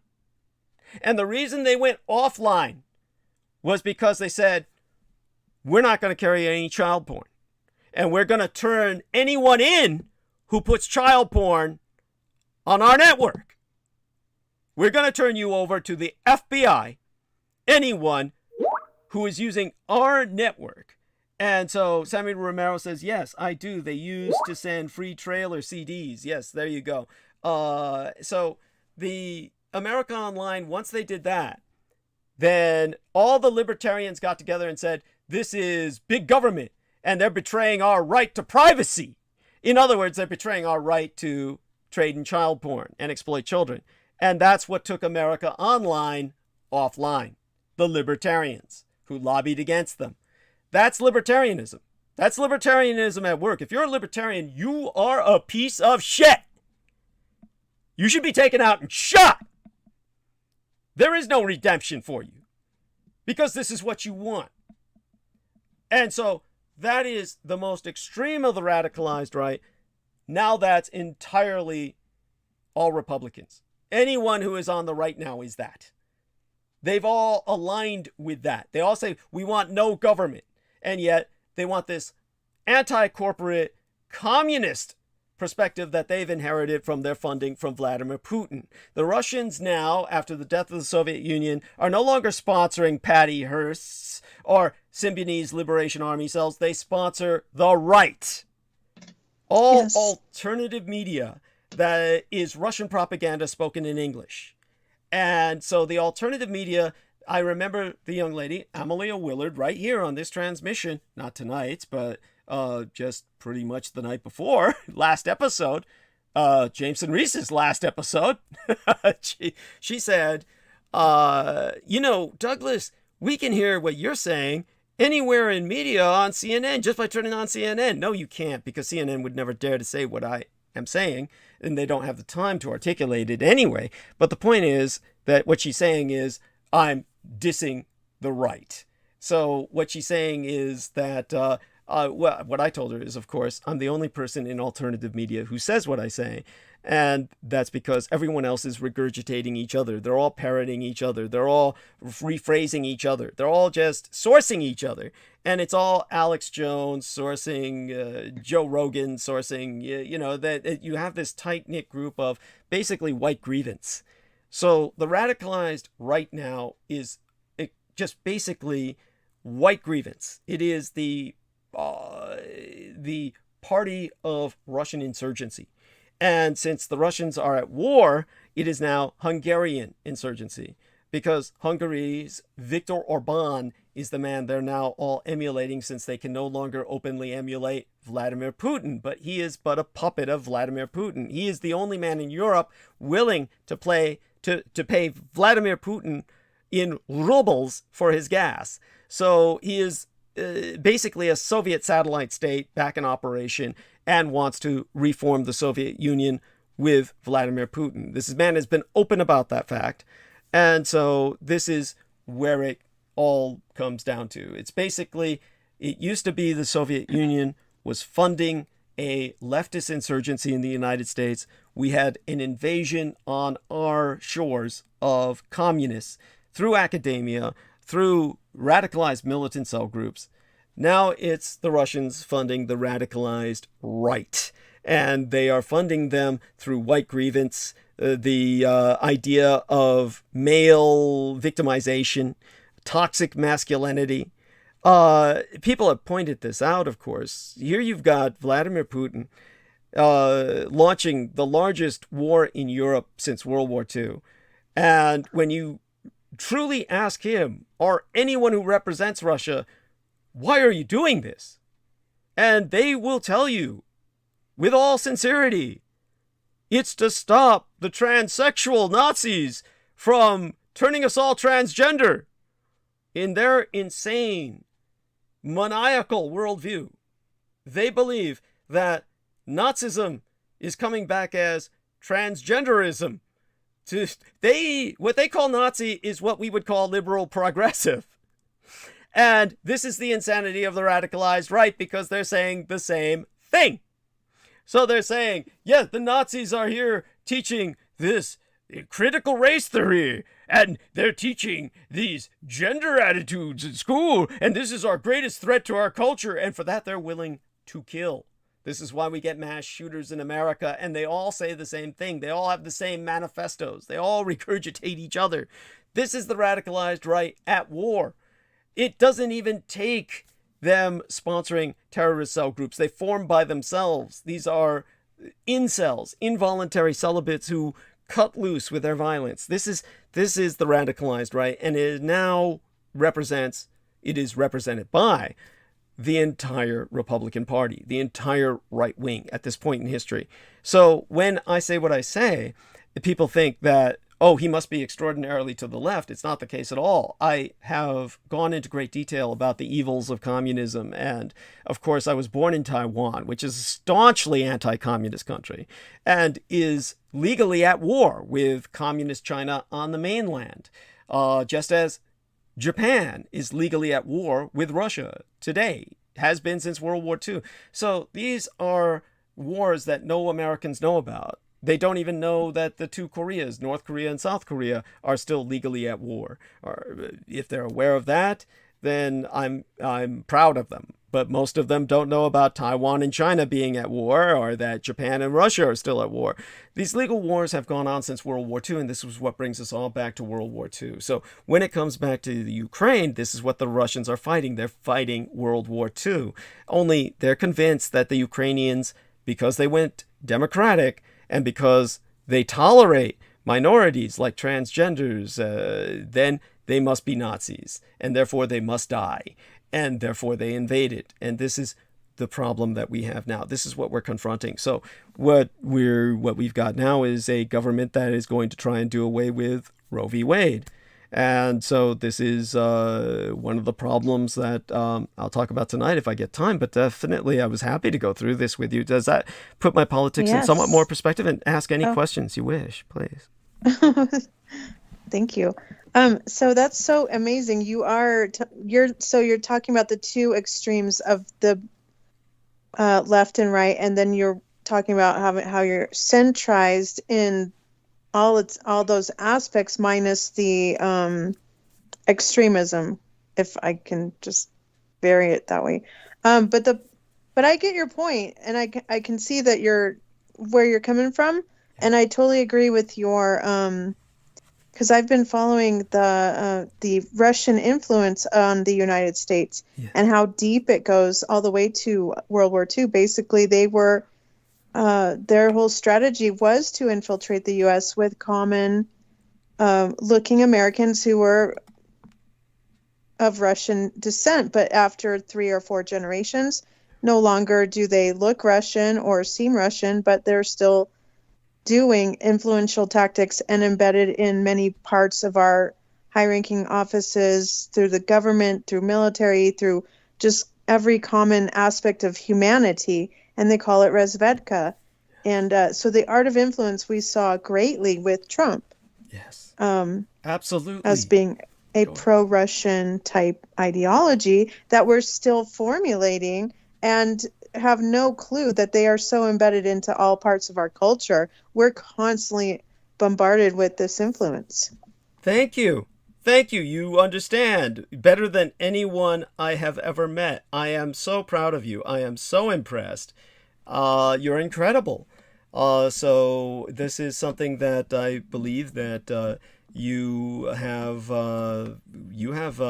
obvious awareness of, and I can say no better than what you've already said. Honestly, you've brought it to the fore. This is the crux of our problem. You see, just to put this into some perspective, for people, so that again they understand, I'm going to have our young lady here just kind of elucidate on that further if you wish, and I'll gather my thoughts together and kind of put it into just a kind of brief context for people so that they comprehend how this war is being waged. And it's been a multi-generational conflict. It's we're in the position that the Russians are trying to emulate the German recovery, in the sense that after World War I, the Germans were forced to pay off enormous war debts and forced to declare they were the guilty party, the aggressor that started the war. All kinds of violations were visited upon the Germans, and then they remobilized under Nazism and made a comeback. This is what the Russians are trying to do, having lost the Soviet Union.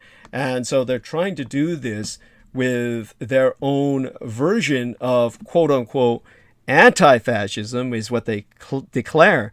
And they cannot emulate fascism because they're not fascists. If fascists were in charge in Russia, then the state would be telling the corporations what to do, and there would be basically a mobilization. They would have a functional military, but instead they're just a kleptocracy. They are a government run by thieves. And as a government run by thieves, they stole everything. And because they stole everything, nothing works. But they are still waging war, and their most successful form of warfare was propaganda. And their propaganda is how they are impacting us. So you can take it from there, honey. What have you seen and learned? Oh, thank you. Well, so with the propaganda, well, it's everywhere. It's from every concept that we're seeing on media, whether it's right wing or left wing. There's the ideology that I follow more intrinsically is the interdependence Marxist ideology that we used to talk about. And I think we've seen that play out over the time without anyone actually ever talking about it. You know, it kind of makes its impression around, Interdependence Day and then in September, and then it goes away, but I think more and more the dynamics of all their thought process and their entire constitutional outline has always been infiltrating the minds and the masses, whether it's educational or governmental, and then basically destroying our republic. Yes. And our Constitution, and actually being in opposition of everything constitutional, while in the same respect trying to look constitutional. Yes, very much so, honey. So you've got it all down. And not only that, but taking the Constitution and putting it into a cult where people worship the Constitution as a fundamentalist doctrine. This is what so much of the radicalized right has been doing. You've seen evidence of this too, yes? Oh, yes, absolutely. And could you share what else comes to your mind when I bring that up? Well, I hope I don't offend anyone, but it was deeply rooted in the Black Lives Matter movement. Okay. And our Democratic parties actually benefited from the Black Lives Movement matter financially. and at the same time invited this type of movement that was organized in interdependence to create a guilt, sort of to guilt us, or to have a type of a maleficent witchcraft essence through the female aspect in governance, and use that to make us feel bad so that we would have to receive the movement and therefore bow down to it. And then therein would come the government's desire to get rid of, funding the police departments and all of the outlets that they were desiring. And I was looking at it and I was thinking, are you seriously, like, our own government is coming out to destroy itself in such a way that it won't even call to be policed? And we're holding up the Constitution. It was insanity. I mean, insanity. No, definitely. I see what you're saying. And obviously, there is a leftist, shall we say, sponsorship when it comes to Black Lives Matter. There has to be. But one of the things that I do want to present is, unfortunately, what we cannot say is we need to damn both sides, because this is a situation which is too dire. When you damn both sides and say both sides are at fault and both sides are guilty and both sides are equally corrupting, there is corruption on both sides, and there is a history on both sides that is negative. But at the same time, you have to take a look at what happened historically. Historically, there have been great reversals in history. Reversals that are head-spinning. Literally head-spinning. It's like they don't even make any sense, but they are historically undeniable.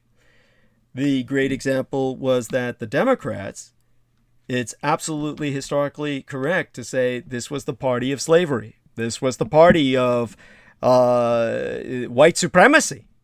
Originally, this was the Solid South Party, the party of the Dixiecrats.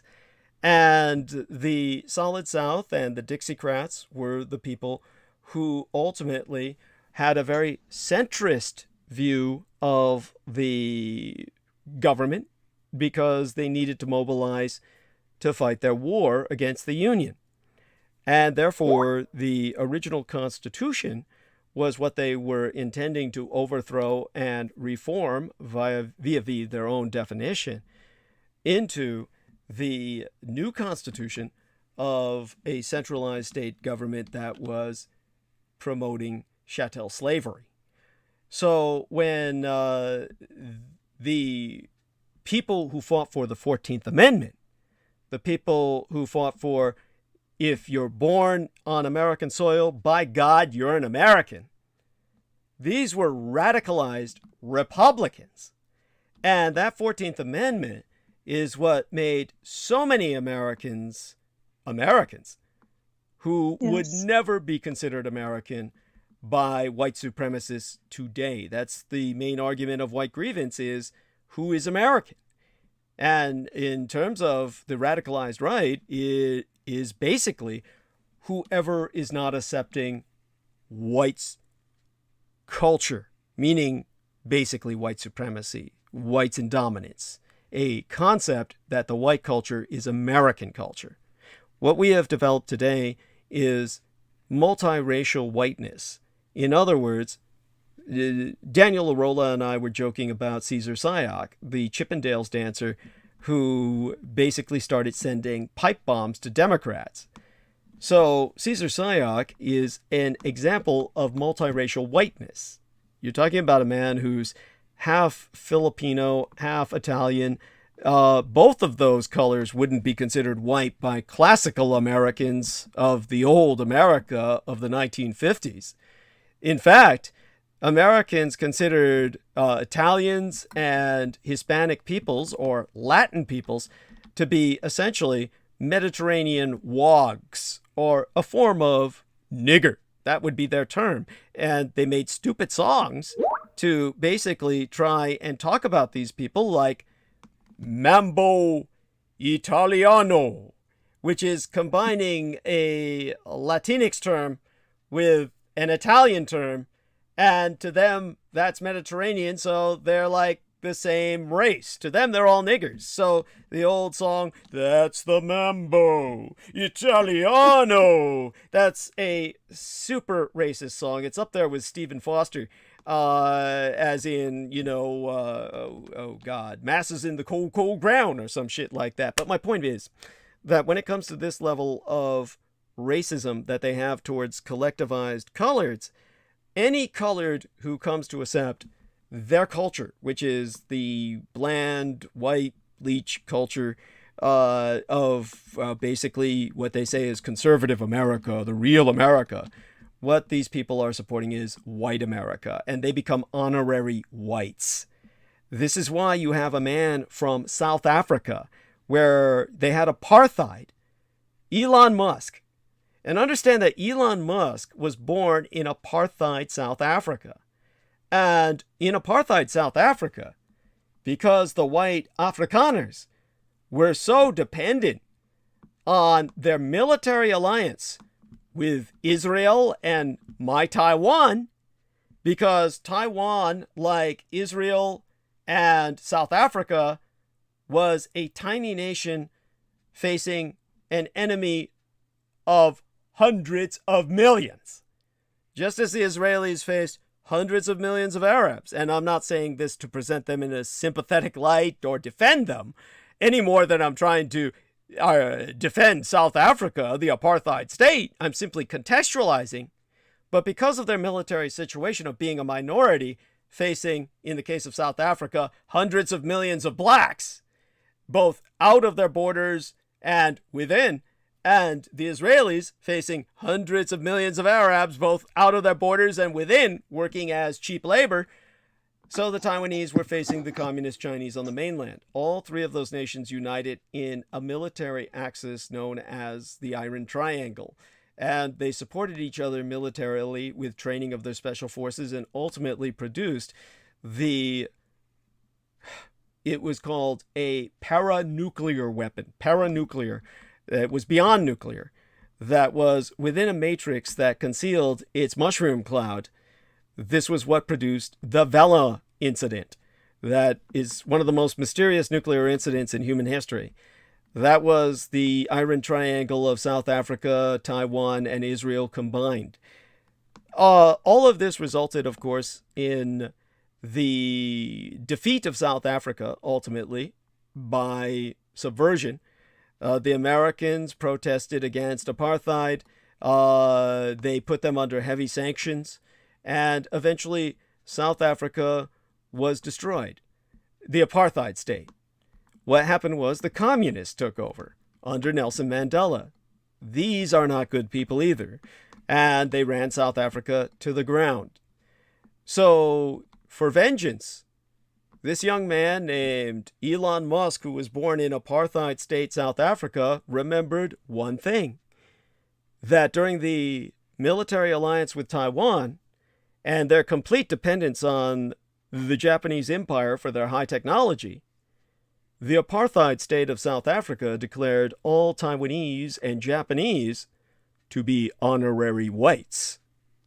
So, if I were to visit South Africa during the days of the apartheid state, all I need to do would be to present my birth certificate, born in Taiwan, and I would get the same treatment as any white man. So, what Elon Musk is offering is he's buying Twitter on behalf of Vladimir Putin so he can win Vladimir Putin's war for him by bringing Trump back onto Twitter. And then getting Trump reelected. I knew it. Yes, and Elon Musk is saying anybody who stands with us will be an honorary white in our new apartheid state. He is going to reinstitute apartheid, which was destroyed in South Africa, here in the United States. This is where we're at now. And understand that hidden away from the taxpayers who financed its progress all throughout the Cold War was the fact that it wasn't cold at all. It was World War III, already in progress. Every revolt, every riot, every political assassination, and every incident of bandit terrorism that Americans were told were minor diversions, every single one was a military engagement and campaign of the war itself. It was never declared to the citizenry of these United States by their compromised government. It was not fought along the neat conventional lines of the fairy tale World War II with the Big Bang climax spoon-fed to the American electorate. But American lives were expended in numbers that eventually rivaled all World War II fatality rates. At the height of the Battle of Hue in the Republic of South Vietnam in 1968, the United States Marine Corps was losing at least the numeric equivalent of a fire team of Marines every single minute. With each engagement, the American public was remonstrated that it had allowed its government to be tricked into a wasteful side issue. Now, America's adversaries understood this dysfunctional dynamic. Ho Chi Minh said Americans don't like long, inconclusive wars. And you had the communist president of North Vietnam, quoted on page 25 of Time magazine on the 16th of July in 1965, the year before I was born, saying, "This is going to be a long, inconclusive war." So the strategic stalemate that fronted the Third World War into massive containment areas, as both East and West immediately realized that nuclear exchange did not have to result from the limited conduct of global war. Well, what disadvantaged the United States from the inception of the conflict was many, many things. But the first was that they could never mobilize for a real war. And for that reason, it's a miracle, a God-given miracle they won that Third World War they call the Cold War, and the Soviet Union lost. Aside from the fact that winning when both sides are armed with nuclear weapons is a vacuous use of language, infinite destruction is not the purpose of war at any rate, because the threat of extermination is not only incredible, literally impossible, but also impractical. But the American way of war and the Russian way of war is completely different in that the Russians mobilize the civilian population to recognize that the enemy civilians are the field of battle. So all of this became a war that would convert the white American public, as much of it as possible, into identifying with Russia as the hero. And you can look all over YouTube now and look up YouTube Russia World War II, and all you get is Russian propaganda. Oh, the Russian children went out to fight the Nazis. The Russian women all went out to fight the Nazis. And like I presented to Peter Moon earlier in transmission tonight, you know, that actually may be true, because as we can see from the Russian men and how they fight in Ukraine, they aren't worth a shit. No wonder all the women and children had to go to fight the Nazis. The men aren't worth a damn. So this is what it's become. We have to understand that the Russians are at war, and they're waging war through proxies, and one of their biggest assets is Elon Musk, and this is the threat we face today. He wants to... So Sammy Romero says goodnight. He says he'll catch up tomorrow morning. God bless. Please support Douglas. God bless you in turn, Sammy. Good if you night. want to come on to say goodnight, please do so. Good night, Sammy. It was so nice to meet you. See if he bites. I mean, personally, I think you're irresistible. I would come on to say goodnight to you. No, he's got a significant other. He's probably afraid that she'll beat his ass if he does that. So, okay. At Thanks, any rate, Sammy. yeah. So, honey, yeah, do Interesting. take the stage for a few minutes. I mean, go on from here for me for a few minutes. I'll just sit and listen for a few minutes here. Well, I just want to come into Elon's defense Okay. because he is my favorite troll. By the way, do you have pet cats? Is that I'm kinda- gonna come to his rescue. Okay. Do you have pet cats? Is that the cats in the background I hear, or is that my imagination? No, but that is my cat. He's actually outside. I can't believe you can hear him. He's not outside he's outside of the door, but he's doing his nightly call for mom. That's cute. Which is my daughter. Oh my She ignores him. Oh, and so you both help take care of your mom. Yeah. Oh, that's wonderful. I'm so proud of all of you. That's delightful. Thank you. I mean, oh my God, that must be a home so full of feminine energy. That's delightful. The cat's the only male, right? Him and the dog, Toby, my dog. Wonderful. Yeah. Great. And right now we have we have just my nephew just kicking it here for a few days. And so it's been nice because my mom gets to be with her, grandson, and they help out, and so it's been nice. Yeah. Kind of wanted to go somewhere for a month or something, but it looks like they found a place and should be moving out. So I'm probably gonna try to get out and do something while they're here. Okay. So 'cause my mom needs always needs someone here. Yeah, understood. I understand. I was care provider for my parents you remember that. I remember. My talking about that for years. Oh, and just so people understand when I talk about these great reversals in history and just how it used to be the Democrats were the great racists, the party of the KKK, quite literally, historically, that's irrefutable. Mm-hmm. And then they became the great defenders of the colored minorities, at least in principle or at least in terms of propaganda.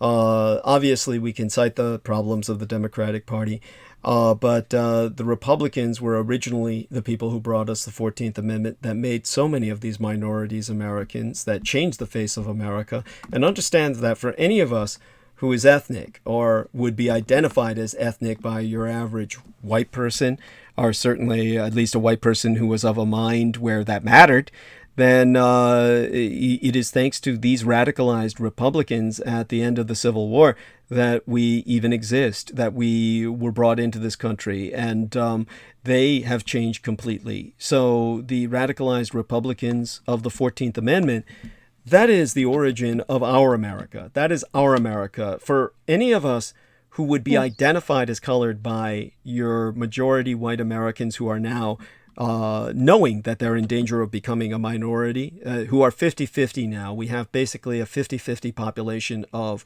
coloreds and hybridized people like myself, people of mixed race heritage. And then you have basically the white dominant America as the other 50%. Right now we're in equal balance, what you would call a balance of terror, a question of equilibrium. And they sense that the danger is they'll be minoritized. So they're going all out to preserve their power. These people, their America began in 1776. That's not our America. Our America began in 1865, around the time of the 14th Amendment, with the end of the Civil War between the states. And our America is dependent on this radical reversal that then took place, where the Republicans became the party of the whites and the Democrats became more representative. And in these cases, we can no longer say that sides don't matter. Now, I understand what you're saying about Black Lives Matter. That is kind of like an outgrowth of what originally was sponsored in terms of this kind of leftist insurgency. No doubt about it. But the most that they do in terms of violence is property damage. And this is why you had such a controversy with that young white American male with the glasses. Do you remember his name? Went down and shot some people, and then it was done in self-defense. Oh, Rittenhouse? Yes, Kyle Rittenhouse. Thank you. I've done my best to bleach him from my mind. I spoke of him at great length and in painful detail. And Kyle Rittenhouse, what made him so pivotal was that Kyle Rittenhouse went down to defend property. That's what he went down to do. And he wound up killing a number of people who were not black, but who were involved with the Black Lives Matter protests that were damaging property. And he killed a number of people, and it was ultimately in the name of defending property. So at that point, Correct. yeah, the decision was made on the behalf of the people who supported him that property mattered more than human life, which, of course, now the reality is, and I explained this in great and painful detail, these were all dysfunctional people. And the people he killed, one of them that he killed was somebody who had a history of pedophilia. And this individual that he killed was the most pathetic of the bunch. As woeful as his crimes were, as much as we can never forgive what he did, this was a person who basically was bereft of everything at the time that he was killed, and basically had been rejected from a homeless shelter, and basically what he threw at Kyle Rittenhouse was every possession he had in life, which was in a little plastic bag, which was socks and toothbrush and shit like that. It was all in a little plastic bag that he threw at Kyle Rittenhouse, and Kyle Rittenhouse killed him. This was a complete and total failure of the social system, as well as that own individual in his misspent life, because he never should have been released from whatever shelter had basically kicked him out. This is like a situation where he had nothing to do but go out into the night and join the rioters because he really had nothing left in life. So you've got all of these situations that converge, but with Kyle Rittenhouse, he was indeed privileged. He was indeed someone who did not need to be there. He chose to be there. And we are at that point now, what side do you choose? Now, most people that I confronted, I told them, the way it was presented legally, if I had been in that jury, I would have been forced to let Kyle Rittenhouse off, because that's simply the way it was presented. It was presented in such a way legally, there was no out from that. It was basically one in which he was in a situation where you had to count what was given as self-defense, because at that point, that's what it became by the definitions they were offering. And so I told people legally I would have had to have let him off, but that does nothing to alter my stance on him morally. It does nothing to alter my stance on him politically. And where we're at is a situation where he became the rationalization for white men to go out and kill people and claim it's self-defense. This is the part of the problems of where we're at now, part of the problem of this evolving war. So understand. Well, in that same respect, if I may Please, intrude, by all means. Yeah. Well, isn't California facing the fact that your government wants to rid you of your Second Amendments to the point that you would have to actually let somebody come in your house and allow them to rob you, and you still couldn't defend yourself? I mean, that's one of these that things be that extreme? Yeah, I understand what you're saying. As far as this is something Second that Amendment. No. rights? I appreciate what you're saying. It's one of these things that when it comes to California and how we deal with arms control, I will tell you that our biggest problem is certainly not people coming into our homes and are being unable to defend ourselves because the law would somehow prosecute us for that, because I've never seen a case of that. A lot of this is propaganda that is just spread by many people about California, that they have no idea what's going on here.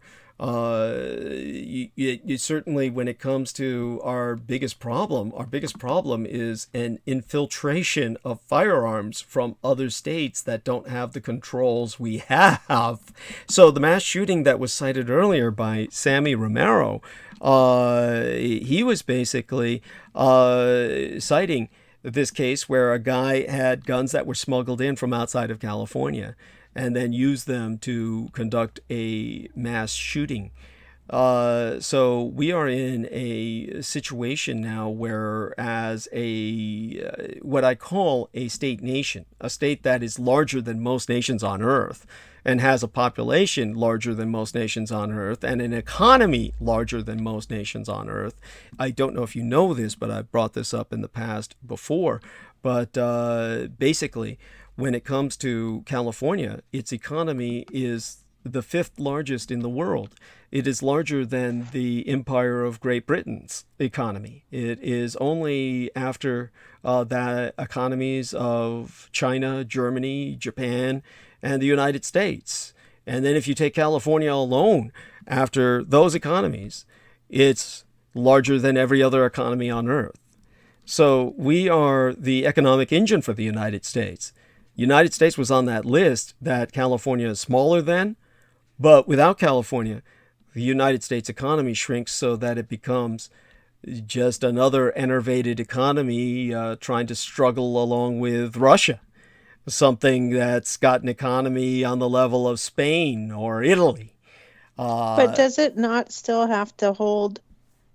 Because I get that California wants to be a statehood and a standalone, kind of like its own, even you mean part. Are you under the impression that we're arguing for secession? Is that what you're under? Well, I think it's been tossed around when when California feels like they're not getting enough funding or enough support for federally for their mismanagement of not taking care of their own resources. And now, I guess I feel some kind of way about California because they say that as California goes, so goes the nation. Yes. And yes. same true with New York. So we have these two radical parts creeping in on our republic in every aspect of everything. And so I sort of feel some kind of way about that because I live in a republic kind of state where we hold fast to our republic, and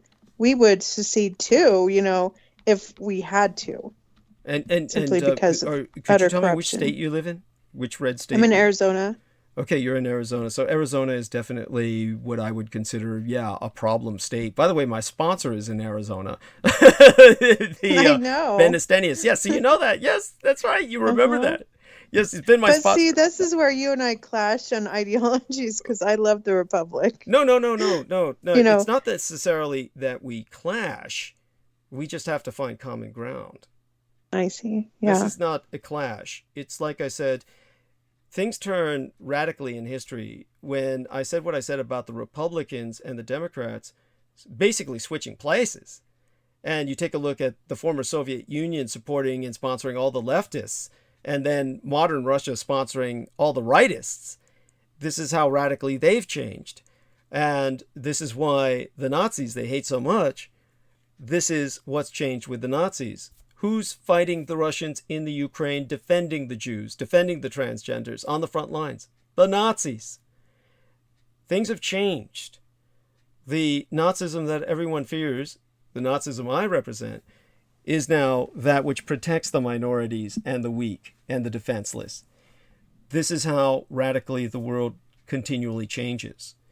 What we need to seek is a balance between you and I, because it's like what I said to that young lady, Amalia Willard. Now, I am pro-vaccine, and she, like so many others, is anti-vaccine. Your position is of interest, but in the end, like what I said to her, does it really matter? Like Judith Ager, when she asked me at the time that she was still professing love for me about my background. And so when I told her told the world about my biological background after years of never bringing it up, I never shared it with anyone. But when, at this point in my life, I'm 55 years old. And I just figured it was time to just tell people what happened. And certainly everyone knows my mother was Japanese, and, well, rather Japanese by nationality. Ethnically, she was half Chinese, half Japanese. But she was most certainly on the side of the Japanese Empire, and also on the side of the Chinese people. And she was someone who was a translator of international renown during her day. This was understood, and people understood that. Most people didn't know how young she was. And as a member of royalty and a member of the Japanese elite, she was put into a position of responsibility at a much younger age, like they did with people in positions of royalty because they felt they were born to lead. And in her case, she was used as an interpreter on the international level. And because Emperor Hirohito was a marine biologist and worked with biology, worked with developing weapons of mass destruction, biological weapons. He also made certain to ask her when she was in Germany with the rest of the people who were meeting with the German High Command. He gave her an order, really, to collect a sperm sample from Adolf Hitler, which was no problem, really. Adolf Hitler was easily led to a room where she basically extracted that from him.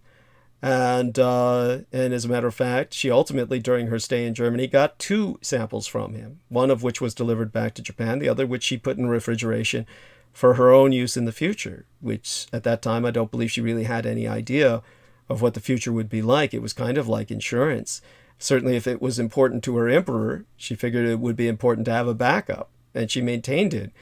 My father was almost certainly sterile, meaning the man who raised and guided me, George Joseph Dietrich, the chief penny officer in the United States Navy, because he had been at so many atomic tests in the Pacific, the Bikini Atoll Islands, Eniwetok, and used to make the joke that his balls probably glowed in the dark and that he could signal down airplanes with a zipper.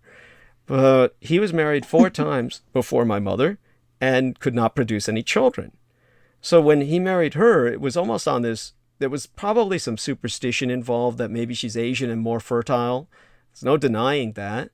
And but he was never racist in the sense that we understand it today. May have been just kind of like a superstition that he had, but he married her and then had children.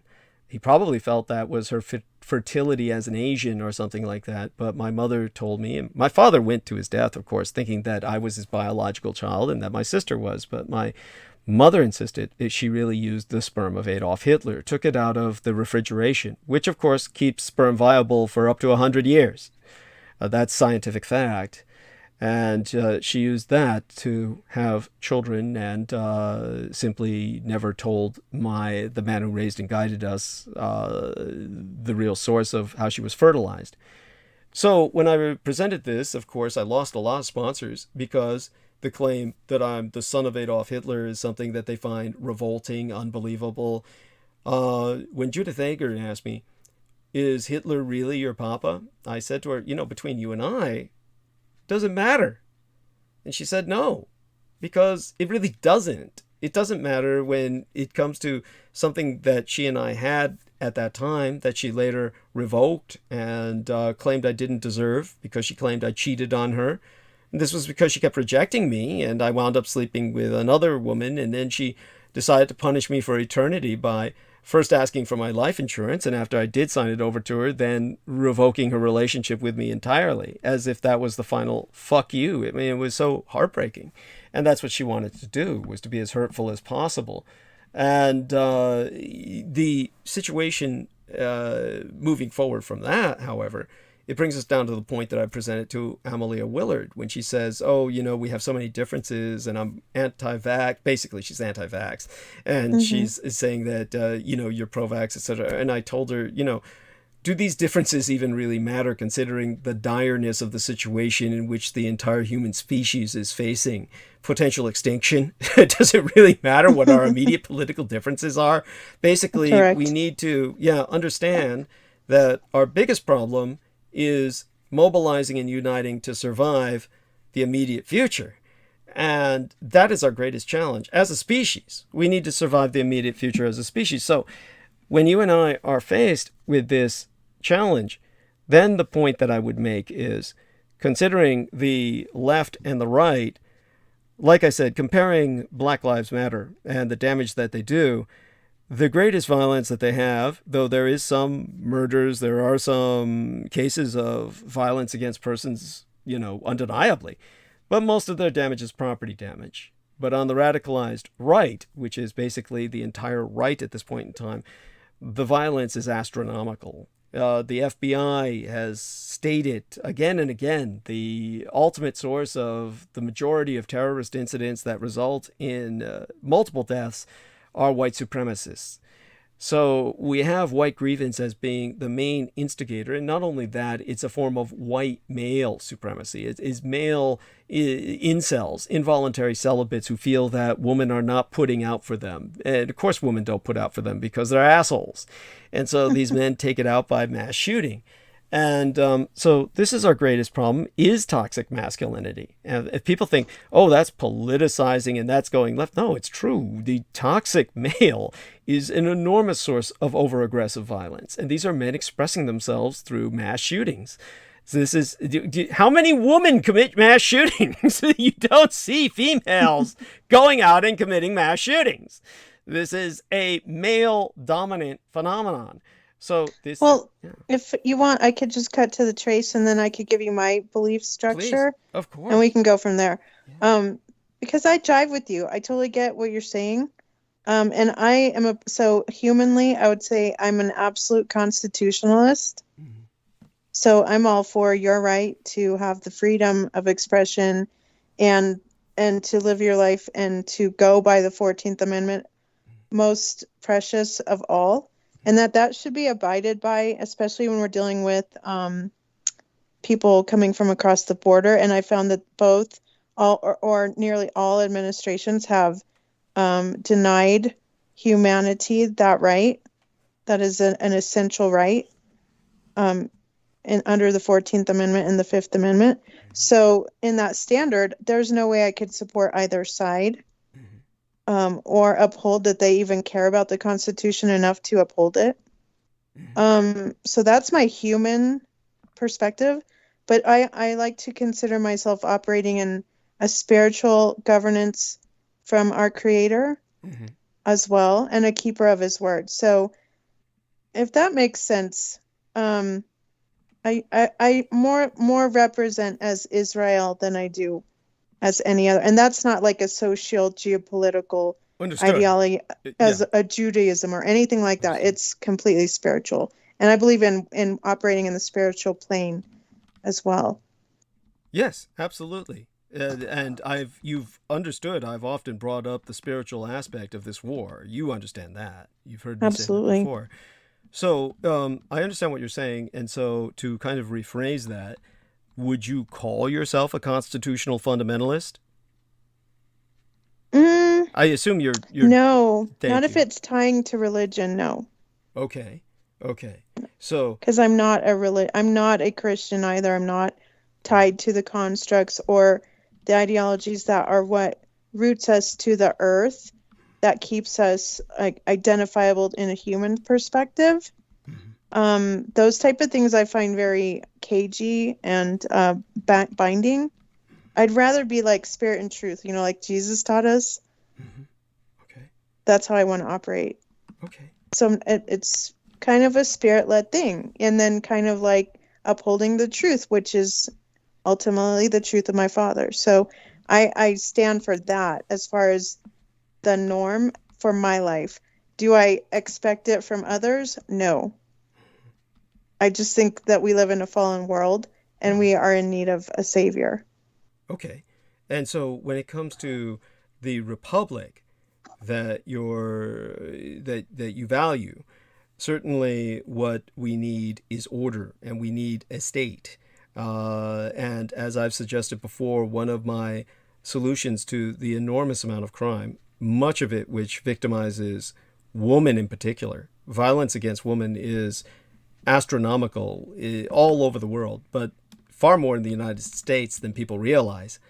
One of the things that I've insisted on is the need to create a United States police force that would draft women of legal age into the United States police force to serve for at least a year, and that they would be trained. That they would be trained in weapons use and self-defense, martial arts to a degree, kind of like boot camp for 3 months before being deployed on patrol for the remaining 9 months, or maybe boot camp for 4 months and service for 8. But this would be first off, women are far more socially conscious and far less likely to commit crimes as peace officers. In other words, the problem with men is they function very much, especially the militarily trained men. A good example of this was during the Los Angeles riots, which we've just had the anniversary of. And the anniversary of the Los Angeles riots, understand many more people died in those riots than people realize. And one of the causes of those deaths was, of course, calling in the National Guard. And to give people a concept of the difference between training, everybody operates as trained.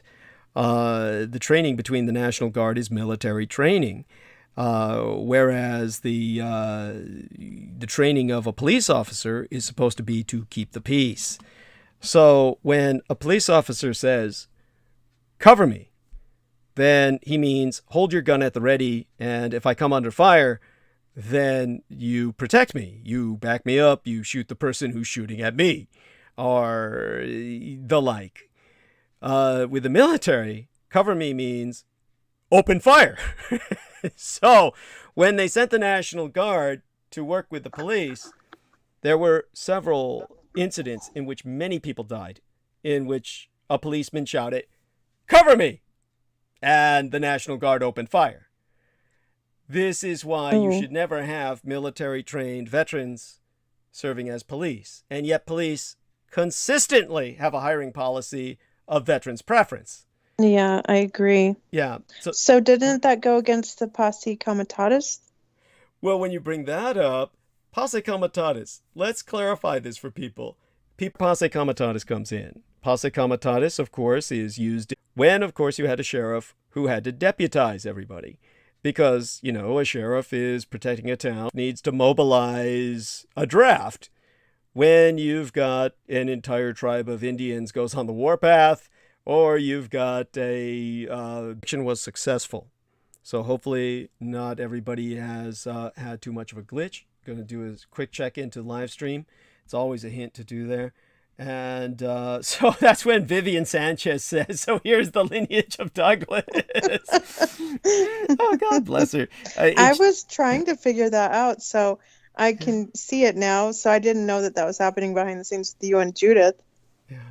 Okay. Yeah. Well, that wasn't the reason. The reason she left me was because of Lena. And so Ethan says, you did cut out for a second. What did you miss, Ethan? What did you miss? So let me know, so I'll try and recover that. I can't even remember what I was saying. But well, you're talking about the posse comitatus. Oh yes, and yes, how yes. It's necessary so, for Western states. Yeah, mobilizing the able-bodied men. So basically, this is why people say that it's fucked us all up because of female police officers, because basically, according to Posse Comitatus, due to the penal code, you can be deputized. Anybody can be deputized. Basically, any sheriff has the power, or any law officer, any officer of the law, any law enforcement agent, any policeman has the power given to them as a sworn peace officer, a sworn officer of the law, to deputize. So that means that when they have to, and a big bad guy is on the loose and it's too much for one man, he can point to anybody he wants, basically. But generally, it's supposed to be able-bodied men, and say, you, and you're deputized. You help me take this guy down. Or out, if necessary. So I thought under Posse Comitatus, I thought under Posse Comitatus, though, you cannot weaponize the National Guard or military on these types of, like on the border or anything. You can't have the two intermingle where their firearms even are drawn. That's what I thought. That's how it can be interpreted. Remember, law is like the Bible. There is different ways you can interpret it, and it may be abused to be interpreted in that manner. And that's probably how it's presented by many of your media sources. And it may not be wrong. That might be quite accurate. That may be how it's being used.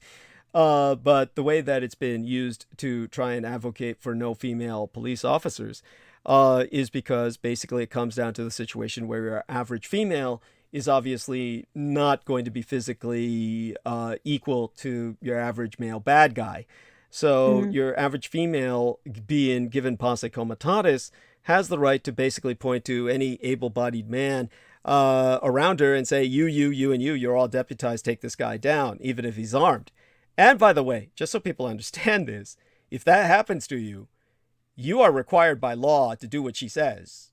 And if you don't do what she says, you are guilty of at least, what's under a felony? I usually deal with misdemeanor. Thank you, honey.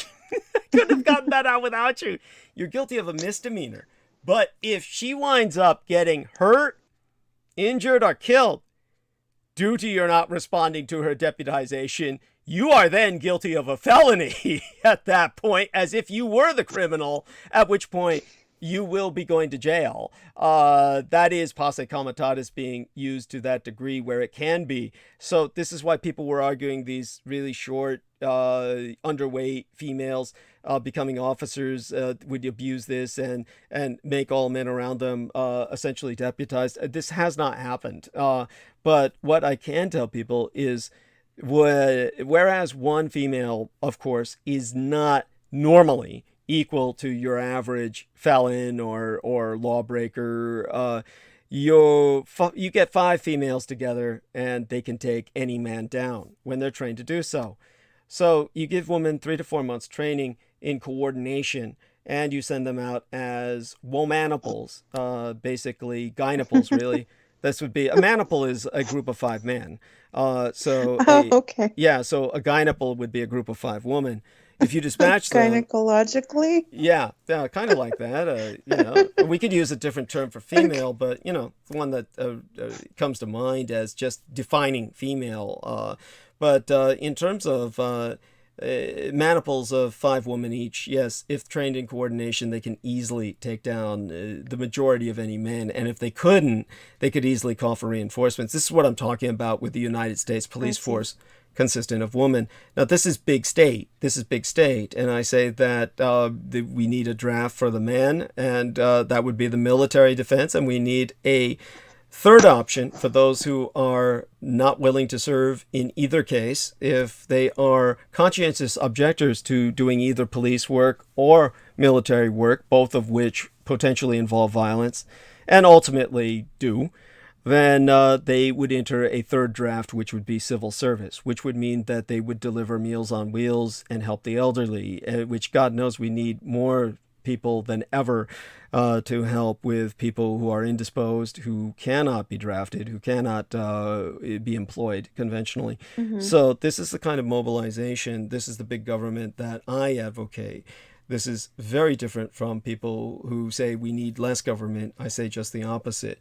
Now, in terms of the republic can either make that transition or it can make it to democracy, which can uphold aspects of the old republic or the general formation of the old republic. And Whiskey says, "What the fuck are you doing, Viv?" Wait, where is he? I don't even see. He's there at the bottom. Right underneath where I say. Hey, Whiskey. Well, I told him I was venturing off. I was gonna go talk about things I wanted to talk about outside of drama. Mm-hmm. from our normal community and our normal rhetoric. Cool. So he knows. I told him. Yeah. Okay. So yeah. So you're talking about a basic social responsibility to governance. Yes, that everybody should learn to participate in so that we can have better government. This is the reason for these drafts. One of the biggest mistakes ever made by any military is to get rid of the draft. Forever, Taiwan and Europe have had universal suffrage, which means that they have a draft. And that means if you don't serve, you don't vote. Basically, you have to earn your right to participate in the suffrage of voting. And when it comes to America, they got rid of that because the draft resulted in so much pain in Vietnam because of just so many different factors I could go into. But the point is, they said, let's get rid of the draft. And it's the biggest mistake they ever made was starting a so-called professional military. And by the way, now Taiwan has made that mistake. European nations have made that mistake, and they all regret it. If they have any brains, they're going to reintroduce the draft. because you just need to be able to draft people. And understand, for those of you who don't know, when a draft is instated, it doesn't matter who you are or what your shape is. They can draft anybody. It doesn't matter your gender. It doesn't matter your orientation. A draft applies to whoever they pick and choose. And if they need the old professor who's in his 80s because he's got something they need that he knows about, they will draft him. This happened in World War II, and this could happen again. But if you think that doing away with the draft eliminates that, oh, you're naive. Basically, you had these guys who joined the military so they could get their MDs, because the military pays for their medical education, and in turn they're made officers, and of course they forswear the Hippocratic Oath to do no harm. They have to because they're in the military. But these doctors, no matter what age they are, there was one who became a psychiatrist, and then they had so many suicides on the front lines in Iraq. He was retired, basically in his 80s. And they forced him to go to the front. They forced him to go to Iraq so he could treat all these guys and prevent them from killing themselves. So this is the point I'm making, that no matter what you say, there's a draft. So reinstating it formally simply makes it easier on everybody. Yeah. But anyhow, honey, while you're here and you're talking about these types of issues, what I can do in the time remaining is start to go into the monologue. Our friend asked about the 14th Amendment and Roe v. Wade and its impact on that. Now, I want your opinion first. So I want you to... I'm excited about this. Oh my topic we're going God! to talk about. Oh my God! So tell me I about love it. Love it. Okay, tell me about this. What? Well, I'm a proponent for life. Okay. But I saw this coming. I saw this coming years ago. Okay. Because I talk about the Ten Kings spirit. Mm-hmm. I don't know if you know what I'm talking about, but you know the Russian Orthodoxy, Yes, and the schism of the 1054 schism. Yes. So I view things like the male side of Christianity that I've come out of, that I was nurtured in, with the whole concept of, their masculinity and everything. And then you have the mother, who is like the Catholicism, or Queen of Heaven type worship, and the mother, and all these aspects that she's had power and the base of power since 962 in the establishment of the Vatican, which is the oldest empire ever known in our history to survive. Yes. So in that aspect, and watching the transfer of power now to the 10 kings, as the word talks about, how the 10 kings will rise to power for an hour in time, which Christianese, yeah, means the millennial reign has entered, and now we have this great male spirit, right? But the male spirit that we're seeing, especially signaling from like Elon and Russia and the Russian Orthodox and Orthodoxy in itself, is the need to establish that we need to have children in order to continue as an existence, because we're at an existential crisis now, and we are eradicating the ability to procreate and to educate and to uphold the morals and standings that is all of the old, meaning old republic or the old Christian ways, or even what you were saying, like even old Soviet Union type ideologies that are creeping in, trying to drag us back, into the patriarch, and moving out of this matriarch. So in that essence, I could see that would be coming down our constitutional fight that we're seeing today, simply because abortion is not officially 100% emboldened as a right. So therefore, all it would take is a little tweaking of like saying like, well, we're going to proclaim that life begins in the womb, and therefore that child in the womb is now protected, versus if life only begins at the moment that the birthing has, out of the birthing canal and the first breath, which is what we recognize, I believe. Therefore, then the mother has the right to choose. life, because the child in the womb is not considered a sovereign life. Does that make sense? No, I follow the logic. And by the way, I think it's important, if you're willing to produce for me, that you continue to express yourself so that people understand we're presenting a balanced perspective on my transmissions. Does that make sense? Absolutely. Even in essence of what I just said, I don't have a partisan hold on this ideology that's occurring in our human state of governance. Understood. Because I can't mold with that anymore. So what you're saying basically, if I may kind of, I'm sorry, was there another voice besides you and I there for a second? I almost thought No, I was just moving my thing. Okay, so what we can say about your position is that when you say you're not really relating to what I'm saying about, we can't, we've got to make a choice, we've got to make a stand, and my stance would be almost in religious overtones. In fact, indeed it is. I would say, as Christ said, be thee either hot or cold. If thou art lukewarm, I will spit thee out. This is what I tell people when I'm saying a choice has to be made. And what I present to people is that for this point in history where we're at right now, with all its faults, I land with the Democratic Party. This doesn't mean that I stand with them of this geriatric kind of power structure that they have right now under Biden and Pelosi that is trying to bargain with the Republicans. I'm just talking about the general Democratic Party and their stance, which is far more liberal and progressive than the radicalized Republican right, which at this point has become essentially a Russian insurgency. So that's my stance on that. But I get what you're saying is more like, you almost have like a religious conscientious objector. You're almost like a religious conscientious objector who says, I disagree. I think so. Let me further that stance. I look at it from above, and then I look down on it as to how power is moving. I mean, like in the sense of the dimensions of principalities and powers, and then correlated with my Father's word. I'm not attached to it. You know what I mean? Like, you can do what you want. In my opinion, we're so far corrupt at this point. I don't have a dog in this fight. I hear you. No, I get it. I get it. So I won't stand. I mean, it's somewhat similar to Amelia Willard when she says she likes the term political atheist. So you're almost at that point, is what you're saying. For the politics, not talking about spirituality, obviously, but.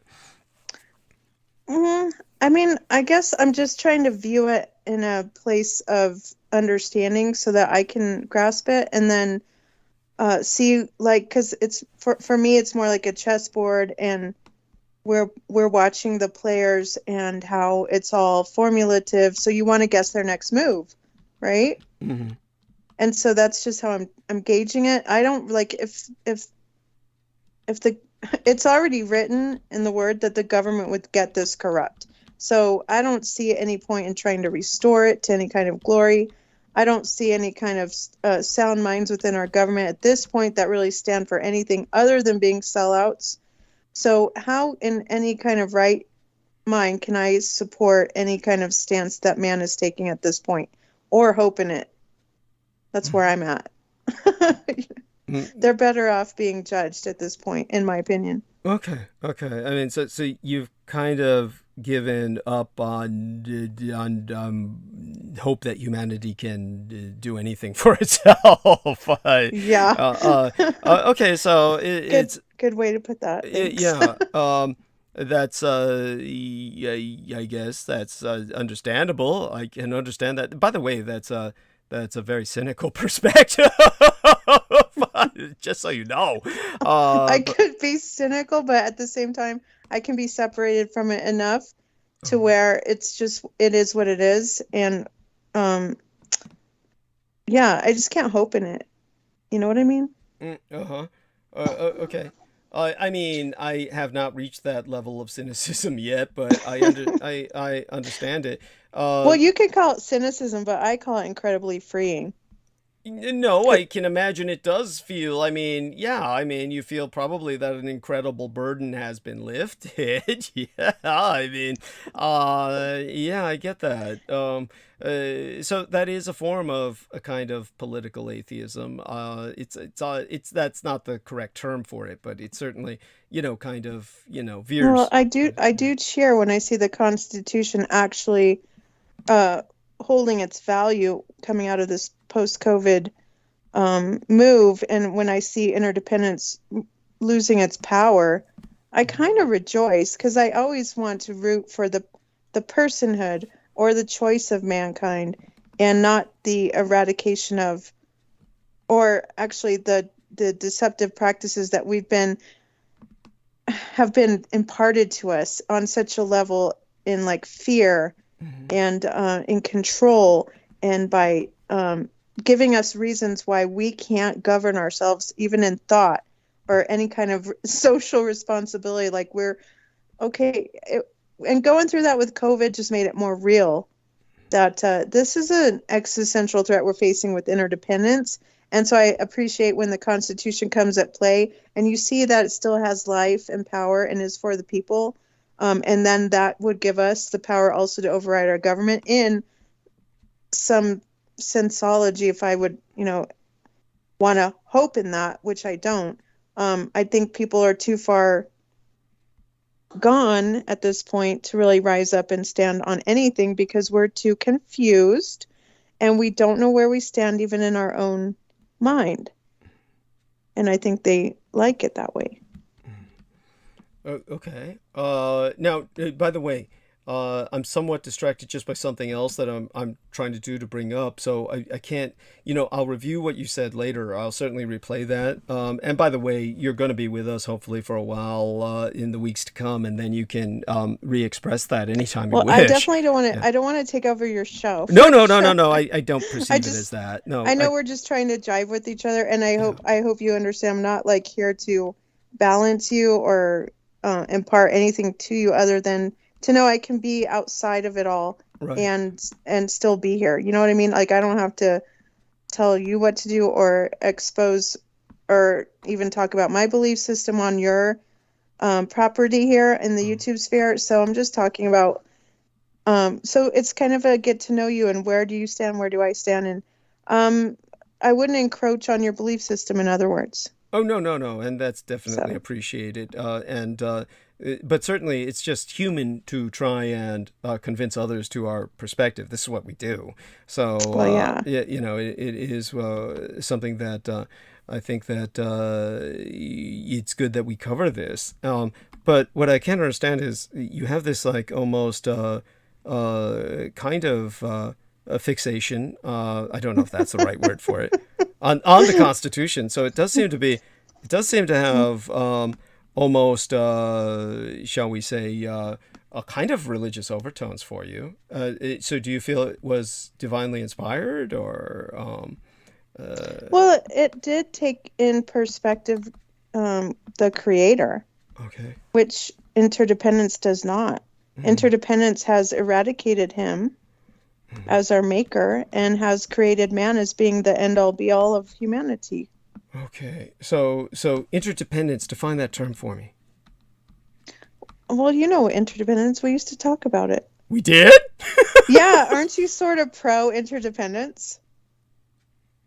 I have never used that term very much. So if you could define it, I'll know. Maybe I'll know whether I am or not. I don't remember using that term very much at all. It was huge with John Kerry, I guess, back in 2014, 2015. So we were having that conversation, and I was talking about how interdependence is becoming the new global constitution for the world. And you would ask me like, well, why do you think that's a bad thing? Man, I don't remember this. Yeah.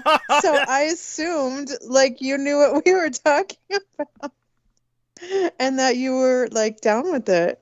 I'm not denying any of this, but I don't remember any of this. I remember. I mean, you know, like I said, I'm in no position. There's times when I'm high out of my fucking mind, and I might have been higher That's than a good fucking excuse. kite. I'm not denying it, like I said, but I don't remember this.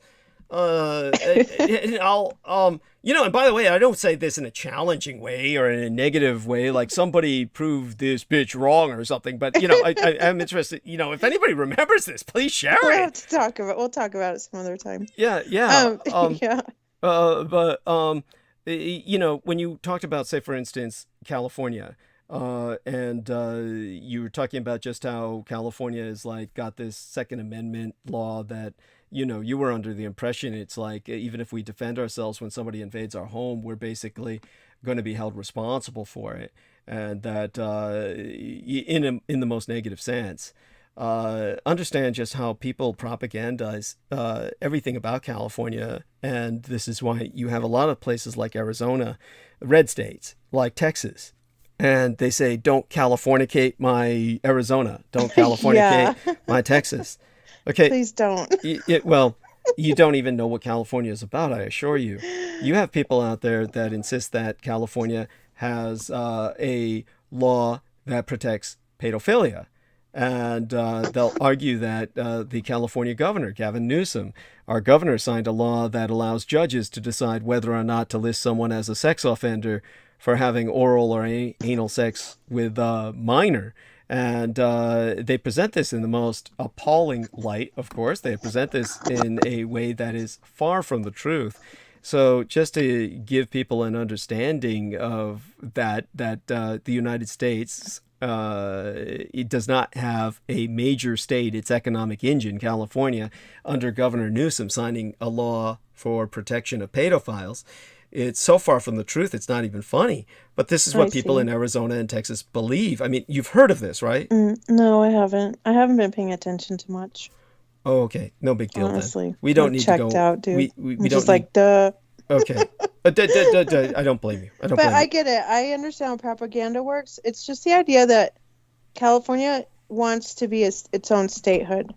Well, let me put it this way. That's really not the case. That's not the case. Well, why do they want to separate from everything federal as if they don't need to have any kind of That's not California. adherence? That's not California. That's propaganda. In California, they sort of show it though, and then when they want, I don't know. It's just, I think that they want to be separate from the republic and from everything that has to do with being federally mandated. It's not the case at all. No, it really isn't. Okay. Well, if you tell me otherwise, then explain it to me. But you don't have to right now. Yeah. I mean, we don't need to go into that right now, but because I would really love to hear your monologue. I'm really excited about it. Okay. So I'll go into monologue, and I'll ask you to kind of practice production by staying with me as long as you're able to stand it. Just let me know when you need to go, and don't be afraid to butt in verbally. I mean, like verbally. That's something I encourage. I couldn't during the monologue. Please. Well, honey, give it to us. Yeah, but what I will say is that what I would like you to do is, if you do have to leave, just say, "Gotta go. Be right back." Or should I just say that in chat then, or in the Skype? You don't do Facebook anymore at all. You don't, do you? No. Oh, okay. Then you would say it in the Skype. Okay, so I'll tell you in the Skype. Yeah. All right. Well, I'm going to do that right now while you start your monologue. I will be checking out for a moment. Yeah. Okay. Probably about 10 minutes, and then I'll return. Okay. Great. So I'll start the monologue, and I'll start with solicitation, and just let me know when you're back, and you can do that in the Skype. Okay. Wonderful. Thank you, honey. All right. All right. One among the creepiest true crime tours in America is the Tucson Murders' True Crime Tours. The Tucson Murders True Crime Tours provide us historic crime investigation into forgotten lost crimes in Tucson, Arizona. These small private tours are hosted by the Mr. Ben Baron Astanius, a true crime researcher and enthusiast who will personally take us thee to real historic crime locations related to these crimes in Tucson. Relive these events and hear the untold stories behind the stories. The Baron Ben specializes in the seemingly ever-developing case of the late serial rape killer Charles Howard Smitty Schmid Jr., alias the Pied Piper of Tucson, an aftermath tour. See theunfinishedman.com for excerpts from his yet-to-be-published book of that very same title, The Unfinished Man, and review scenes from his cinematic documentaries currently in production at theunfinishedman.com. But other cases, such as the strange case of Morris Brady, the Dr. George Marvin Tejardine case, and the Red Rapist, are also within his repertoire, as in fact are all the crimes that shocked the Southwest throughout the 1960s, the very decade I myself entered this vale of tears. These devastating crimes stained a city so deeply they may never be removed. For tour information, contact thetucsonmurders.com. Spell that as you would Tucson, Tucson, put the word "the" in front of it, thetucsonmurders.com, or telephone the Ben Astanius privately to personally guide your tour at 1-520-323-3406. That's 1520-323-3406. And shout-outs to Elizabeth Chapman of Chicago, Illinois, who contributed 20 United States dollars. Along my profoundest apologies. Kiss the ground on which you walk, dear Elizabeth, as well as all your toes. All my apologies for missing her contribution on the last episode when I should have mentioned it. As well, shout out to Isaac Romero, twin brother of Sammy Romero, who contributed 40 United States dollars. And a wonderful brother in battle he is, taking up the placid life of fishing to detoxify from his satanic Hollywood experiences working with the beautiful people, who may well be quite ugly underneath. Well, we see that with Johnny Depp, who's ugly both outside and on the inside. And of course, my shout out to the lovely Sophie Hopp. Sophie Hopp of New South Wales, Australia, contributed 47 United States dollars and 35 cents, or rather that was all that was left after they took their pound of flesh from PayPal for her contributions. I'm certain she probably contributed an even number contribution in Australian dollars that wound up as an odd number here in the U.S., this side of the Pacific, this side of the international date line. God bless her. God bless Elizabeth Chapman, both these lovely ladies. And to Sophie Hopp. Love you dearly, honey. And with all of that, hugs to Isaac Romero. All right, let's get this straight. We've got how much time left? So let me do a kind of quick calculation here. 8 to 9, 9 to 10, 10 to 11, 11 to 12, 4 hours left. Vivian Sanchez says, Bukowski is life. That's cute. Whiskey is saying, I'm cleansing. So our man, Ethan Einar Anders, was bringing up, let's see, this is in response. I'm just going through the thread of the chat here so this can be somehow coherent. We've got the sex bots attacking again, and try to hide the users from this channel. And I have to admit that they're almost endearing, the sex bots. They're like so goofy. At any rate, Whiskey was saying the exchange of power. CK jumped in with hearts and butterflies. Mwah! God bless you, CK. Love you dearly. And then Ethan Anders was saying, choice is important, just as the balance for the light and the darkness is a natural play of the universe. When one takes authority over one's choice, they take on what they fear through that control. And then after that, he said, think you might want to hear stuff from people who live in California. But as a Californian, as Douglas stated, is far from the real circumstance. Good idea to talk about with people from that location, but it's understandable the data propaganda is gnarly. Thank you, sir. Absolutely right. And Ethan Einar Anders himself, Ethan Anders, obviously is, I believe, a fellow Californian. I mean, certainly he's been in California. And so let's go back to the nation before we, get lost in California. Understand that everybody's going to have to escape to California because of this overturning of Roe v. Wade, because we'll be the only blue state in the nation that will effectively be a nation state on its own, offering abortions, safe and legal abortions. Now, the one thing you need to know, and which you intuitively already do, is that American politics will change if Roe versus Wade is overturned this summer. By now, you've heard the news that circulated Monday night. Politico reported that there was an internal vote within the U.S. Supreme Court to overturn the landmark Roe v. Wade ruling that allowed for access to abortion nationwide. It's a draft written by Justice Samuel Alito, per the report. It is not the law of the land.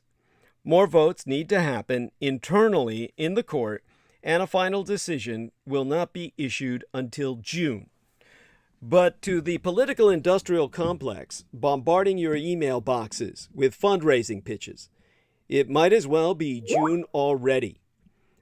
So our dear, I'm sorry, Vivian, she says she's back. Mwah. Thank you, honey. Love you dearly. So understand that,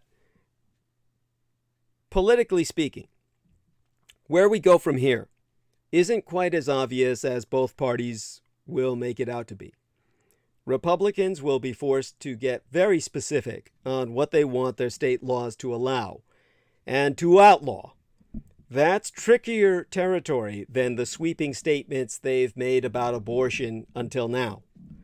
And, well, any time spent on this issue is time not spent talking about inflation and other less thorny political topics. On the Democratic side, the pollsters have warned for months now that the American voter may not be as fired up about these issues as hoped. Translation: the ruling may not help as much as Democrats think it will. In the end, abortion is about the most personal of circumstances, and those circumstances will drive voters' attitudes more than screaming press releases from the right or the left. But understand this much if you value the Constitution. The right to an abortion is supported by the text and history of our Constitution. No, really. If the Supreme Court overturns Roe, it will betray the 14th Amendment's promise of bodily autonomy. And as I said, the 14th America is our America, those of us identified as anything else other than white and male, and cisgendered and heterosexual, and involuntarily celibate to boot. Now, the blue text of Roe v. Wade, set over a red-hued painting of the Founding Fathers, is pretty much what you need to picture in your mind to kind of set the background tone for what I'm about to articulate. But I will try to explain to you that for decades, conservative originalists have denounced Roe v. Wade and Planned Parenthood versus Casey, two Supreme Court cases that held that the right to abortion is a fundamental liberty protected by the 14th Amendment, as egregious rulings unmoored from anything in the Constitution. And as Justice Antonin Scalia himself argued in 1989, the protection of unwritten fundamental rights fell outside the judicial function. He so wrote, "The tools of this job are not to be found in the lawyers, and hence not the judges' workbox." Now, these so-called originalists are deeply misguided. An originalist reading of the text and history of the 14th Amendment, in fact, provides a strong basis for protecting unremunerated fundamental rights, including rights to bodily integrity, establishing a family, and reproductive liberty. I may be slurring that at this point, but I meant to say reproductive liberty. The right to abortion flows logically from there. The Supreme Court should recognize this when it decides this term's blockbuster case, Dobbs versus Jackson Women's Health Organization. It is, of course, true that the debates over the 14th Amendment do not explicitly mention abortion, but there is no daylight between the rights specifically affirmed in the debates and the right to abortion. The rights to control one's body, establish a family, and have children necessarily safeguard the right to abortion as a fundamental right.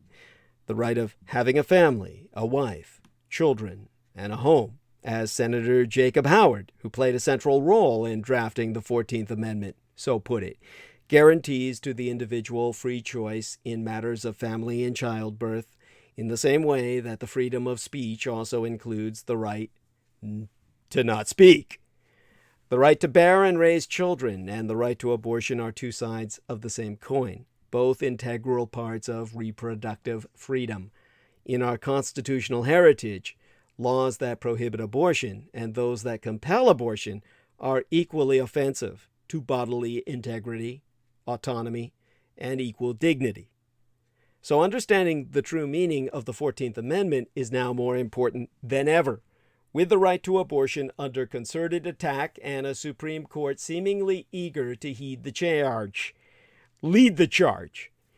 And in early September, the court refused to intervene to stop Texas from banning virtually all abortions, effectively nullifying Roe's protections for Texans in a one-paragraph order issued sans, meaning without, any oral argument. In Dobbs, a challenge to Mississippi's ban on abortions performed after 15 weeks of pregnancy, scheduled to be argued on December 1st of yesteryear, the court's conservative majority could have, and very well might have, rolled back the fundamental right that millions of individuals have relied on to control their own bodies, choose whether and when to start a family, determine their life course, and participate as equals in American life. Upholding a ban on abortion would not simply be flouting half a century of Supreme Court precedent. It would be breaking faith with a crucial part of the 14th Amendment and its history.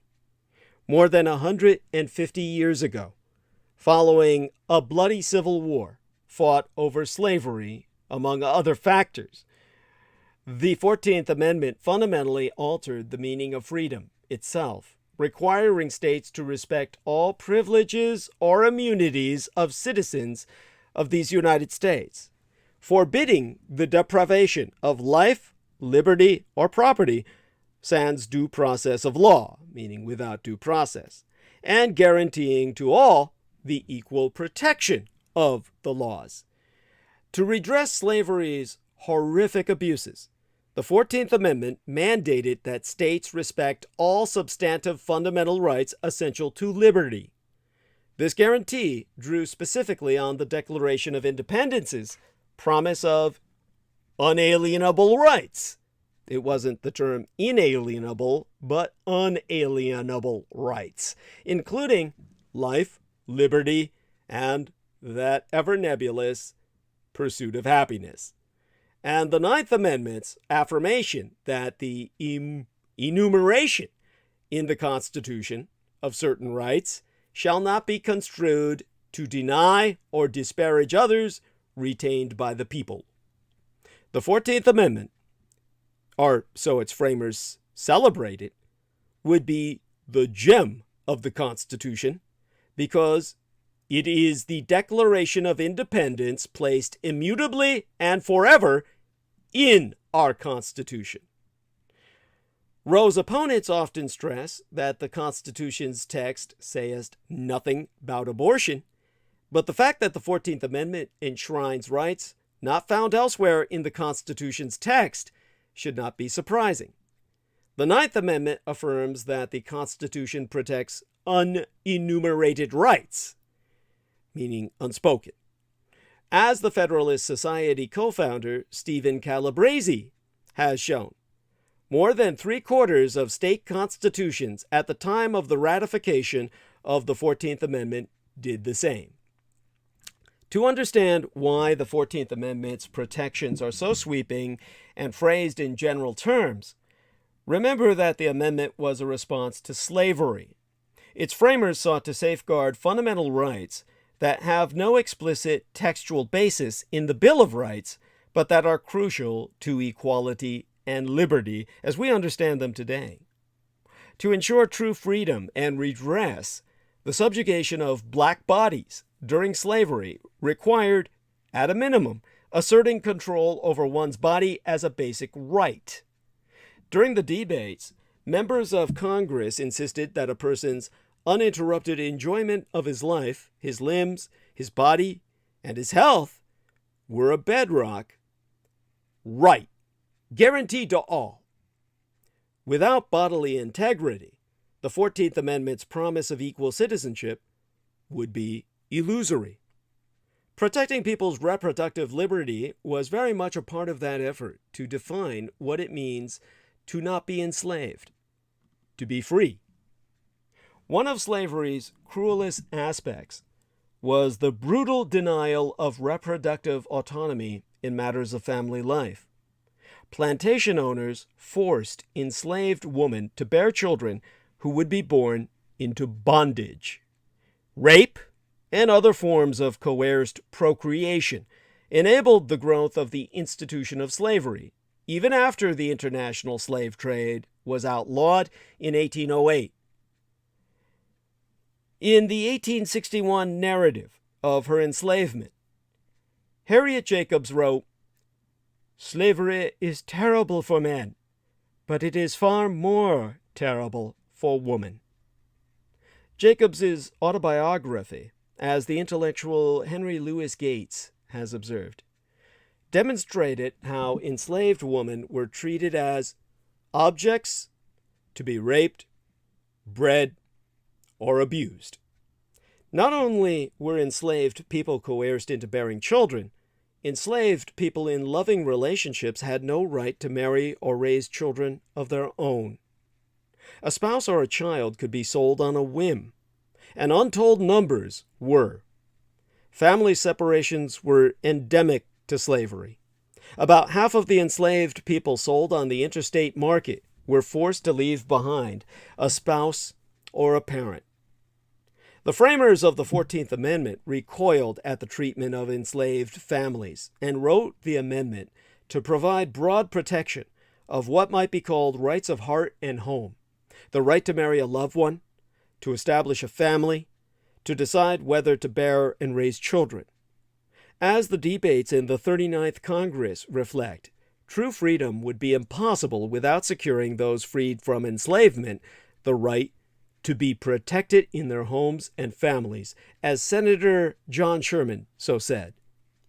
Because reproductive freedom and family life were impossible where the wife is the property of the husband's master and may be used at will, and where children are bred like stock for sale, Representative Thomas Eliot so argued, "No act of ours can fitly enforce their freedom that does not contemplate for them the security of home." The denial of these basic rights under slavery provided an invaluable lesson about the meaning of freedom. Decisions about marriage, family, and reproduction had to be left to the individual, not coerced by the government or subject to the brutal domination of another. During the debates of the 39th Congress, Senator Howard eloquently spoke to how enslaved people had been robbed of their dignity and stripped of their rights to marry a loved one, start a family according to their desires, and enjoy reproductive freedom. An enslaved person, as Howard explained to Congress, had not the right to become a husband or a father in the eye of the law. He had no child. He was not at liberty to indulge the natural affections of the human heart for children for wife, or even for a friend. Howard urged that the attributes of a free man, according to the universal understanding of the American people, should include the right of having a family, a wife, children, a home. The most difficult question is not whether the Constitution protects an individual's right to abortion, but how to strike a balance between an individual's constitutional rights and the government's interests in a potential life and a pregnant person's health. The Supreme Court, by and large, has struck a workable balance to this point. The government may regulate abortion, but it may not override or obstruct an individual's right to control their body and destiny. Whatever the interest of the government in previable fetal life, it cannot be superior to the interests of an adult who has already been born in vindicating their full constitutional rights.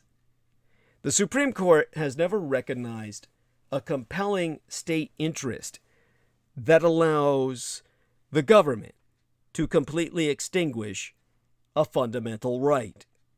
And the case for recognizing one for the first time in the abortion context is weak.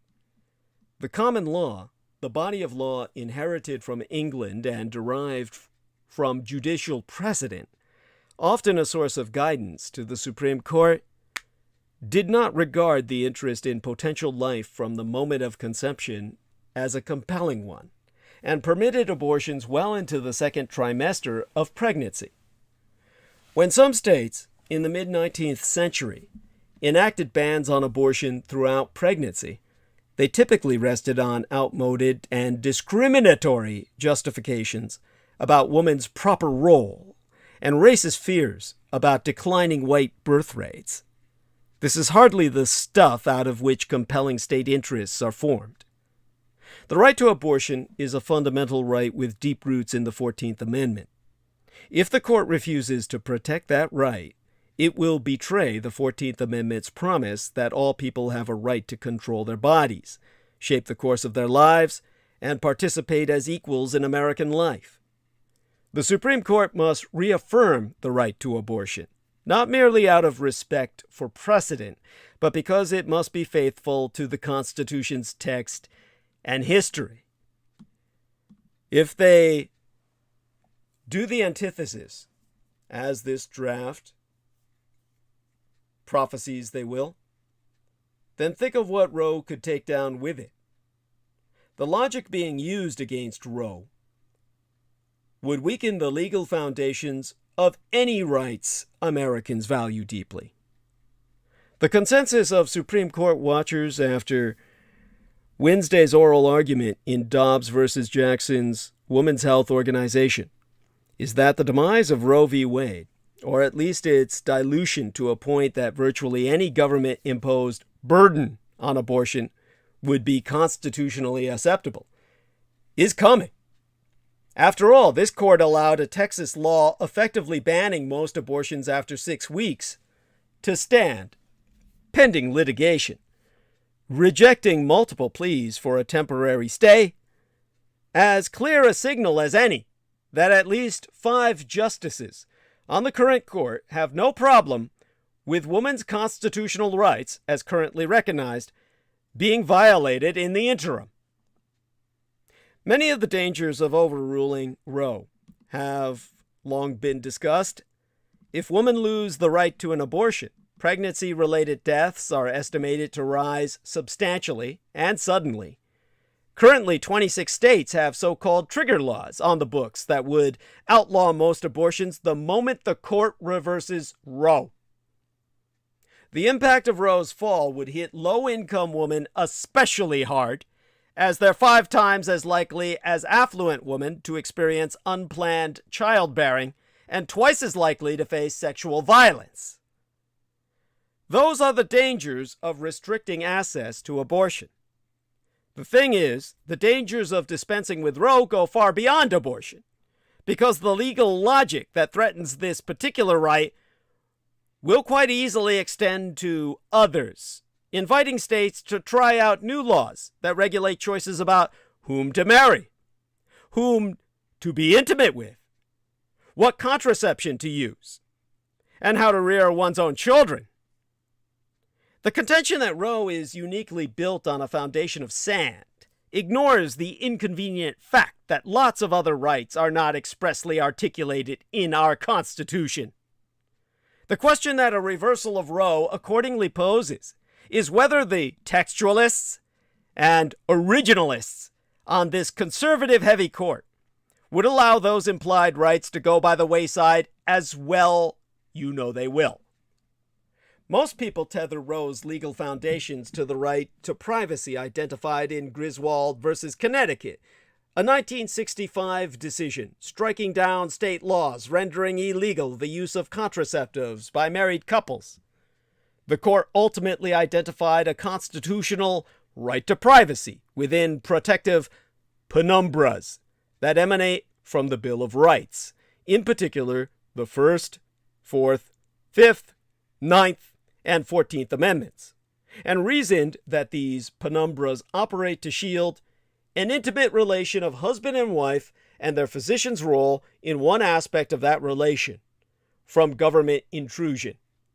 Picking up on Griswold in 1973, the court in Roe versus Wade acknowledged that the Constitution does not explicitly mention any right to privacy, but seized on the earlier case's recognition of a guarantee of certain areas or zones of privacy to strike down a Texas law criminalizing abortion.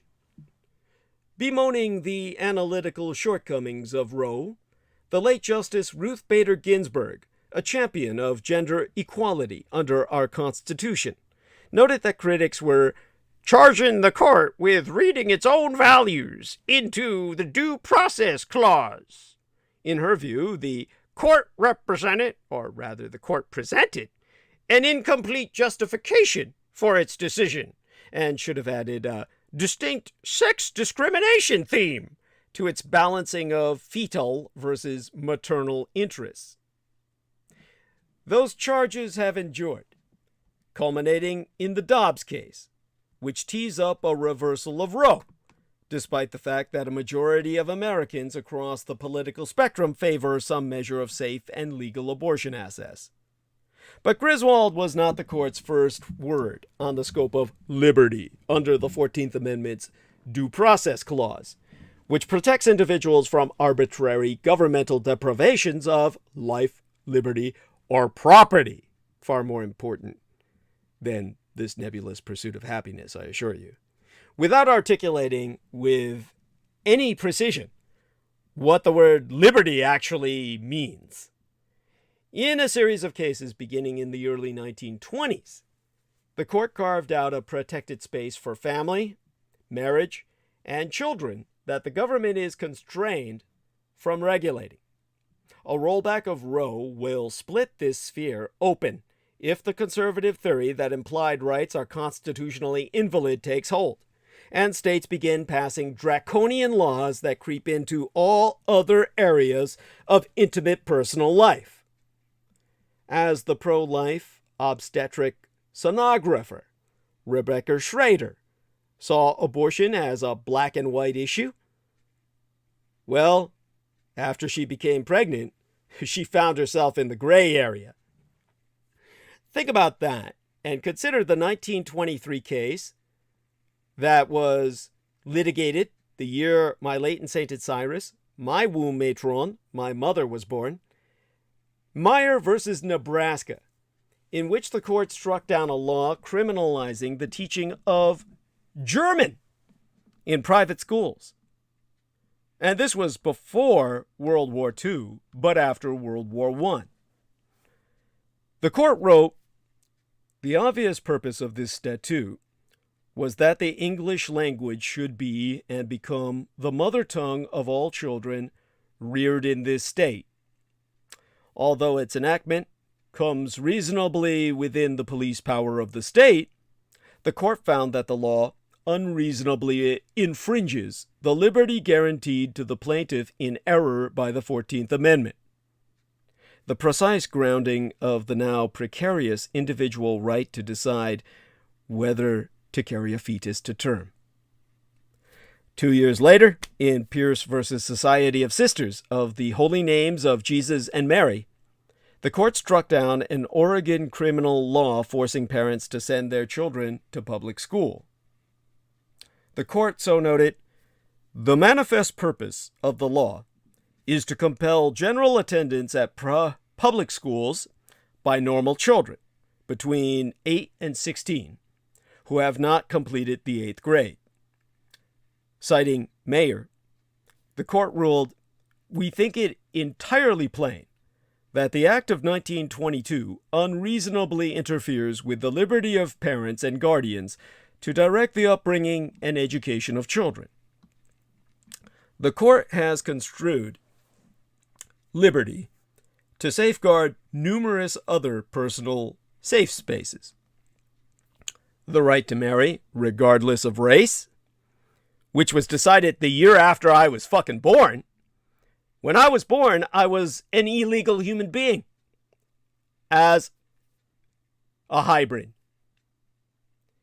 But 1967's Loving versus Virginia made me legal. This was the right to marry regardless of race. And then there was the liberty safeguarded by the court through the right to marry regardless of sex, which was 2015's Obergefell versus Hodges, which enabled my son to marry his husband. The right to use contraception was upheld by the court by Griswold. The right to be free from compulsory sterilization by the state was protected by the court in 1942's Skinner versus Oklahoma. The right to be free of government-mandated surgery involving a virtually total divestment of respondents' ordinary control over surgical probing beneath his skin was protected by the court via the 1985's Winston versus Lee. And the right to engage in intimate sexual conduct with a partner of one's choice without fear of criminal prosecution was protected by the court in 2003's Lawrence versus Texas. In Dobbs, the state of Mississippi's answer to this line of cases is to suggest that the life of an unborn fetus is especially sacred under the Constitution. It claims that nowhere else in the law does a right of privacy or right to make personal decisions provide a right to destroy a human life. But saying so does not mean that critics of other privacy-based rights could not find their own reasons why those rights, too, must be balanced against some other competing interest. Thus, to say that Roe is a one-off constitutional blunder built on a flimsy foundation, while other rights are grounded in concrete, is a myth, and a dangerous one at that. Nothing in the Constitution says anything to specifically protect couples' ability to choose to have sex, use contraception, get married, decide how to educate their children, refuse bodily inspection or medical treatments, and yes, terminate a pregnancy. From a legal perspective, if Roe falls, it's impossible to see how anything else will still stand. When Roe falls, all your fucking rights fall. And there be nigh half a dozen other ways politics could change immediately when this decision holds. Or should it hold just months before the midterm elections? First, to count on one hand, power centers will shift. Should Roe be overturned, it will be a triumph for social reactionaries who have sought to bring the fight to the state level for decades. Prior to Roe, abortion access was a patchwork across different states where some banned it and some allowed it, like the ruling that allowed same-sex marriage nationwide. Roe superseded all state laws and limited restrictions on abortion up to the 3rd trimester of pregnancy. Overruling Roe will mean the abortion question go us back to the states. In an era when all politics, even town select boards, is driven by the conversation in Washington, overturning Roe will significantly shift the power center to state capitals. In particular, there will be a lot of emphasis on governors' races. While governors cannot pass abortion legislation on their own, they can veto or sign a bill into law with dramatic consequences for those seeking an abortion in ways a member of Congress cannot. Looking ahead to the elections this fall, the states with governors' races where this issue will be the most acute also happen to be battleground states: Arizona, Georgia, Pennsylvania, and Wisconsin. In New England, Maine's governor's race will offer the starkest divide among candidates, with incumbent Democrat Janet Mills running against former Governor Paul LePage, a Republican. They disagree on abortion rights. But nowhere in the country will this topic likely dominate on the campaign trail than in Michigan. In 1931, Michigan banned abortion, and that law is still on the books today. Roe superseded that law. But if Roe goes away, then it will immediately be law in that state again. Incumbent Governor Gretchen Whitmer has vowed not to enforce the law, as has the state's Attorney General. Both are Democrats who favor abortion rights, and both are up for re-election this year. But of course, they will face Republicans who call for enforcing the 1931 law. The second thing I foresee on the fingers of my right hand is that inflation and Ukraine will move off the top of the political agendas, temporarily at least, while other issues have mattered. Polling proves 3 major topics have driven American politics for the past year: the economy, Ukraine, and COVID-19.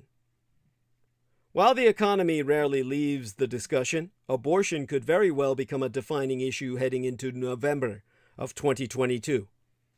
This is not to say that a ruling overturning Roe would change anyone's mind about whether abortion should be legal, but for the first time since the landmark ruling in 1973, it will put Democrats' energy fully behind efforts to change the law.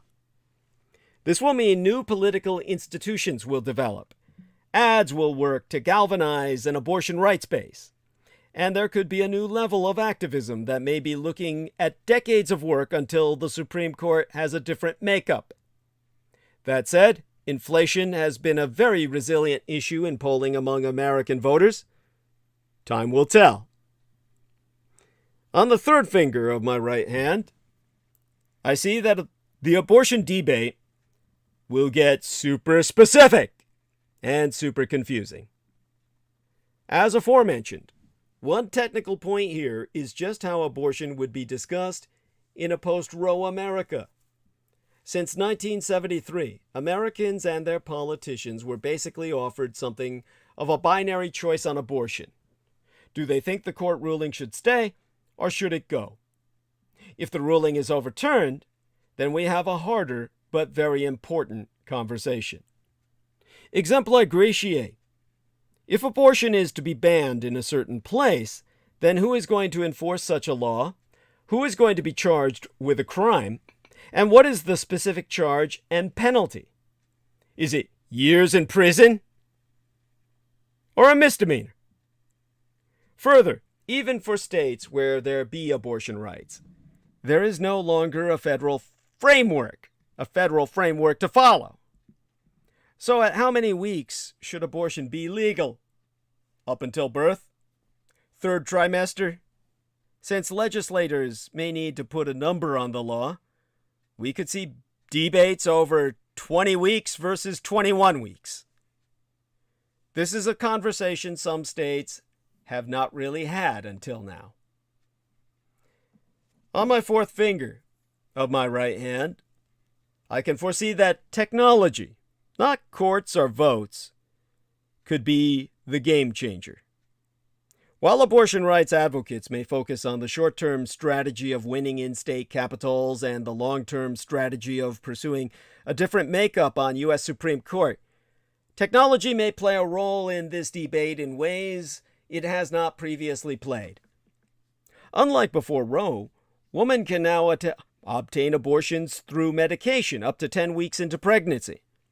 While it's not currently legal for such medication to be administered by mail, if that were to change, there might be zero way to prevent a woman in any state from receiving a pill in the mail in a nondescript envelope. 19 states have already banned receiving pills in the mail, and another 9 states are considering it, according to the New York Times. Obviously, this process would only work if a woman knew she was pregnant before 10 weeks, knew about the pill, and had the ability to get it in time. But what if a different pill were developed that allowed women to manage their own abortions even later into pregnancy? Indeed, the action here going forward might be more centered in the science community than in politics. Now, on the final finger of my right hand, I can foresee that Democrats will once again talk about eliminating the filibuster.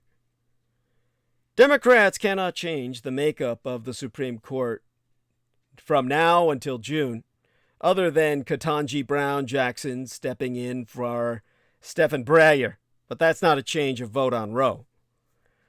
Further, Democrats likely cannot take back a majority on the court for a good long time. But there is one thing Democrats can actually do that is very real. A bill to make abortion access legal nationwide has already passed the House. It is sitting in the Senate, where it is currently dormant because of the filibuster. Should Democrats decide this is the moment and the issue, they could scrap the filibuster and thus vote to legalize abortion. President Joe Biden would sign that bill into law. But Democrats said they wanted to break the filibuster on all kinds of issues in the past year, from gun laws to voting rights. In a 50-50 Senate, every Democrat and Vice Presidentress Kamala Harris would have to agree to break the filibuster. So far, his party has not convinced West Virginia Democratic Senator Joe Manchin, nor Arizona Democratic Senatoress Kyrsten Sinema to do that. It is unlikely to work this time either. This is what brings us to the Russo collaborationist Red Republican insurgency's strange turn against rape exceptions. If Roe v. Wade is overturned, 22 states have abortion bans that would quickly become law. Many of those bans contain no exemptions for rape or incest. 22 states have abortion bans that would become law almost immediately as this leaked Supreme Court decision on abortion rights goes into effect.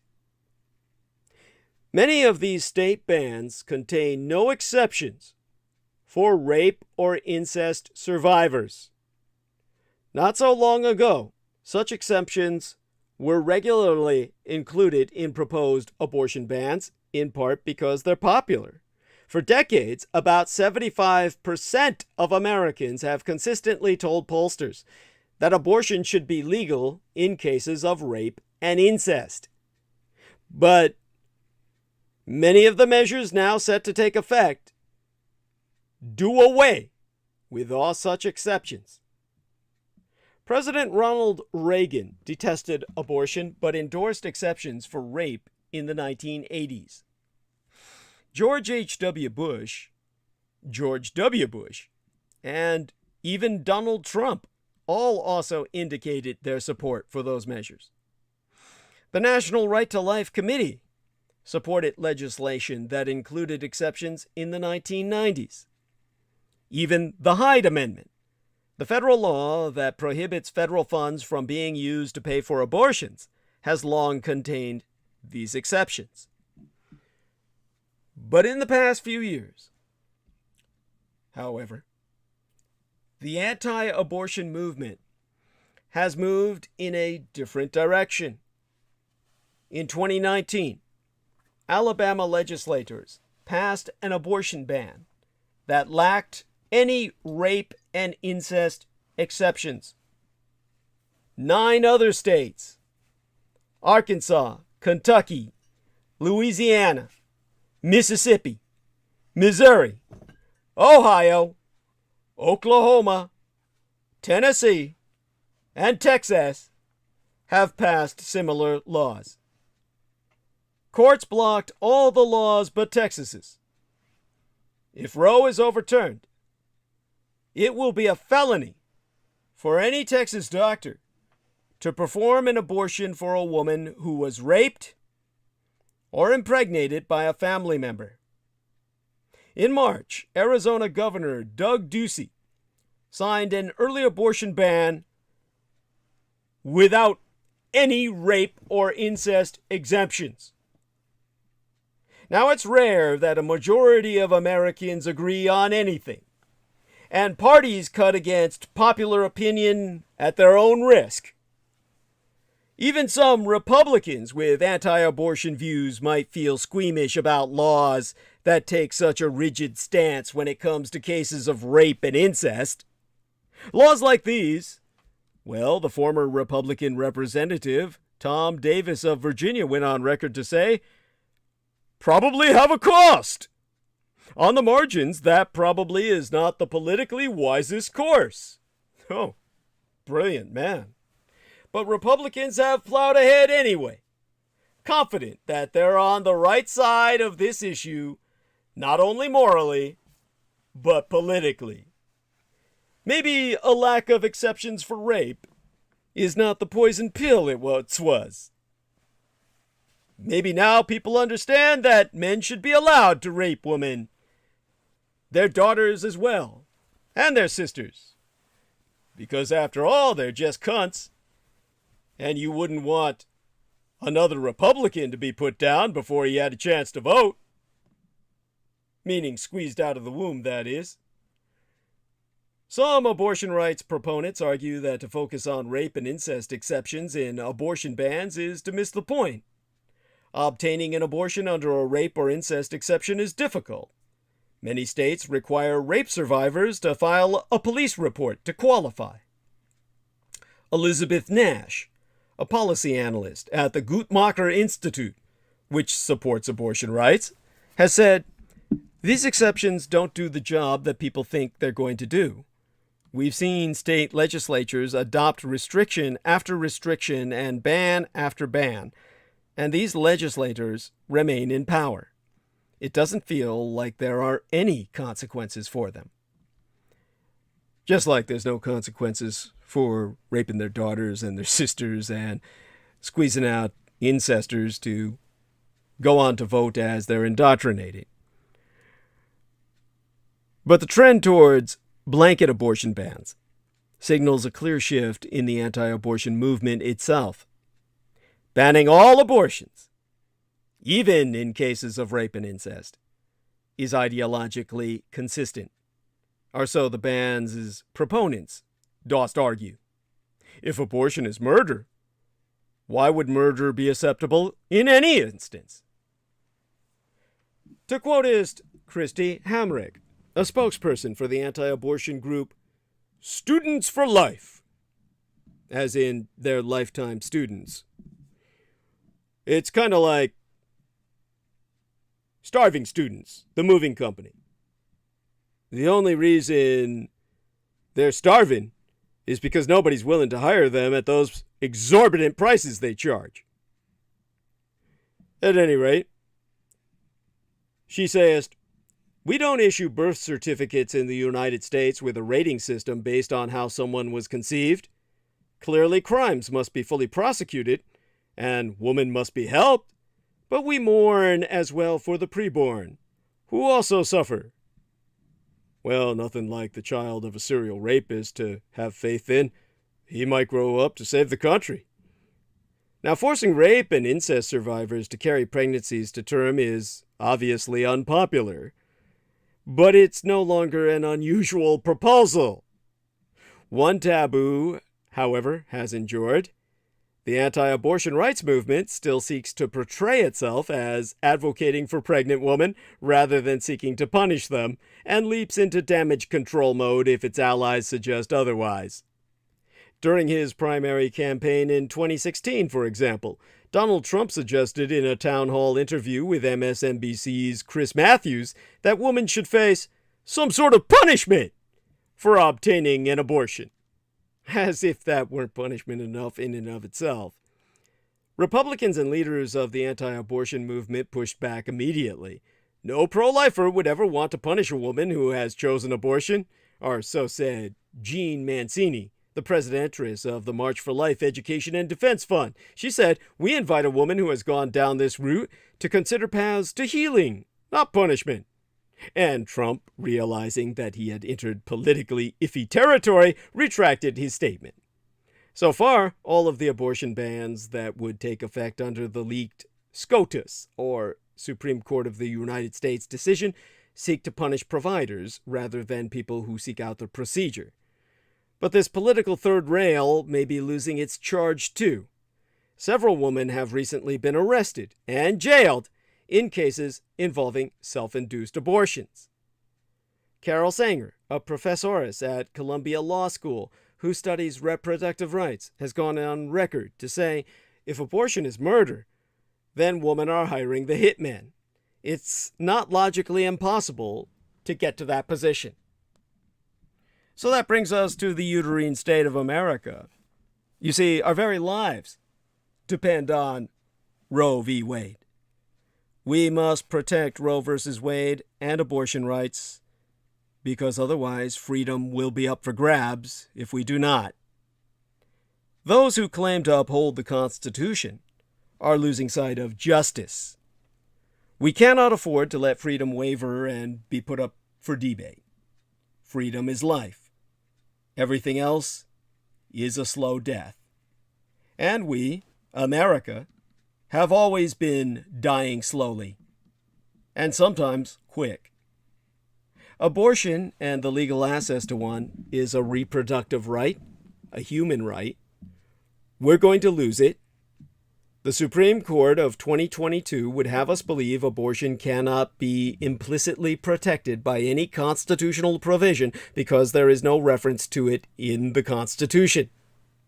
In a draft of the majority opinion leaked to Politico, Justice Samuel Alito writes that we need to roll back Roe v. Wade and Planned Parenthood versus Casey, undoing 100 years of abortion rights in America. SCOTUS, the Supreme Court of these United States, says the document is authentic, but it is not the court's final decision. Still, Amy Coney Barrett, Clarence Thomas, Neil Gorsuch, and Brett Kavanaugh are allegedly in alignment with Alito. Together they make it the majority. We cannot dismiss this as anything less than an inevitable attack against our freedom. A uterus should not be necessary to understand this as an act of oppression. President Biden needs to prepare to call for an end to the filibuster, make room for Congress to pass legislation and protect us. Otherwise, we are in for a freedom fight. The rejection of Roe will not end at stopping abortion. To destroy a decision with 100 years of precedent so that a pregnancy becomes a part of the political process is to peel back every layer of privacy and the right thereunto. Contraception, same-sex marriage, interracial marriage, voting rights, sodomy, segregation. It will all be up for political debate again. In a country entrenched in culture wars and bigotry, we will lose the right to learn languages other than English. There will be no safe spaces or autonomy once we allow them to deny abortion on the basis of enumeration. Alito so wrote, "The inescapable conclusion is that a right to abortion is not deeply rooted in the nation's history and traditions. Neither was the freedom for all people, motherfucker. Only for white males who were propertied." Dred Scott was divorced from his humanity based on his blackness in an 1857 Supreme Court ruling. No black person, free or slave, could ever claim United States citizenship. The court so said. It would not be until 1868, when the 14th Amendment to our Constitution was ratified, that the citizenship would be granted to all persons born or naturalized in these United States. Now Alito opines through the lens of the 1857 Supreme Court, through the constitutional view that deemed enslaved people 3/5 of a human person. Abortion was not explicitly mentioned in the original Constitution because the Founding Fathers were not concerned with freedom in ways that included any people but themselves. The Founding Fathers believed people to be property other than white propertied males who owned them. Slaves to be bought, sold, and owned, no matter their color, because there were many slaves of many colors. Irish, French Huguenot, German, sold on the auction blocks along with blacks. All a little browner around the asshole, according to the Founding fucking Fathers. Once a certain sector of people in power are able to own you and your personhood, they will keep pushing until you are living the life they say you must live, in accordance with their views.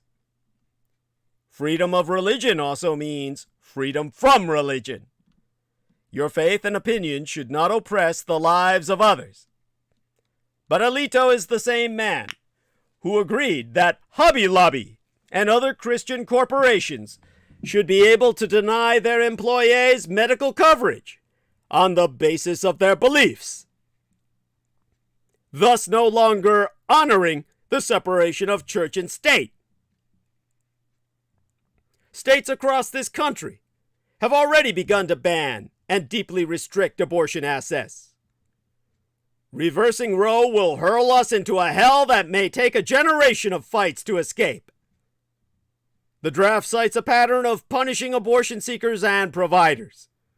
Alito writes that anti-abortion laws were spurred by a sincere belief that abortion kills a human being. Economic injustice, food and housing insecurity, a lack of access to quality health care, and discrimination kill human beings too. When one says they are pro-life, I wonder, do they fight for the people who are in the world already living? Do they fight for the pregnant woman, trans men, and non-binary folk who die during childbirth? The United States has a staggering maternal mortality rate for a country with our resources, one of the highest in the goddamn world. If one is forced into pregnancy, will the government be forced into providing child care, parental leave, economic equity? You know it will not. Folk think we'll talk about COVID and inflation less because abortion is the big red flag right now. I would say consider COVID-19 and inflation in why some people consider contraceptives and abortion. There are health conditions, mental health conditions, financial circumstances, trauma, violence, and other factors involved in the decision to have an abortion. But honestly, one should never have to explain their choice. It should be personal, between a patient and their medical provider. It should never be criminal. I've never had an abortion, obviously. One of my best friends was raped and impregnated before she even started middle school. Abortion, she confessed to myself, the only man who would listen, saved her life. Another friend, a mom now, just wasn't ready when we were in college. Willing participation is paramount when it comes to parenthood. Dreaming of motherhood, well, that's something that many people often do. But becoming a parent is a choice. One that belongs not to state, church, court, or country. It is a personal decision. America should not be able to hold any person hostage to their pregnancy. Make one's body their own prison, and then call itself a land of liberty. This draft is a great example as to why Supreme Court judges should not serve a lifetime term. Justices who preside over this kind of draconian decision-making do not know justice. They are sick with power. And the Supreme Court is coming after democracy itself. Because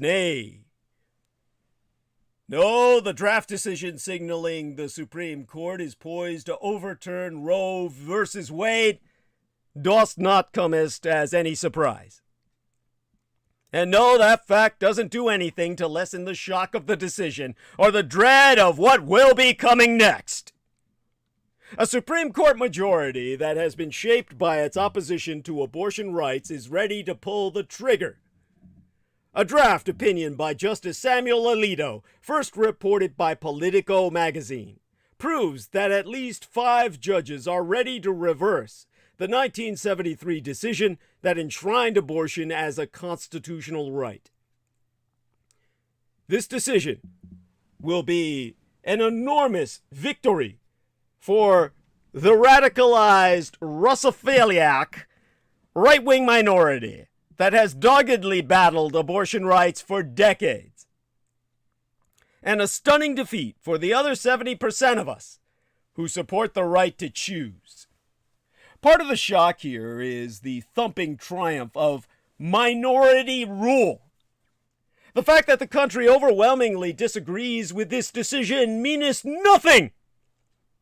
When this happens, 9 people with lifetime tenure get to tell the other 330 million of us how we can live our lives, right down to what women can do with their own bodies.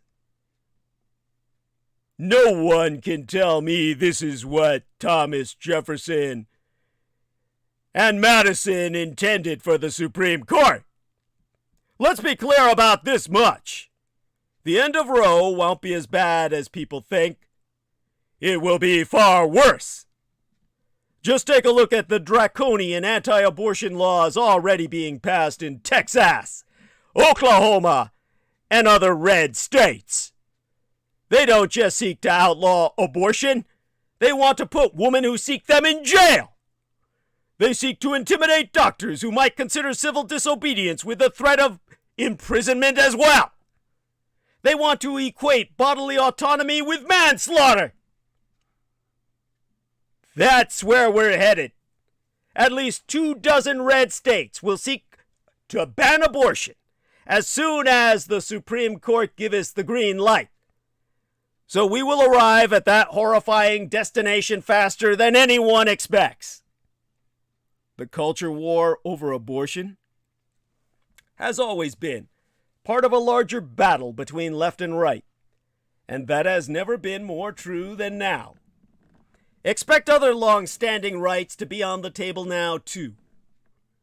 Because, after decades of maneuvering, the right has the Supreme Court majority of its dreams. Not merely one that shares its always misogynistic and racist beliefs, but one that combines those beliefs with zero respect for judicial precedent. They be prepared to drive a truck through voting rights, marriage equality, ultimately even contraception. Who knows where they will stop? Who's to say there be any boundaries? Some will say that is a hysterical, overwrought reaction. Here's what I will say to that. Since the 2016 presidential campaign and the ascent of Donald Trump, a man who must be killed for all our sake, the centrist chorus arguing that things won't be that bad has been consistently, unequivocally wrong. Dead wrong, 100% wrong, World War III wrong, to the point where Russia attacked the world. Perhaps they will finally realize now that we are living in the midst of a global war and revolution. A revolution most Americans never asked for, and most certainly never wanted. We can't overlook the fact that this decision, don't expect it to somehow change in any fundamental way, will drop in the middle of the midterm elections. That means there will be an opportunity soon for Americans to say no to an out-of-control minority bent on overhauling our society. An opportunity, but only if we seize it. As Congresswoman Catherine Clark, the Assistant House Speaker from Revere, was waiting to speak at a State House rally on Tuesday, she was asked what happens next. Clark said, "We mobilize, we show up, we vote, that's it." The path to this dark, white trash sewer of shit, the bottom of the barrel of the world, has been long and complicated. But the road forward might not be. If the vast majority of Americans can put aside other differences to say no to the extremists, we may not have to watch our rights evaporate one at a time. In his leaked majority opinion, Alito claims not to know how the end of Roe will play out politically, as if to signal that he is above such mundane considerations. But what the uprising on the right signifies better matter to the rest of us. America is still a democracy, after all, if we choose to hang on to it, because the right to move is under attack. Declining rates of interstate mobility prove that many Americans are stuck where they are, consigned to the political decisions of governments they may profoundly oppose. For much of American history, freedom from an oppressive legal system could be found by picking up and leaving and voting with your feet. During the Great Migration, millions of black Americans abandoned the Jim Crow South for the North, Midwest, and the Frontier West. At a smaller scale, LGBTQIA+ people have long fled communities where they felt unwelcome for liberal cities. On some level, Americans, with our unique system of federalism, have always voted as a semi-nomadic culture. A culture so much on the move, we invented the mobile home. Or at least we put it on 4 wheels. They used to have them on horses. Now, the ability to move is especially important at this moment, as the Supreme Court is poised to overturn Roe v. Wade, empowering state governments to determine the abortion rights of millions. If abortion does indeed become a state-level issue, it will join a host of other civil rights and benefits that depend on location, including the ability to transition, protection from LGBTQIA+ workplace discrimination, and whether teachers can discuss racism in the classroom or even reveal that they aren't straight. Major differences also exist in social insurance programs. 12 states still refuse to expand Medicaid, And the coronavirus pandemic has showcased just how much public health and safety nets depend on one zip code. Blue state politicians know that they can largely define how well rights are protected within their borders and, in the case of abortion, have promised to ensure ongoing access. After Politico magazine published that article revealing that the highest court in our land will soon fully overturn Roe, our California governor, Gavin Newsom, pledged to enshrine the right to choose in our California Constitution. That's what makes California great. And the engine of the United States, not only economically, but in every single sense, morally and culturally. Governor Ned Lamont said, "We will do everything in our power to defend abortion rights in Connecticut." Governor Kathy Hochul stated, "Let me be loud and clear. New York will always guarantee your right to abortion." What blue state politicians are not doing is ensuring that people in other states can find refuge in democratic states. For decades now, what was once commonplace, Americans moving from state to state, so much so that the United Nations defined us as a semi-nomadic populace, similar to the Mongols. That movement has been made exceedingly difficult, largely because of cost of living concerns. Declining rates of interstate mobility prove that many Americans are stuck where they are, consigned to the political decisions of maniacal red governments they profoundly oppose without any escape valve. They may as well live in the Soviet Union behind the Iron Curtain. Low-income Americans have also been forced out of expensive, typically blue states to less expensive, typically red ones, where their basic access to any government protections may be non-existent, but at least the average home price doesn't exceed $600,000. The reason they're so cheap is nobody wants to live in those white trash sewers of shit. Those who stay are resigned to watching more and more of their paycheck go to rent, and record numbers find themselves teetering on the edge of homelessness. In a federal system, access to housing undergirds access to any of the civil rights Democrats claim they want to protect. If the price tag for those rights is $3,200 a month, that tells me all I need to know. There is a clear class dimension to who gets trapped and who gets forced out. The economists Peter Ganong and Daniel Shoag have argued that in the mid-20th century, low and high-skill workers moved from low-income to high-income places. In recent years, as high-skill workers move to high-income places, low-skill workers leave. You see, income gains that come from moving to richer places are offset by rising housing costs. And for many low-skill workers, to quote Ganong and Shoag, rising house prices have eroded the gains from migration. Let me repeat that. Rising house prices have eroded the gains from migration.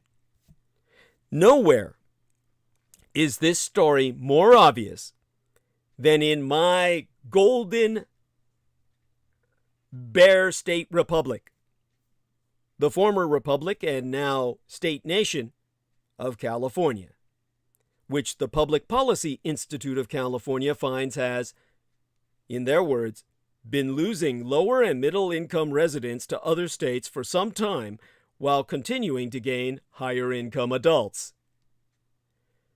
Declining interstate mobility is not all about housing costs, but on this issue, states have immense power to make a difference. Contrary to the dictum that all housing politics is local, local authorities always serve at the pleasure of their state government. The United States Constitution maketh no mention of local government power, leaving it up to the states to distribute authority. None of the underlying dynamics driving up the cost of living is unknown or even really contestable. Experts have been sounding the alarm for decades that escalating rents and home prices are the results of laws limiting the supply of affordable housing. Across this nation, including in the states governed by our own wonderful former mayor of San Francisco, Gavin Newsom, Hochul and Lamont, localities enforce exclusionary zoning policies that make it difficult or even illegal to build affordable housing, such as small single-family homes, duplexes, and apartment buildings. The inhospitality of rich liberal states to the poor and working classes is a problem at the international level as well. During the recent Afghan refugee crisis, resettlements to coastal areas foundered on the lack of available affordable housing. When the State Department released a list of cities with potential homes for refugees, it left off America's largest progressive cities. New York, my own Golden Gate at San Francisco, Los Angeles, of our friends, the twin brothers, Sammy and Isaac Romero, Seattle, near our lovely Amanda Ute, and Washington, D.C. Refugees are actually not welcome here at all, it seems. Of course, ideally, fundamental rights should not depend on where you live. But that is not a reality either inside the United States or outside our borders or territorial gains. Given that, the question becomes, what can be done for millions of people living in the States and the billions of people living in other countries who are losing their civil liberties? Blue states can do so much more than secure the rights of the people lucky enough to already live in them.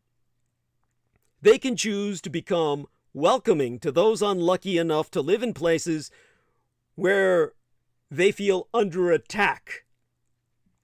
But, again, so far they have done the opposite, building walls of red tape, even as they decry "build the wall" rhetoric as xenophobic.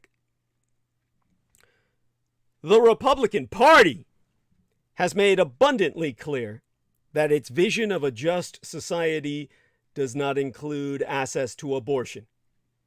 The attacks on Roe did not materialize out of thin air. The end has obviously been coming. Democrats in blue states have not responded by making their polities havens for people fleeing Republican oppression. And in doing so, they have betrayed that the things they call rights are actually privileges for those who can afford them.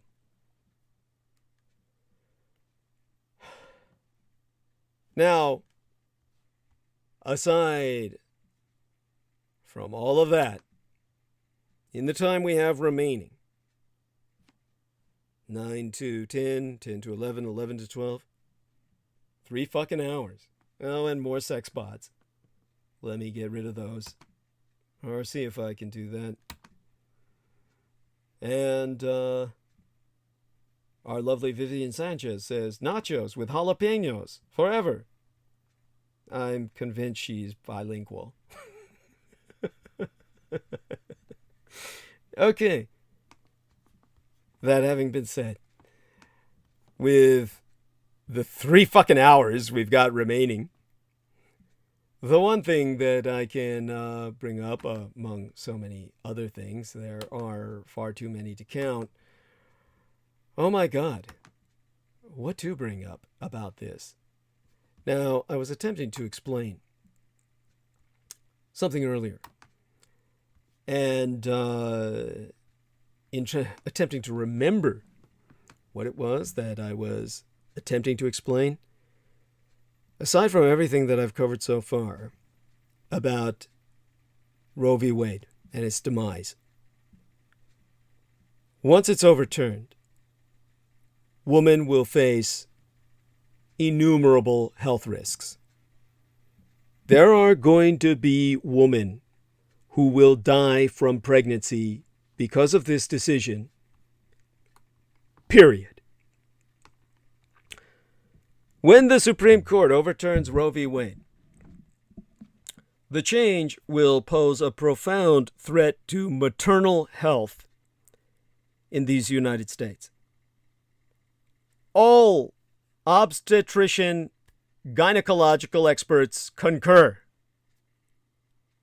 That leaked draft opinion, published Monday by Politico magazine, proves that the court is going to reverse the seminal ruling that enshrined the constitutional right to abortion nigh half a hundred years ago.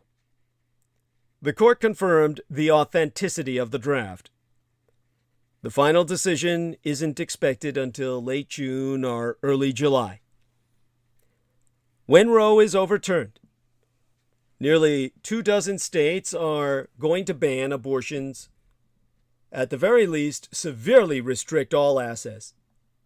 13 have trigger laws on the books that will ban abortion immediately. This is co-sourced by cross-referencing NBC News analysis of data from the Center for Reproductive Rights. Research proves the bans and restrictions will have manifold effects on maternal health.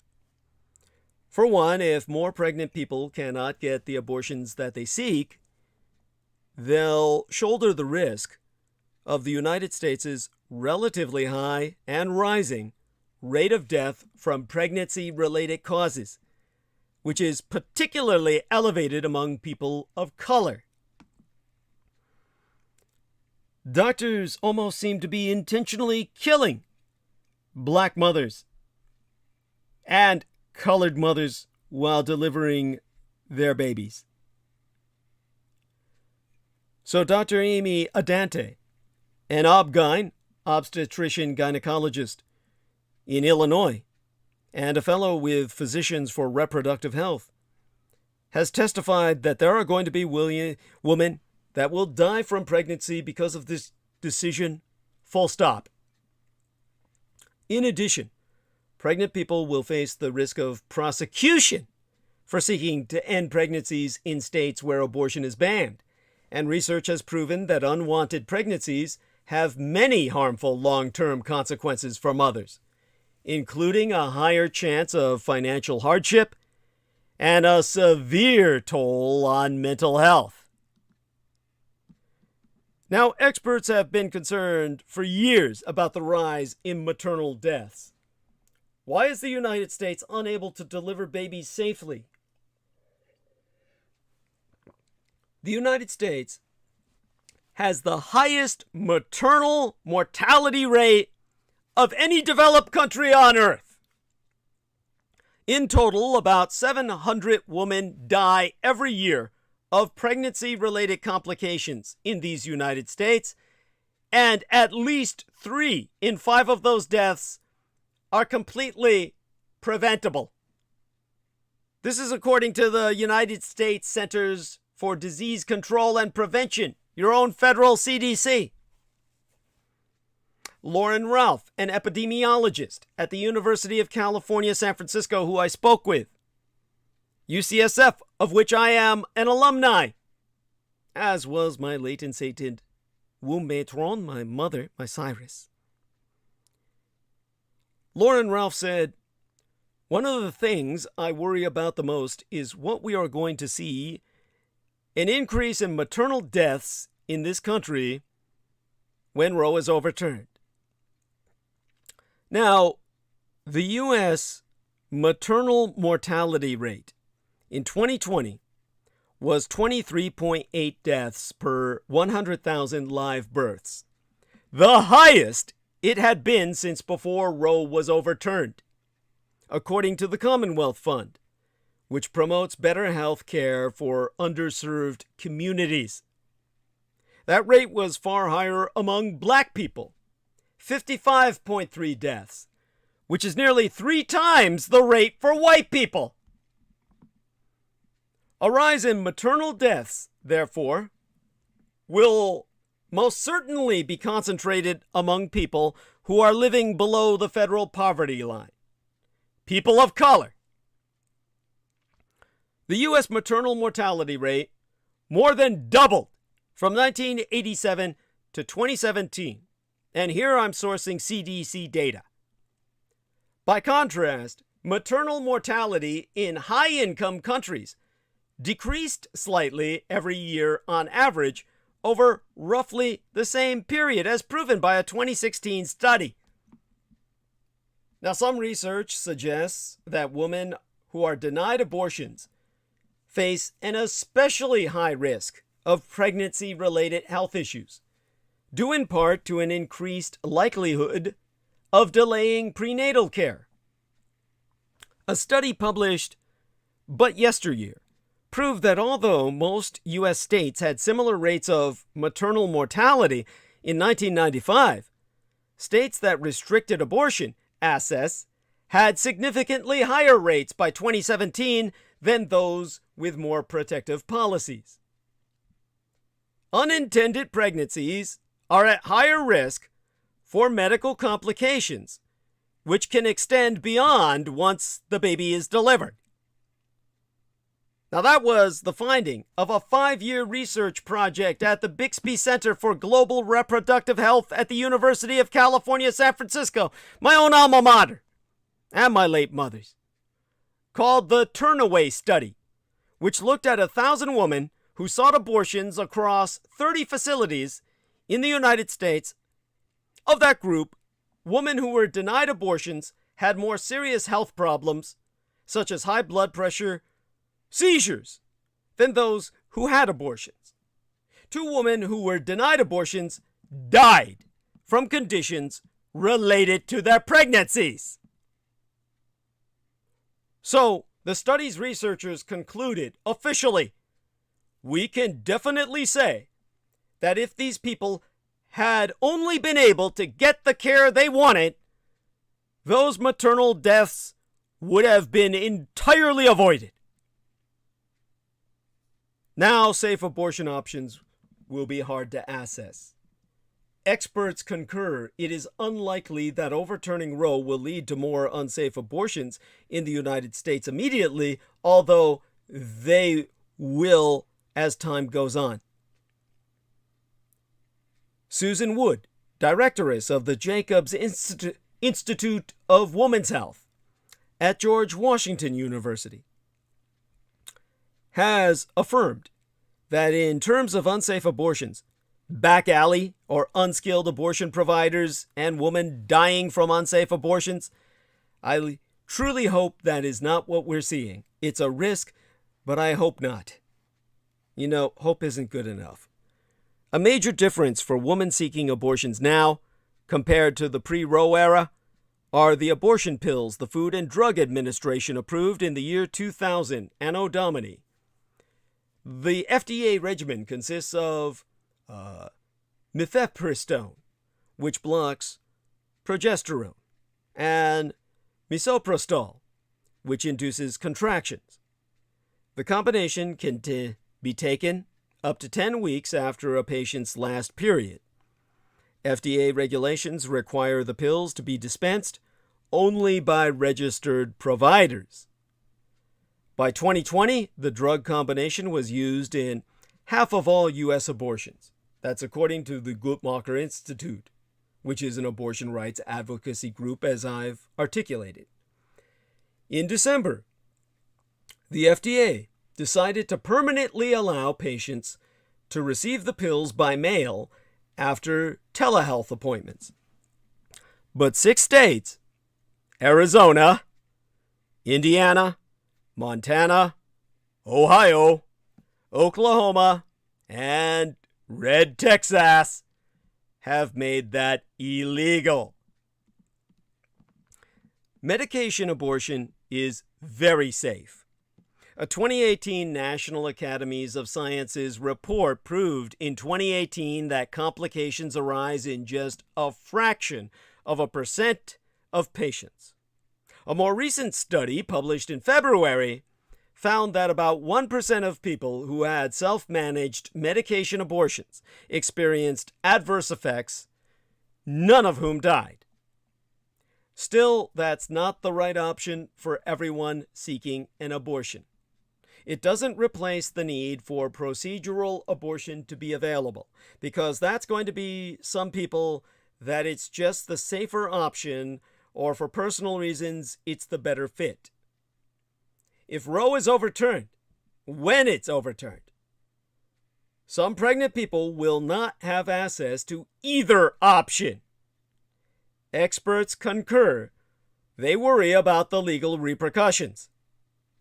Dr. Jamila Perit, the Presidentess and Chieftainess Executrix Officier, the CEO of Physicians for Reproductive Health, has said folks are more likely to be criminalized, jailed, to be prosecuted, and in prison for managing their own abortion than they are to experience any medical complications. Communities of color, immigrants, and LGBTQIA plus people are among the biggest targets for criminalization. My biggest concern right now is seeing an already very marginalized population pushed even further to the brink in terms of their ability to access reproductive health care. And then there are, of course, the long-term consequences of unwanted pregnancies. In a 2020 analysis of Turnaway study data, researchers proved that just over half of the participants said deciding to get an abortion was difficult. Those women were more likely to report feeling sadness, guilt, and anger shortly afterward.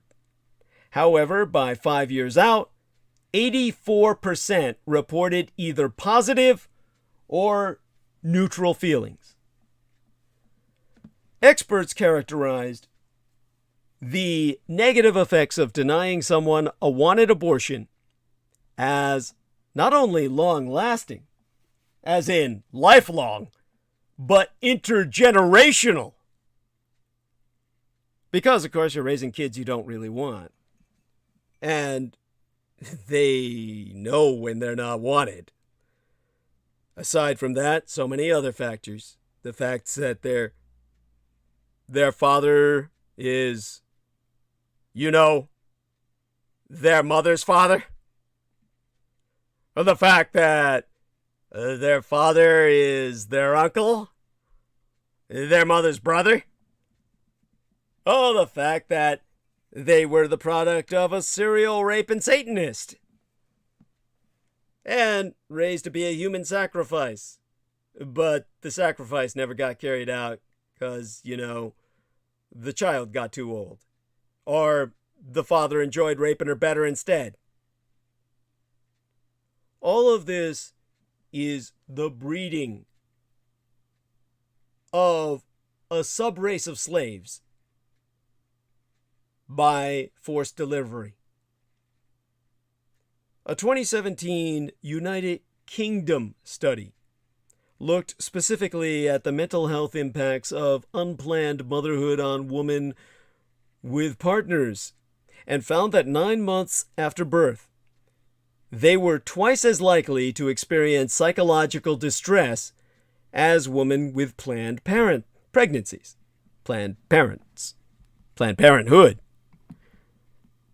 So we are going to see, inevitably, some increased adverse mental health outcomes when people are being forced to continue pregnancies and they either don't want to or it's simply unsafe, literally life-threatening for them to do so. In the Turnaway study, women who were denied abortions were found to be more likely to stay in contact with violent partners and to have trouble affording basic living expenses than women who'd had abortions. Their children were more likely to live below the federal poverty line than children born to women who'd previously had abortions. You see, it can even take some prior abortions to make a good mother. because she's having a child when she's finally good and ready. The majority of people who are seeking abortions are already parents, so they know what it means to have children. They're making decisions about accessing abortion care in a way that will allow them to continue to care for the children that they already have. But understand this much. This is war. This is one of the reasons we will have civil war.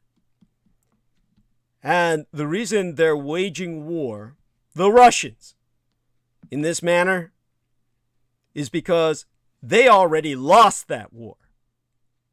And they want to make you a big as loser as they are. Your average Russian woman has averaged between 6 to 8 abortions in her lifetime because there is no contraception and no one can afford to have a baby. The only thing the Soviet Union could provide was legal abortion. So your average Russian woman has spent a lifetime having abortions. They effectively aborted themselves out of existence because there was no point in delivering a baby into hell itself. But they want to make certain you don't have that right. They want to make certain you have your babies and suffer the poverty that caused their Bolshevik revolution. This is how they win their war. And it's because they can't wage war conventionally with their incredible shrinking Russian army. I mean, I am the renegade military historian after all. Now, I could go on like all the war fags and talk about tooth to tail, meaning, front line to logistics in terms of why the Russians are so fucked. But for all you amateurs out there, what would be the point? I would bore you to tears. So it's simply fair to say that at this point, in Vladimir Putin's unprovoked invasion of Ukraine, the reputation of the Russian military has shrunk by, if not 100%, something like 99%. Like the incredible Flaccid Dick. Every film that made Russian forces seem like an unbroken mass of Dolph Lundgren. Well, what was his name again? Dolph Lundgren.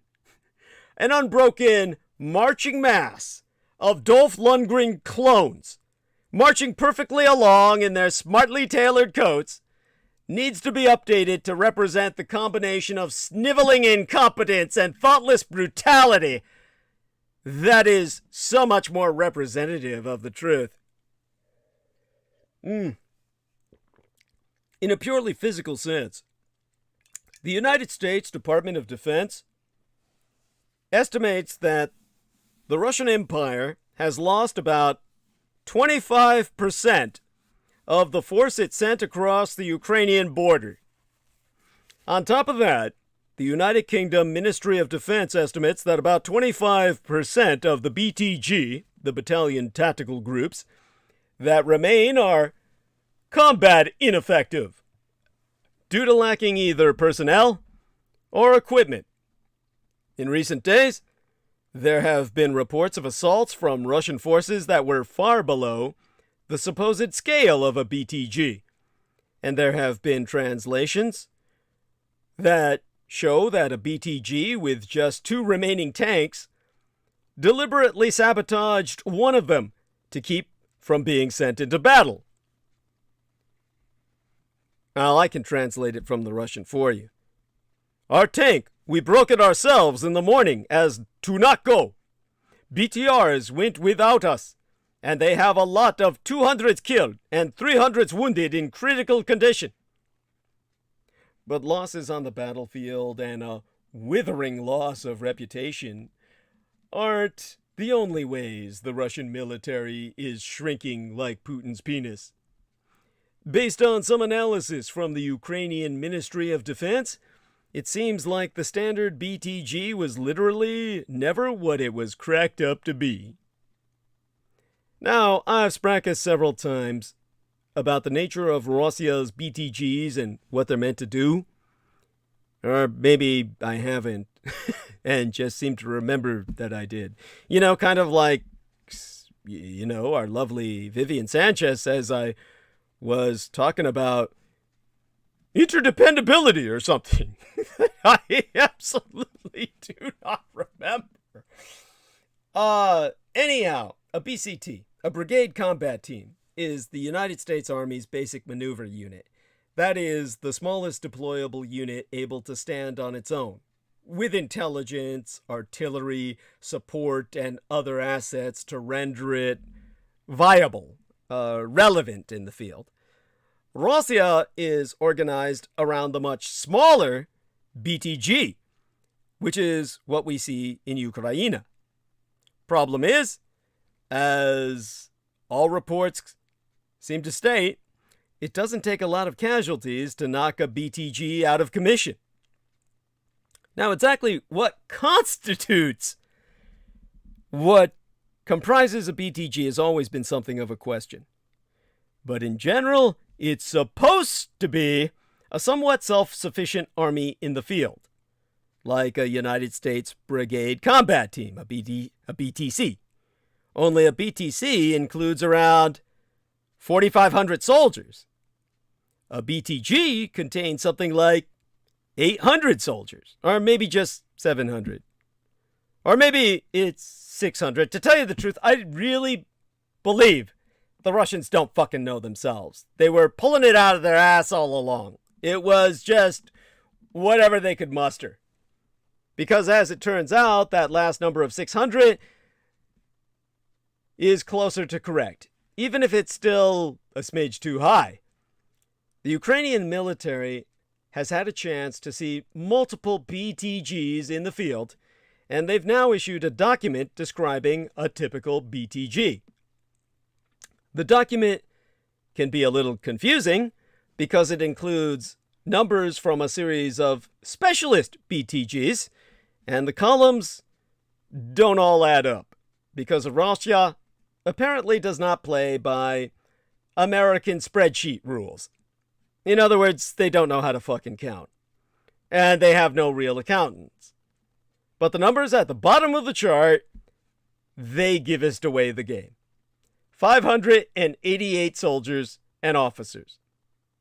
That's what the Ukrainians are seeing in the field. This helps to explain the high degree of BTGs that seem to have been easily knocked off kilter. Now, as I think I explained back at the beginning of this fight, the small size of the BTGs means that a single skirmish that takes out a few key elements can render the entire BTG unable to continue as a self-sufficient force, something that's much less likely to happen with a larger, more robust American BTC. With that in mind, when we analyze the maps put together by military analysts, well, when I've been using the published positions of Russian BTGs that have been made available by US and Ukrainian intelligence, and make an estimate of where each of those groups is focused, how much front each of them is addressing, I came up ultimately with a kilometers per BTG rating that pretty much shows where Russia is really putting in the effort.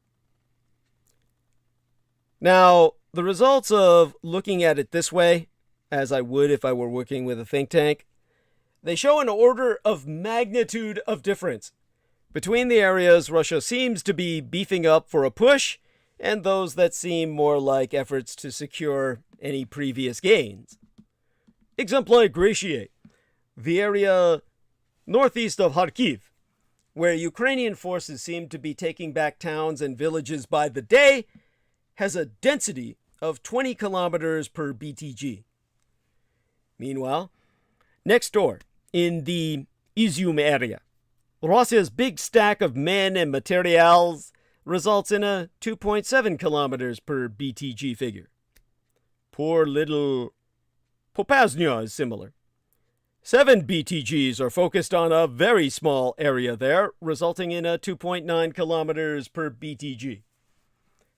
Now, the least dense area on this map that I've made, where the number goeth up to 22 kilometers BTG. However, that one's a bit deceptive.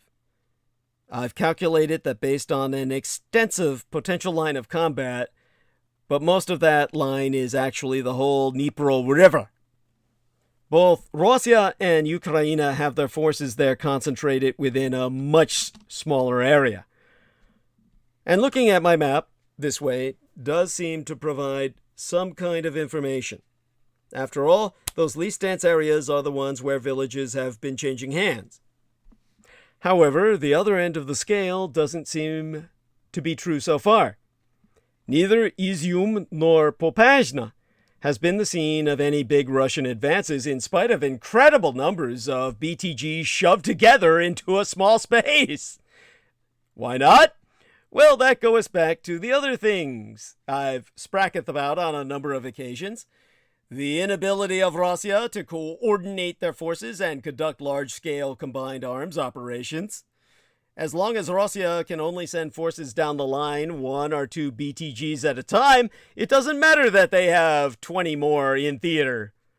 In some ways, all those additional forces are more of a problem than a help because they put a strain on, say it with me, logistics, and more logistics. And looking at the kilometer per PD, well, BTG, doesn't give a very good idea of where Russia is going to be effective. However, it probably is a pretty good idea of where they want to be effective. That alone makes my map worth studying. Oh, and don't be too concerned if the Ukrainian forces on the other side of those lines seem puny in comparison. Should you ever see a map that basically plagiarizes mine. Those Ukrainian numbers are in brigades. And let me give you the components for a typical Ukrainian brigade. In this case, the 24th Brigade, which is based in western Ukraine. You have a headquarters and headquarters company, their 1st Mechanized Battalion, their 2nd Mechanized Battalion, their 3rd Mechanized Battalion, their Tank Battalion, the 3rd Motorized Infantry Battalion, the Volya in this case, the Brigade Artillery Group, the Headquarters and Target Acquisition Battery, the Self-Propelled Artillery Battalion, in that case the 2S3 Akatsiya, and the Self-Propelled Artillery Battalion that also gets a name, 2S1 Gvozdika, and the Rocket Artillery Battalion, the BM-21 Grad, the Anti-Tank Artillery Battalion, the MT-12 Rapira, and the Anti-Aircraft Missile Artillery Battalion, the Engineer Battalion, the Maintenance Battalion, the Logistic Battalion, the Reconnaissance Company, the Sniper Company, the Electronic Warfare Company, the Signal Company, the Radar Company, the CBRN Defense Company, and the Medical Company. Each one of those battalions within the brigade is itself about 400 soldiers and about 40 to half a hundred vehicles. In other words, this is a much larger and therefore much more viable structure than a Russian BTG, and one that's much harder to take out. Just as with Russian forces, some of these brigades are going to be patched up and pieced together with companies and battalions that have suffered heavy losses. Even so, none of them are likely to be combat incapacitated. Russia has fired a number of weapons into cities across Ukraine, including some that had so far been untouched in the invasion. The targets appear to be primarily rail lines and electrical substations. On the occasion that I'm thinking of, at least, Russia doesn't seem to have deliberately targeted civilian dwellings, just civilian infrastructure, meaning they're taking the civilians out casually and collaterally in that case. But regardless, not to absolve them of all the civilians that they kill, they're obviously targeting civilian infrastructure, which means they know they're going to kill the civvies. the invasion of Ukraine has still revealed Moscow's true weakness. And winning on the battlefield won't bolster Russian strength. You know, after a faltering, downright humiliating military defeat in Ukraine's north, categorized by burned out tanks and stalled armored convoys, the Russian army is now executing what it describes as the second phase of its war in Ukraine. The objective? To extend its control over the entire Donbas region and perhaps turn Ukraine into a landlocked country without any access to the Black Sea. Now, the United States has rushed billions of dollars in military equipment to help Kiev stem the Russian advance. Defense Secretary Lloyd Austin said Washington wants to see Russia weakened, so it cannot invade a neighboring power ever again. But whether Russia wins or loses in the Donbas, it will emerge from the war a weaker geopolitical position. Well, certainly in a weaker geopolitical position than when it came in.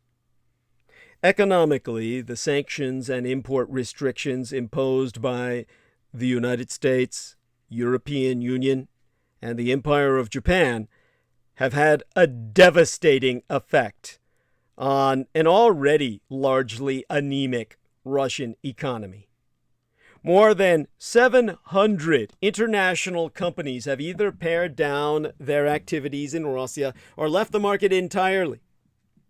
Half of Moscow's $630 billion United States dollars in foreign reserves, which were once seen by the Kremlin as an insurance policy in the event of a severe domestic or international event, is now inaccessible due to United States and European blocking measures. As of this month, Russia can no longer tap into its foreign reserves held in U.S. banks to pay down debt, forcing Putin to spend more of his accessible Russia's rainy day fund toward staving off default. In total, the World Bank projects Russia's economy to contract by more than 11% this year. Some estimates are higher, which would be the worst decline in nearly 30 years. Putin's war of choice in Ukraine has shocked Europe out of its comfort zone. European countries that hadn't taken their defense obligations seriously, including United Germany, Italy, and Spain, are now, they're now on the way toward implementing rearmament plans or adding more money to their defense budgets. If Putin thought invading Ukraine would generate a reassessment within NATO on the wisdom of forward deployments along the alliance's eastern front, then he made the major miscalculation of his miserable life. And deservedly so. How do I put this? Well, there are now more, not fewer, NATO troops stationed in the Baltics, and NATO policymakers are examining whether permanent deployments in the area are appropriate. Sweden and Finland, which have historically taken pride in their neutrality, are likely to submit applications for NATO membership. Whether either country actually needs NATO protection given their formidable military capability is another matter, but almost a moot one. French President Emmanuel Macron, who has tried to build a bridge between Europa and the Kremlin, has essentially soured on the effort, leaving Russia largely isolated in Europa, save for Hungary's Viktor Orban, the white American hero, or the great white hope for white America. Even Italy's populist political parties no longer believe a rapprochement with Moscow is possible or even politically expedient. Europa is asserting itself in other ways as well. If the continent was highly dependent on Russian energy sources before the war, the EU importing 40% of its gas and 27% of its oil from Russia in 2021, it's now making a concerted push to eliminate that dependency.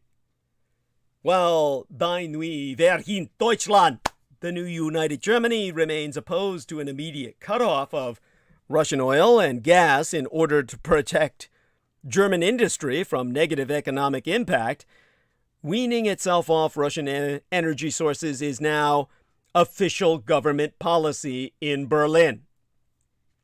United German Foreign Ministeress Annalena Baerbock stated Berlin will end imports of Russian oil by the end of the year.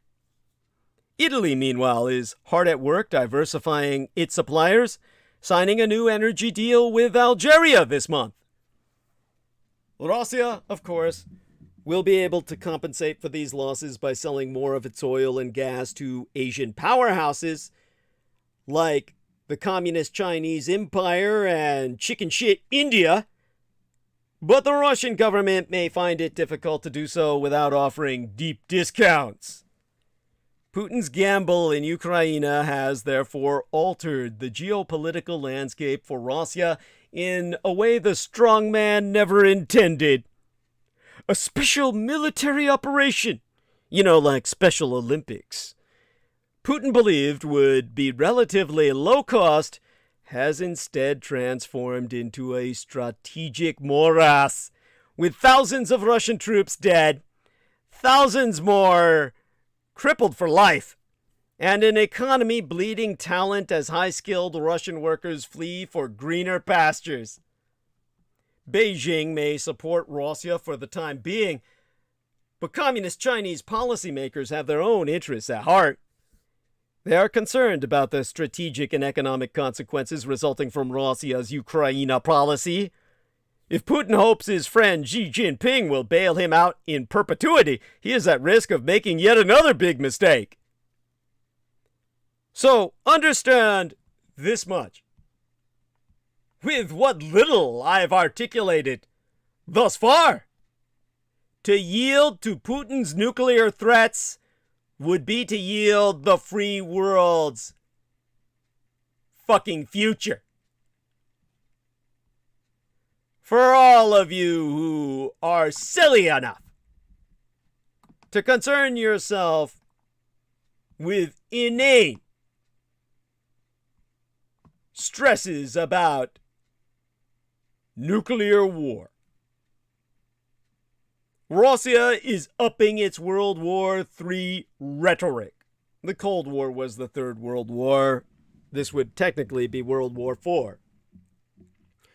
Vladimir Putin has threatened any nation that directly intervenes in Ukraine with retaliation via strategic weapons. Strategic meaning nuclear. At the same time, Russian Foreign Minister Sergei Lavrov says the risks of a nuclear war are now very significant. On Russian state media, prominent commentators this week suggested that a nuclear war with the West wouldn't even be too problematic because Russians would go to heaven, whereas Westerners would simply perish. The fact that this was allowed on state media is highly significant in and of itself, and obviously, there is nothing more serious than nuclear war. Yet this is not the time to bow before Russian threats. Indeed, Biden must respond to Russian aggression forcefully. As Americans understandably look with concern at Russia's escalation, they must also be reminded that this showdown is not simply about whether Ukraine survives as a sovereign democracy or becomes a Russian puppet state. This conflict is about the future of the entire free world.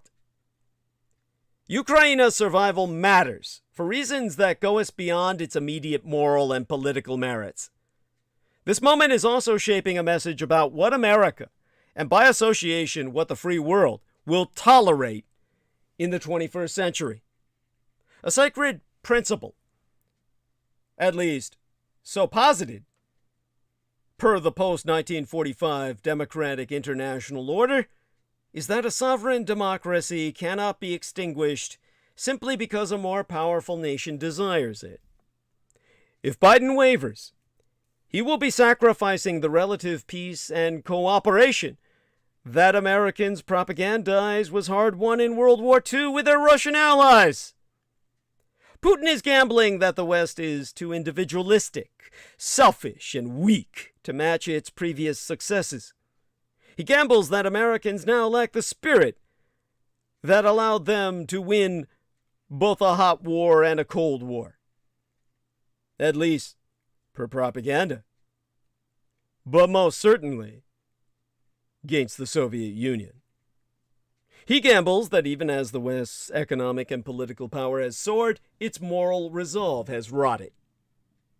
Now finding his thesis challenged by Western resolve over Ukraine, Putin has resorted to the ultimate escalation, the dangled dagger of nuclear holocaust. This is the apex threat of what Karl von Clausewitz called absolute war, the realm of war in which politicians, civilians, and military blur into one, where Joe, Jamal, and Jenny have as much to lose from war as Joe Biden, Kamala Harris, and Mark Milley. The question follows: does Joey, Jamal, and Jenny, like their forebearers were posited to have put forth in World War II, share a willingness to stare down the threat and win as they actually did in World War III, the so-called Cold War? They face a defining choice, does Joey, Jamal, and Jenny. Whether to sacrifice the free world that America built after World War III, the so-called Cold War, or whether to defend it. This is not a question of offensive democracy, as in Iraq. It is a question of defense. The courage of Ukraine's own people made their nation a democracy. If we yield Ukraine, what follows next? If Putin succeeds in this aggressive action, he will surely expand his new Russian imperium beyond Russia, Belarus, though Russia, and Ukraine, the borderland. He is already moving on Moldova. And if he cows the United States into retreat, he will next replicate his nuclear blackmail so as to delete the Baltic democracies. Putin would own the red line marker. And Xi Jinping's communist Chinese empire would sense that its own opportunity had arrived. Only communist China has the economic power and political ambition to replace the American-led democratic international order with its own feudal authoritarian order. And why, after Putin's successful nuclear gambit over Ukraine, would not Xi move to trample my Taiwan? If he were to fail against a poorly prepared U.S. Navy, Xi could simply follow Putin's example and hold the West hostage with nuclear blackmail. Even the most cursory look at Red China's state media and rhetoric proves its desperate hope for Russia to avoid defeat. Indeed, Red China calls its Russia relationship a new model for all the world. Red China stepped up its rhetorical support for revanchist, revisionist Russia, defying the American empire and other nations who want Beijing to condemn Moscow for the war in Ukraine. Foreign Ministry spokesman Zhao Lijian said, "An important takeaway from the success of China-Russia relations is that the two sides rise above the model of military and political alliance in the Cold War era. They commit themselves to developing a new model of international relations." That model involved not causing confrontations or targeting other nations. So Zhao said at a regular briefing Friday in Beijing. He added that this was different from the Cold War mentality displayed by certain countries. Beijing's standard criticism of American cooperation with blocs like the North Atlantic Treaty Organization, whose expansion Beijing says led to Russia's attack. President Joe Biden warned Communist Chinese dictator Xi Jinping yestermensis last month of implications and consequences if Beijing backs Moscow over the invasion, and the Communist Chinese dictator said his country didn't want the war. There's been no sign that Red China has supported the Russian Empire or helped it get around any sanctions, but it has offered rhetorical support by repeating Russian conspiracy theories, such as the laughably false claim that these United States runs a network of weapons biolabs in Ukraine. Now, let me regain my breath. This is tea dust that takes my breath away.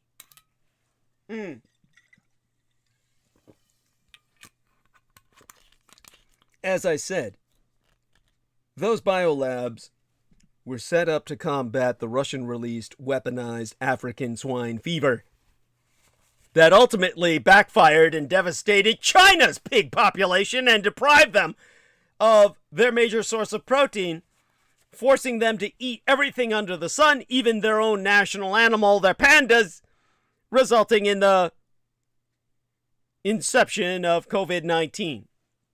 With the amassing of all that biomass, from bats to pangolins, into their wet markets to feed their starving population. Beijing has also repeatedly indicated it stood by the no-limits friendship that Xi Jinping and Russian dictator Vladimir Putin declared when they met just before the Winter Olympics in February in Beijing. Xi sees Putin's invasion of Ukraine as a test for his own agenda.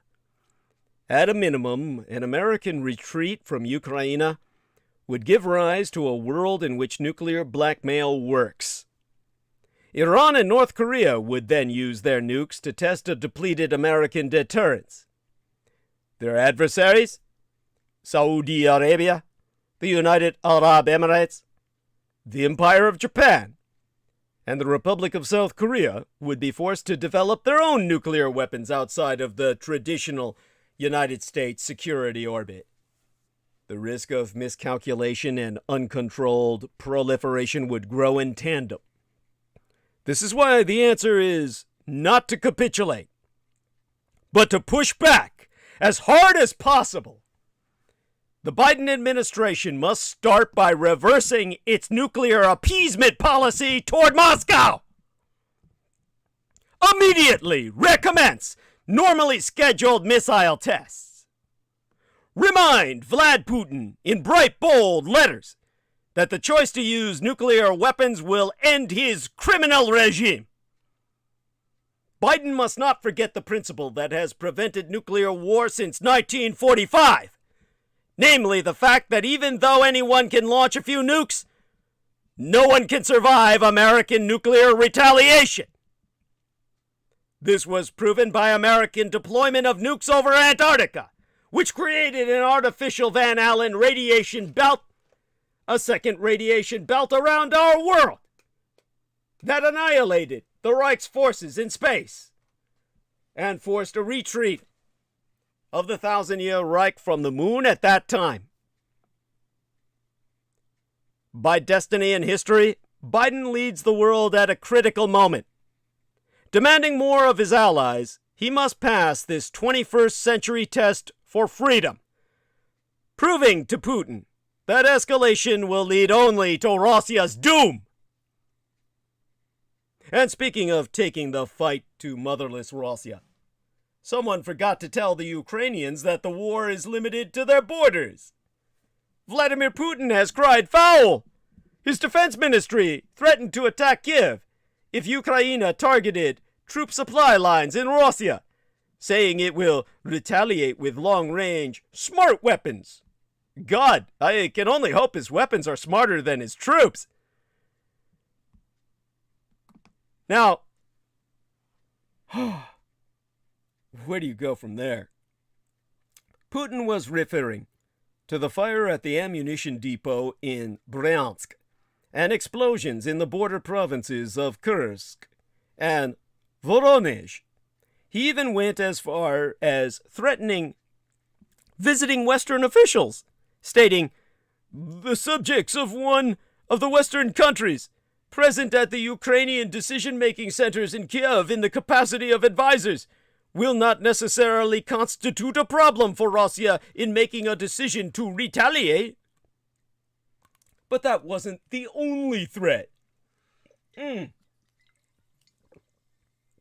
Again, Putin implied the deployment of nuclear weapons in response to the increase in acts of sabotage, announcing, "If anyone ventures to intervene from the outside and pose unacceptable threats of a strategic nature to Russia, they should know that our counter-retaliatory strikes will take place with lightning speed.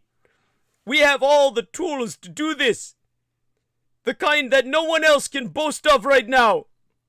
We will use them if necessary. I want everyone to know that. All the decisions have been made in this regard." And Putin's foreign minister, Sergei Lavrov, accused NATO of fighting a proxy war by supplying military aid to Ukraine, telling the Russian media, "NATO, in essence, is engaged in a war with Russia through a proxy and is arming that proxy. War means war." And they finally stopped using that term special military operations because it was too Special Olympics. They're finally saying war means war. I think that means war. He also warned that the risks of nuclear conflict were now considerable. You know, on what is today the 71st fucking day of the invasion, I believe. I mean, if I take a look at my own summary for today's episode, and that is, it's day 71 into the Fourth World War. Putin continues to show his frustration at his military's ineptness in capturing Kiev and the Azovstal steel plant, which I think they finally moved into. Because, by this time all the military died and there was nothing defending it but old biddies, as well as the slow progress being made in the Donbas region. Still, Putin insists his special military operation, which looks more and more like Special Olympics all the time. I know that's cold. That's cruel to Special Olympians. But, I'm sorry. I'll use the football term. Putin plays special. He gets all the downs. Like Down syndrome. Oh, that's bad. Anyhow, he still insists his special military operation will be a success. By the way, the Russians launched the invasion into Ukraine just as the Olympics was entering its Special Olympics phase. Or rather, its Olympics phase where people who have challenges was coming into play. And so the Russians weren't allowed to participate. That was, there's the irony for you. Then he calls this a special military operation. There's some synchronicity here that manifested itself immediately. Really poor timing in that regard. Belarus, White Russia, the neo-Soviet satellite state, which permitted as many as 30,000 Russian soldiers to stage along its border with Ukraine prior to this invasion, has allowed ballistic missiles to be fired from its territory. It's getting tough on sabotage, concerned by activists who have targeted the railway network. These attacks are making it harder for Russia to deploy forces into Ukraine for its invasion. Top line, Ukraine didn't start this war, but its people are determined to win it. They will use every tool available to them, without regard to border lines. The Russian military cannot be afforded sanctuary in Russia itself or its satrap Belarus. You see, as the United Kingdom Defense Minister, James Heapy has said. Hidden Russian logistics was a legitimate part of war as Russian forces continue a second assault in eastern and southern Ukraine. It is entirely legitimate to go after targets in the depth of your opponents to disrupt their logistics and supply lines. This is because Russia didn't learn from the Russo-Japanese War of 1904 through 1905. But Ukraine can. On television and online, commentators reach furiously for comparisons to past conflicts, for insights into the Russo-Ukrainian War. How will it ever end? At the same time, military analysts watch closely to see how lethal new technologies lead to ghastly carnage, like in Donbass and Irpin.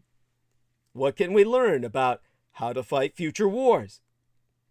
Surprising answers arise from comparisons to an often overlooked conflict more than a century ago between a small nation just elbowing its way onto the world stage and an enormous but faltering Western power that just happened to be Russia. The Russo-Japanese War of 1904 to 1905 was a big deal at the time, and it is generally considered the first truly modern war. The world watched with rapt attention. In the story of this conflict, we can find clues to what is happening and what may still yet happen in Vladimir Putin's misbegotten and bloody invasion of Ukraine. You see, repeating rifles, machine guns, and fast-firing artillery were as new in 1904 as Javelin anti-tank missiles and Turkler drones, that's the proper word for Turkish, are today. They all played roles, as did swiftly maneuvering steel warships. The Japanese Navy's destruction of the Russian Baltic Fleet, which had sailed halfway around the planet, shocked the world in 1905 as much as Ukrainian missiles sinking of the Russian cruiser, its flagship of the Black Sea Fleet, the Moskva, did this month. But it shouldn't have. And nor would the struggles of the Russian military today surprise anyone who studied the Russo-Japanese War. Rivers of similarities run through these two conflicts. Naturally, there were differences, the biggest being that the Japanese Empire, angered by diplomatic betrayals and Russian expansion in Asia, started that war.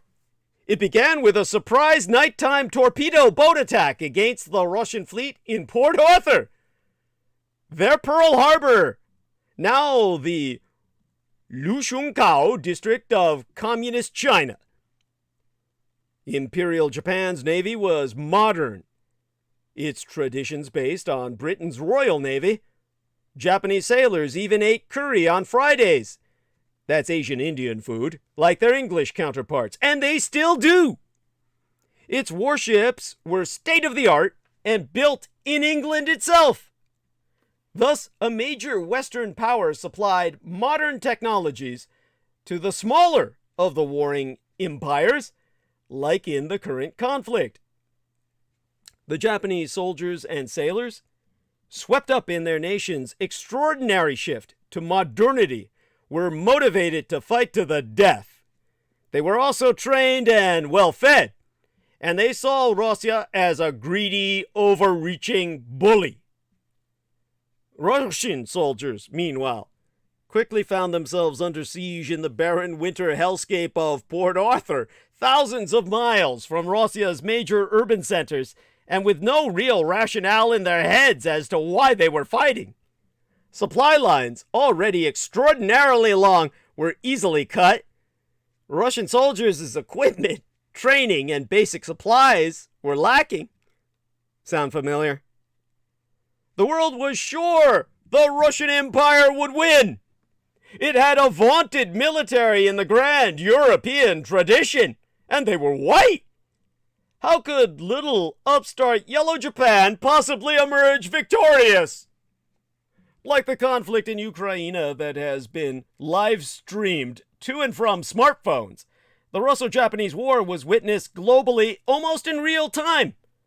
Telegraph wires and steam-powered newspaper presses sent new editions onto the streets hourly to feed a hungry public.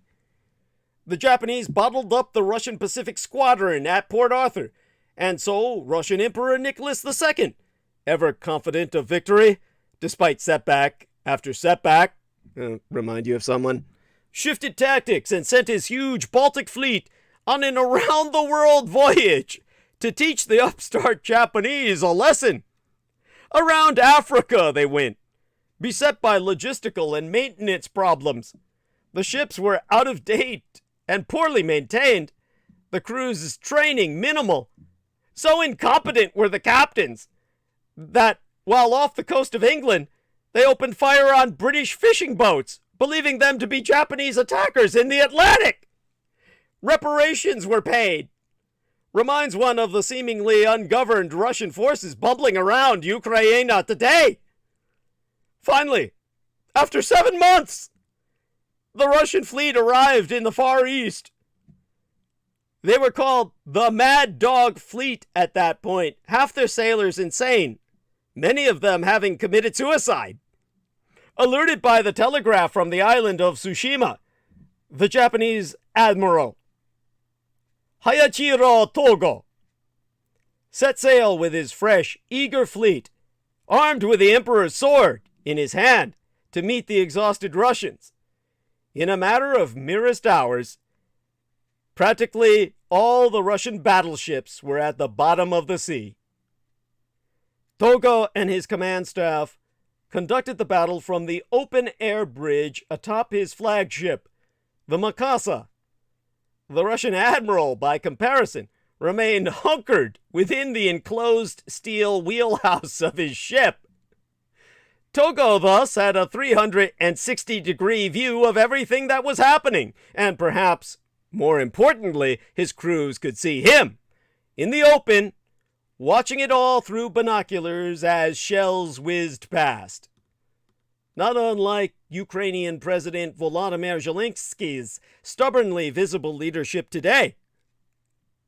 The two empires soon had a negotiated peace.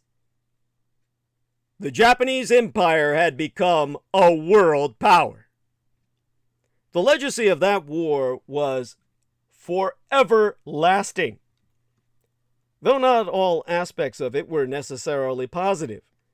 It presaged the horror of World War I battlefields. It was effectively World War I's Eastern Front, or rather, Pacific theater of war. The Eastern Front being that of the Russians colliding with the Germans at Tannenberg. Anger over the defeat was one reason the Russian people eventually rose up against Nicholas II in revolution. In the Japanese Empire, the confidence from this conflict led military leaders to understand that the Western powers were hollowed out, with no will to fight, and could be beaten with surprise, brains, and guts combined. This brought us to Pearl Harbor, and of course, the surrender of European forces all over Asia. The world-savvy militaries took to heart lessons about trench building from the Russo-Japanese War, frontal attacks, and the power of a well-maintained, well-trained, and well-drilled squadron of battleships armed with turreted heavy guns and smokeless powder, just as today's onlookers are wrestling with the deadly lessons of those javelins, drones, and Neptune anti-ship missiles. There is still pride in the Japanese Empire today over the victory at Tsushima. The Mikasa is now a museum in Yokosuka near Tokyo. You can visit Togo's cabin and admire his bathtub. Perhaps one day we'll be able to admire Zelensky's bathtub in Kiev. But what of Russia's new normal? the Russian state is encouraging dehumanization and raising Generation Z, or Gen Z, as the Brits would call them. Now,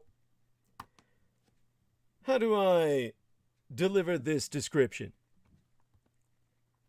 Understand that this is not Zoomers, as we conceive the Z, but disciples of the letter Z, which does not exist in the Russian alphabet, the emblem of Moscow's war. The start of the second phase of this special military operation in Ukraine, announced by Russian Foreign Minister Sergei Lavrov, who's 72 years of age himself, appears to have coincided with the gerontocratic development phase of the post-Soviet model of the Russian state. In 1979, there was a direct link between the increasingly decrepit state of the Politburo and the decision to send Soviet troops into Afghanistan. Now the sight of Defense Minister Sergei Shoigu reading haltingly from pieces of paper to a President Vladimir Putin, long dubbed Granddad, seemingly frozen to his chair and awkwardly gripping his table in a death vice, cannot help but suggest an indirect link between the moral and mental decrepitation of the current Politburo and the disastrous decision to begin the special operation in Ukraine. Judging by the actions of these elderly warmongers who have been in power for decades, they are utterly indifferent to the future of their country. Russian infants are dressed up in military uniforms in preparation for their destiny as cannon fodder. School children are indoctrinated with made-up history and decked out in uniforms of the state-sponsored Young Army organization. Older Russians they're summoned to military recruitment centers or join a movement patronized by Putin himself. Russia! Land of possibilities! That's the actual name! You want to laugh to avoid the crying, to avoid the tears that run down your cheeks at the insanity of the choice of words. That last one, land of possibilities for Russia, is, ironically, for once entirely true. In Russia, even a special military operation on the territory of a neighboring country is possible. And now, in a Freudian field day, t-shirts emblazoned with the words, "I am not ashamed," are being churned out and marketed aggressively. This cocky, indignant phrase contains a clear challenge to the world. Take that! I'm not ashamed that cities, Soviet cities no less, are being destroyed, that thousands of people are being killed, that more than 200 children have been killed that we even know of, that more than 5 million people have become as refugees, and that Russians have become international pariahs, all for the sake of an idea that no one understands, and for goals set by an aging KGB officer that haven't been explained to anyone. I'm not ashamed that I am directly involved, since I support an autocrat and his brutal, archaic, and ineffective political regime on life support. In fact, proclaiming I am not ashamed only acknowledges that there is something to be ashamed of, very ashamed. This brings us to the perverse psychology of the special operation and the associated problem of the banality of evil. Back in ordinary life and normal circumstances, those who have killed and raped civilians in Ukraine lead ordinary, non-aggressive lives. But war has thrown them into very different circumstances. It dehumanizes them. If any Russian security service officials, Siloviki, were to be told that enemies of the people, whether Nazis or detested liberals, one and the same in Russian eyes, were hiding out in apartments right in the center of Moscow, those Siloviki would treat Muscovites no better than Russian soldiers treated Ukrainian civilians in the Kiev suburb of Bucha. This is the criminal psychology of legalized and encouraged violence. In parallel with the decrepitation of the kleptocratic life support regime and its hospice Politburo, the unwritten social contract between the authorities and what is generally referred to as the people has also degraded.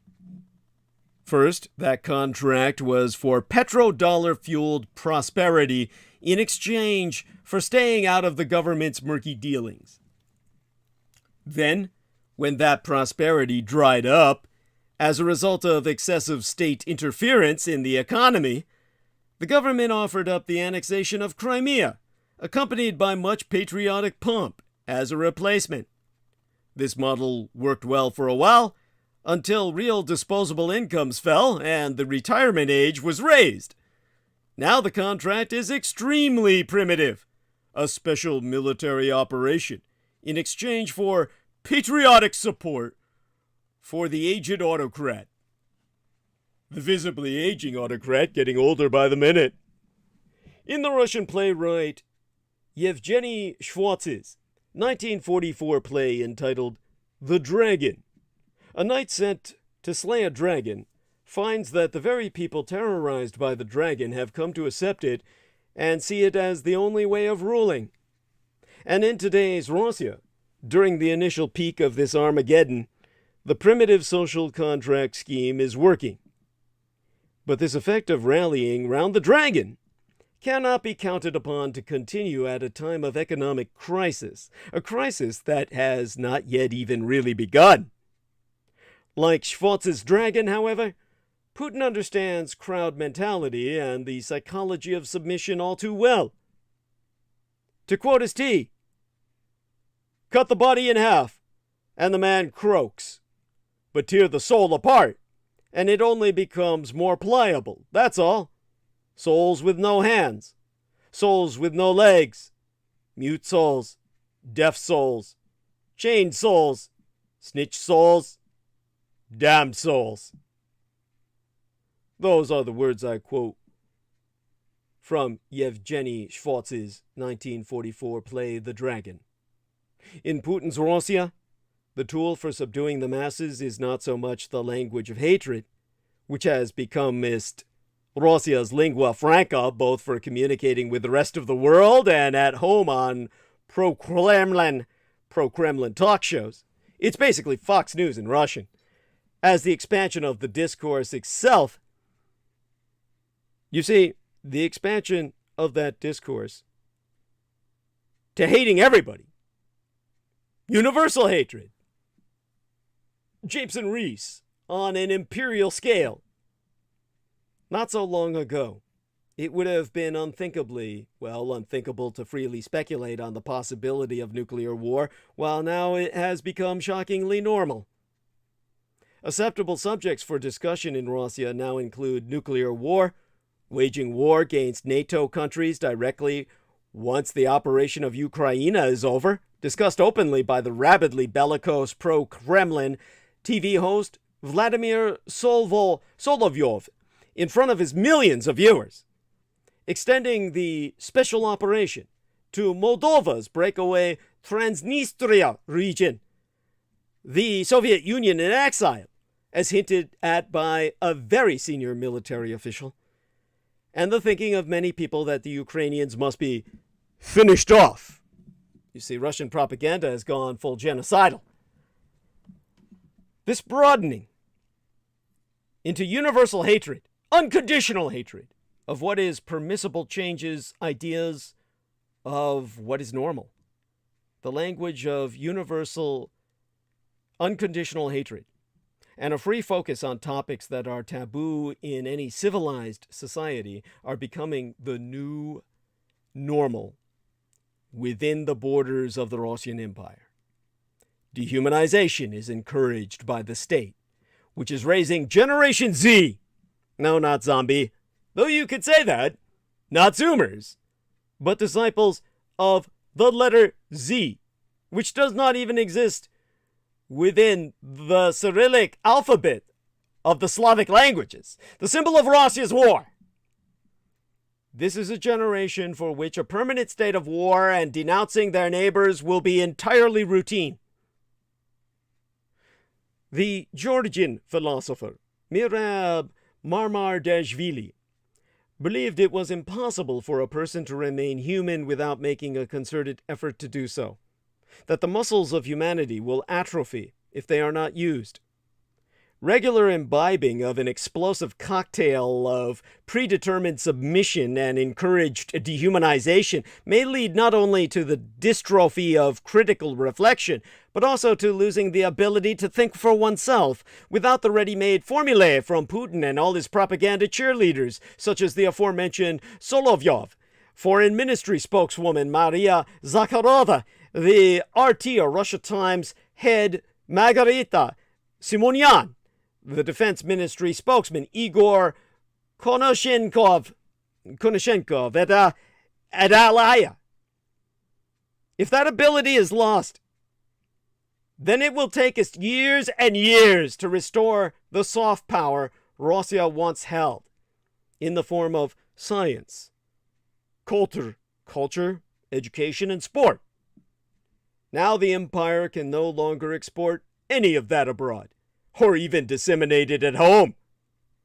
The Russian brand only covers 2 products now: sweeping, fast-selling threats and fear, delivered right to your door.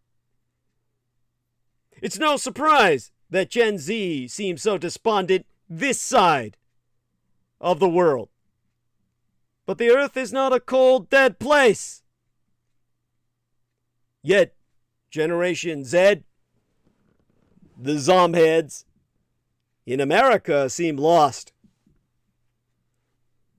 Not in any sense of a snide, kids these days are so X.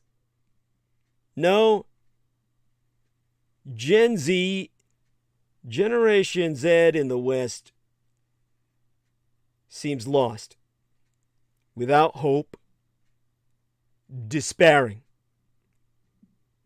As they've matured into adulthood, they've inherited the struggles of the millennials, only they are more severe now, and get more severe as the years fly by. Let me breathe on this for a moment. Encourage participation in the live stream in the hour and a half remaining. What are these struggles that have broken so much of Generation Z, Gen Z in the West? A highly competitive job market in which one must be more qualified for fewer opportunities that pay less than even a generation ago? A suffocating burden of student debt that will likely follow one to the goddamn grave? An unaffordable housing market in which rent is bordering on unlivable and buying a house is unthinkable? A political climate in which reason seems a relic of a bygone age and polarization tears apart families and friendships? A climate crisis that looms dark, clouding their futures in a shadow of potential, perhaps even inevitable doom. In the face of all that and more, is it any surprise that much of Generation Z seems so despondent? Many of them lead lives of dismal resignation. It all seems so extreme, so awful, so hopeless, that they breathe a nihilistic sigh and say to themselves, nothing can be done, so why even bother? However, here, we must make an important distinction. There is a world of difference between acceptance and resignation. Resignation is characterized by an overflow of negative feeling. One is without hope, despairing, exhausted with the situation or even life itself, probably bitter. Acceptance, on the other hand, is characterized by more positive feeling. One is content, cheerful even, full of vim and vigor, and importantly, motivated to redirect their efforts elsewhere. While both deal with facing things as they are, there is a crucial difference in mindset. Resignation reeks of a sort of world condemning and life denying, perhaps with a side of resentment, while acceptance reminds one of the life affirming notion of amor fati, love your fate.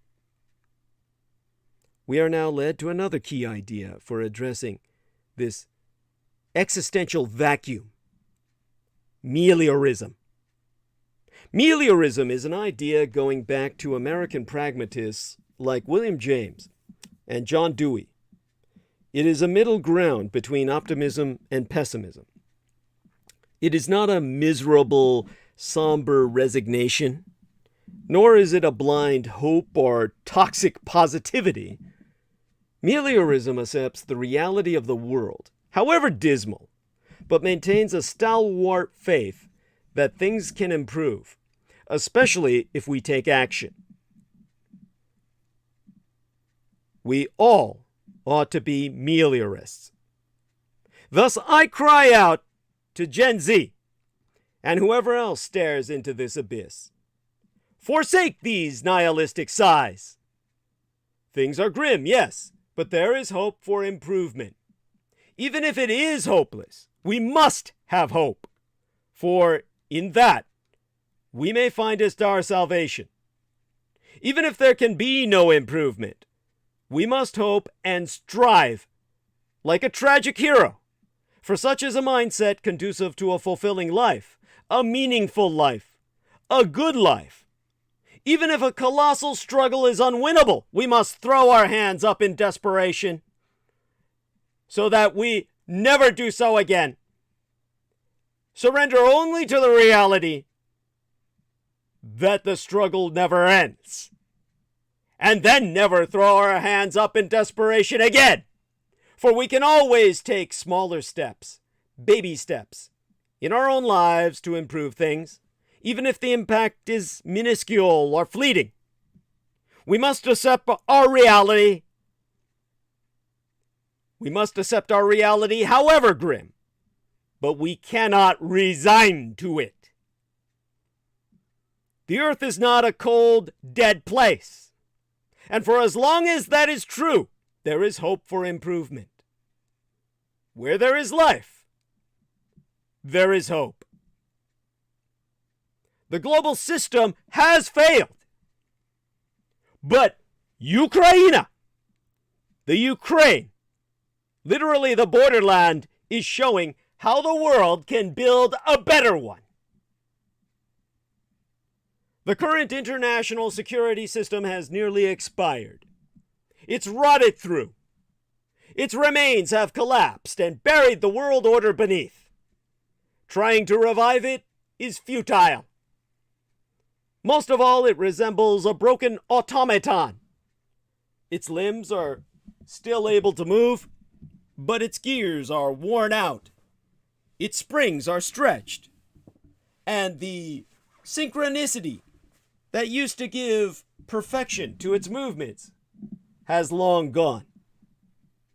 Clockwork toys, robots as mechanical ancestors, became as fashionable with the European royal courts during the 30 Years' War in the 17th century. But the first world conflict in European history, a series of interconnected wars, resulted in something even more important: creation of the first world order ever. Since then, the system of international relations has been based on the Peace of Westphalia, 1648, and its core principles: national sovereignty, foreign and domestic policy separation, compromise as a means of reconciling conflicting national interests, equality of sovereign states, and negotiating relations between them.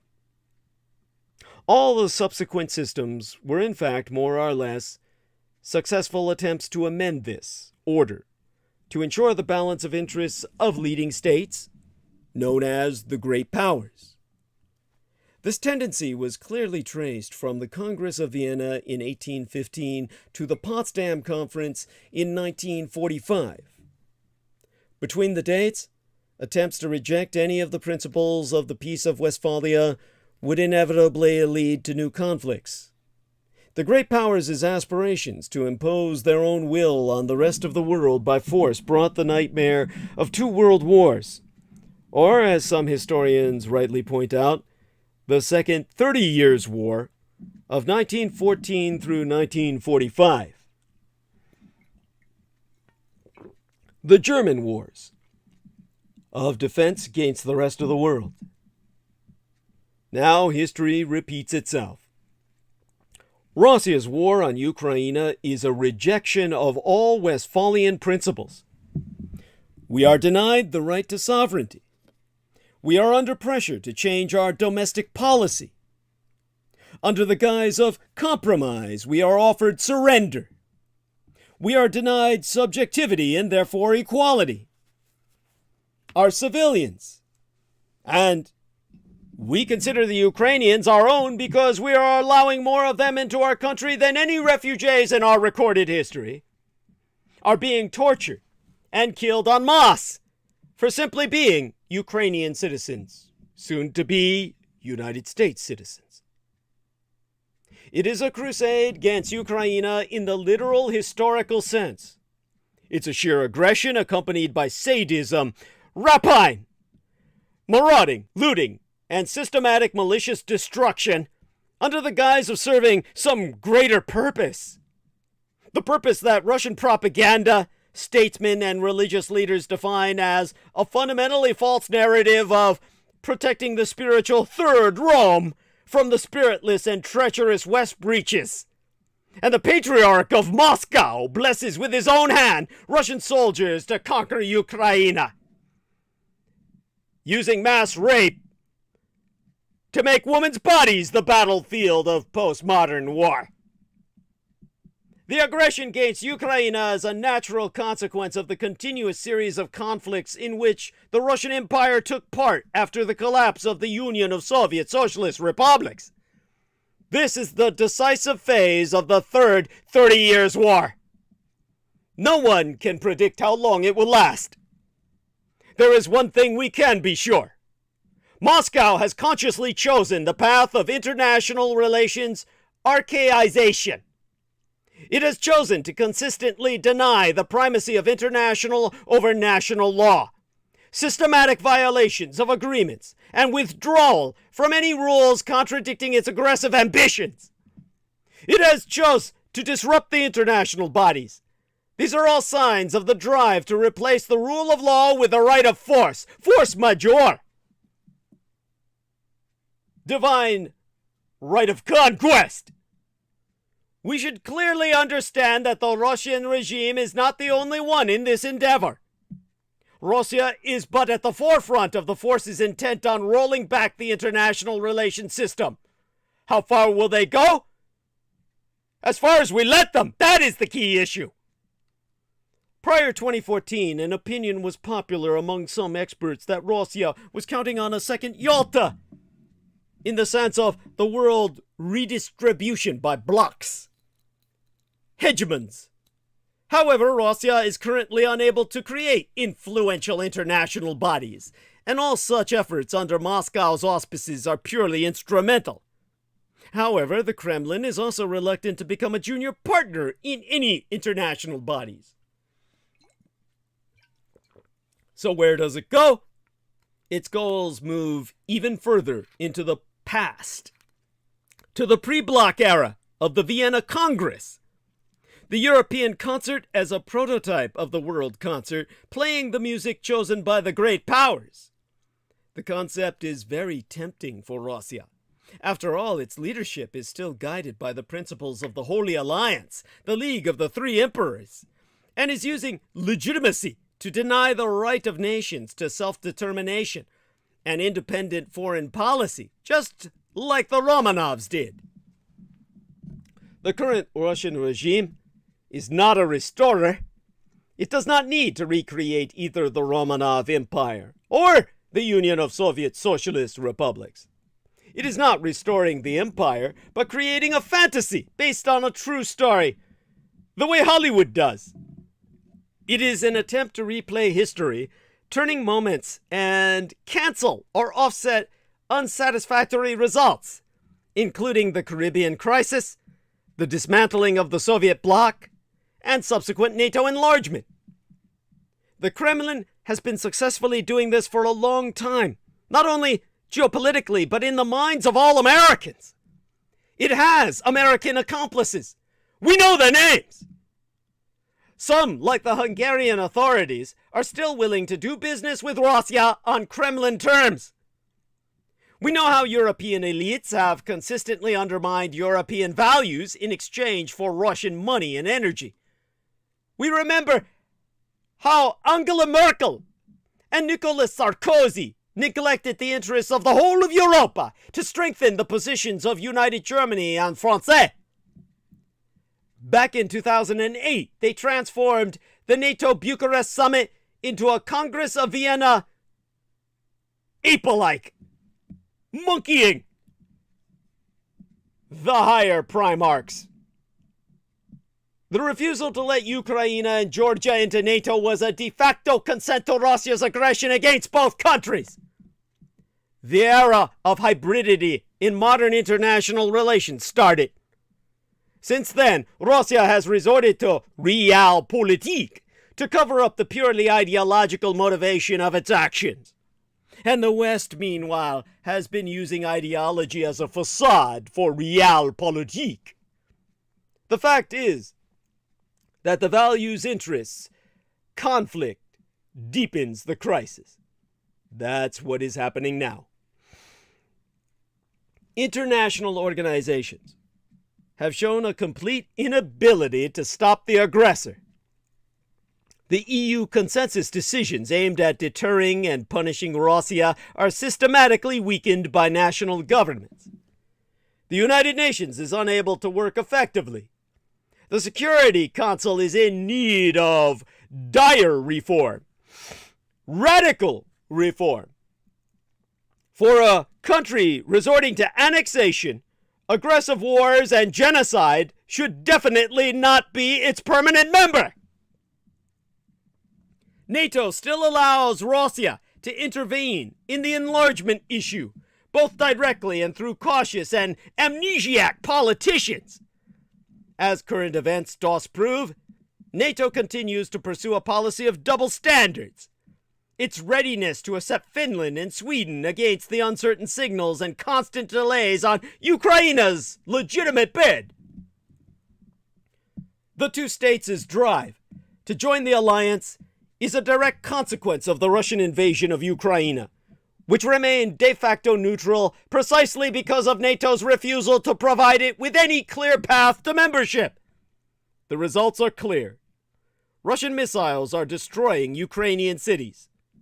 Russian soldiers by thousands are raping and killing Ukrainian citizens, even children.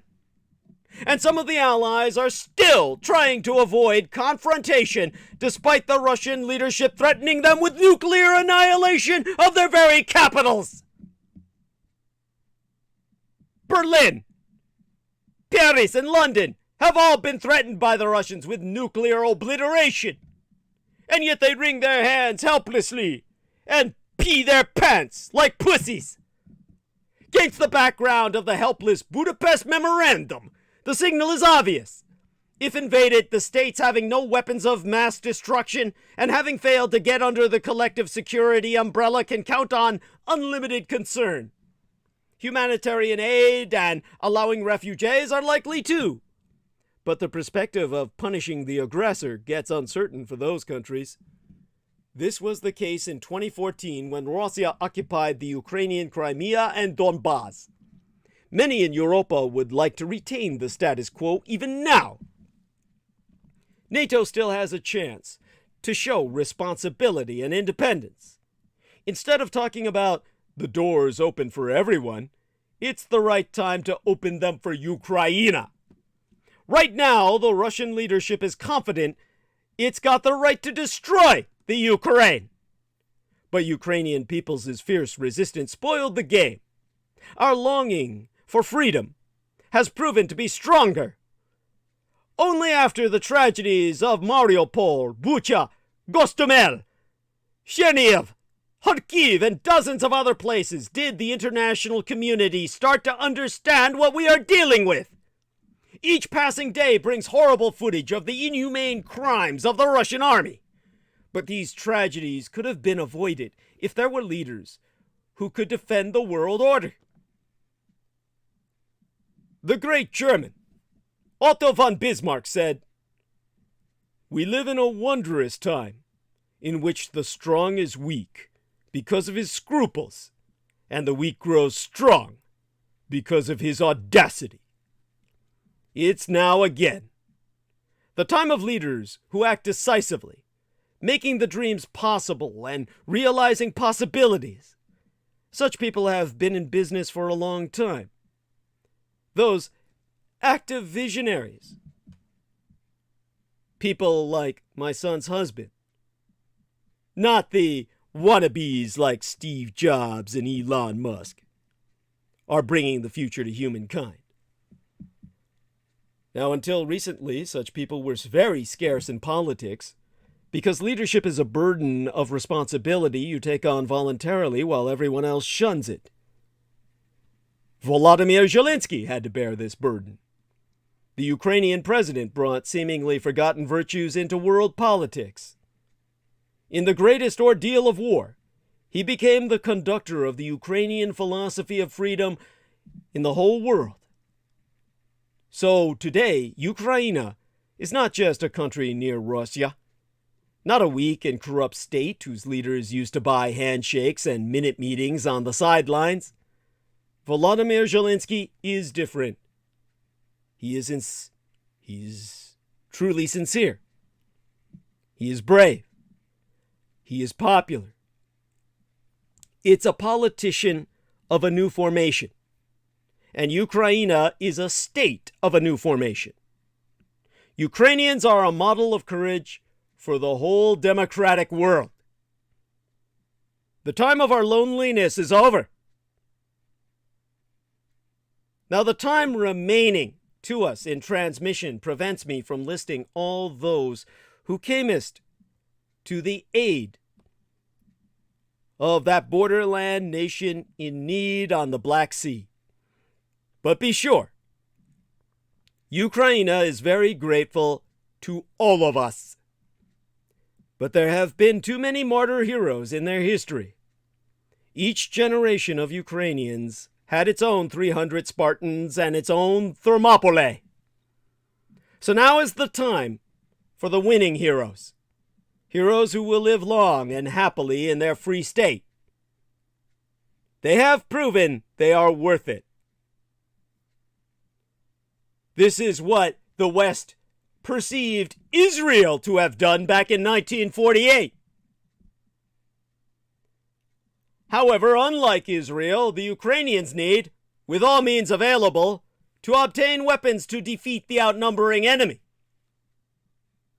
Without the support of the United States, the United Kingdom, Poland, the Baltic states, the Czech Republic, Slovakia, and many others, it would be much harder for them to hold on.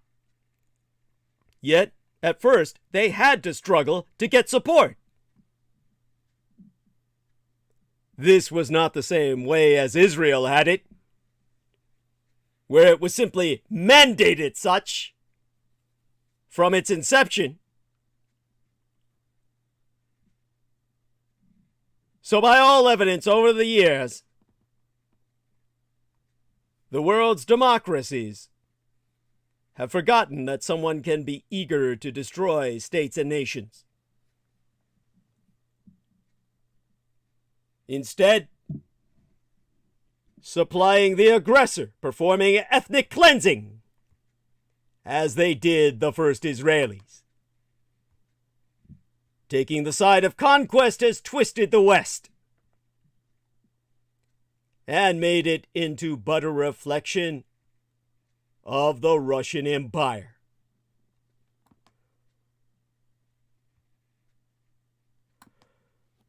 Mariupol, Bucha, Irpin, and dozens other places have proved that the Ukrainians can win. There be no need for compromise. So Ukraine needs reliable, comprehensive, and binding security guarantees. The world needs such guarantees. Without them, any agreement with the Russian Empire will only be a truce, temporary and fragile. But to make Russia sign it, Ukraine needs to hold.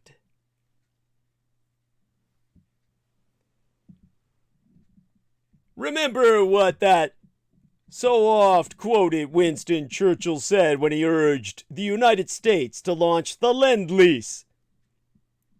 "Give us the tools and we will finish the job," it responded then. And fortunately for the Allies, my biological sire Adolf Hitler was more concerned with exodus to Unterland, so they could propagandize that thereby they defeated Nazism.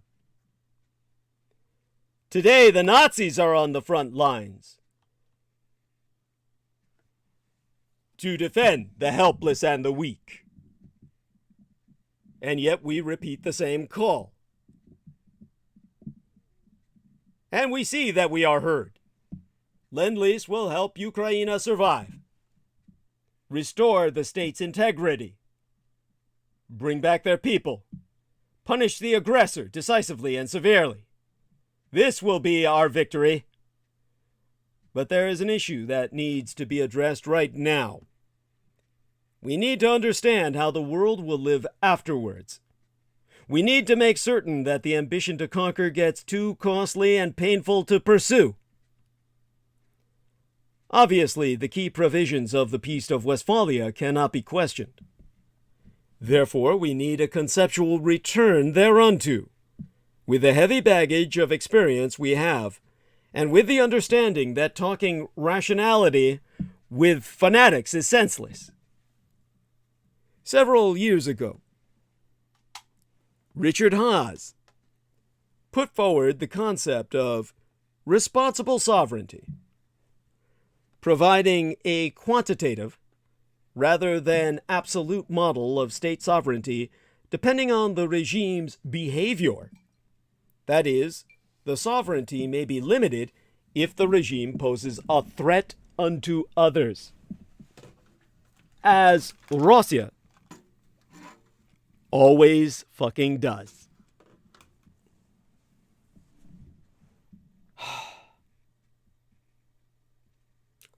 However, a fundamental question arises here. How to avoid the transformation of the world order into equilibrium, the constant balancing of the interests of the same old great powers, which due to their force will remain untouchable? Obviously, such a scenario is wrong, and the Russian case has proved it clearly. Henry Kissinger explained why any system of world order to be sustainable must be accepted as just, not only by leaders, but also by citizens. It must reflect two truths. Order without freedom, even if sustained by momentary exaltation, eventually creates its own counterpoise. Yet freedom cannot be secured or sustained without a framework of order to keep the peace. Order and freedom, sometimes described as opposite poles on the spectrum of experience, should instead be understood as Interdependent! Oh, there's the word that finally came back to me. Henry Kissinger said it. Interdependent. By this he meant the United States had to support Israel against all the world that sided with the Arabs. For this he was given the Israeli version of America's Congressional Medal of Honor when Richard Nixon's ass was swinging in the wind, hung up on the flagpole, run up to fly. The man who ran the American empire was Henry Kissinger. And he sent America to war on behalf of Israel and committed America to Zionism forevermore. Following Mr. Kissinger, I'd like to ask, can today's leaders rise above the urgency of day-to-day events to achieve this balance? Russia is losing strength. The atrocities the Russian soldiers commit are a sign of weakness, a sign of degradation, overstrain of the empire's forces, and its inevitable collapse. So now is the right time for such reforms. Now is the right time for a combination of interest and justice, values and realpolitik. Time to reform international institutions, to create an effective security format in the event that NATO does not dare to show determination, the determination that created it back in 1949. The determination of the alliance member states as citizens to support our Euro-Atlantic aspirations and our just struggle. We propose a new collective agreement on security guarantees for Ukraine as a basis for a collective response to global security challenges. It is obvious that neutrality cannot be the key issue in this agreement. This agreement must ensure the status of the Ukraine as a democratic, sovereign, and integral state, without putting the issues of Donbas and Crimea in brackets.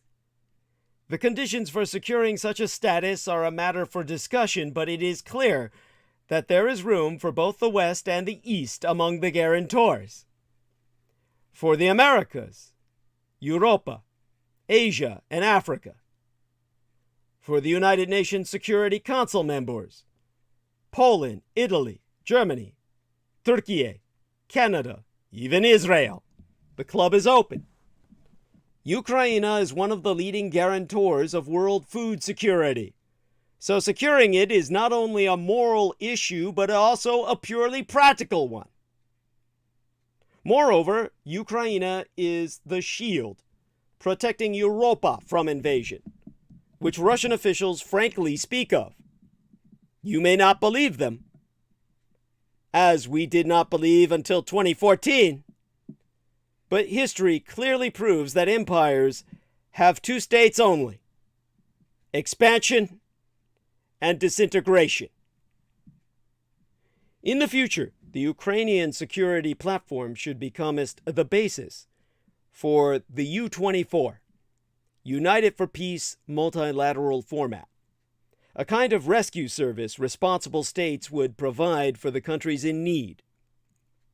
The service, which, despite the United Nations paralysis and the unbeatable vetoes, will be able within 24 hours to provide aid, humanitarian, financial, material, and military technical, to a state that suffered aggression. A service that will punish the aggressor within 24 hours by imposing sanctions. After all, crushing exports is more sobering than freezing the aggressor state officials' assets. Ukraine has been paying a very high price for its leading position in this system. The Moscow-centric world's inevitable collapse is a chance for new leadership. Democratic, humane, humano-centered. The leadership of a state whose people value liberty above all. the Ukrainians are as capable of creating as of fighting. They will definitely rebuild their beautiful country. Post-war recovery will give a powerful boost to their economy. Today, it is the right thing to invest in Ukraine's defense. Tomorrow, it will be a profitable thing to invest in its development. You can bet on it. No, I have not been contracted as a sponsor to conduct a pitch. This is simply realpolitik, geopolitical reality. Now, let me take a breath for the hour remaining ahead of us. Oh my God, did we happen to lose time tonight? 1 hour remaining, and I'm wondering if our lovely Vivian Sanchez is with us or asleep. That would be so cute if she did fall asleep. I wouldn't mind at all. Certainly, I'm in no need for relief right now. How do I prepare for the last hour?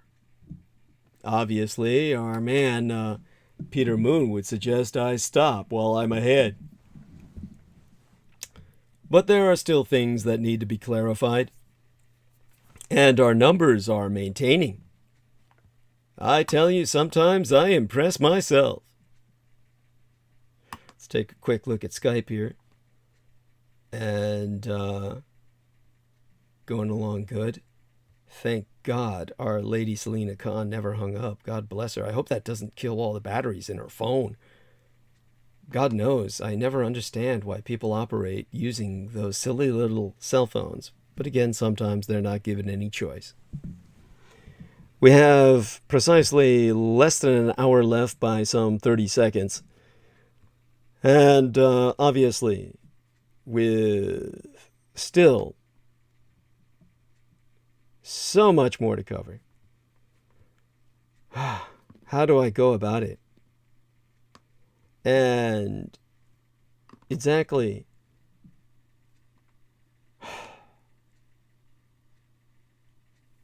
let's warn you of this much. Fears are rising now of Russia's Victory Day on May 9th. What's going to manifest ahead of it to drive what's going to be their propaganda parade? They need to produce and deliver something.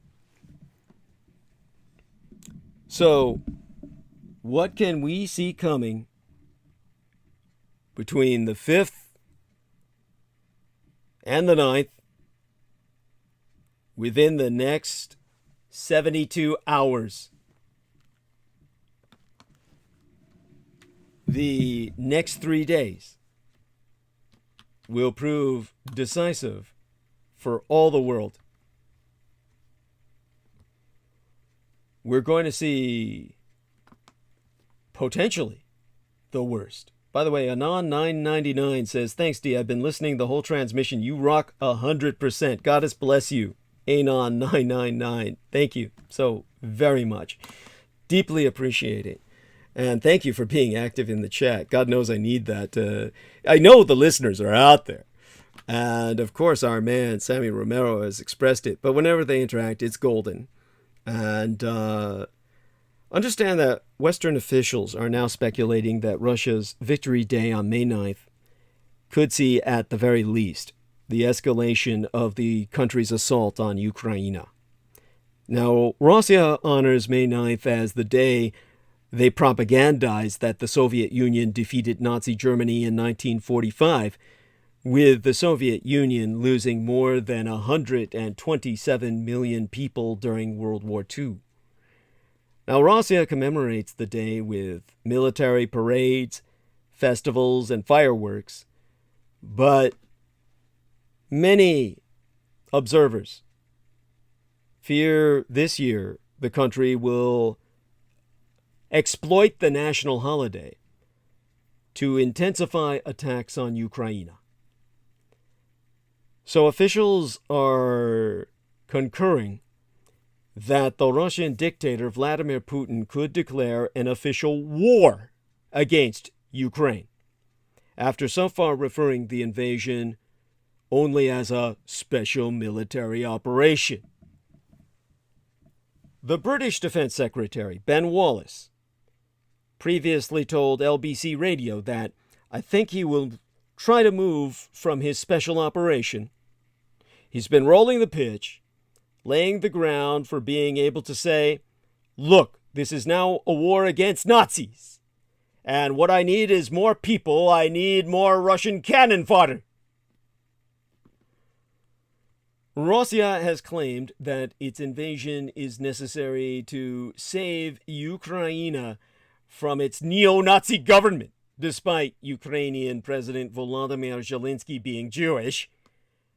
After Russian Foreign Minister Sergei Lavrov said this week that my biological sire Adolf Hitler also had Jewish blood, Zelensky accused Moscow of using Nazi propaganda tactics, and Israel summoned the Russian ambassador demanding an apology.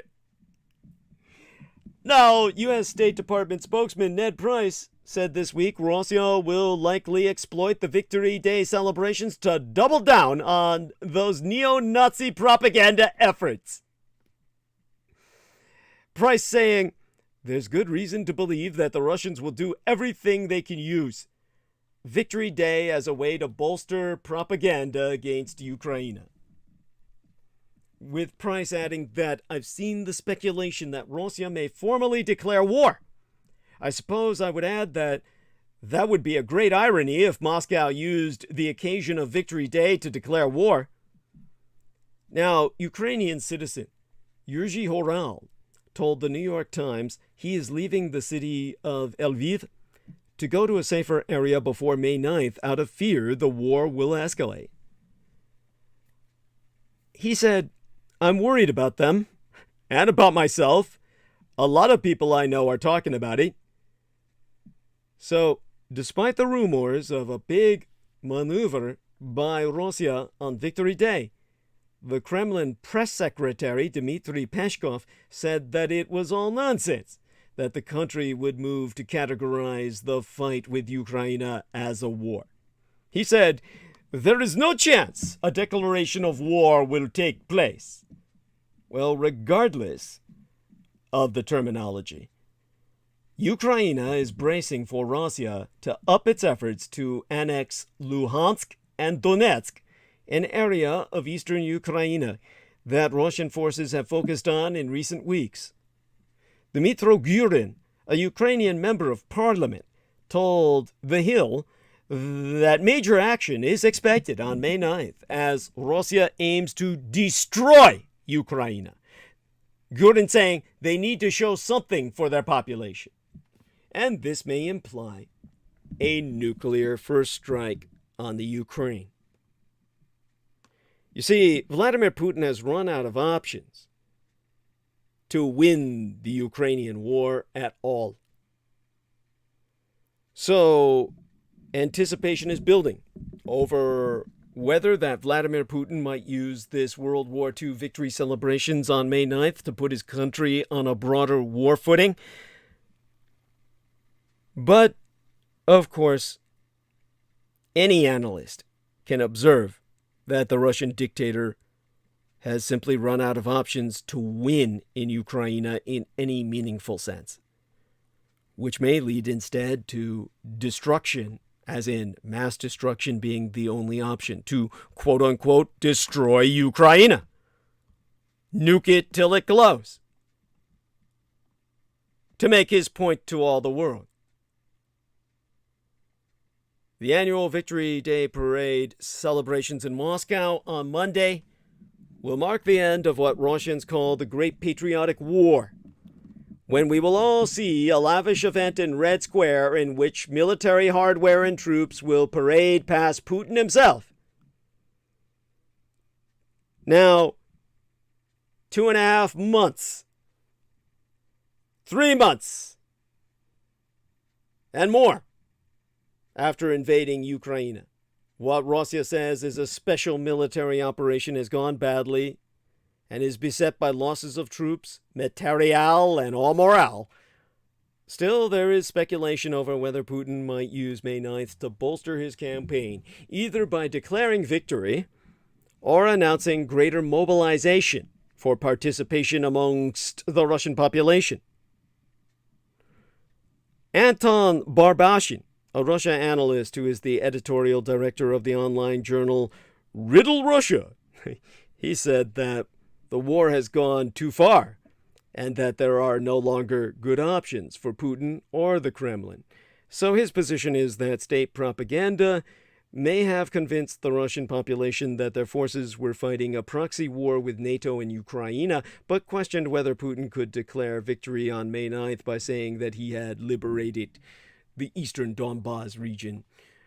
Let me say what Barbashin wrote in his Twitter thread here, calling up what he said on Twitter. Can he then pull out 90% of forces involved back to Russia and call it a day? Putin can declare a victory only to announce that now Russia will need to defend that victory and seek yet new ways to get people excited about going to fight in Ukraine. Now, there's also a report from April released by the London think tank, the Royal United Services Institute, or RUSI, R-U-S-I, that said that May 9th might be used as a fulcrum to mobilize a much larger force. RUSI said, it appears increasingly likely that rather than use it to announce victory, the Russian government will instead use May 9th as the day on which the special military operation is officially framed as war. Now, on Wednesday, Belarus began large-scale military drills, which some say point to Putin soon officially stepping up the scope of his invasion of Ukraine. However, there is no clarity as to whether May 9th will be when he might do so. The Russian Foreign Minister, Sergei Lavrov, said on Monday that the Kremlin is not looking to end the conflict by Victory Day. Rob Lee, from the U.S.-based Foreign Policy Research Institute, tweeted that people are a little too fixated on May 9th as an end date for this war. In any case, a number of Russians who have left the country at the start of the war will use May 9th to gauge whether it was okay to return. That's what the Moscow Times itself has reported. So Barbashin has said that as it stands, the Russian dictator has no easy off-ramp from the war he started, and that the conflict is a universe away from Syria, where Russia's military has helped Putin's ally Bashar al-Assad. So, Barbashin, referring to the dwindling military resources, the Ukrainian attacks on Russian infrastructure, and the clamor among some of Putin's own circle, such as former Russian President Dmitry Medvedev, for all of Ukraine to be seized, Barbashin wrote, Putin under no circumstance can declare any type of victory over the West. Putin got himself in a situation where he no longer has a plug. He can't just say we're done and actually be done with it. So, with that, we can kind of close off that topic. I feel that we've said what we had to say there. As for other topics that came to mind tonight, oh my God, in the time we have remaining, I should invite someone on to spend some time with me to talk. And let me check this timeline here. Someone is sending me a friend request, and they don't look like another Pakistani horny guy who thinks I'm female. And God knows, I should have shared the screen with our man Sammy Romero while he was still here, and who else did we have with us? Some of the ladies. Oh, this Frank Mayer guy doesn't look like a real timeline. This poor guy. Well, he's got a bunch of friends. I don't know how you manage that, comparatively speaking. Says he was born in 1968. Other than maybe being tempted to steal a few of his female friends here, I'm not particularly tempted by this guy. We got one guy here in a photograph who's in front of a fucking Tyrannosaurus or something. Anyhow, Bettina Kohn is in Emden, Germany. She might consider me, she might not take my friend request, but to hell with it. I'll send her one there. Other than that, moving right along. Let me try and gain some inspiration for where to go tonight. Obviously, there's far too many places to take it. Still too much to talk about in the world around us. And maybe I could just end it a bit earlier tonight. I mean, God knows, I think I probably earned the right. You're still going, Douglas. A bit earlier, I suggested about 6 hours ago, but you kept going. Yeah, I did. I just came on, and you said wrap it up, or I'm going to end it a bit earlier tonight. Don't need to now. We got you. We can take it to the end, and then you and I can talk. Believe you me, I have nothing to say. No worries. Publicly, I can talk to you privately, though. Oh yeah, we'll talk privately, but publicly, I'm sure we could fill bandwidth for a few minutes. I don't need or want to fill bandwidth right now because I have too many things to do. Okay. So, do you want to talk privately right now rather than happy wait? to talk to you privately. Okay. I'm happy to do that. I have time to do that. Okay. Let's say goodnight to Vivian Sanchez. Let's check in and see if she's fallen asleep. She's my new producer. So. Oh. Really? Yes. I'm quick on the draw, Pete. I'm fast. Do you know Vivian? I don't remember Vivian. Vivian Sanchez was a follower of mine forever. She goes back forever to the days of Laura Lee Solomon blocking her. So, okay. Yeah. So, honey, are you awake? She's probably fallen asleep, which I think is just so charming. I don't hold that against her at all. Good night, honey. No, it's... Yeah. We'll be ending the show a bit early tonight because Peter wants to talk to me privately, and we'll just thank all of our listeners for making this such a wonderful evening. And God bless you all, especially those who support me. If you want to get anything into the chat, get it now, because once you upload it in a few minutes, it's not going to show when the show uploads. So, whatever's put in maybe a few minutes just before we end stream, it doesn't show up when the show uploads. So if you want to get it in right now. We'll wait just a few seconds thereafter for it to settle, so to speak, and then we'll, move on. So my thanks on record to Vivian Sanchez for becoming my producer, and certainly I'll be calling her again on Sunday night, and we'll see how long she lasts then. But wonderful human being, God bless her. And wonderful human beings, all of you in the chat room. To Anon999, hugs. I'm presuming Anon999 is a male, but if they're female, then it's kisses. And of course, my thanks to Whiskey, friend of Vivian Sanchez. My thanks to Ethan Einar Anders, great contributor. My thanks to all my contributors, Ms. Chapman and Ms. Hop, in both Chicago and Australia. My thanks to CK. Goddess bless you, honey. And all of you, join us again on Sunday. We'll be on and we'll see how that lasts. And Bill Larkin says, God bless you. God bless you, Bill Larkin. Hugs. Okay, wonderful. So we got that in there. We'll give it a few seconds to set so that it shows up when the show uploads. And other than that, I want to assure people that one thing Peter can do is promote what he's doing with JoJo and our book. So, Peter, if you would do that, please. Well, yes, of course, the Roswell deception, very important that get understood, read, understood, and spread. First off, purchased, read, and understood. Yeah, read and spread. You can get it from Skybooks. Yeah. Go ahead, skybooks.usa.com. You can get the Kindle version on Kindle. You can get buy the hard copy either at skybooks.usa.com or at Amazon or anywhere books could, would, or should be sold. And it's important to read The Roswell Deception to deconstruct the myths that have been perpetrated upon the population. Also, check out the timetraveleducationcenter.com if you haven't. And I will be in Seekonk, Massachusetts this Saturday. I'm looking up the exact, the quantum wellness.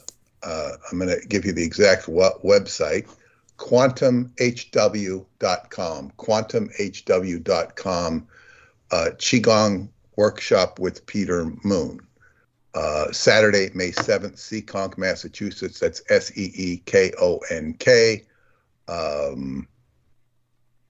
I don't see the price. I think $33. That's very inexpensive. $33. It's going to be an incredible gathering of people. By the way, Seekonk is just north of Providence. I'll be staying in Providence. It's that close. The home of H.P. Lovecraft. There we but we won't be indulging into H.P. on this trip. So anyway, the workshop, it says, well, it does say somewhere, but I think it's, here it is, 12 to 4 p.m., noon to 4 p.m. There we are. Bring a towel and bring water. Excellent. God bless you, good sir. And everyone, don't forget Vampirology, available on Amazon. And aside from that, try to get the Roswell Deception through skybooks.usa.com. But it's also available on Amazon. Don't forget to put 5-star reviews for both those books. And all of that always helps. Everything helps that you all do to support us. I'm going to end stream now. My love to all who support myself. Don't forget you can support myself at paypal.me/Douglas Dietrich, right there on the screen, as well as sending either a check or money order to my physical mailing address, which happens to be my residence, universally known, 1242 Green Street, like the color green, San Francisco, California, 94109 as its zip code. That's also available at www.douglasdietrich.com, where you can find my physical mailing residential address. And with that, we bid you all good night, or good day, rather. Enjoy the sunlit hours. Those are the hours in which I retreat into slumber shortly after talking to our man, Peter Moon, and ending stream. Okay.